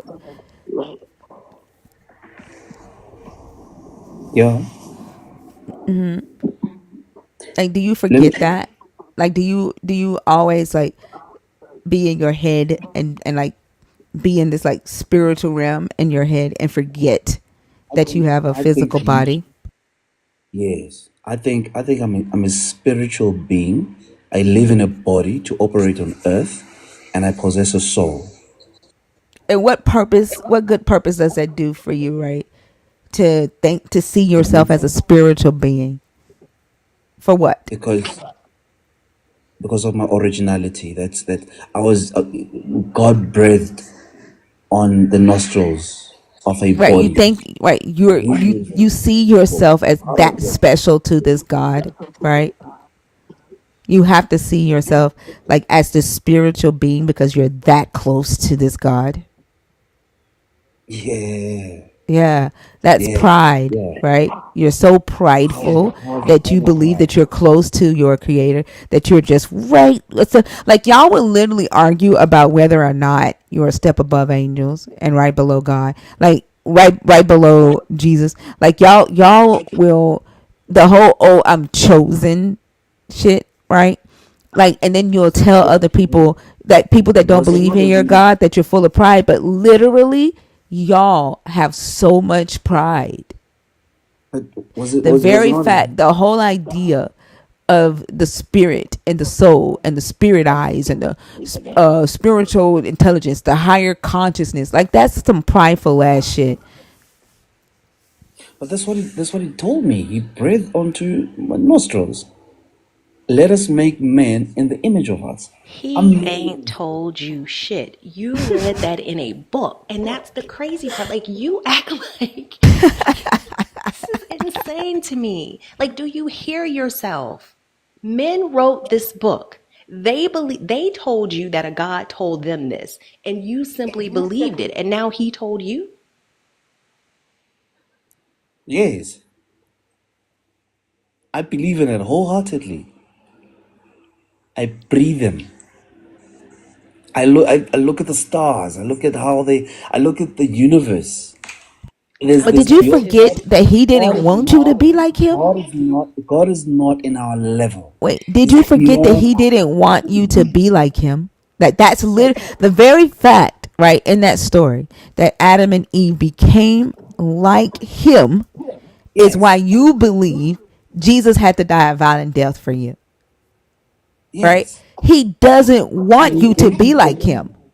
And he gave me Like dominion like the over the very earth. fact that you're saying that this is what he wanted when the book literally says he didn't. And he gave me dominion over the earth. That's why So I can think. I'm That's why I curious. can. So how far does that carry? So do you believe everything in Genesis 1? I do. In what way do you believe that there's a solid dome over us? I believe there's heavens. No, no, a solid dome.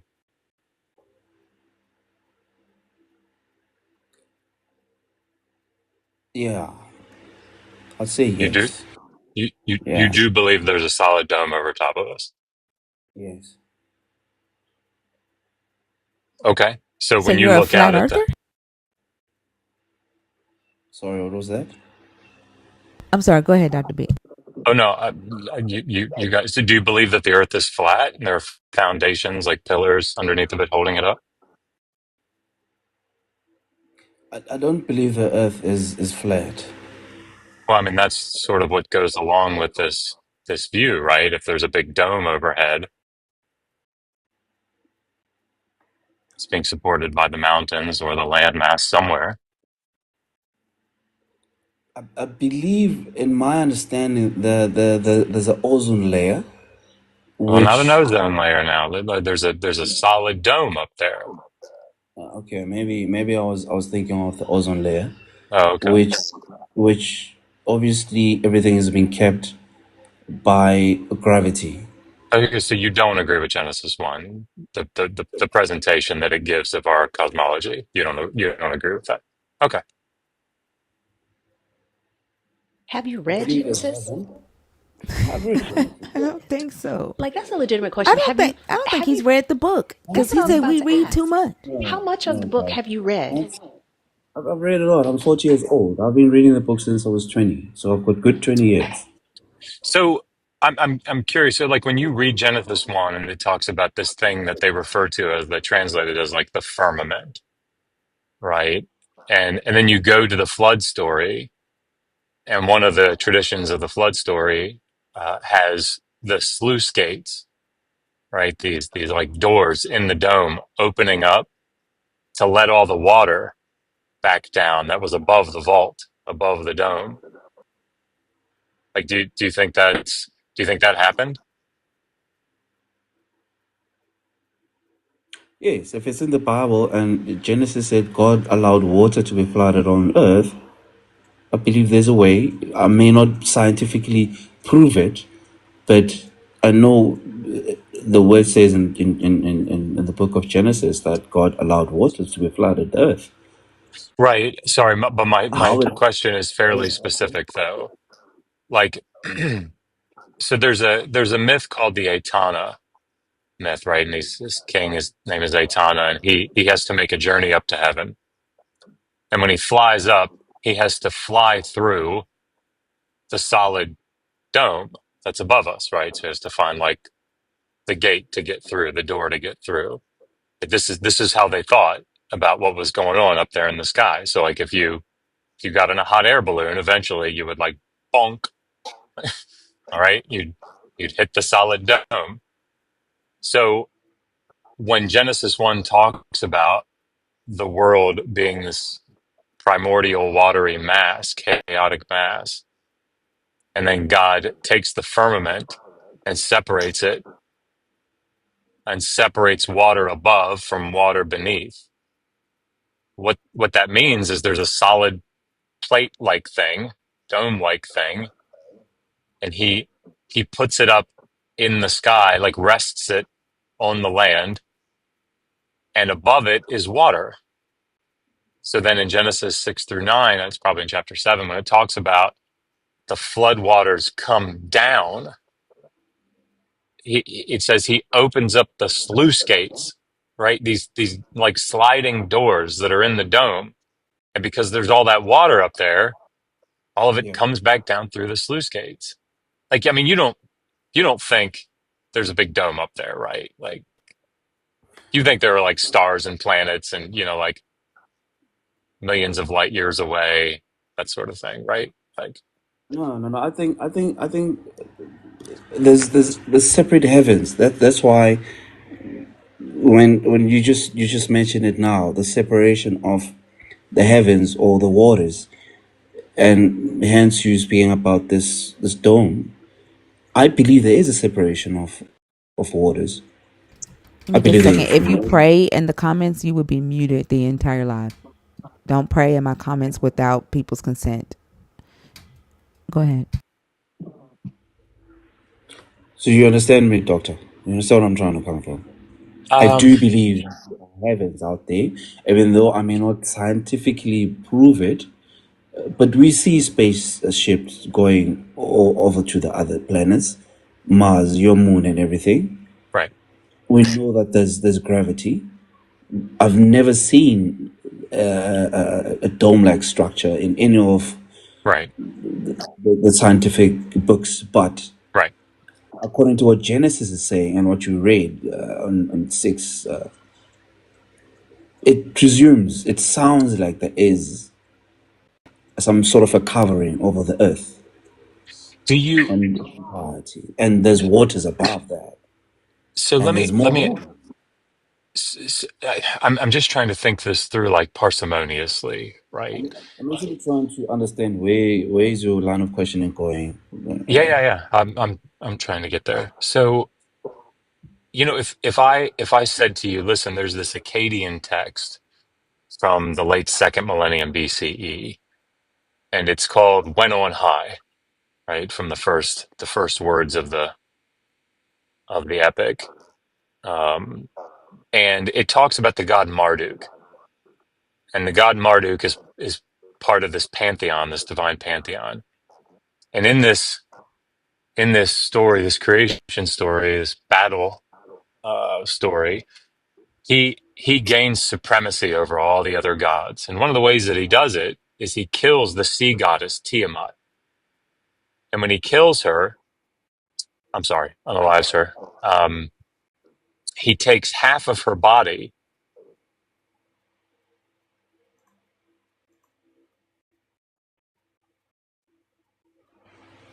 Did we lose you, Dr. B? Yeah, he cut out on my end too. He might have got a phone call.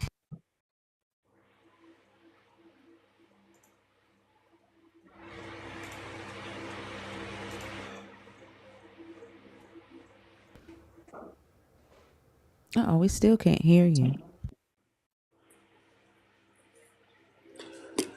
Okay, guys.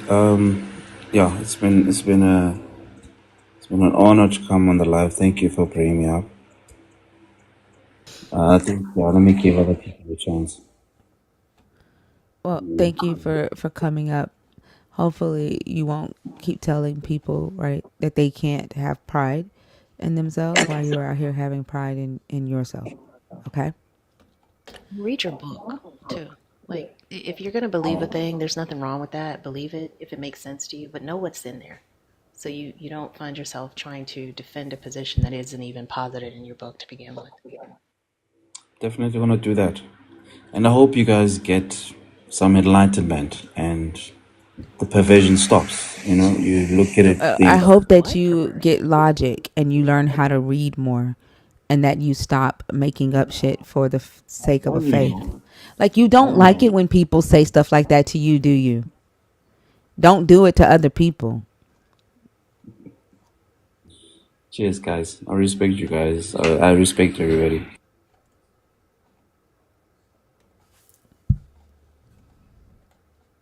They trip me out with that shit.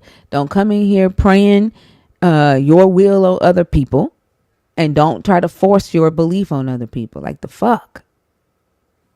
It's ridiculous. I mean, just the notion of capping for a story, one you haven't read, two you haven't researched, three you don't even know, and then to vilify people who don't believe it, who have read it and who have studied it, like that, if that isn't hubris, I don't know what is. Yet we lack humility. Come on now. It's crazy. If you are in the request and you're waiting to come up, can you please comment? There's 20 people in the request box. Like, the way he tried to lie on us. That was wild. And like Yeah. when he kept talking about we're perverting things and we're diluting things, like tell me where the dilution happened and what are we diluting it with? Because if the truthfulness of a thing or the validity of a thing can be diluted with facts and it can be diluted with logic and reason, then you might need to be looking at the claim as opposed to the logic as the problem.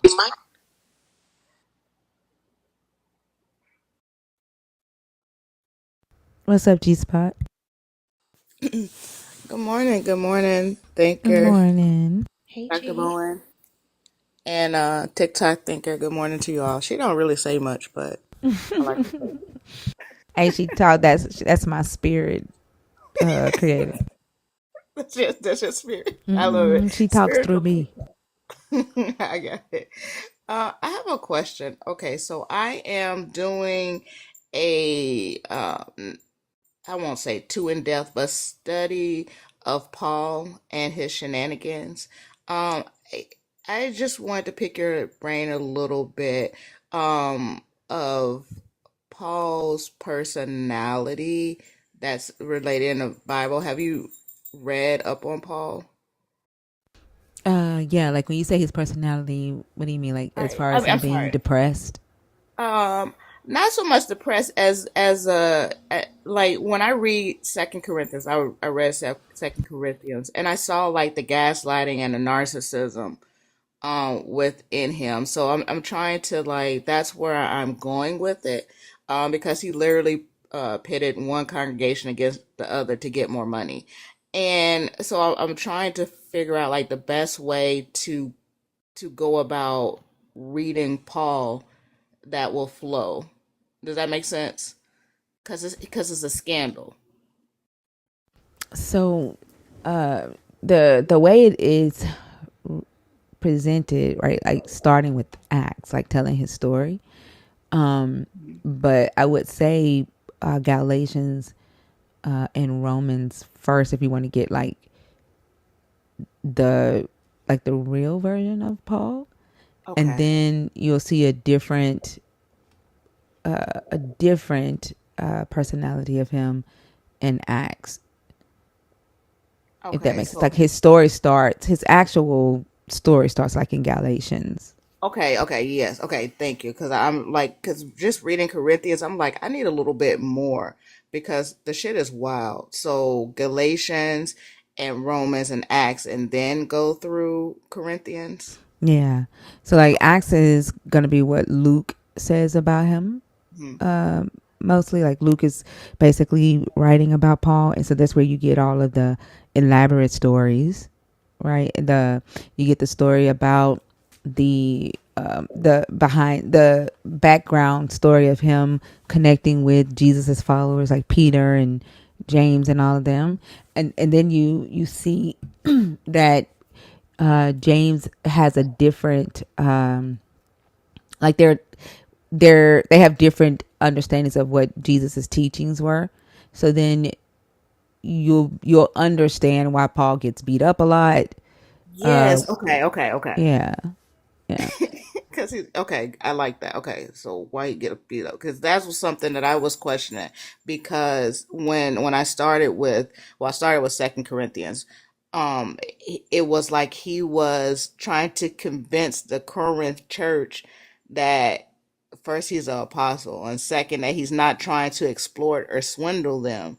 And I'm like, why would you even put that in the letter unless you were accused of exploiting these people? So yeah. Like that, he was being called a false prophet by the men of James, and okay.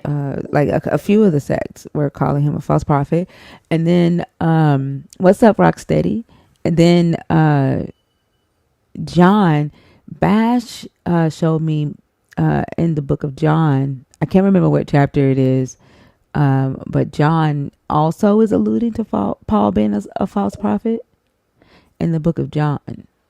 So, like, he had several that did not necessarily agree with his teachings.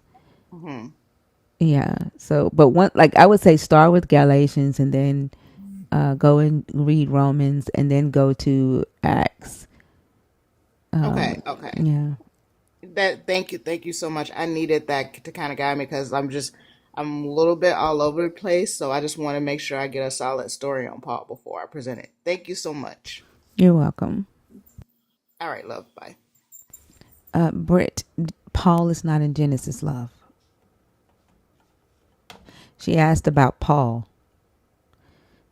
There's no reason for her to go to Genesis. Paul is not in the book of Genesis.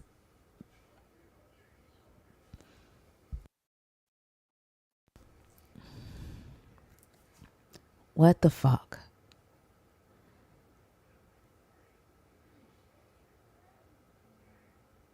Y'all just say anything.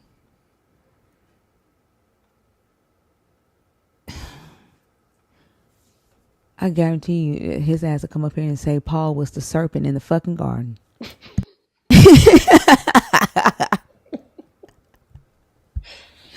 I cannot. I would like to think that that would be too far left field, but I've listened to too many of these conversations. Like, they just be making up anything. That's why I say it's like Jesus's comic book. Yeah, improv for God.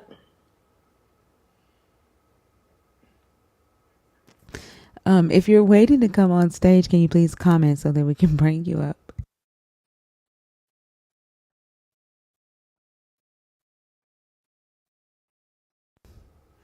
Right? Why not? If the king of Babylon can be Lucifer and the crown prince of Tyre be Lucifer, like, why can't Paul be the serpent?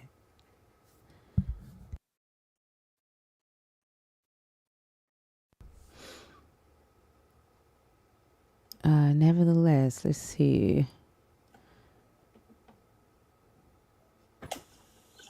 Hey, Thinker.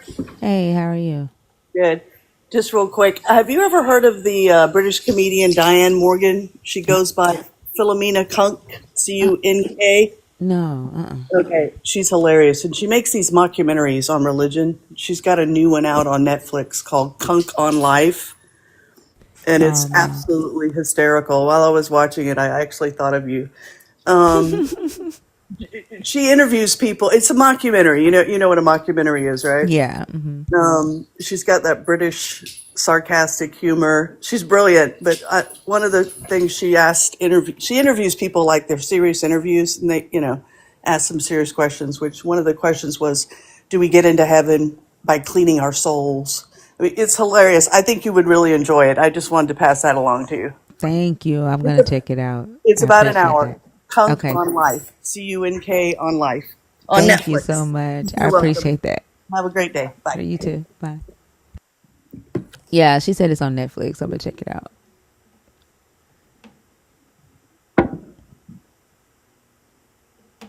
It'd be hard to find stuff to watch. Like I'm just everything seems so the same. Like it's just a repeat. Like everything is about um like the true crime. Like all the police shows are saying like everything just seems the same. Every single thing. Like Yeah. when I tell you I do not watch TV. Like I just can't, because it's almost like I'll start watching it and like, oh yeah, I know what this archetype is going to be. Like it's going to be this storyline. It's the same exact storyline Yeah. over different characters, maybe a slightly different like backstory, but ultimately it's the exact same storyline. Yep. I started watching The Mentalist. That was pretty interesting. Um but like it'd be so hard to find stuff to watch. Um let's see who's waiting to come up.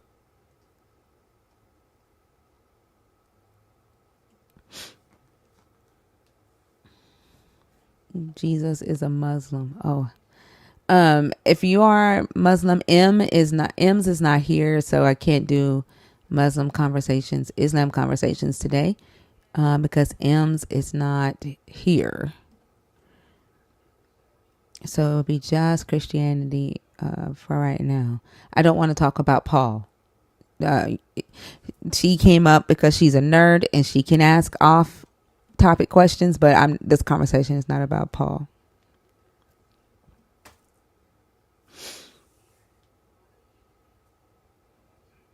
Oh, really? I saw that. I don't know. It just didn't seem interesting to me. The Equalizer. Yeah, it didn't seem interesting to me. My mom started watching that while she was up here visiting, and I like she was. If I was in the kitchen, I would see clips of it. It wasn't bad, but it's still very predictable. Like it's not. It's nothing new. It's no new storyline. It's all literally the same thing over and over again, just different characters. Yeah, yeah. There is a show on Apple TV with Samuel L. Jackson. I don't have Apple TV, but it damn near, looking at the clips, it damn near makes me want to to subscribe to it just so I could watch this show. I think it says, I forgot the name of it, but it's about dang, I cannot think of the name. Shit, hold on, I can tell you because my mom put it in the family chat yesterday for us to. She said it was good. It's called Ptolemy Gray, the real story of Ptolemy Gray. Yeah, I hadn't heard of that one. it looks so good. It looks good, and I don't have Apple TV, so I'm like, damn, I'm gonna have to like, unless Netflix ends up getting it, I'm gonna have to like subscribe to Apple TV just to watch that one. I didn't know. I don't know who's waiting to come up. I haven't even been watching the comments. I'm sorry. Who's in the request box waiting to come up? I thought I saw one person, but it went by so long ago. Cardo, Yeah, Cardo. 1989. Okay. The only thing is that they're not in the request box though, unless I'm missing it. Cardo, I don't see you in the request box. Am I missing it? Because TikTok keeps. Let me try to go slow. You're not in the request box, Cardo. You're waiting? I don't see you. Do you see them, V? Cardo? Did you send a request? I don't see me. Oh, you have to have followers to request. You can't have 0 followers.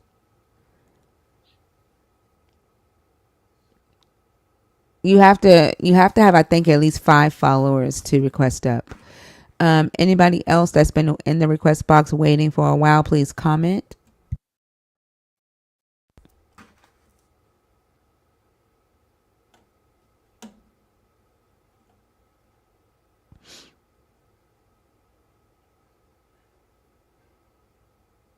If you're in the request box and you've been waiting for a while, can you comment to let me know so we can bring you up? I see you, Frodo, but you just got in there. So, like, there's people that's been waiting for a while. Give me just a second.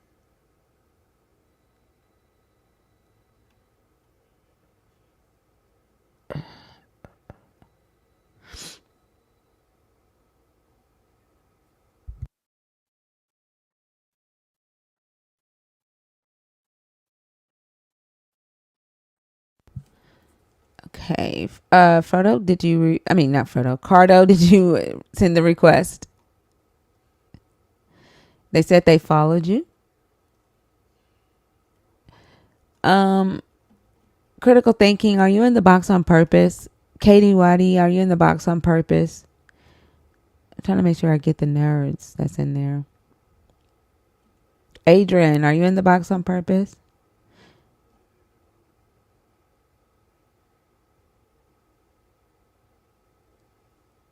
They should still be able to come up if they are on private, though.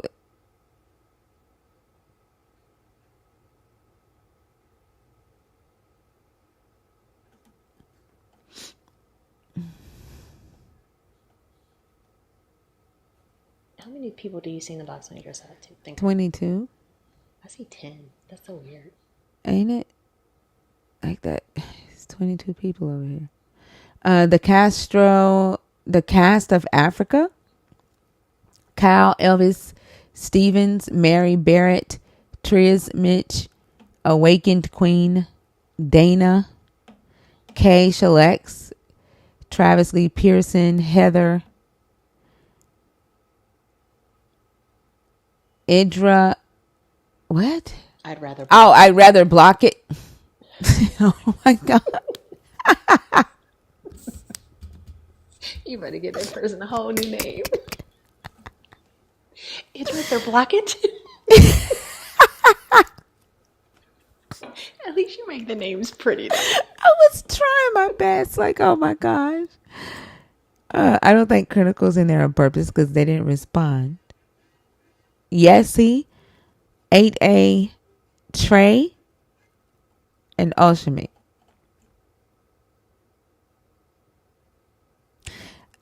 If you're not responding, I'm going to clear the box out and then we'll start fresh.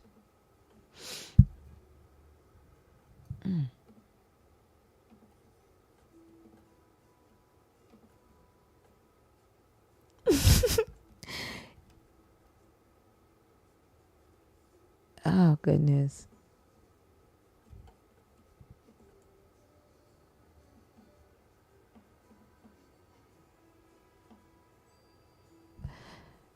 Okay, y'all. I'm clearing the box out. Frodo, you can go ahead and request since everybody here, the people that were in the box are gone. Dr. Bowen, I accidentally hit decline. I meant to hit request, accept. Oh, okay. There we go.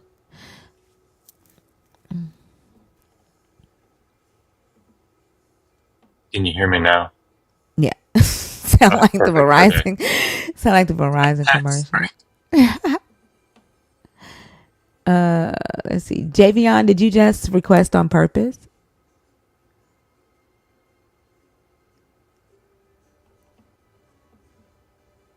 Derek, thank you.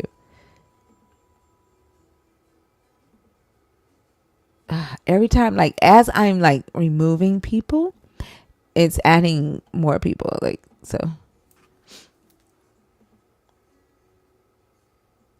I'm just going to clear it out. And then if y'all want, like, send your request again. Because Goodness gracious. As I'm clearing it out, it's adding people. Like, that's getting on my nerves. Do you need to Oh, let it Dr. Barnes, I'm rain going to show you first? something. Huh? Do you need to let it rain first? I guess. Shh. Sorry. Hold on. Oh my gosh. Okay. Hi everyone. Hey, Frodo. How are you? Happy New Year first and foremost. Thank you. Happy New Year to you as well. Awesome. I'm okay. I thought I'd join your awesome live and I guess argue the second point. If you have free will, why give God credit for your good actions? It's one of my biggest pet peeves that I hear amongst theists all the time, where something good will happen, right? So their friend is saved in an operation, or their parent or someone they're close to, and they'll go, "Oh, thank God, that we got the right outcome, and they're saved and they're healthy again." And you're like, "Hello, all these doctors, who did all the hard work." And I have a friend who's a doctor as well. She's very sweet, but she's just like, yeah, God's working through me. I'm like, oh, okay, all right. So that's the point I guess I want to argue for against. If you have free will, why give God credit for your good actions? Okay. Go ahead. Okay, so I guess my argument rests on two things. Number one, we don't really have free will.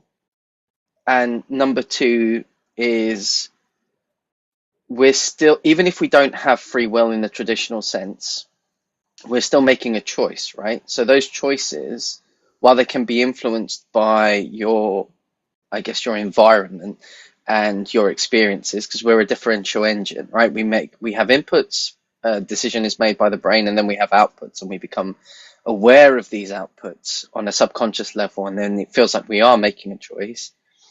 There's no God in the equation to kind of reference.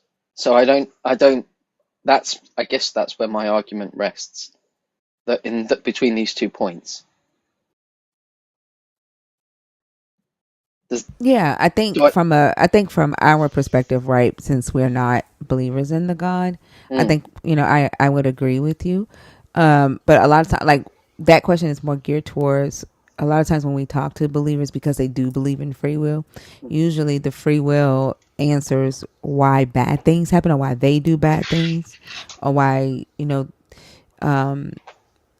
the God's plans don't necessarily work out the way that they're supposed to. So, like, free will allows them to take accountability from the God, but then they'll go and give their God credit for the good things they do in their life.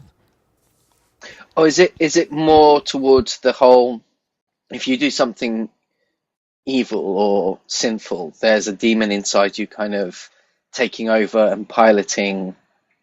Is that the perspective that is No, in it? like, just so they thank their God for, like, waking them up in the morning, right? They thank their Okay. God for them going to work every day or getting a job. Let's say they get a job, right? Yeah.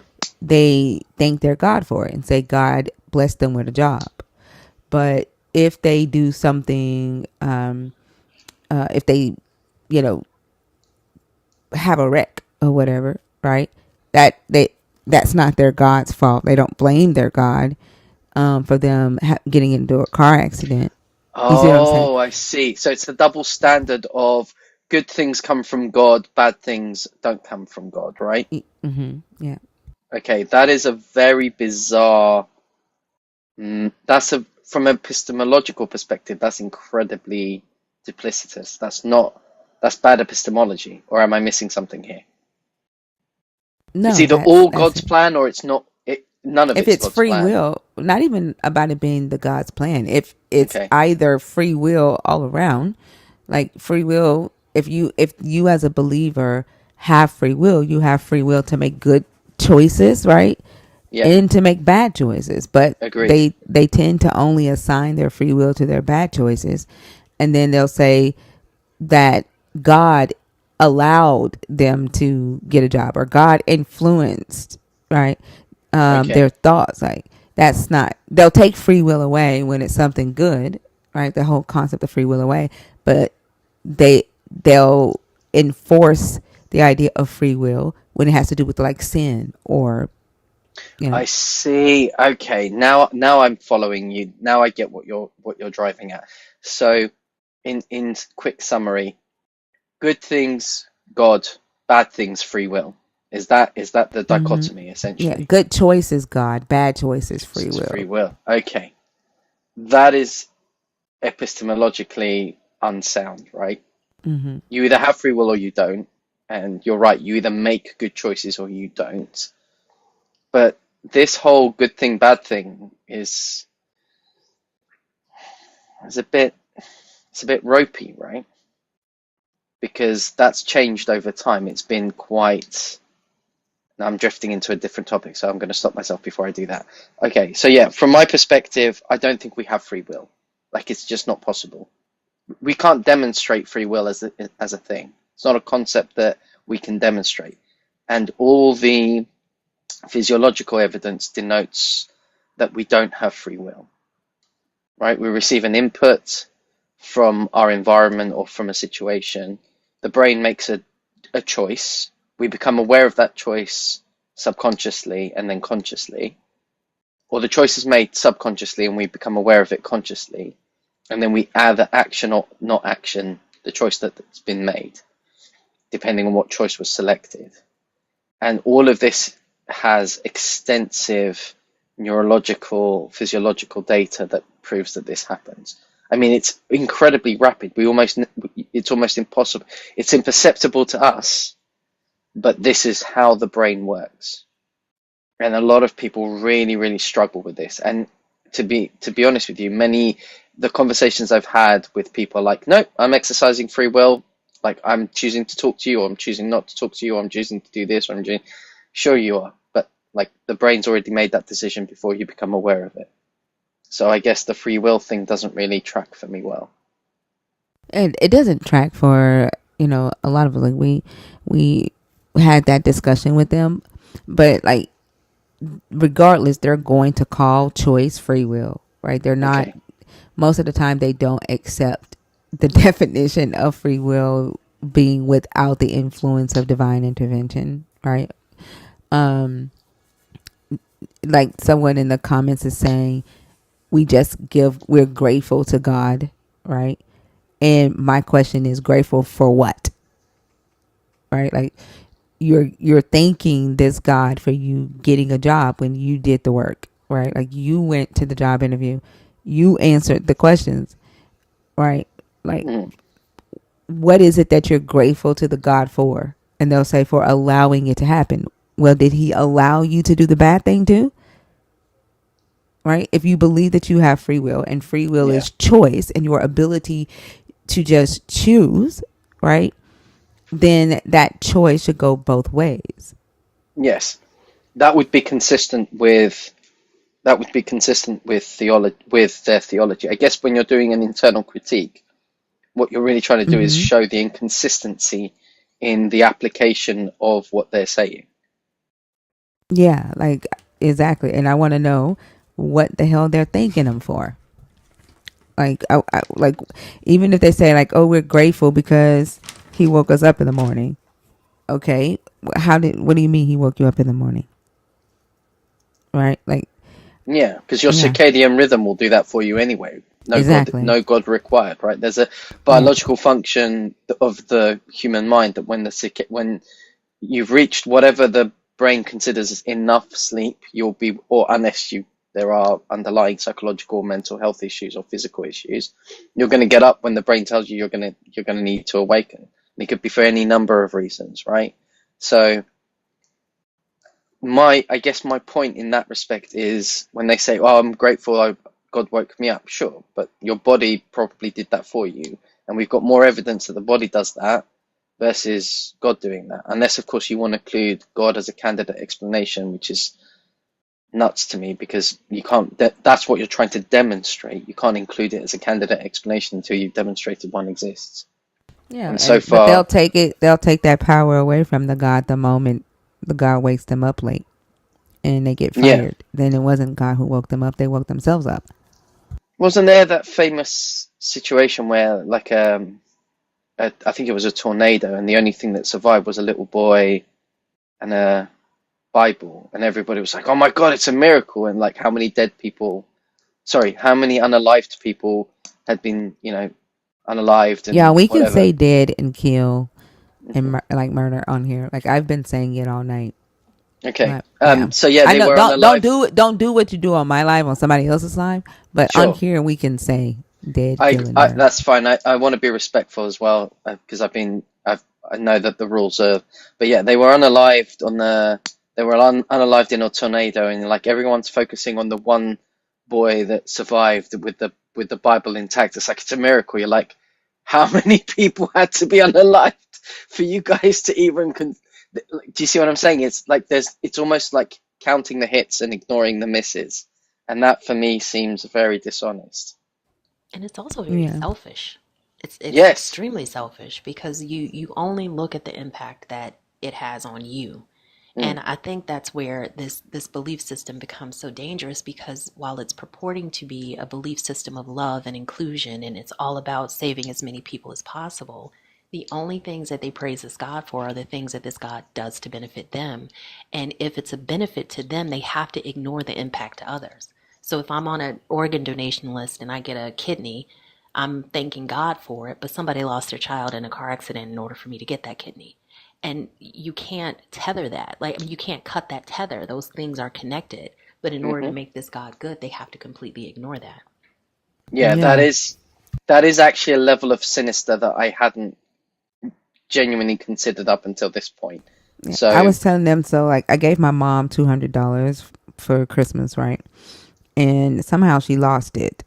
Somebody found $200 on Christmas and was thanking God, but that cost me 400 because I had yeah, to give her another 200 to make up for the 200 she lost. yeah, no, I agree with you there. So um, I'm in the same position, right? So when I went for my role in my current job, there was somebody else who went for that job as well, and I now have to deal with them, and I know that they are a Christian, right? And it's a bit, you know, I've had the conversation with this individual, and I said to them, how are you feeling about this? I didn't know you'd gone for the role. It was kept quiet about who was interviewed, who was not interviewed, and she's like, yeah, it was God's will. Like I wasn't ready, and I'm like, okay, that's not how this works. Like, uh, you're telling me that God chose the atheist over the Christian? That doesn't make sense either. Like, why would they do that? Would it not be better to say you weren't as qualified as I was, or you weren't the right fit? Like, it leads to really strange situations where people have no like internal continuous improvement mechanism as well. It's like, oh, this happened. Well, it must have been God's will. Like, okay, but that's not how this works. I mean, if you Why would think God care about an interview? also, if you think about it, prayer is ultimately just asking God to help you be okay with whatever he decides. It's Yes. gaslighting yourself because Exactly. you don't believe that you can change God's mind. You believe that what happens is exactly what he wants to happen. So when you pray for a specific thing, if you don't believe you can change his mind, either you're wasting your time or you're asking for God to help you be okay with whatever happens and for you to see it as his will. It's just ultimately just lying to yourself. I think that's the best interpretation of prayer I've heard in a really long time. Nefertiti. I 100%. I'd never considered it as self-gaslighting, but that is. I'm sorry. I'm going to have to steal that because that is truly an. It's accurate. From my perspective, at least. It's an awesome way to portray prayer. Honestly, it is. It's an awesome way to portray prayer. And you're right. You are essentially saying, I need to be okay with what's going to happen next. And I've got to trust in this higher power that is all knowing. And then when they talk about the power of prayer, well, of course it's powerful because in your mind, you are convincing yourself to see things in a very specific way. So you're ultimately brainwashing yourself internally. So of course it's going to be powerful. You're the only one who has access to the way that you see things. and you're actively telling yourself to see things in this way. So why wouldn't it be powerful? That is, it's almost a self-fulfilling prophecy. It's essentially that. It's that if things go wrong, it's the self-fulfilling prophecy aspect definitely kicks in. And if it goes the other way, then you automatically, right, my prayers were answered and the deity has interceded on my behalf. Like, it is the ultimate gaslighting approach. It's either going to gaslight you, or it's going to be like, oh, I'm in favor, I'm deserving of this. My prayers were answered. I think it also depends on how you say it, right? Like, begging is one thing. Like, it could degrade you or make you feel like you're not worthy. Like, if you feel like you have to beg the God, Mm. right? Which most people do. Like, when they pray, they're not asking, even though I agree with Fee 100%. That's really all you can do, because the God's will, right? Your belief is that the God's will is going to always be done. But usually when someone is praying, they're not praying for this God's will to be done. They're praying for something they want to happen. And they're usually begging. You can call it a Yeah. petition all you want to. Yep. You're begging. And then what makes it worse, thinker, is that after they've begged because they truly want this thing to happen, when it doesn't happen, they not only have to convince themselves that they are okay with it not happening, but then thank God for him not allowing it to happen. Like, it's so many mental gymnastics. I understand why conversing with Christians feels so disjointed, because there's no like cognitive connections, there's no cohesiveness in the way that they think through things, specifically if they're based on the way that they present prayer. Yeah. They don't believe in their own prayer. Like, if they actually believed that their power, that they had a power, they wouldn't be so careless with it. You know what I'm saying? People with real power use that power. Like, they know how forceful, like, to, or when to use that power. They don't have no power. That's why they throw prayers out every damn where. Well, it's the intercession, isn't it? It's like, hey, I That's how need they you know it don't to. work. Yeah. If they It's. actually believed that it worked, right, they wouldn't be doing it. Like, they would be seeing the manifestations of their prayers left and right. They don't see shit. That's why they are very careless with prayers. That's why they just say, I'm gonna pray for you, I'm gonna pray for you, I'm praying for you, I'm praying for you. They don't actually see the manifestations of those prayers. That's why when they throw that threat at me, I'm going to pray for you. I don't care. Go ahead, knock yourself out, because I can guarantee you it is going to have zero effect on me. And maybe if you see that you prayed like yourself into oblivion, and I'm still very much living my life not believing in your God, maybe at some point you'll see that your prayer is ineffective. But and it's not that, because ultimately what they're going to then do is wait for something to happen and then draw the bullseye around the arrow, be like, yep, see, my prayer worked. Well, what about those other arrows that are on the wall Yeah. that you didn't draw the Like bullseye that guy, around? 15 years later, his prayer came through. Like, that's some crazy ass shit. Right. It was going to happen anyway. Like the guy that came up here talking about, I know God is using me because, look at him. I got 10 more followers. Well, you're on TikTok on a stage talking about wanting to get followers. How is that miraculous? That doesn't make any sense. No, it really doesn't. And this is the problem. It's that counting the hits and ignoring the misses. What about all of these misses? Well, that's God's plan. Come on, guys. That's you're now putting yourselves in a situation where your whole position is unfalsifiable. Like, I get that. I think it's intellectually lazy, right? If you're saying that your position is unfalsifiable, it's intellectually lazy.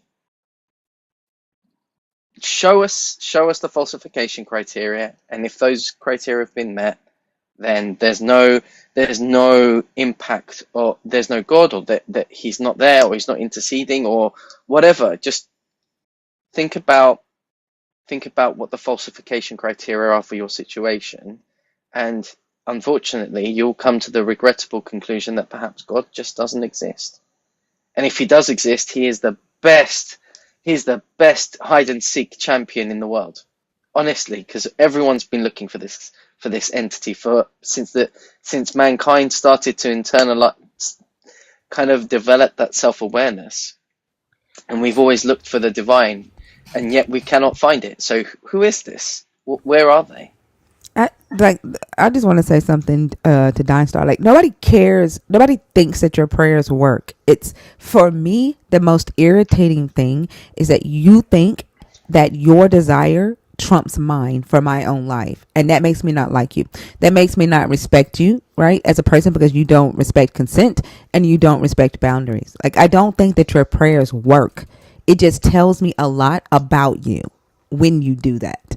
Right, and to the point that he or she just made about or they just made about the wishing most success for me. But why are you wishing success for me? Are you wishing success for me because you believe that that's what God wants you to do, or because you truly want me to be successful? Because any wish that I have for you is because I want good things for you, not because I'm going to be rewarded after I die in heaven, or not because it's going to benefit me in any way, but because you are a human being living a life that I want to be good.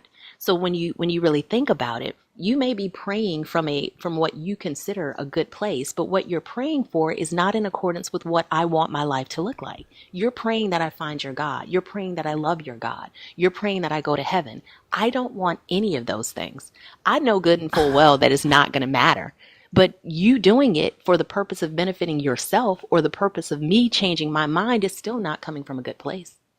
And they're saying they're going to pray to Satan for you because you came in here telling them you're going to pray to your God for them. Like, don't do it to them if you don't want it done to you. Exactly. And the fact that now you got to get blocked because we've told you our boundaries and you've shown us that you just going to fucking keep crossing them. So get the fuck on, you and your prayers. Pray for that. Yeah. It is. It is an interesting. It is an. I think this is probably the most sinister aspect of it because it's covert, right? That's why it's so sinister. It's not. It's not. If you take obviously thinker you said earlier when you were going through like prayer. Is it you or Fee who said that praying for me doesn't really impact me in any way, shape, or form, right? You can pray yourself into oblivion. There's nothing's going to happen, but there's something sinister behind that prayer concept where you end up gaslighting yourself, or perhaps your model of reality becomes distorted I to don't such even an think it's extent. that. It's them thinking that, like, they're trying to assert that they have the truth, right? That they're the right ones. They're the moral superior ones. So therefore, I'm going to pray for you because I'm better than you, right? It's not because they actually want best for a person. That's them asserting, right, that they are morally superior. Therefore, they have the right to pray for those of us that are not morally superior. They don't care. Like Yeah, prayer for them, saying that they are praying for people, it's literally has become a way to shit talk for Christians. Like it's not a sincere thing anymore. yeah, I get this a lot. I sometimes there are a couple of Orthodox TikTokers who I interact with, and they're like, "I pray that you're going to come back to the church." I'm like, "Okay, but I left." Pardon me, I left ages ago. Like it wasn't an unceremonious. I didn't just throw my toys out of the pram and just walk away. I just started, consuming atheist media to try and see what it was about, and realized that this stuff is logical and sense. It follows logic and reason quite well. The arguments being presented by atheists in terms of this God entity are pretty convincing. I was convinced. End of. I there was no I didn't just one day throw my toys out the pram and leave. Like nothing bad happened. I just got to the point where I'm like, hey, I'm doing some critical thinking. This doesn't stack up. I'm a scientist by trade. I've listened to many debates where arguments are put forward, and yeah, that it just appears that theists cannot or will not answer those questions around the concepts of free will and you just get to a point you're like, come on, you guys have got to have answers for this. I'm not going to dupe myself into thinking this so you guys can feel better about your Christian label or theist label, whatever label you want to attach. Just answer these things. Like honestly, engage with these arguments and find me some solutions, because I'm drawing a blank. And their inability to have an answer to the question does not then mean that us asking the question is a problem. And that's Correct. usually the way it's presented. Because you can't answer, then me having the curiosity is Hmm. problematic. It's just a very myopic perspective all around. Like even from the, continuing what we were talking about with prayer. I mean, it's kind of like if I'm cooking a meal for someone and I know Thinker doesn't like steak. She's a vegetarian, but I'm going to cook her a steak meal. My goal is to nourish her. My goal is to feed her. But if I'm ignoring her preferences because I want to impose upon her what I like and what I think is beneficial, that's not loving. And it's very dismissive of her values and her preferences. And that's Hmm. what believers do constantly when they talk about prayer. Well, it's coming Yes. from a good place. Why would it be a bad thing? It's a bad thing because it's selfish. It's a bad thing because it's completely ignoring what the other person wants. What you think is best for me is not best for me. What I know I want and what I know I believe and what I know I understand is how I operate in the world. And you're trying to impose your preferences on me. There's nothing more selfish than that. Yeah. Y'all, let me tell you first off. Yeah, this ain't got nothing to do with prayer, but man, I had the best plant-based nachos at the club with my daughter last night. Oh, not last night, but the New Year's night. Oh my What gosh. was on them? Like a plant-based like steak, pickled peppers. I had never in my life had pickled peppers. There was this purple like plant-based salt like sauce, like every like it, I don't know, but it was ooh. When I tell you, I don't necessarily like the music in the club. It wasn't all that good, but I will go back just for those nachos. Like they were, whew, I love me some good Um. nachos. man. I'm fond of nachos as well. There's a line my therapist once said to me when we were discussing this concept of love and respect, right? And she said, "Love someone in their love language, not in yours." And that was a game changer, because we always love people in our love language, right? Whatever your love language is, whether it's gift giving or touch or whatever, love them in their love language. That's how you show someone you love them.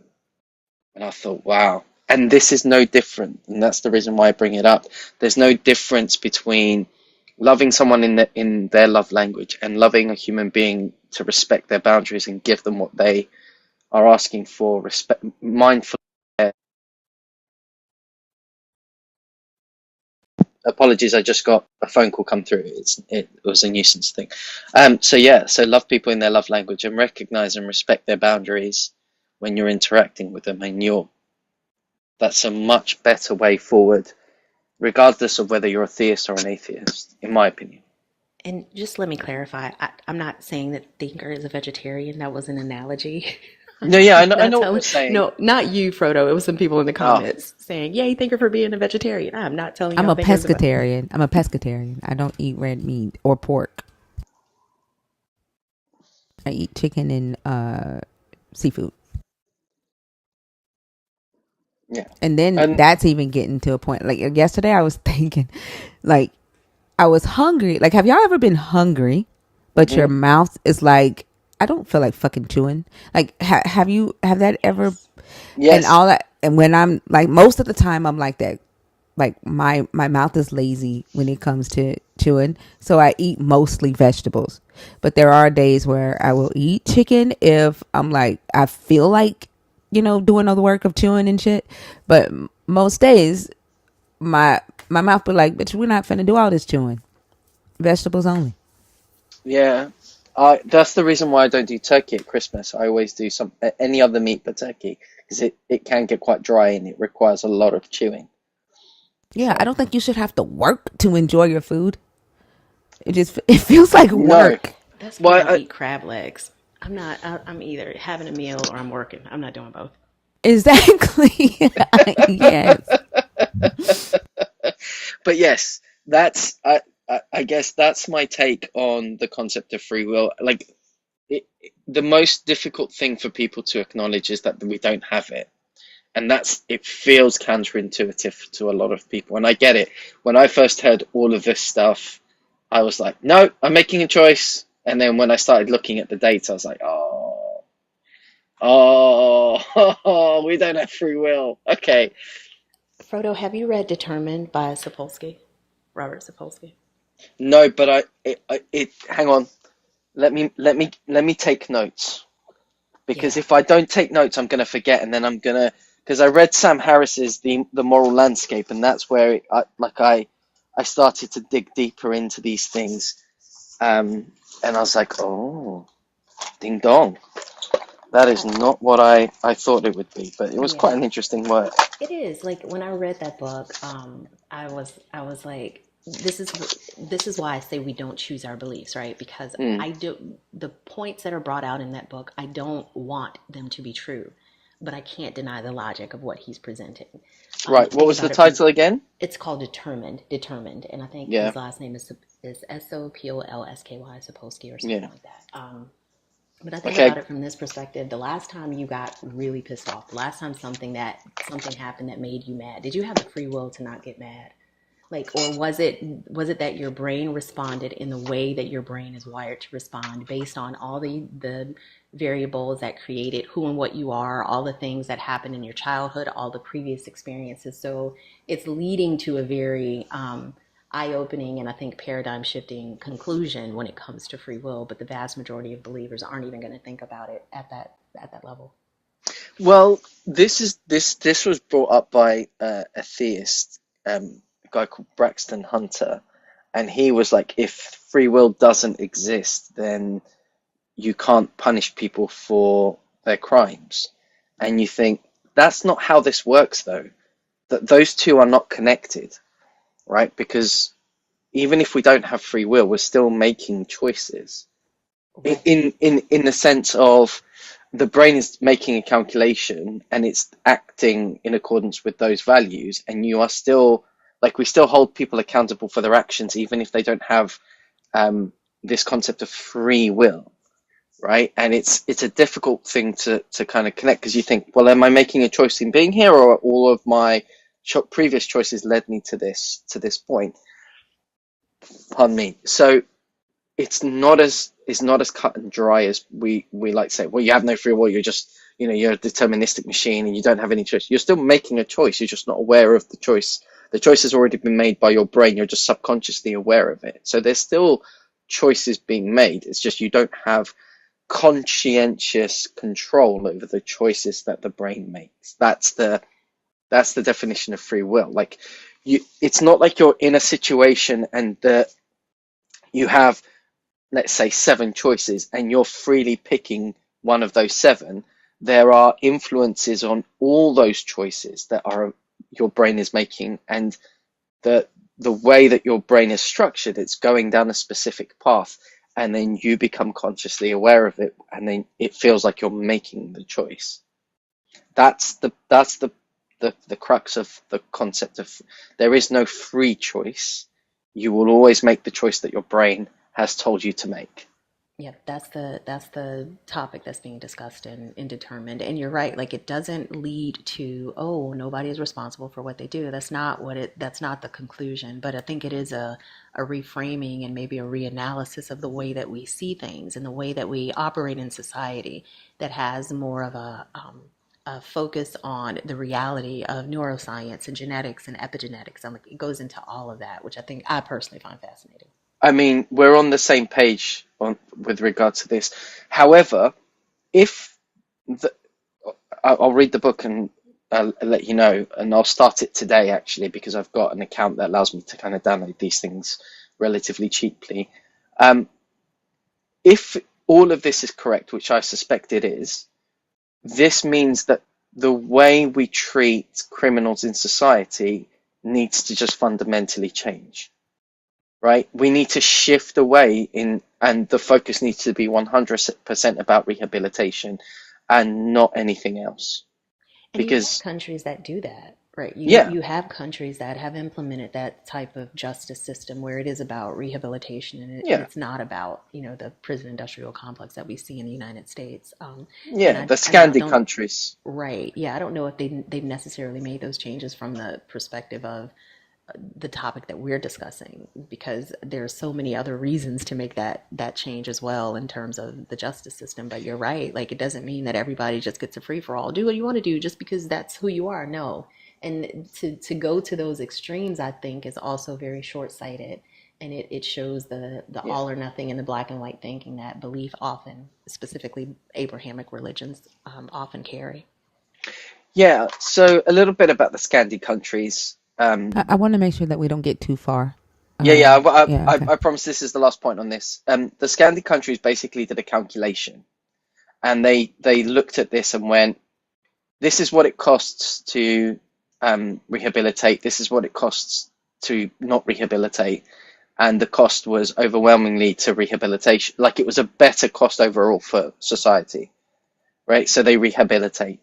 Um, that's it. It's a very basic way of looking at things, but they've gone, this costs too much money to have a prison system that doesn't aim at rehabilitating people.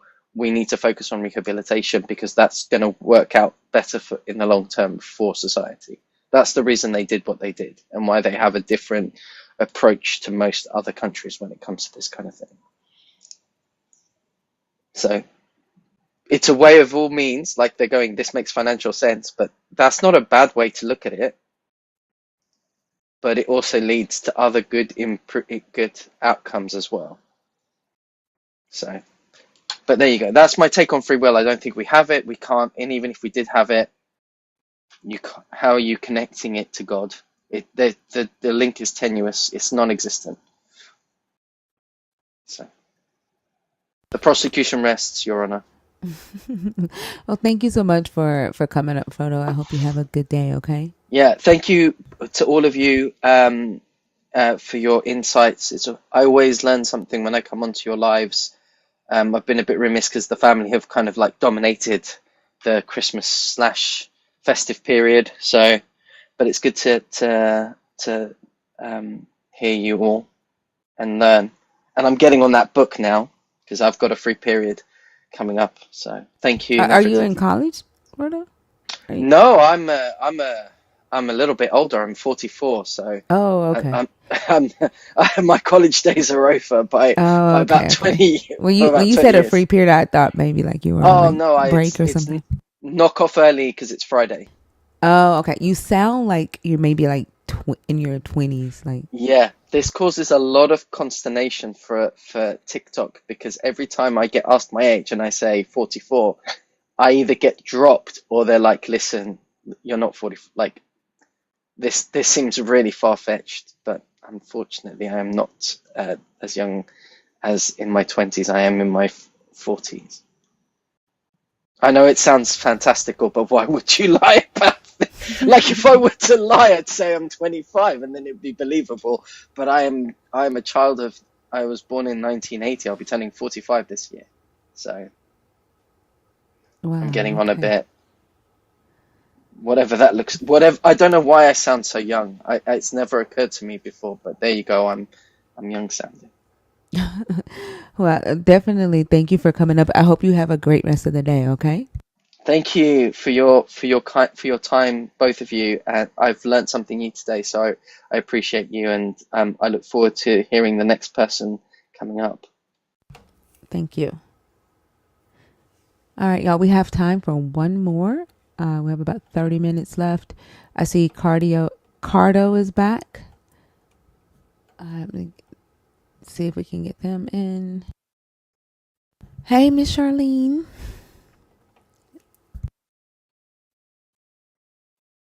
I wanted to show Dr. Boyd something before he left.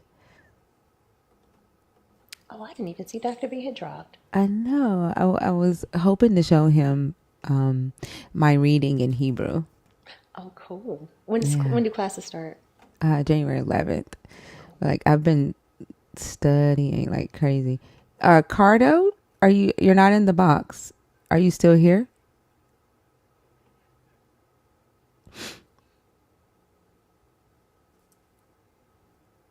Cardo, are you here? Mm.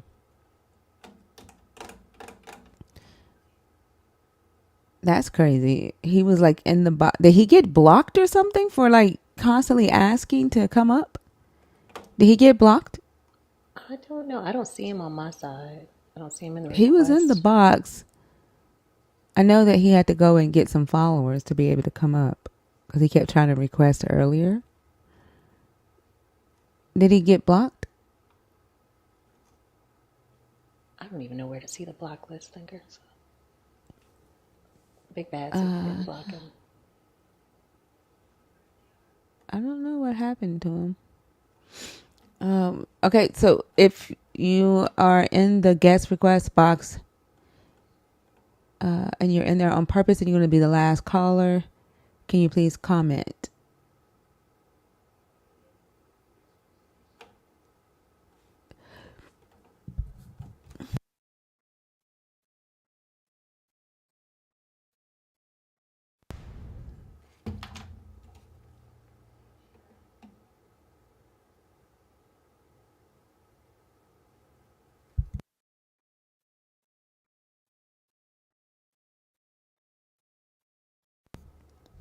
Let me get the box. I'm waiting on the box to open. Who are you trying to bring up? Thinker, my box is open. Delamora. I think they're the only one that commented. Oh, I don't even see that person in here. Delamora Kuti. Mm-mm.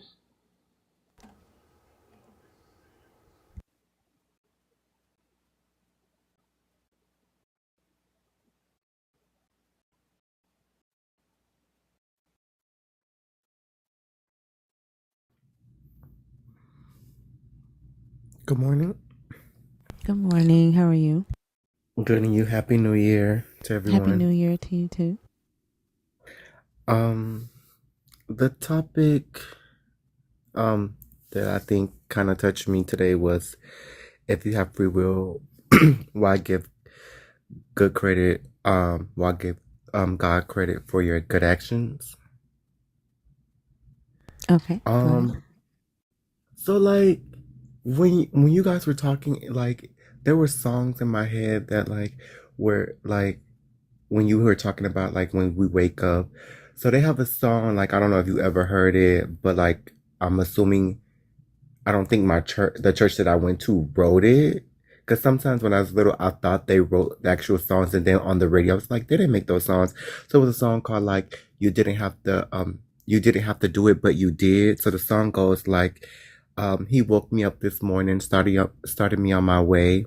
He didn't have to do it, but he did. Or like, you didn't have to love me, but you did. Or you didn't have to save me, but you did. So I was like, in my head, I'm like, that's when I was a child, I was like, okay, it's like the beat was good. You get to like, jump and stuff like that. But as I got older, I was like, the question is why? Like, why did you do it? In a sense, because some of us, when we go to work, we don't feel like getting up and go to work. So, those are the things that I feel like in reference to free will, because they always say, well, you don't have to believe, but if you don't believe, this is going to happen to you. Or if you do believe, this is going to happen to you, in a sense. So I feel like it's like a placebo, if I'm saying it right, like kind of like a test in a sense, because they'll always say, well, if you believe this is going to happen, if you don't believe this is not going to happen.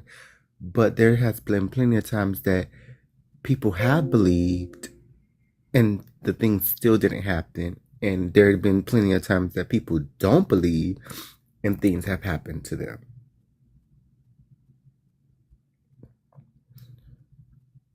Yeah, and they still give the gut like they assign the credit to the God based on that. Is that what you're saying? Correct. So like, I'm sorry, I know I was supposed to put that in. Sometimes like when I'm in my brain, it's like a million miles, and then as I'm talking, I'm like, you're supposed to finish.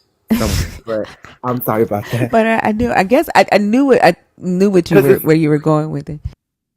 cause like okay, for instance, like I love her. Like my godmother, um she's a pastor. I think we talked about her before. She's like a pastor, and she'll say like um for instance, if some like in reference to something good, God really showed up, and then when something happened, the enemy been attacking me, and I'm like, okay, how you know that?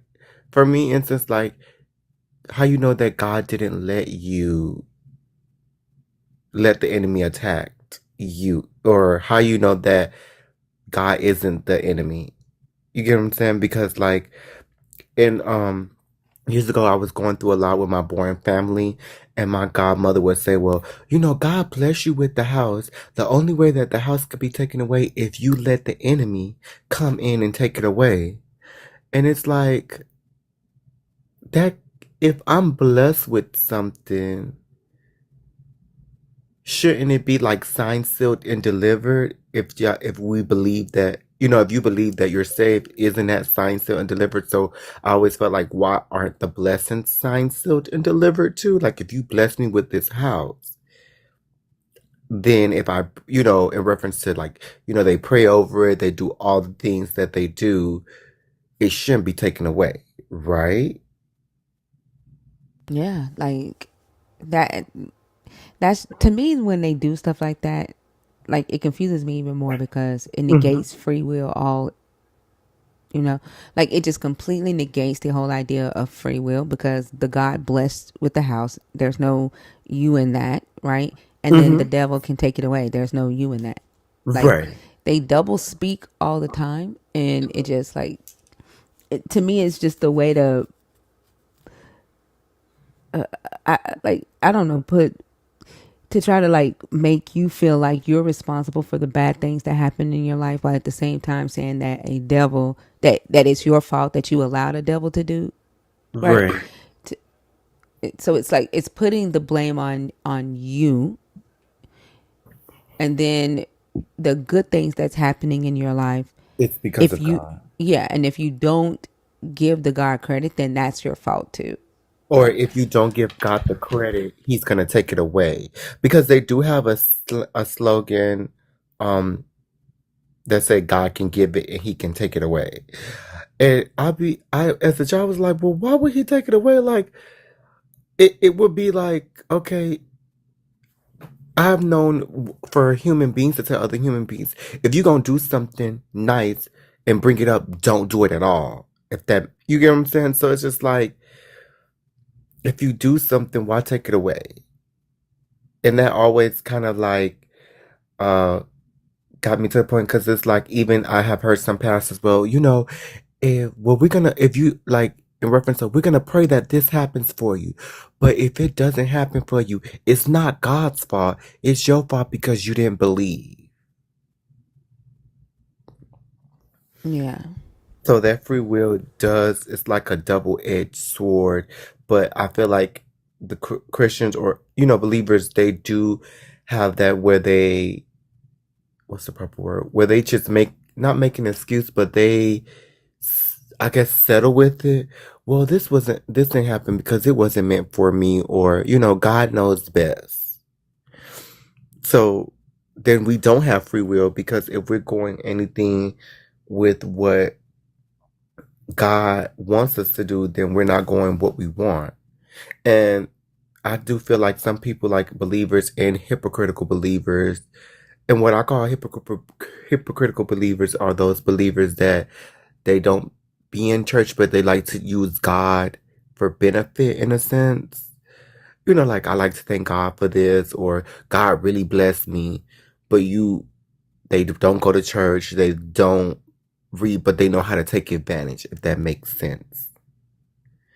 So they want to be like, okay, I'm thanking God for my blessing, and let y'all know, like, I do believe. So they'll do those things. But I do feel like when things happen, they'll be like, well, it wasn't meant for me. They still would say, well, I did this, that's why it happened, because God said that this was going to happen. So I do agree with you when it says that whenever it's good, we do give we do give, I would say we, because I'm still in that deconstruction phase. We do give God credit, but when bad things happen, it's like, well, you did this or you failed the test. God was testing you and you failed it. That's another one. But how can you pass a test that has no answer key? Ultimately, if you get what I'm saying, like ultimately, if You carried that everything one. that you do, everything that happens is supposed to happen, and everything that's not, that doesn't happen, is not supposed to happen, and everything Hmm. that did happen but then it changed, that was supposed to happen too. It's just this escape hatch for God in order to ensure that he comes out as the person that was right. But Right. clearly his plans are inefficient and ineffective, and when you point it out, then we're the problem. I don't get that. Because it's like sometimes I've no, like I'm going back on like my experience, and I'll do apologize for my face when I'm going back. Like when I notice when people have prayed, they'll be like, God, we know you're a person that should not or don't lie because you created all the lies. And it was like, well, if they created all the lies, then aren't they lying? So if you created something, aren't you part of that? Well, I mean that's true, but you also have to realize that there's, I don't know that there are many believers, definitely the ones that come up here and have conversations with us, Mm-hmm. that even claim to use logic and reason, or claim that their beliefs contain parity, that those scales are balanced. I don't know that they do that because they point to faith. And then they tell us that my physical eye is leading me astray and I need to find a spiritual one. So in the spiritual world, anything goes. And if anything goes, how can you determine what's true or not? It's whatever you think, whatever you believe, whatever you feel, that's what God wanted. Even if Right. what another person thought, believed, and felt is the opposite of yours, that's what God wanted too. So if everybody can point to God as being the source, and everything that's happening is what the person wanted, how am I not then supposed to conclude that your God is what you want to begin with? It doesn't point to this all-knowing, all-powerful, all-loving entity. Correct. So that goes to show you that technically, if if you were to think how the believers believe, you don't have no free will, because technically they say you do, but you don't, because it's like, okay, well, you do this, but if this don't happen, if you don't do this, this is gonna happen to you. So it's also like a fear tactic. And me and my friend was talking about that last night because I have asked believers and ministers and deacons. I was like, okay, my question is, you said, if I believe I'm gonna always be blessed, you know, I don't want to work. I want to go save elephants in sanctuaries. I want that to happen right now. Because every in the Bible, he did miracles immediately. Like, why would I have to wait? Or in reference to work hard, because they have another slogan where it says like, with faith comes work. So if we're working towards it, that means we're kind of doing it on our own then. Because they'll say, like, God put people in places. So as you're working, he put people in places to give you favor. I don't, I'm still working, right? Yeah, you're still doing all the things. You're just giving Right. God the credit. And Correct. that's ultimately what faith is. Like the belief is what pushes them, is what bolsters them. It's not doing anything. I mean, even the God doesn't do anything. If God is doing a thing, but he needs to use my hands to do it, my brain, my effort, my money to do it, what is he doing? And when you ask those questions, then you are the problem, and you Yeah. lack insight, and the issue is with me in being curious as opposed to just accepting, okay, yeah, I'll accept God did it, but it doesn't make sense. So, like, for me, it would be like, how do you, because, like, as I am, starting to do more research and stuff like that, like, for me, one of my things that I'm kind of like struggling with, and I know, like, I don't mind being a little bit vulnerable, like, prior to, like, I know it can't happen, like, overnight, but every night I would, like, I would pray. Every morning, every night, I would pray. And then, like, sometimes I did question the things like before I started deconstruction, because like I would pray like my best friend, like I lost him to cancer, and yeah, it's about to be 2 year, yeah, 2 years, I'm two, sorry. 3 years that he died, and I I'm would sorry pray to like hear that.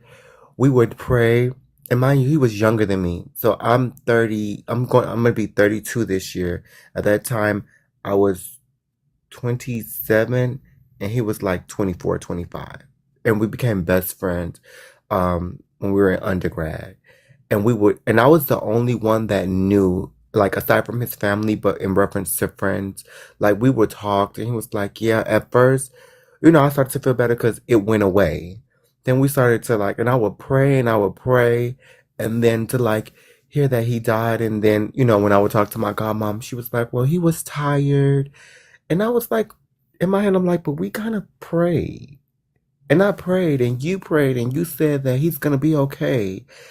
And, you know, he died. And, I do understand, like, as him, you don't never want to put a lot on people because you don't know what people go through when it goes to cancer. Some people, I have heard stories where people say they give up, that chemotherapy makes them tired.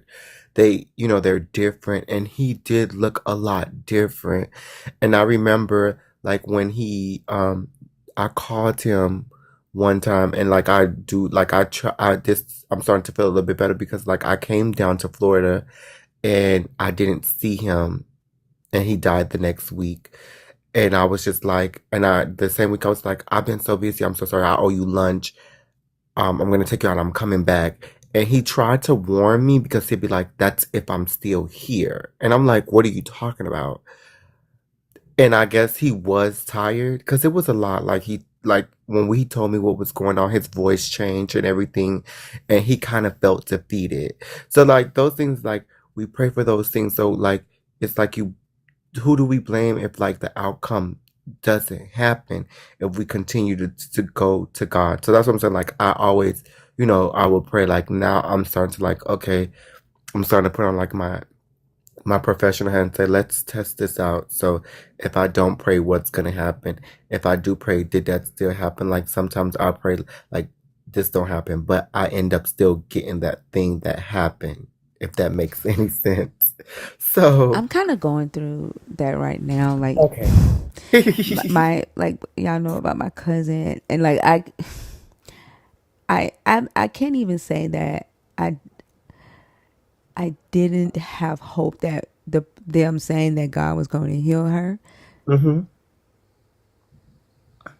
Like it was making me mad to see all the declarations of God, going to turn it around and heal her.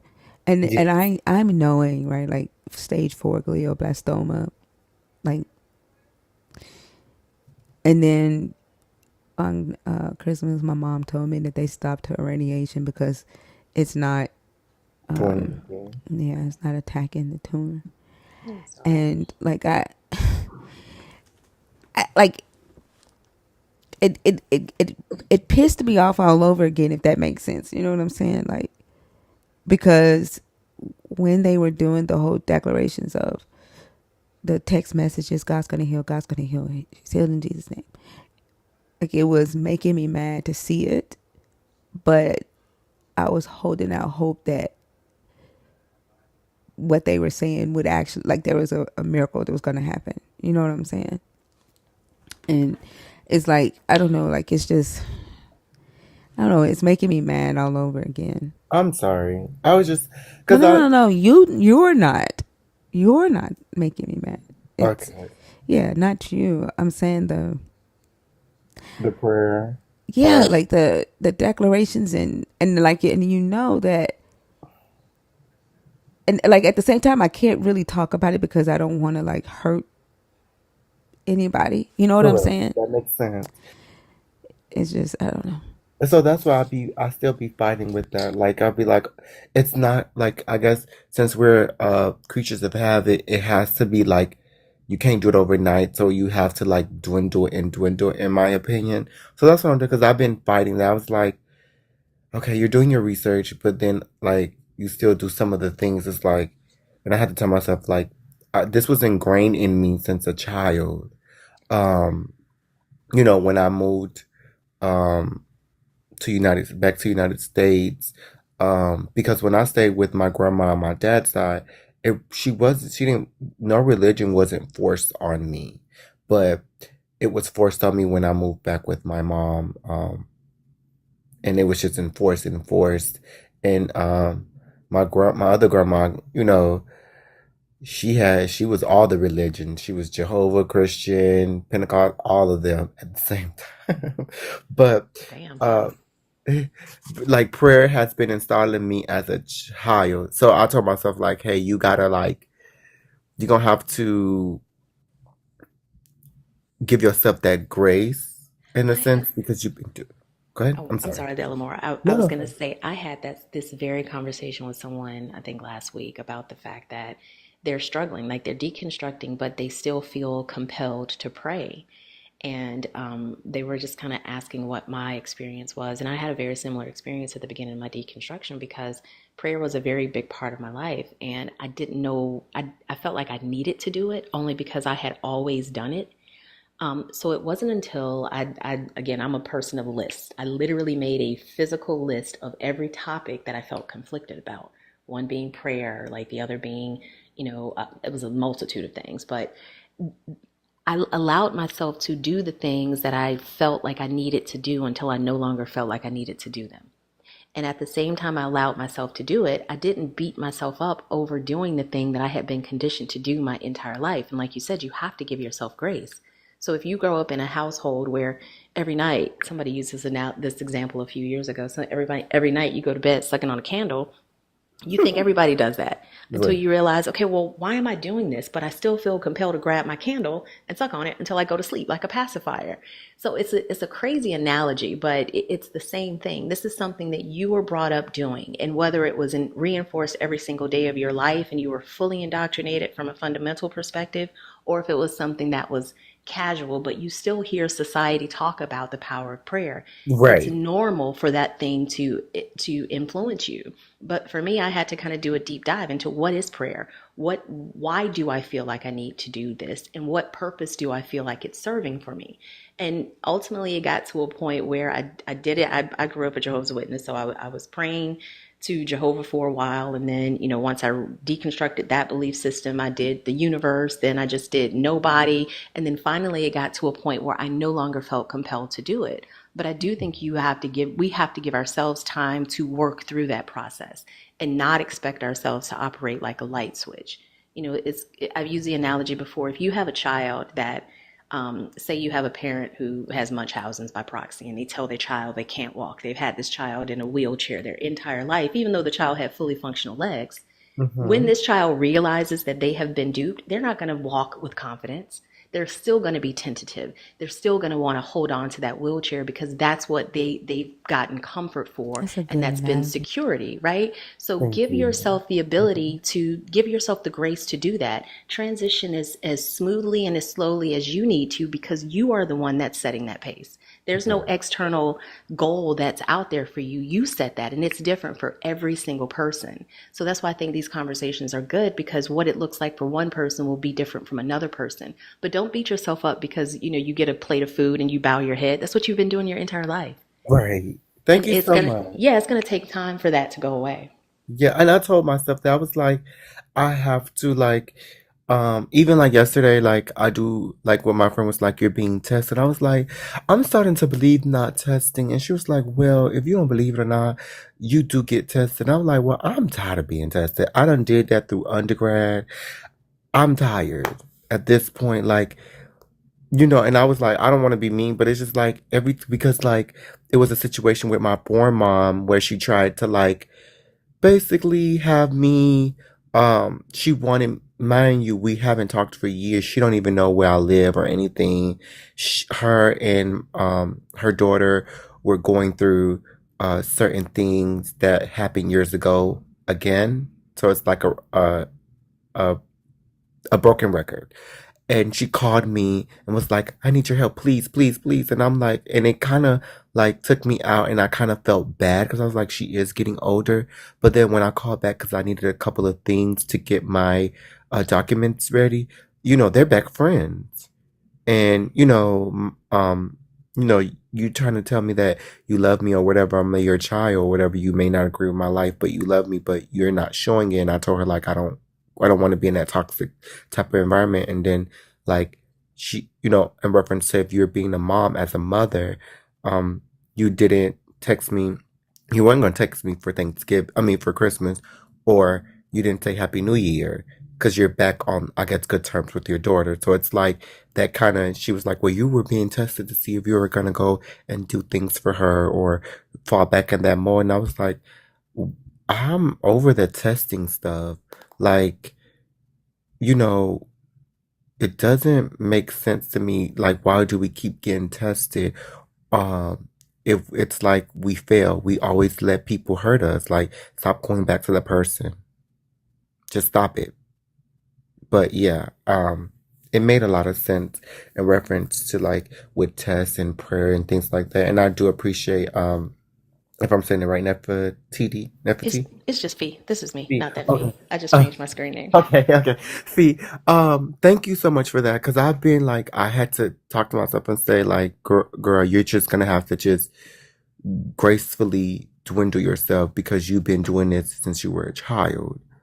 And, you know, you're gonna have to, like, when you're gonna have to just let it make sense to you, but also, like you just said, I'll take some of your advice when you say you made a list and things like that. So I think at that point, and also, like, research about prayer and how it all started and things like that. So that's a good way to start. So I definitely do appreciate that. You are very welcome. And I've never understood, or I've struggled with the concept of tests from God as well, because if he's all knowing, he already knows what the result is going to be. So what's the purpose of the test? Right. And if is there an outcome bias as well? Meaning, if someone fails the test, what does that mean? Is Well, that a reflection of their character, or was the test unfair or unwinnable? There are certain things, like if a person loses a beloved family member, is that a test? And a test for yeah. whom? Like, so are you relegating a person's entire life to meaning the person that passed away, to a test for the person that's alive? Like, it's inhumane. And I think there are some entailments that come with believing that bad things are tests from God that do not paint this God in a favorable light. So when people say that, I would encourage them to kind of think it through to its logical conclusion, and see if that makes sense or not. And that's where, I think, going back to where the question is, because I know, Thinker doesn't like to go off topic, about the Oh, free you're will. good. We're good. Like, we're at the end of the show. Talk as much as you want. I'm sorry. So I do want to go back. It's the fruit, because, like, remember when we don't like losing our loved ones. We know that life and death is a part of life. But it's that point where we go and say, well, God knows best. And it's like, okay, so you let someone die. You feel like that person dying was best for everyone, because right now everyone's hurting. And then you don't know who's that person's leaving behind. Um, like, if they have a child.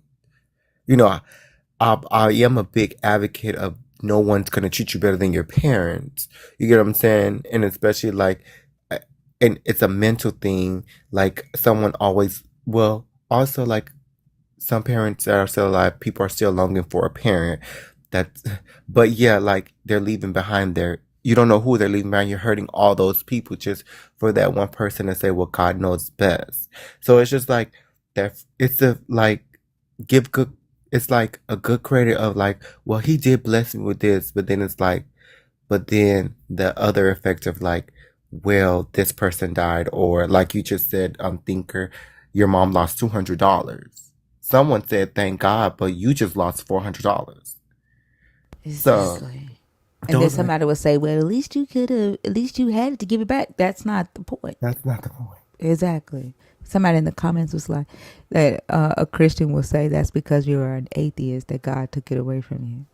Oh Somebody wow. put that in there for real. Yeah, I didn't but they were see. saying that a Christian would say that. Like, Oh yeah, a Oh Christian probably. would be like, okay. that's because you were an atheist that God took it away from you. But I do have a question about that in reference to blessing. So I don't want to get political, but, like, people who don't believe in God are rich too. You get what I'm saying? Like, Yep. because they have money, they're blessed too. But then they also, I have heard, I don't know if you heard a sermon, because I know y'all been in the church too, where they say, well, God do bless the just as the unjust too. So then I was like, well, I might as well not be a Christian because it's boring. Because if he's still blessing the people who can do whatever they want to do, but you here and you suffering and you take the suffering as a badge of honor. And I have seen some pastors that said, well, I had to suffer to get this message out to y'all, and now I'm feeling better. And it's just like, so it's okay for us, and especially as Black people, to suffer, but you just say, well, we after this earth, we gonna live good. And it's just like, are we really gonna live good? Because we're technically dead. So can we make some of those things sense? So I did thought about it. I was like, well, if he blesses the people that don't believe, then we might as well not believe, because that's not making sense. You're not justifying that. How come this person who doesn't believe, they're rich, their life is good? You know, Somebody just said, if you're in it for the blessing, you're in it for the wrong reason. What is I the reason believe to be in most it? of Christians are in it for the blessings, because every time the number one slogan of a Christian that I have met is, "You're not gonna stop my blessing, or I'm gonna do it because I know I'm gonna get blessed." The devil is a liar. Yeah, yeah, yeah, yeah. Victory is mine. Yeah. Like, stop it. Like, y'all sing songs about taking back what the devil Blessing. stole from you. Please stop. And to talk about it, like my friend did educate me. So, the Clark sisters, right? Yeah. That song, "You Made My Day," right? That Yes. beat was from Stevie Wonder, right? I didn't know They that. didn't, they didn't pay him, and he What? wanted to sue. And, they call, they from, I'm assuming they call Barry Gordy, and Barry Gordy was like, let it, because he wanted to sue them. It's, I didn't know that. listen to the beat, and then what's that Marvin Gaye song? When I figure out, I'm gonna look at, and I'm gonna inbox it, DM it to you, and you listen to the beat. He was gonna sue them, but Barry Gordy stopped it. They didn't pay him, and they made a lot of money from that song. I know what song you're talking about. Isn't that stealing? Yeah. And I think that proves the fact that they may look at it as, oh, this was a blessing, blah blah blah. But Mm-hmm. what anybody can look at anything and say that it was a divine test. So if there's no way to determine or to prove, there's no evidence that was a divine test, how do you know it was a divine test as opposed to you looking at events through a specific belief framework? And that's what everybody does. A Christian may look at a belief, like Bash uses the example all the time about, a four-way stop, and you've got a Christian, an atheist, a Buddhist, and a Muslim. The Mm-hmm. Christian's going to say, thank God. That Muslim's going to thank Allah. Atheist is going to say, oh shit. And the Buddhist is going to thank Buddha or whoever but who saved the person? Who saved all the people? Everybody is going to attribute the benefit to the God that they believe in. And no one has any evidence of who did what. It's confirmation bias. But yet we're supposed to believe that because you believe this is to be true and you don't investigate claims, then I'm just supposed to suspend logic and believe it as well. That's not how things work. And I think that's, we have, because I've known, like, for most pastors to say, like, as a Christian, like, we need to mostly think in this is that's like number, this is a spiritual warfare. This is a thing, a certain thing. And it's just like, I always have asked, well, like, do the spirits got something better to do? Because why are they always bothering people in the earthly realm, in my opinion? Because it's like, y'all don't have nothing better else to do. Like, if, could y'all go to another realm or something? Because it's like, I always felt like, what, in reference to, like, do they have something better else to do? Can they do something else than to bother people, if that made any sense? Because I'm like, y'all are dead, or y'all are spirits. Y'all could do anything else than bother human beings, in my opinion. If that makes any sense. I just feel like it's a lot of fucked up shit going on in the earth that God should be taking care of as opposed to being Right. worried about what I'm doing with my vagina or, if I'm sleeping with a woman or a man. Like, why are you Mm-hmm. concerned with that when babies have cancer? when children Right. are hungry, when you've got one group of people genociding another group of people. Maybe go over there and tell them not to do that. Like there's so many things that could be addressed that are real, true problems that are not the things that the vast majority of believers focus on. And then another thing that kind of gets me in reference to what you just, to piggyback off what you said, like, if the Bible, when you read the Bible, like, he did miracles immediately. Why miracles aren't being done immediately? Like, why do you have to wait so long? And, I have heard, well, the reason why, because God wants you to have that faith or believe, because if he were to do it immediately, you wouldn't believe or you wouldn't be as grateful for it. If you do something for me immediately and I need it right now, I'm going to be forever grateful. So That doesn't make sense. I've So been told that because I had, sorry to cut you off, but like I have, because I was like, if y'all say um, because it was a story about, like, remember when he healed the blind man, he spit on, like, he did, like, was it the sand, the water, and some of his spit and rubbed it on and told the man to, like, wash it off your eyes, right? Yeah. yeah, Okay. And I always ask, well, like, I did ask, like, well, Ray Charles and Stevie Wonder, like, why he haven't healed? I asked those questions, like, why aren't miracles being done immediately, like, right now? If he's done it, like, in front of people, can it be done the same way as it was in the old times? And someone would told me, well, the reason why it's not happening now because he wants you to be grateful and thankful, and be appreciative that you had to wait, or you get what I'm saying? Like, because they always say it's a song called "I Don't Mind Waiting." We're gonna sit here and wait on you, God. So it's just like I've always asked those questions in reference to, like, why aren't miracles being done how they were done in the Bible? I think it's gaslighting again because, well, the reason is because they weren't done in the Bible either. They never fucking happened.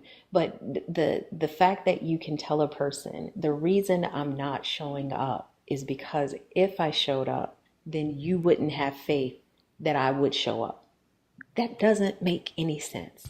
That would be like me telling my child, I'm not going to feed you because if I feed you, you wouldn't believe I had the ability to feed you.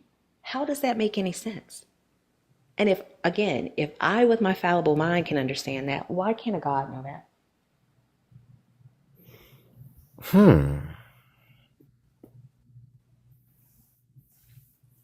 Nobody can answer that.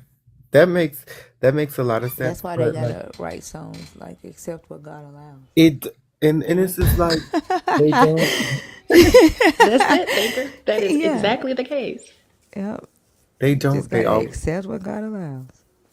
it is a song called, I think it is a song called It that. is. When you talked about the Clarksons, accept what God allows. You're better off anyway. There it Yeah. goes. That is, oh, okay. Self-gaslighting. That's Exactly. literally what it is. They like face the facts and you will never stray. Turn your faith loose. He'll bring you out. But here, first, remember, you got to accept what he allows first, Yeah, and right? then he'll And bring then you turn out. your faith loose. Right. He'll bring you out and give you all the proof. So don't question Okay. God. Just accept what God allows. Like, that's some straight up gaslighting. Completely. But most gospel singers are like, the only person that I kind of feel like he's starting to wake up is Kirk Franklin. But I do wonder, like, if you got, like, as a gospel singer, if you try to go by the Bible, y'all rich. You guys don't even do free concerts, but you want to condemn Beyonce and other That part. artists. about it and said that we're in a cult because we want to go see Beyonce. But technically, wouldn't we be in a cult if we pay a ticket? If God is supposed to be free and Jesus is free, why are we paying for conferences and uh revivals and God? $1,500 for prayer. Oh, that's Remember when Prayer? your Juanita Bynum 1,500? oh, Your Donald said boy charged 1,000. 100,000. He charged who did? Who charged? Oh, Donald Uh, Trump 100,000 now to pray with him. who did? Donald Trump. It's on it's on a website where it says like if you want to pray with him at a church before his inauguration, donate. It's A starting off at hundred K? 100K. I'm gonna Wow. find it's his Bible is what Juanita Bynum $50. charged 1,500 for prayer. I saw a service where TD Jakes was like, "If you want special prayer, who got $1,000? I need 11 people with $1,000. Come on up." I was like, "What That's the 11,000. fuck? What the fuck? $11,000 to pray for 11 people, and they already members of your church?" And they're hungry. Yeah. People losing their houses, but you say that's what's like. Sometimes I'm like, I'm gonna go back to my godmom. Wait a minute, Delamore. Thinker, Gaslight said you converted him again. He got saved. Now he got to deconstruct. Wait, did he just Gaslight said Thinker singing saved him again. Put your phone down. let the My Lord bad, use Delamore. you? No, no problem. That was funny right there. We needed that. Gaslight is crazy. In reference to like, my godmother said like, cause she is like, but she sometimes, well, she will speak a little truth in reference to like prophecies and stuff like that. She said you have to understand like, some people just read your emotion and they would say key words and they how they continue to finish their prophecies is by your reaction. So let's say you going to church and you look broken down. You like you going through a lot. And they'll just look at you and say, God told me you've been going through. And they start to like cry and shake. And they'll just keep going and going and going. And that's how, well, God told me that he's going to take care of it 24 hours. You know, God want to test your faith and go ahead and sow a seed of 500, where it be $5. They'll do $5, $50, and a 500 and 5,000, whatever God lead in your heart. But he said, if you, go on it right now, he's gonna meet that need. You can't tell him what that need is, but God know what that need is, and he gonna do it. And then That's it's like, how. you've been in your room crying. I Yes, can see there you you sitting go. on the side of your bed and you rocking back and forth There and you're you go. praying and you're asking God to give you the strength. God said he heard your cry and he's going to bless you, but you got to sow a seed. And the whole time they're picturing themselves, right? Because they've been in that situation and all they Right. doing is telling you, right? The moment where they was in that situation and they're relating. You know what I'm saying? Like that's all, like literally all they do is relate. They put themselves in your shoes, right? Mm-hmm. And they say like they remember when they were going through something and they tell you, I can see you. Like you're standing in your room and you're looking out the window and you're talking to God and you're telling the Lord that you need something and Mm-hmm. you've been praying for this thing for a while and you've hurt in your heart and you couldn't tell nobody, but God said that he's heard your cries, and today God's gonna bless you today. That there's something that God needs you to do, but if you have the faith, watch now, watch how God's gonna bless you. But you gotta have faith. What God needs you to do, you got $100 on you right now. All it's gonna take is $100. Go on ahead, reach deep down off in your They don't want purse, to start with okay? the $5. They start off with 100, and then it says if you Exactly. want God to move immediately, Then they be it's like, a oh, she can na thousand. na oh she can't na. They do. She ten day she can na come on na shata. Right. They do it, Yeah. and then when they get called out on it, like when at one point when I was like, okay, some of the stuff I don't believe. Then he was one man was praying for me. He's like, and you got, mind you, I'm queer. So let's call it out, right? So he was praying for me, and he was like, "And you have troubles with your father?" And I was like, "No, I love my daddy, even though like so I do disagree with some things, but I love my dad. I don't have no ill will with my dad." Then he was like, "And stop looking at them girls." And I was like, in my head, "Don't you mean boys? Cause I don't like girls." And he was just like, "And God is gonna bring you a wife." And I'm like, "Child, what is this? Like, What you is this? lying? You lying." And then on top of that, mind you, I'm graduating from undergrad, and God's gonna bring you some scholarships. Child, I wish you would have brung it before, cause I wouldn't took out no student loan. And Okay. and then gonna say this way, and I was like, and then my mom is just crazy, just crying, and I'm like, "Girl, oh God." Then he's like, "And then, do you play any sports? Are you God gonna give you a scholarship for basketball?" I was like, "I am 20 something years old. I'm done with scholarships. Like, are you?" And my head is just turning. He was like, "Hey, you looking like that because you don't understand, but it's about to happen." And I'm like, "Child, I am queer. I like men. Like, your son look cute over there. But I Like, have that's what not I'm been delivered. like, you get what I'm saying? Like, that's not making sense. Like, who is talking to you about this?" I don't know. Did somebody said, "What the fuck is that supposed to mean?" Are you talking about when I was speaking in tongues? Somebody on YouTube said, "What the fuck is that supposed to mean?"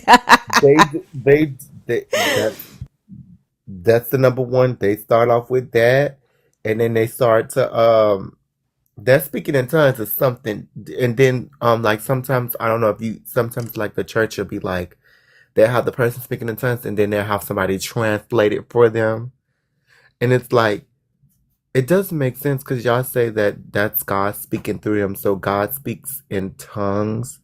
He can't come in and just speak in English or whatever language that countries or that church speaks. So Yeah, them that's speaking in tongues, interesting, don't you think?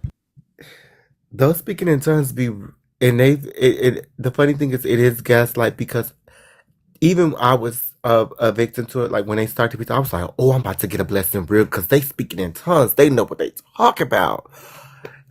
And it's just like it didn't happen. It really it didn't happen. So that's where it's just like I think this where Christians have gotten scared because they have always preached like in the end of times people are not going to believe. People are going to question. And it's just like this is why you don't want people to question because questions are good. We I would just need also, answers. right, and I would also love for believers to point me to a generation that did not believe that they were living in the end times. Like every single generation has believed that their Starting generation with was Paul, even well, starting with actually Paul. starting with Jesus. Every Jesus single thought one it of was them. that his time was the end time. Then Paul thought it. Then Peter thought it. Like all of them thought it was the end times, and we still thinking that shit today. I know I thought it growing up. Like, and the crazy part, you talking about speaking in tongues. Like, I didn't grow up in a religion that did that. Like, the religion I grew up in taught that tongues was not a different language. It wasn't gibberish. It was just God confusing the language. Like, when they were building the Tower of Babel, if a person needed a hammer, they would accidentally say a saw. So he confounded their language and confused their language so that they wouldn't be successful at building the tower. So there's not even consensus on what tongues actually mean. You have some Christian denominations that don't do it at all. You have some Mm-hmm. that rely on it as a verification that Mm-hmm. God is speaking through them. And Correct. all of them are referencing the same book and the same God. Yet we're supposed to believe that there's unity in this belief system. No. You know what? Like I was thinking about the question that I asked that lady that was on Christina's live Wednesday about when she was talking about the Euphrates River drying up. Yeah, I remember her. Yeah, and like that was the first time I ever asked a Christian like why? Why is the Euphrates River going to dry up? And she was like for the war. And when I was like, don't nobody need that shit to dry up no more. Like we got tanks, we got Rolling. like naval. Like I wonder if a believer ever thought about that. Like Yeah, we You like, your God sister, we doesn't need got to do drawers. that. Right. Like we don't need that anymore. Yeah. I mean, there's so many issues with this book, and the only way this religion continues to be as pervasive as it is because it relies on people's ignorance. It relies on people's fear, and it relies on indoctrination. That's why you have to get them young. You have to get them when they're vulnerable. It doesn't work on people who are stable. It did, Right. we were specifically directed not to go into neighborhoods of affluent people and knock on their doors because they don't need God. We had to find people who were vulnerable, who were in need, because you capitalize on that need by selling them a solution that doesn't really resolve anything. And it's just manipulation, and it's sad that so many people fall victim to it and prevent themselves from asking the logical questions. They have you seen the Jehovah's Witness videos from our community? Mm. No. Oh No. my God, Fee. What? They going in these neighborhoods, but they getting they getting jolly questions. What they do? They We posting them in the Discord. Oh my I'm God, gonna have and to they are check out the so funny. Discord. I'm gonna have to They check are it. so Well, that's funny. I never posted the one that me and Lowen did when I was in Kentucky because we had like a 45-minute conversation with about four of them, and one of them got real pissed. Like this one dude, he was so mad. But we were just literally asking questions, and it was the logical questions that the vast majority of belief systems can't answer. And then they fall back onto, well, that's not how it is because blah, blah, blah. And I'm like, well, if that's the case, then why does the scripture say that? And being able to use the book and point to the book to say, okay, it's not that I don't believe because I don't know what your book says. It's not that I don't believe because I haven't been introduced to this God. I don't believe because it doesn't make sense. And I don't believe because there are contradictory points being brought out in this book. Like you have a scripture that where your God tells people they can own slaves. Can we stay there? But then they want to go to, well, it says right here you can't steal a man, but it also says right here you can own slaves. Let's stay right there. They don't like those things. And when you use their book to show them that their belief system is faulty, it gets real crazy real quickly. Yeah, there's one. I forgot who it was that put it in the Discord. They was talking about the slavery thing. Boy, dude looked so uncomfortable. His feet started shuffling, and he was like, "Man, I gotta look more deep off into that." Like, But it's just like I think sometimes I do like for me like I do try to play like I think I'm a Cancer, so I do deal with my emotions. Like sometimes I feel bad because let's the generations before us, the older generation, in reference to like when we call them like my grandma, like my godmom, she about to be 80. So I'm talking about like that generation. You kind of like I kind of like in a sense feel bad because it's like this is what they've been taught. Some of them didn't finish even middle school. You get what I'm saying? My grandma didn't finish my real grandma didn't finish middle school. She left middle school. She got pregnant and that. And I don't, if I'm not mistaken, my godmom did like a vocational program afterwards, but I don't think she finished high school. I kind of feel bad for them because like this is like this has been engraved in them and this is what they believed in. So I like when I talk to her, I give her that grace. It's like you like once you get a certain age, you're setting your ways, and she does try to like have an understanding, especially like with me. Like she did tell me like no matter who I am or what I'm becoming, she loves me no matter what.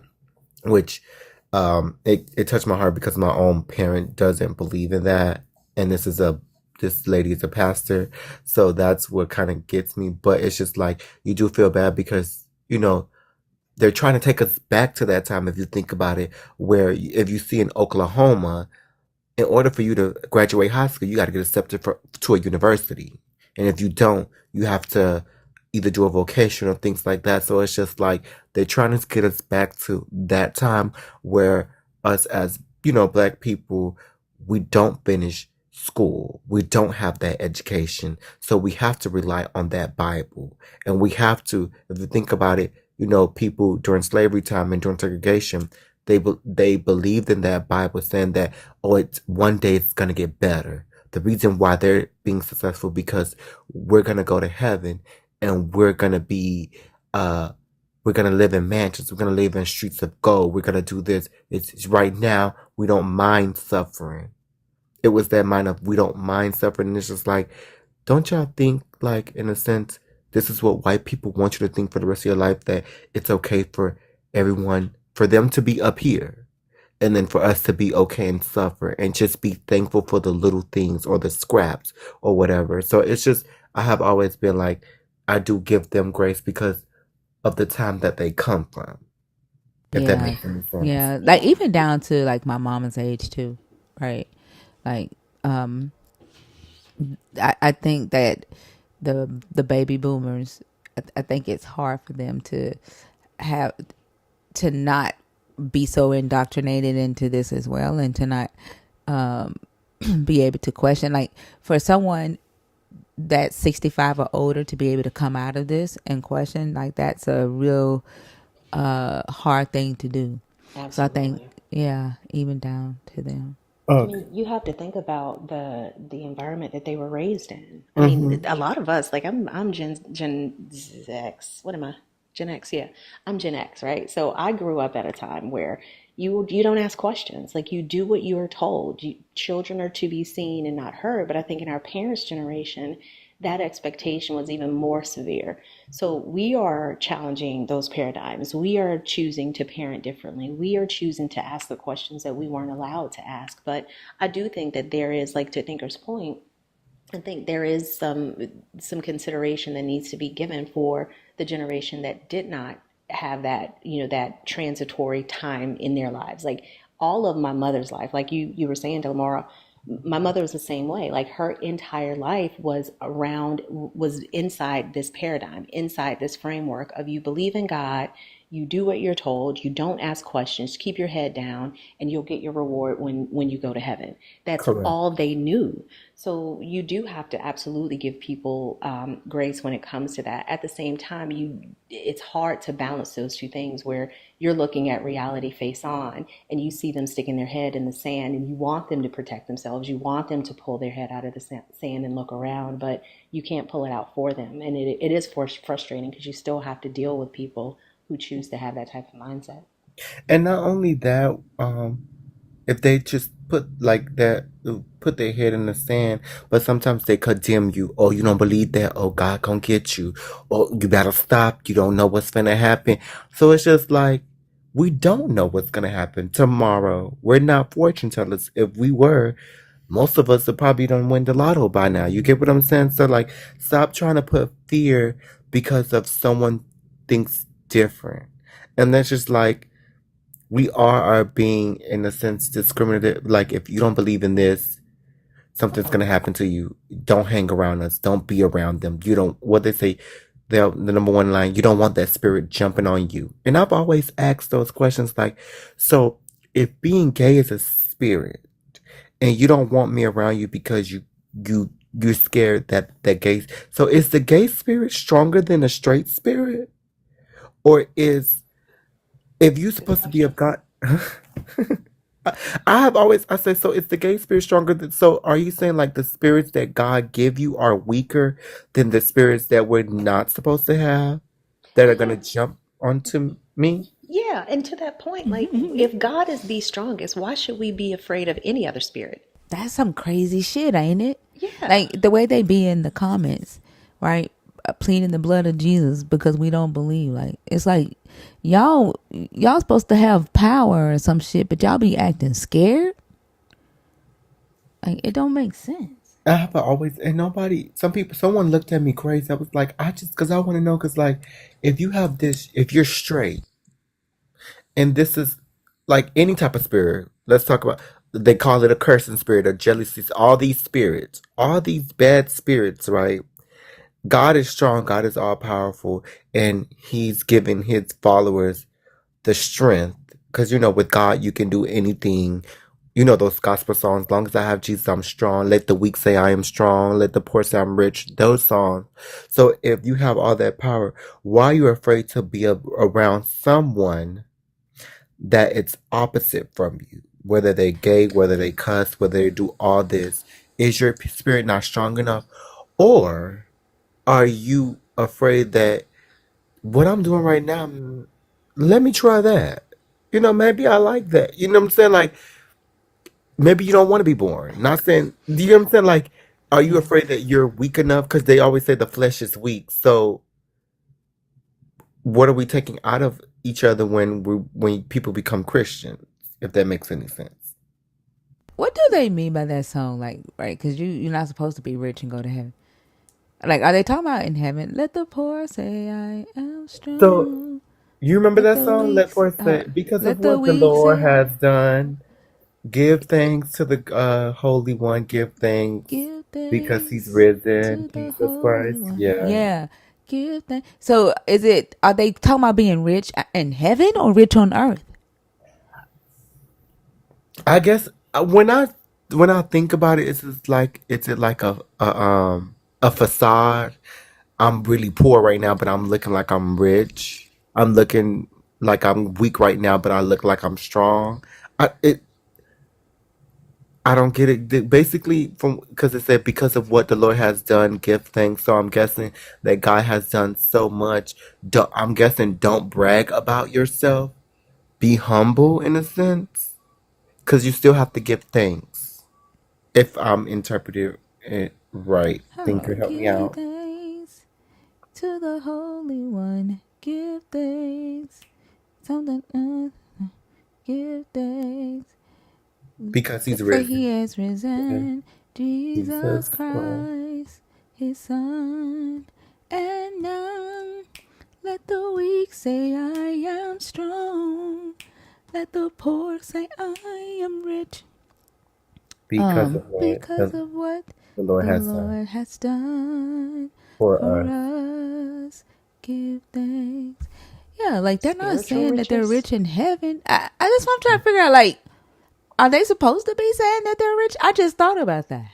Well, Eh, free will or See, sovereignty. That's the answer to everything everything else that doesn't make sense. So I so don't that's why know. I just like, does it come like that? Because some of the songs, I'm like, I think these gospel artists just write them just to write. And Because they P.S. sound good. Some of the writers were gay, by the way, believers. So A Look lot at of them are. I'm just you. saying. So y'all singing gay people songs, but I'm just saying, like it, like these songs, you be like, okay, so it's okay to now. So what are we doing? Are we But it's doing? like saying, like, let the poor say, "I am rich." Like, they're But see, making it's like it's an affirmation. information. So Gaslighting. the church I used to go to, they'll sing that song when you give an offering. So Yeah, they'll pass yeah, that envelope around, yeah. and they'll That's be when we like, sung it. That's what. yeah, But okay, it never they dawned on me did, until just now they that did. we are saying, "Let the poor say, I am rich," like that we were Yeah. doing an affirmation. So I guess it was given But like give a little bit more. God's gonna bless you. You get what I'm saying? If you rich, because it always that song always be played when they pass the envelope around and ask for the tithes. That always used to be played. that's wow. Like, it literally just dawned on me. Thinker, that should be one of the games that we play in Florida, where we take What? these lyrics and read them. Like, what the fuck does this actually mean? Oh, that yes. What are we Oh, that would asking be for here? that would you know what? That should be another live that you like. Hopefully, if TikTok doesn't whatever, but even on your YouTube, I think you should do that. That would be another one. That Because I would think it would we be should. I got really some songs telling. for you that you'd be like the one from Shirley Caesar. Um, the one when she says strong man. Who is the strong man? Is it the devil? Is the strong man? Like what she I don't said. know that one. So it's like Straw man? yes. It's go by the power of the Holy Ghost. Go. Go. She's like, you can't do him no harm. Let me read the lyrics to you. I'm gonna find it right now. I think I haven't heard of that one. It's a Shirley Caesar song. It's like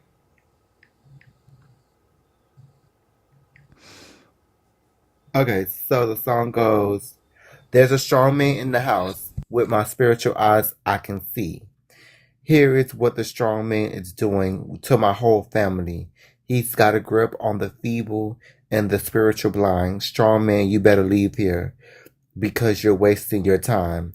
Strong man, you gotta leave here because you're wasting your time. The strong man, like it's repeating the same thing, but she'll be like the lyric, like the one of the things be like, go, go by the power of the Holy Ghost, go by the power of the Holy Ghost. So it's called strong man.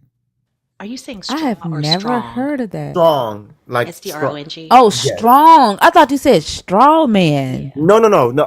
It's my accent. I'm sorry. Strong man. Sorry, y'all. Okay. Okay. I've not heard that song either. Yep. Um, That's why I was like, is she talking about who is the strong man? Is it the devil's the strong man or who? A lot of Shirley Caesar songs, I'd be like, okay. When you start to listen to them, you like, okay. But you should. That's a great idea, Fee. Like for real, you should do that. Just play the song and then read the lyrics, and then have some they'll belief. be in here trying to have church. Oh, They would. never Yeah, mind then. Never yeah, mind. they'll be They in here. would. They can, yeah, Look, that's why I said in Florida, because yeah. it'll be A our favorite drinking church. game. Yes. Oh my God. Yeah, that'll be a cool Exactly. drinking game. But I think this exercise in the under the umbrella of religion is important. But I think it, when we talk about deconstructing it, it goes to so many other belief systems too. Like how many things do we do or say or sing without really thinking about it? And what message are we actually truly supporting or putting out there? And it's the same thing with religion. Like it's in the scriptures and in all of this, it's just things that we've historically done because we've been indoctrinated to do it in the culture that we grew up in, but we don't stop to think, what are these words meaning, and what are we actually purporting and pushing forward? And I think it's all of us have the responsibility to do that if we want to be mindful people. That's true. Like, The one that this one, not a second, not another oh, minute. not Snooki. I have a crush on him. No shade. What? He's cute, but I know what you're talking about. I need you now. Yeah. Yeah. Not an hour of another day, but at this moment with my arms outstretched, I need you to make a way as you have done so many times before, through a window or an open door. Outstretch your hands to me, come rescue me. I need you right away. That song right there, that Yeah. used to be the song. Okay. That one was. They used to love that song right there, and I was like, when I used to have a crush on him. I was like, he is Really? handsome. Yeah, I don't know why, but I did. I was like, oh. But But the fact that we were saying stretch out your hand, yes, that make a one way was. through a window or an open door, like Remember, they always say ram in the come bush. I rescue me. always got a ram in Yeah, the bush. So yeah. that's probably that part of the gospel songs. Every now that I've grown up, and like even the older ones and even the newer ones, because it's one gospel song artist. She keeps it real. Is it She says she curse, she drink, she don't care. Not is it It's not the Clark sisters' daughter. Is it Cor? Her name is Won't He Do It Girl. Her. Is that the one that they don't like because they say she be cussing and she Who? gets people to she Oh, sung a song. Leandria. Yes. Isn't that the one she sung, Won't He Do It? Yes He Will? Oh, I don't know. I don't know what she Okay. said. But no, they don't like her because she was like, I'm gonna just keep it real. I'm still gonna drink and I'm still gonna curse. God, what she said, God's still working on her. Ain't nothing wrong with that.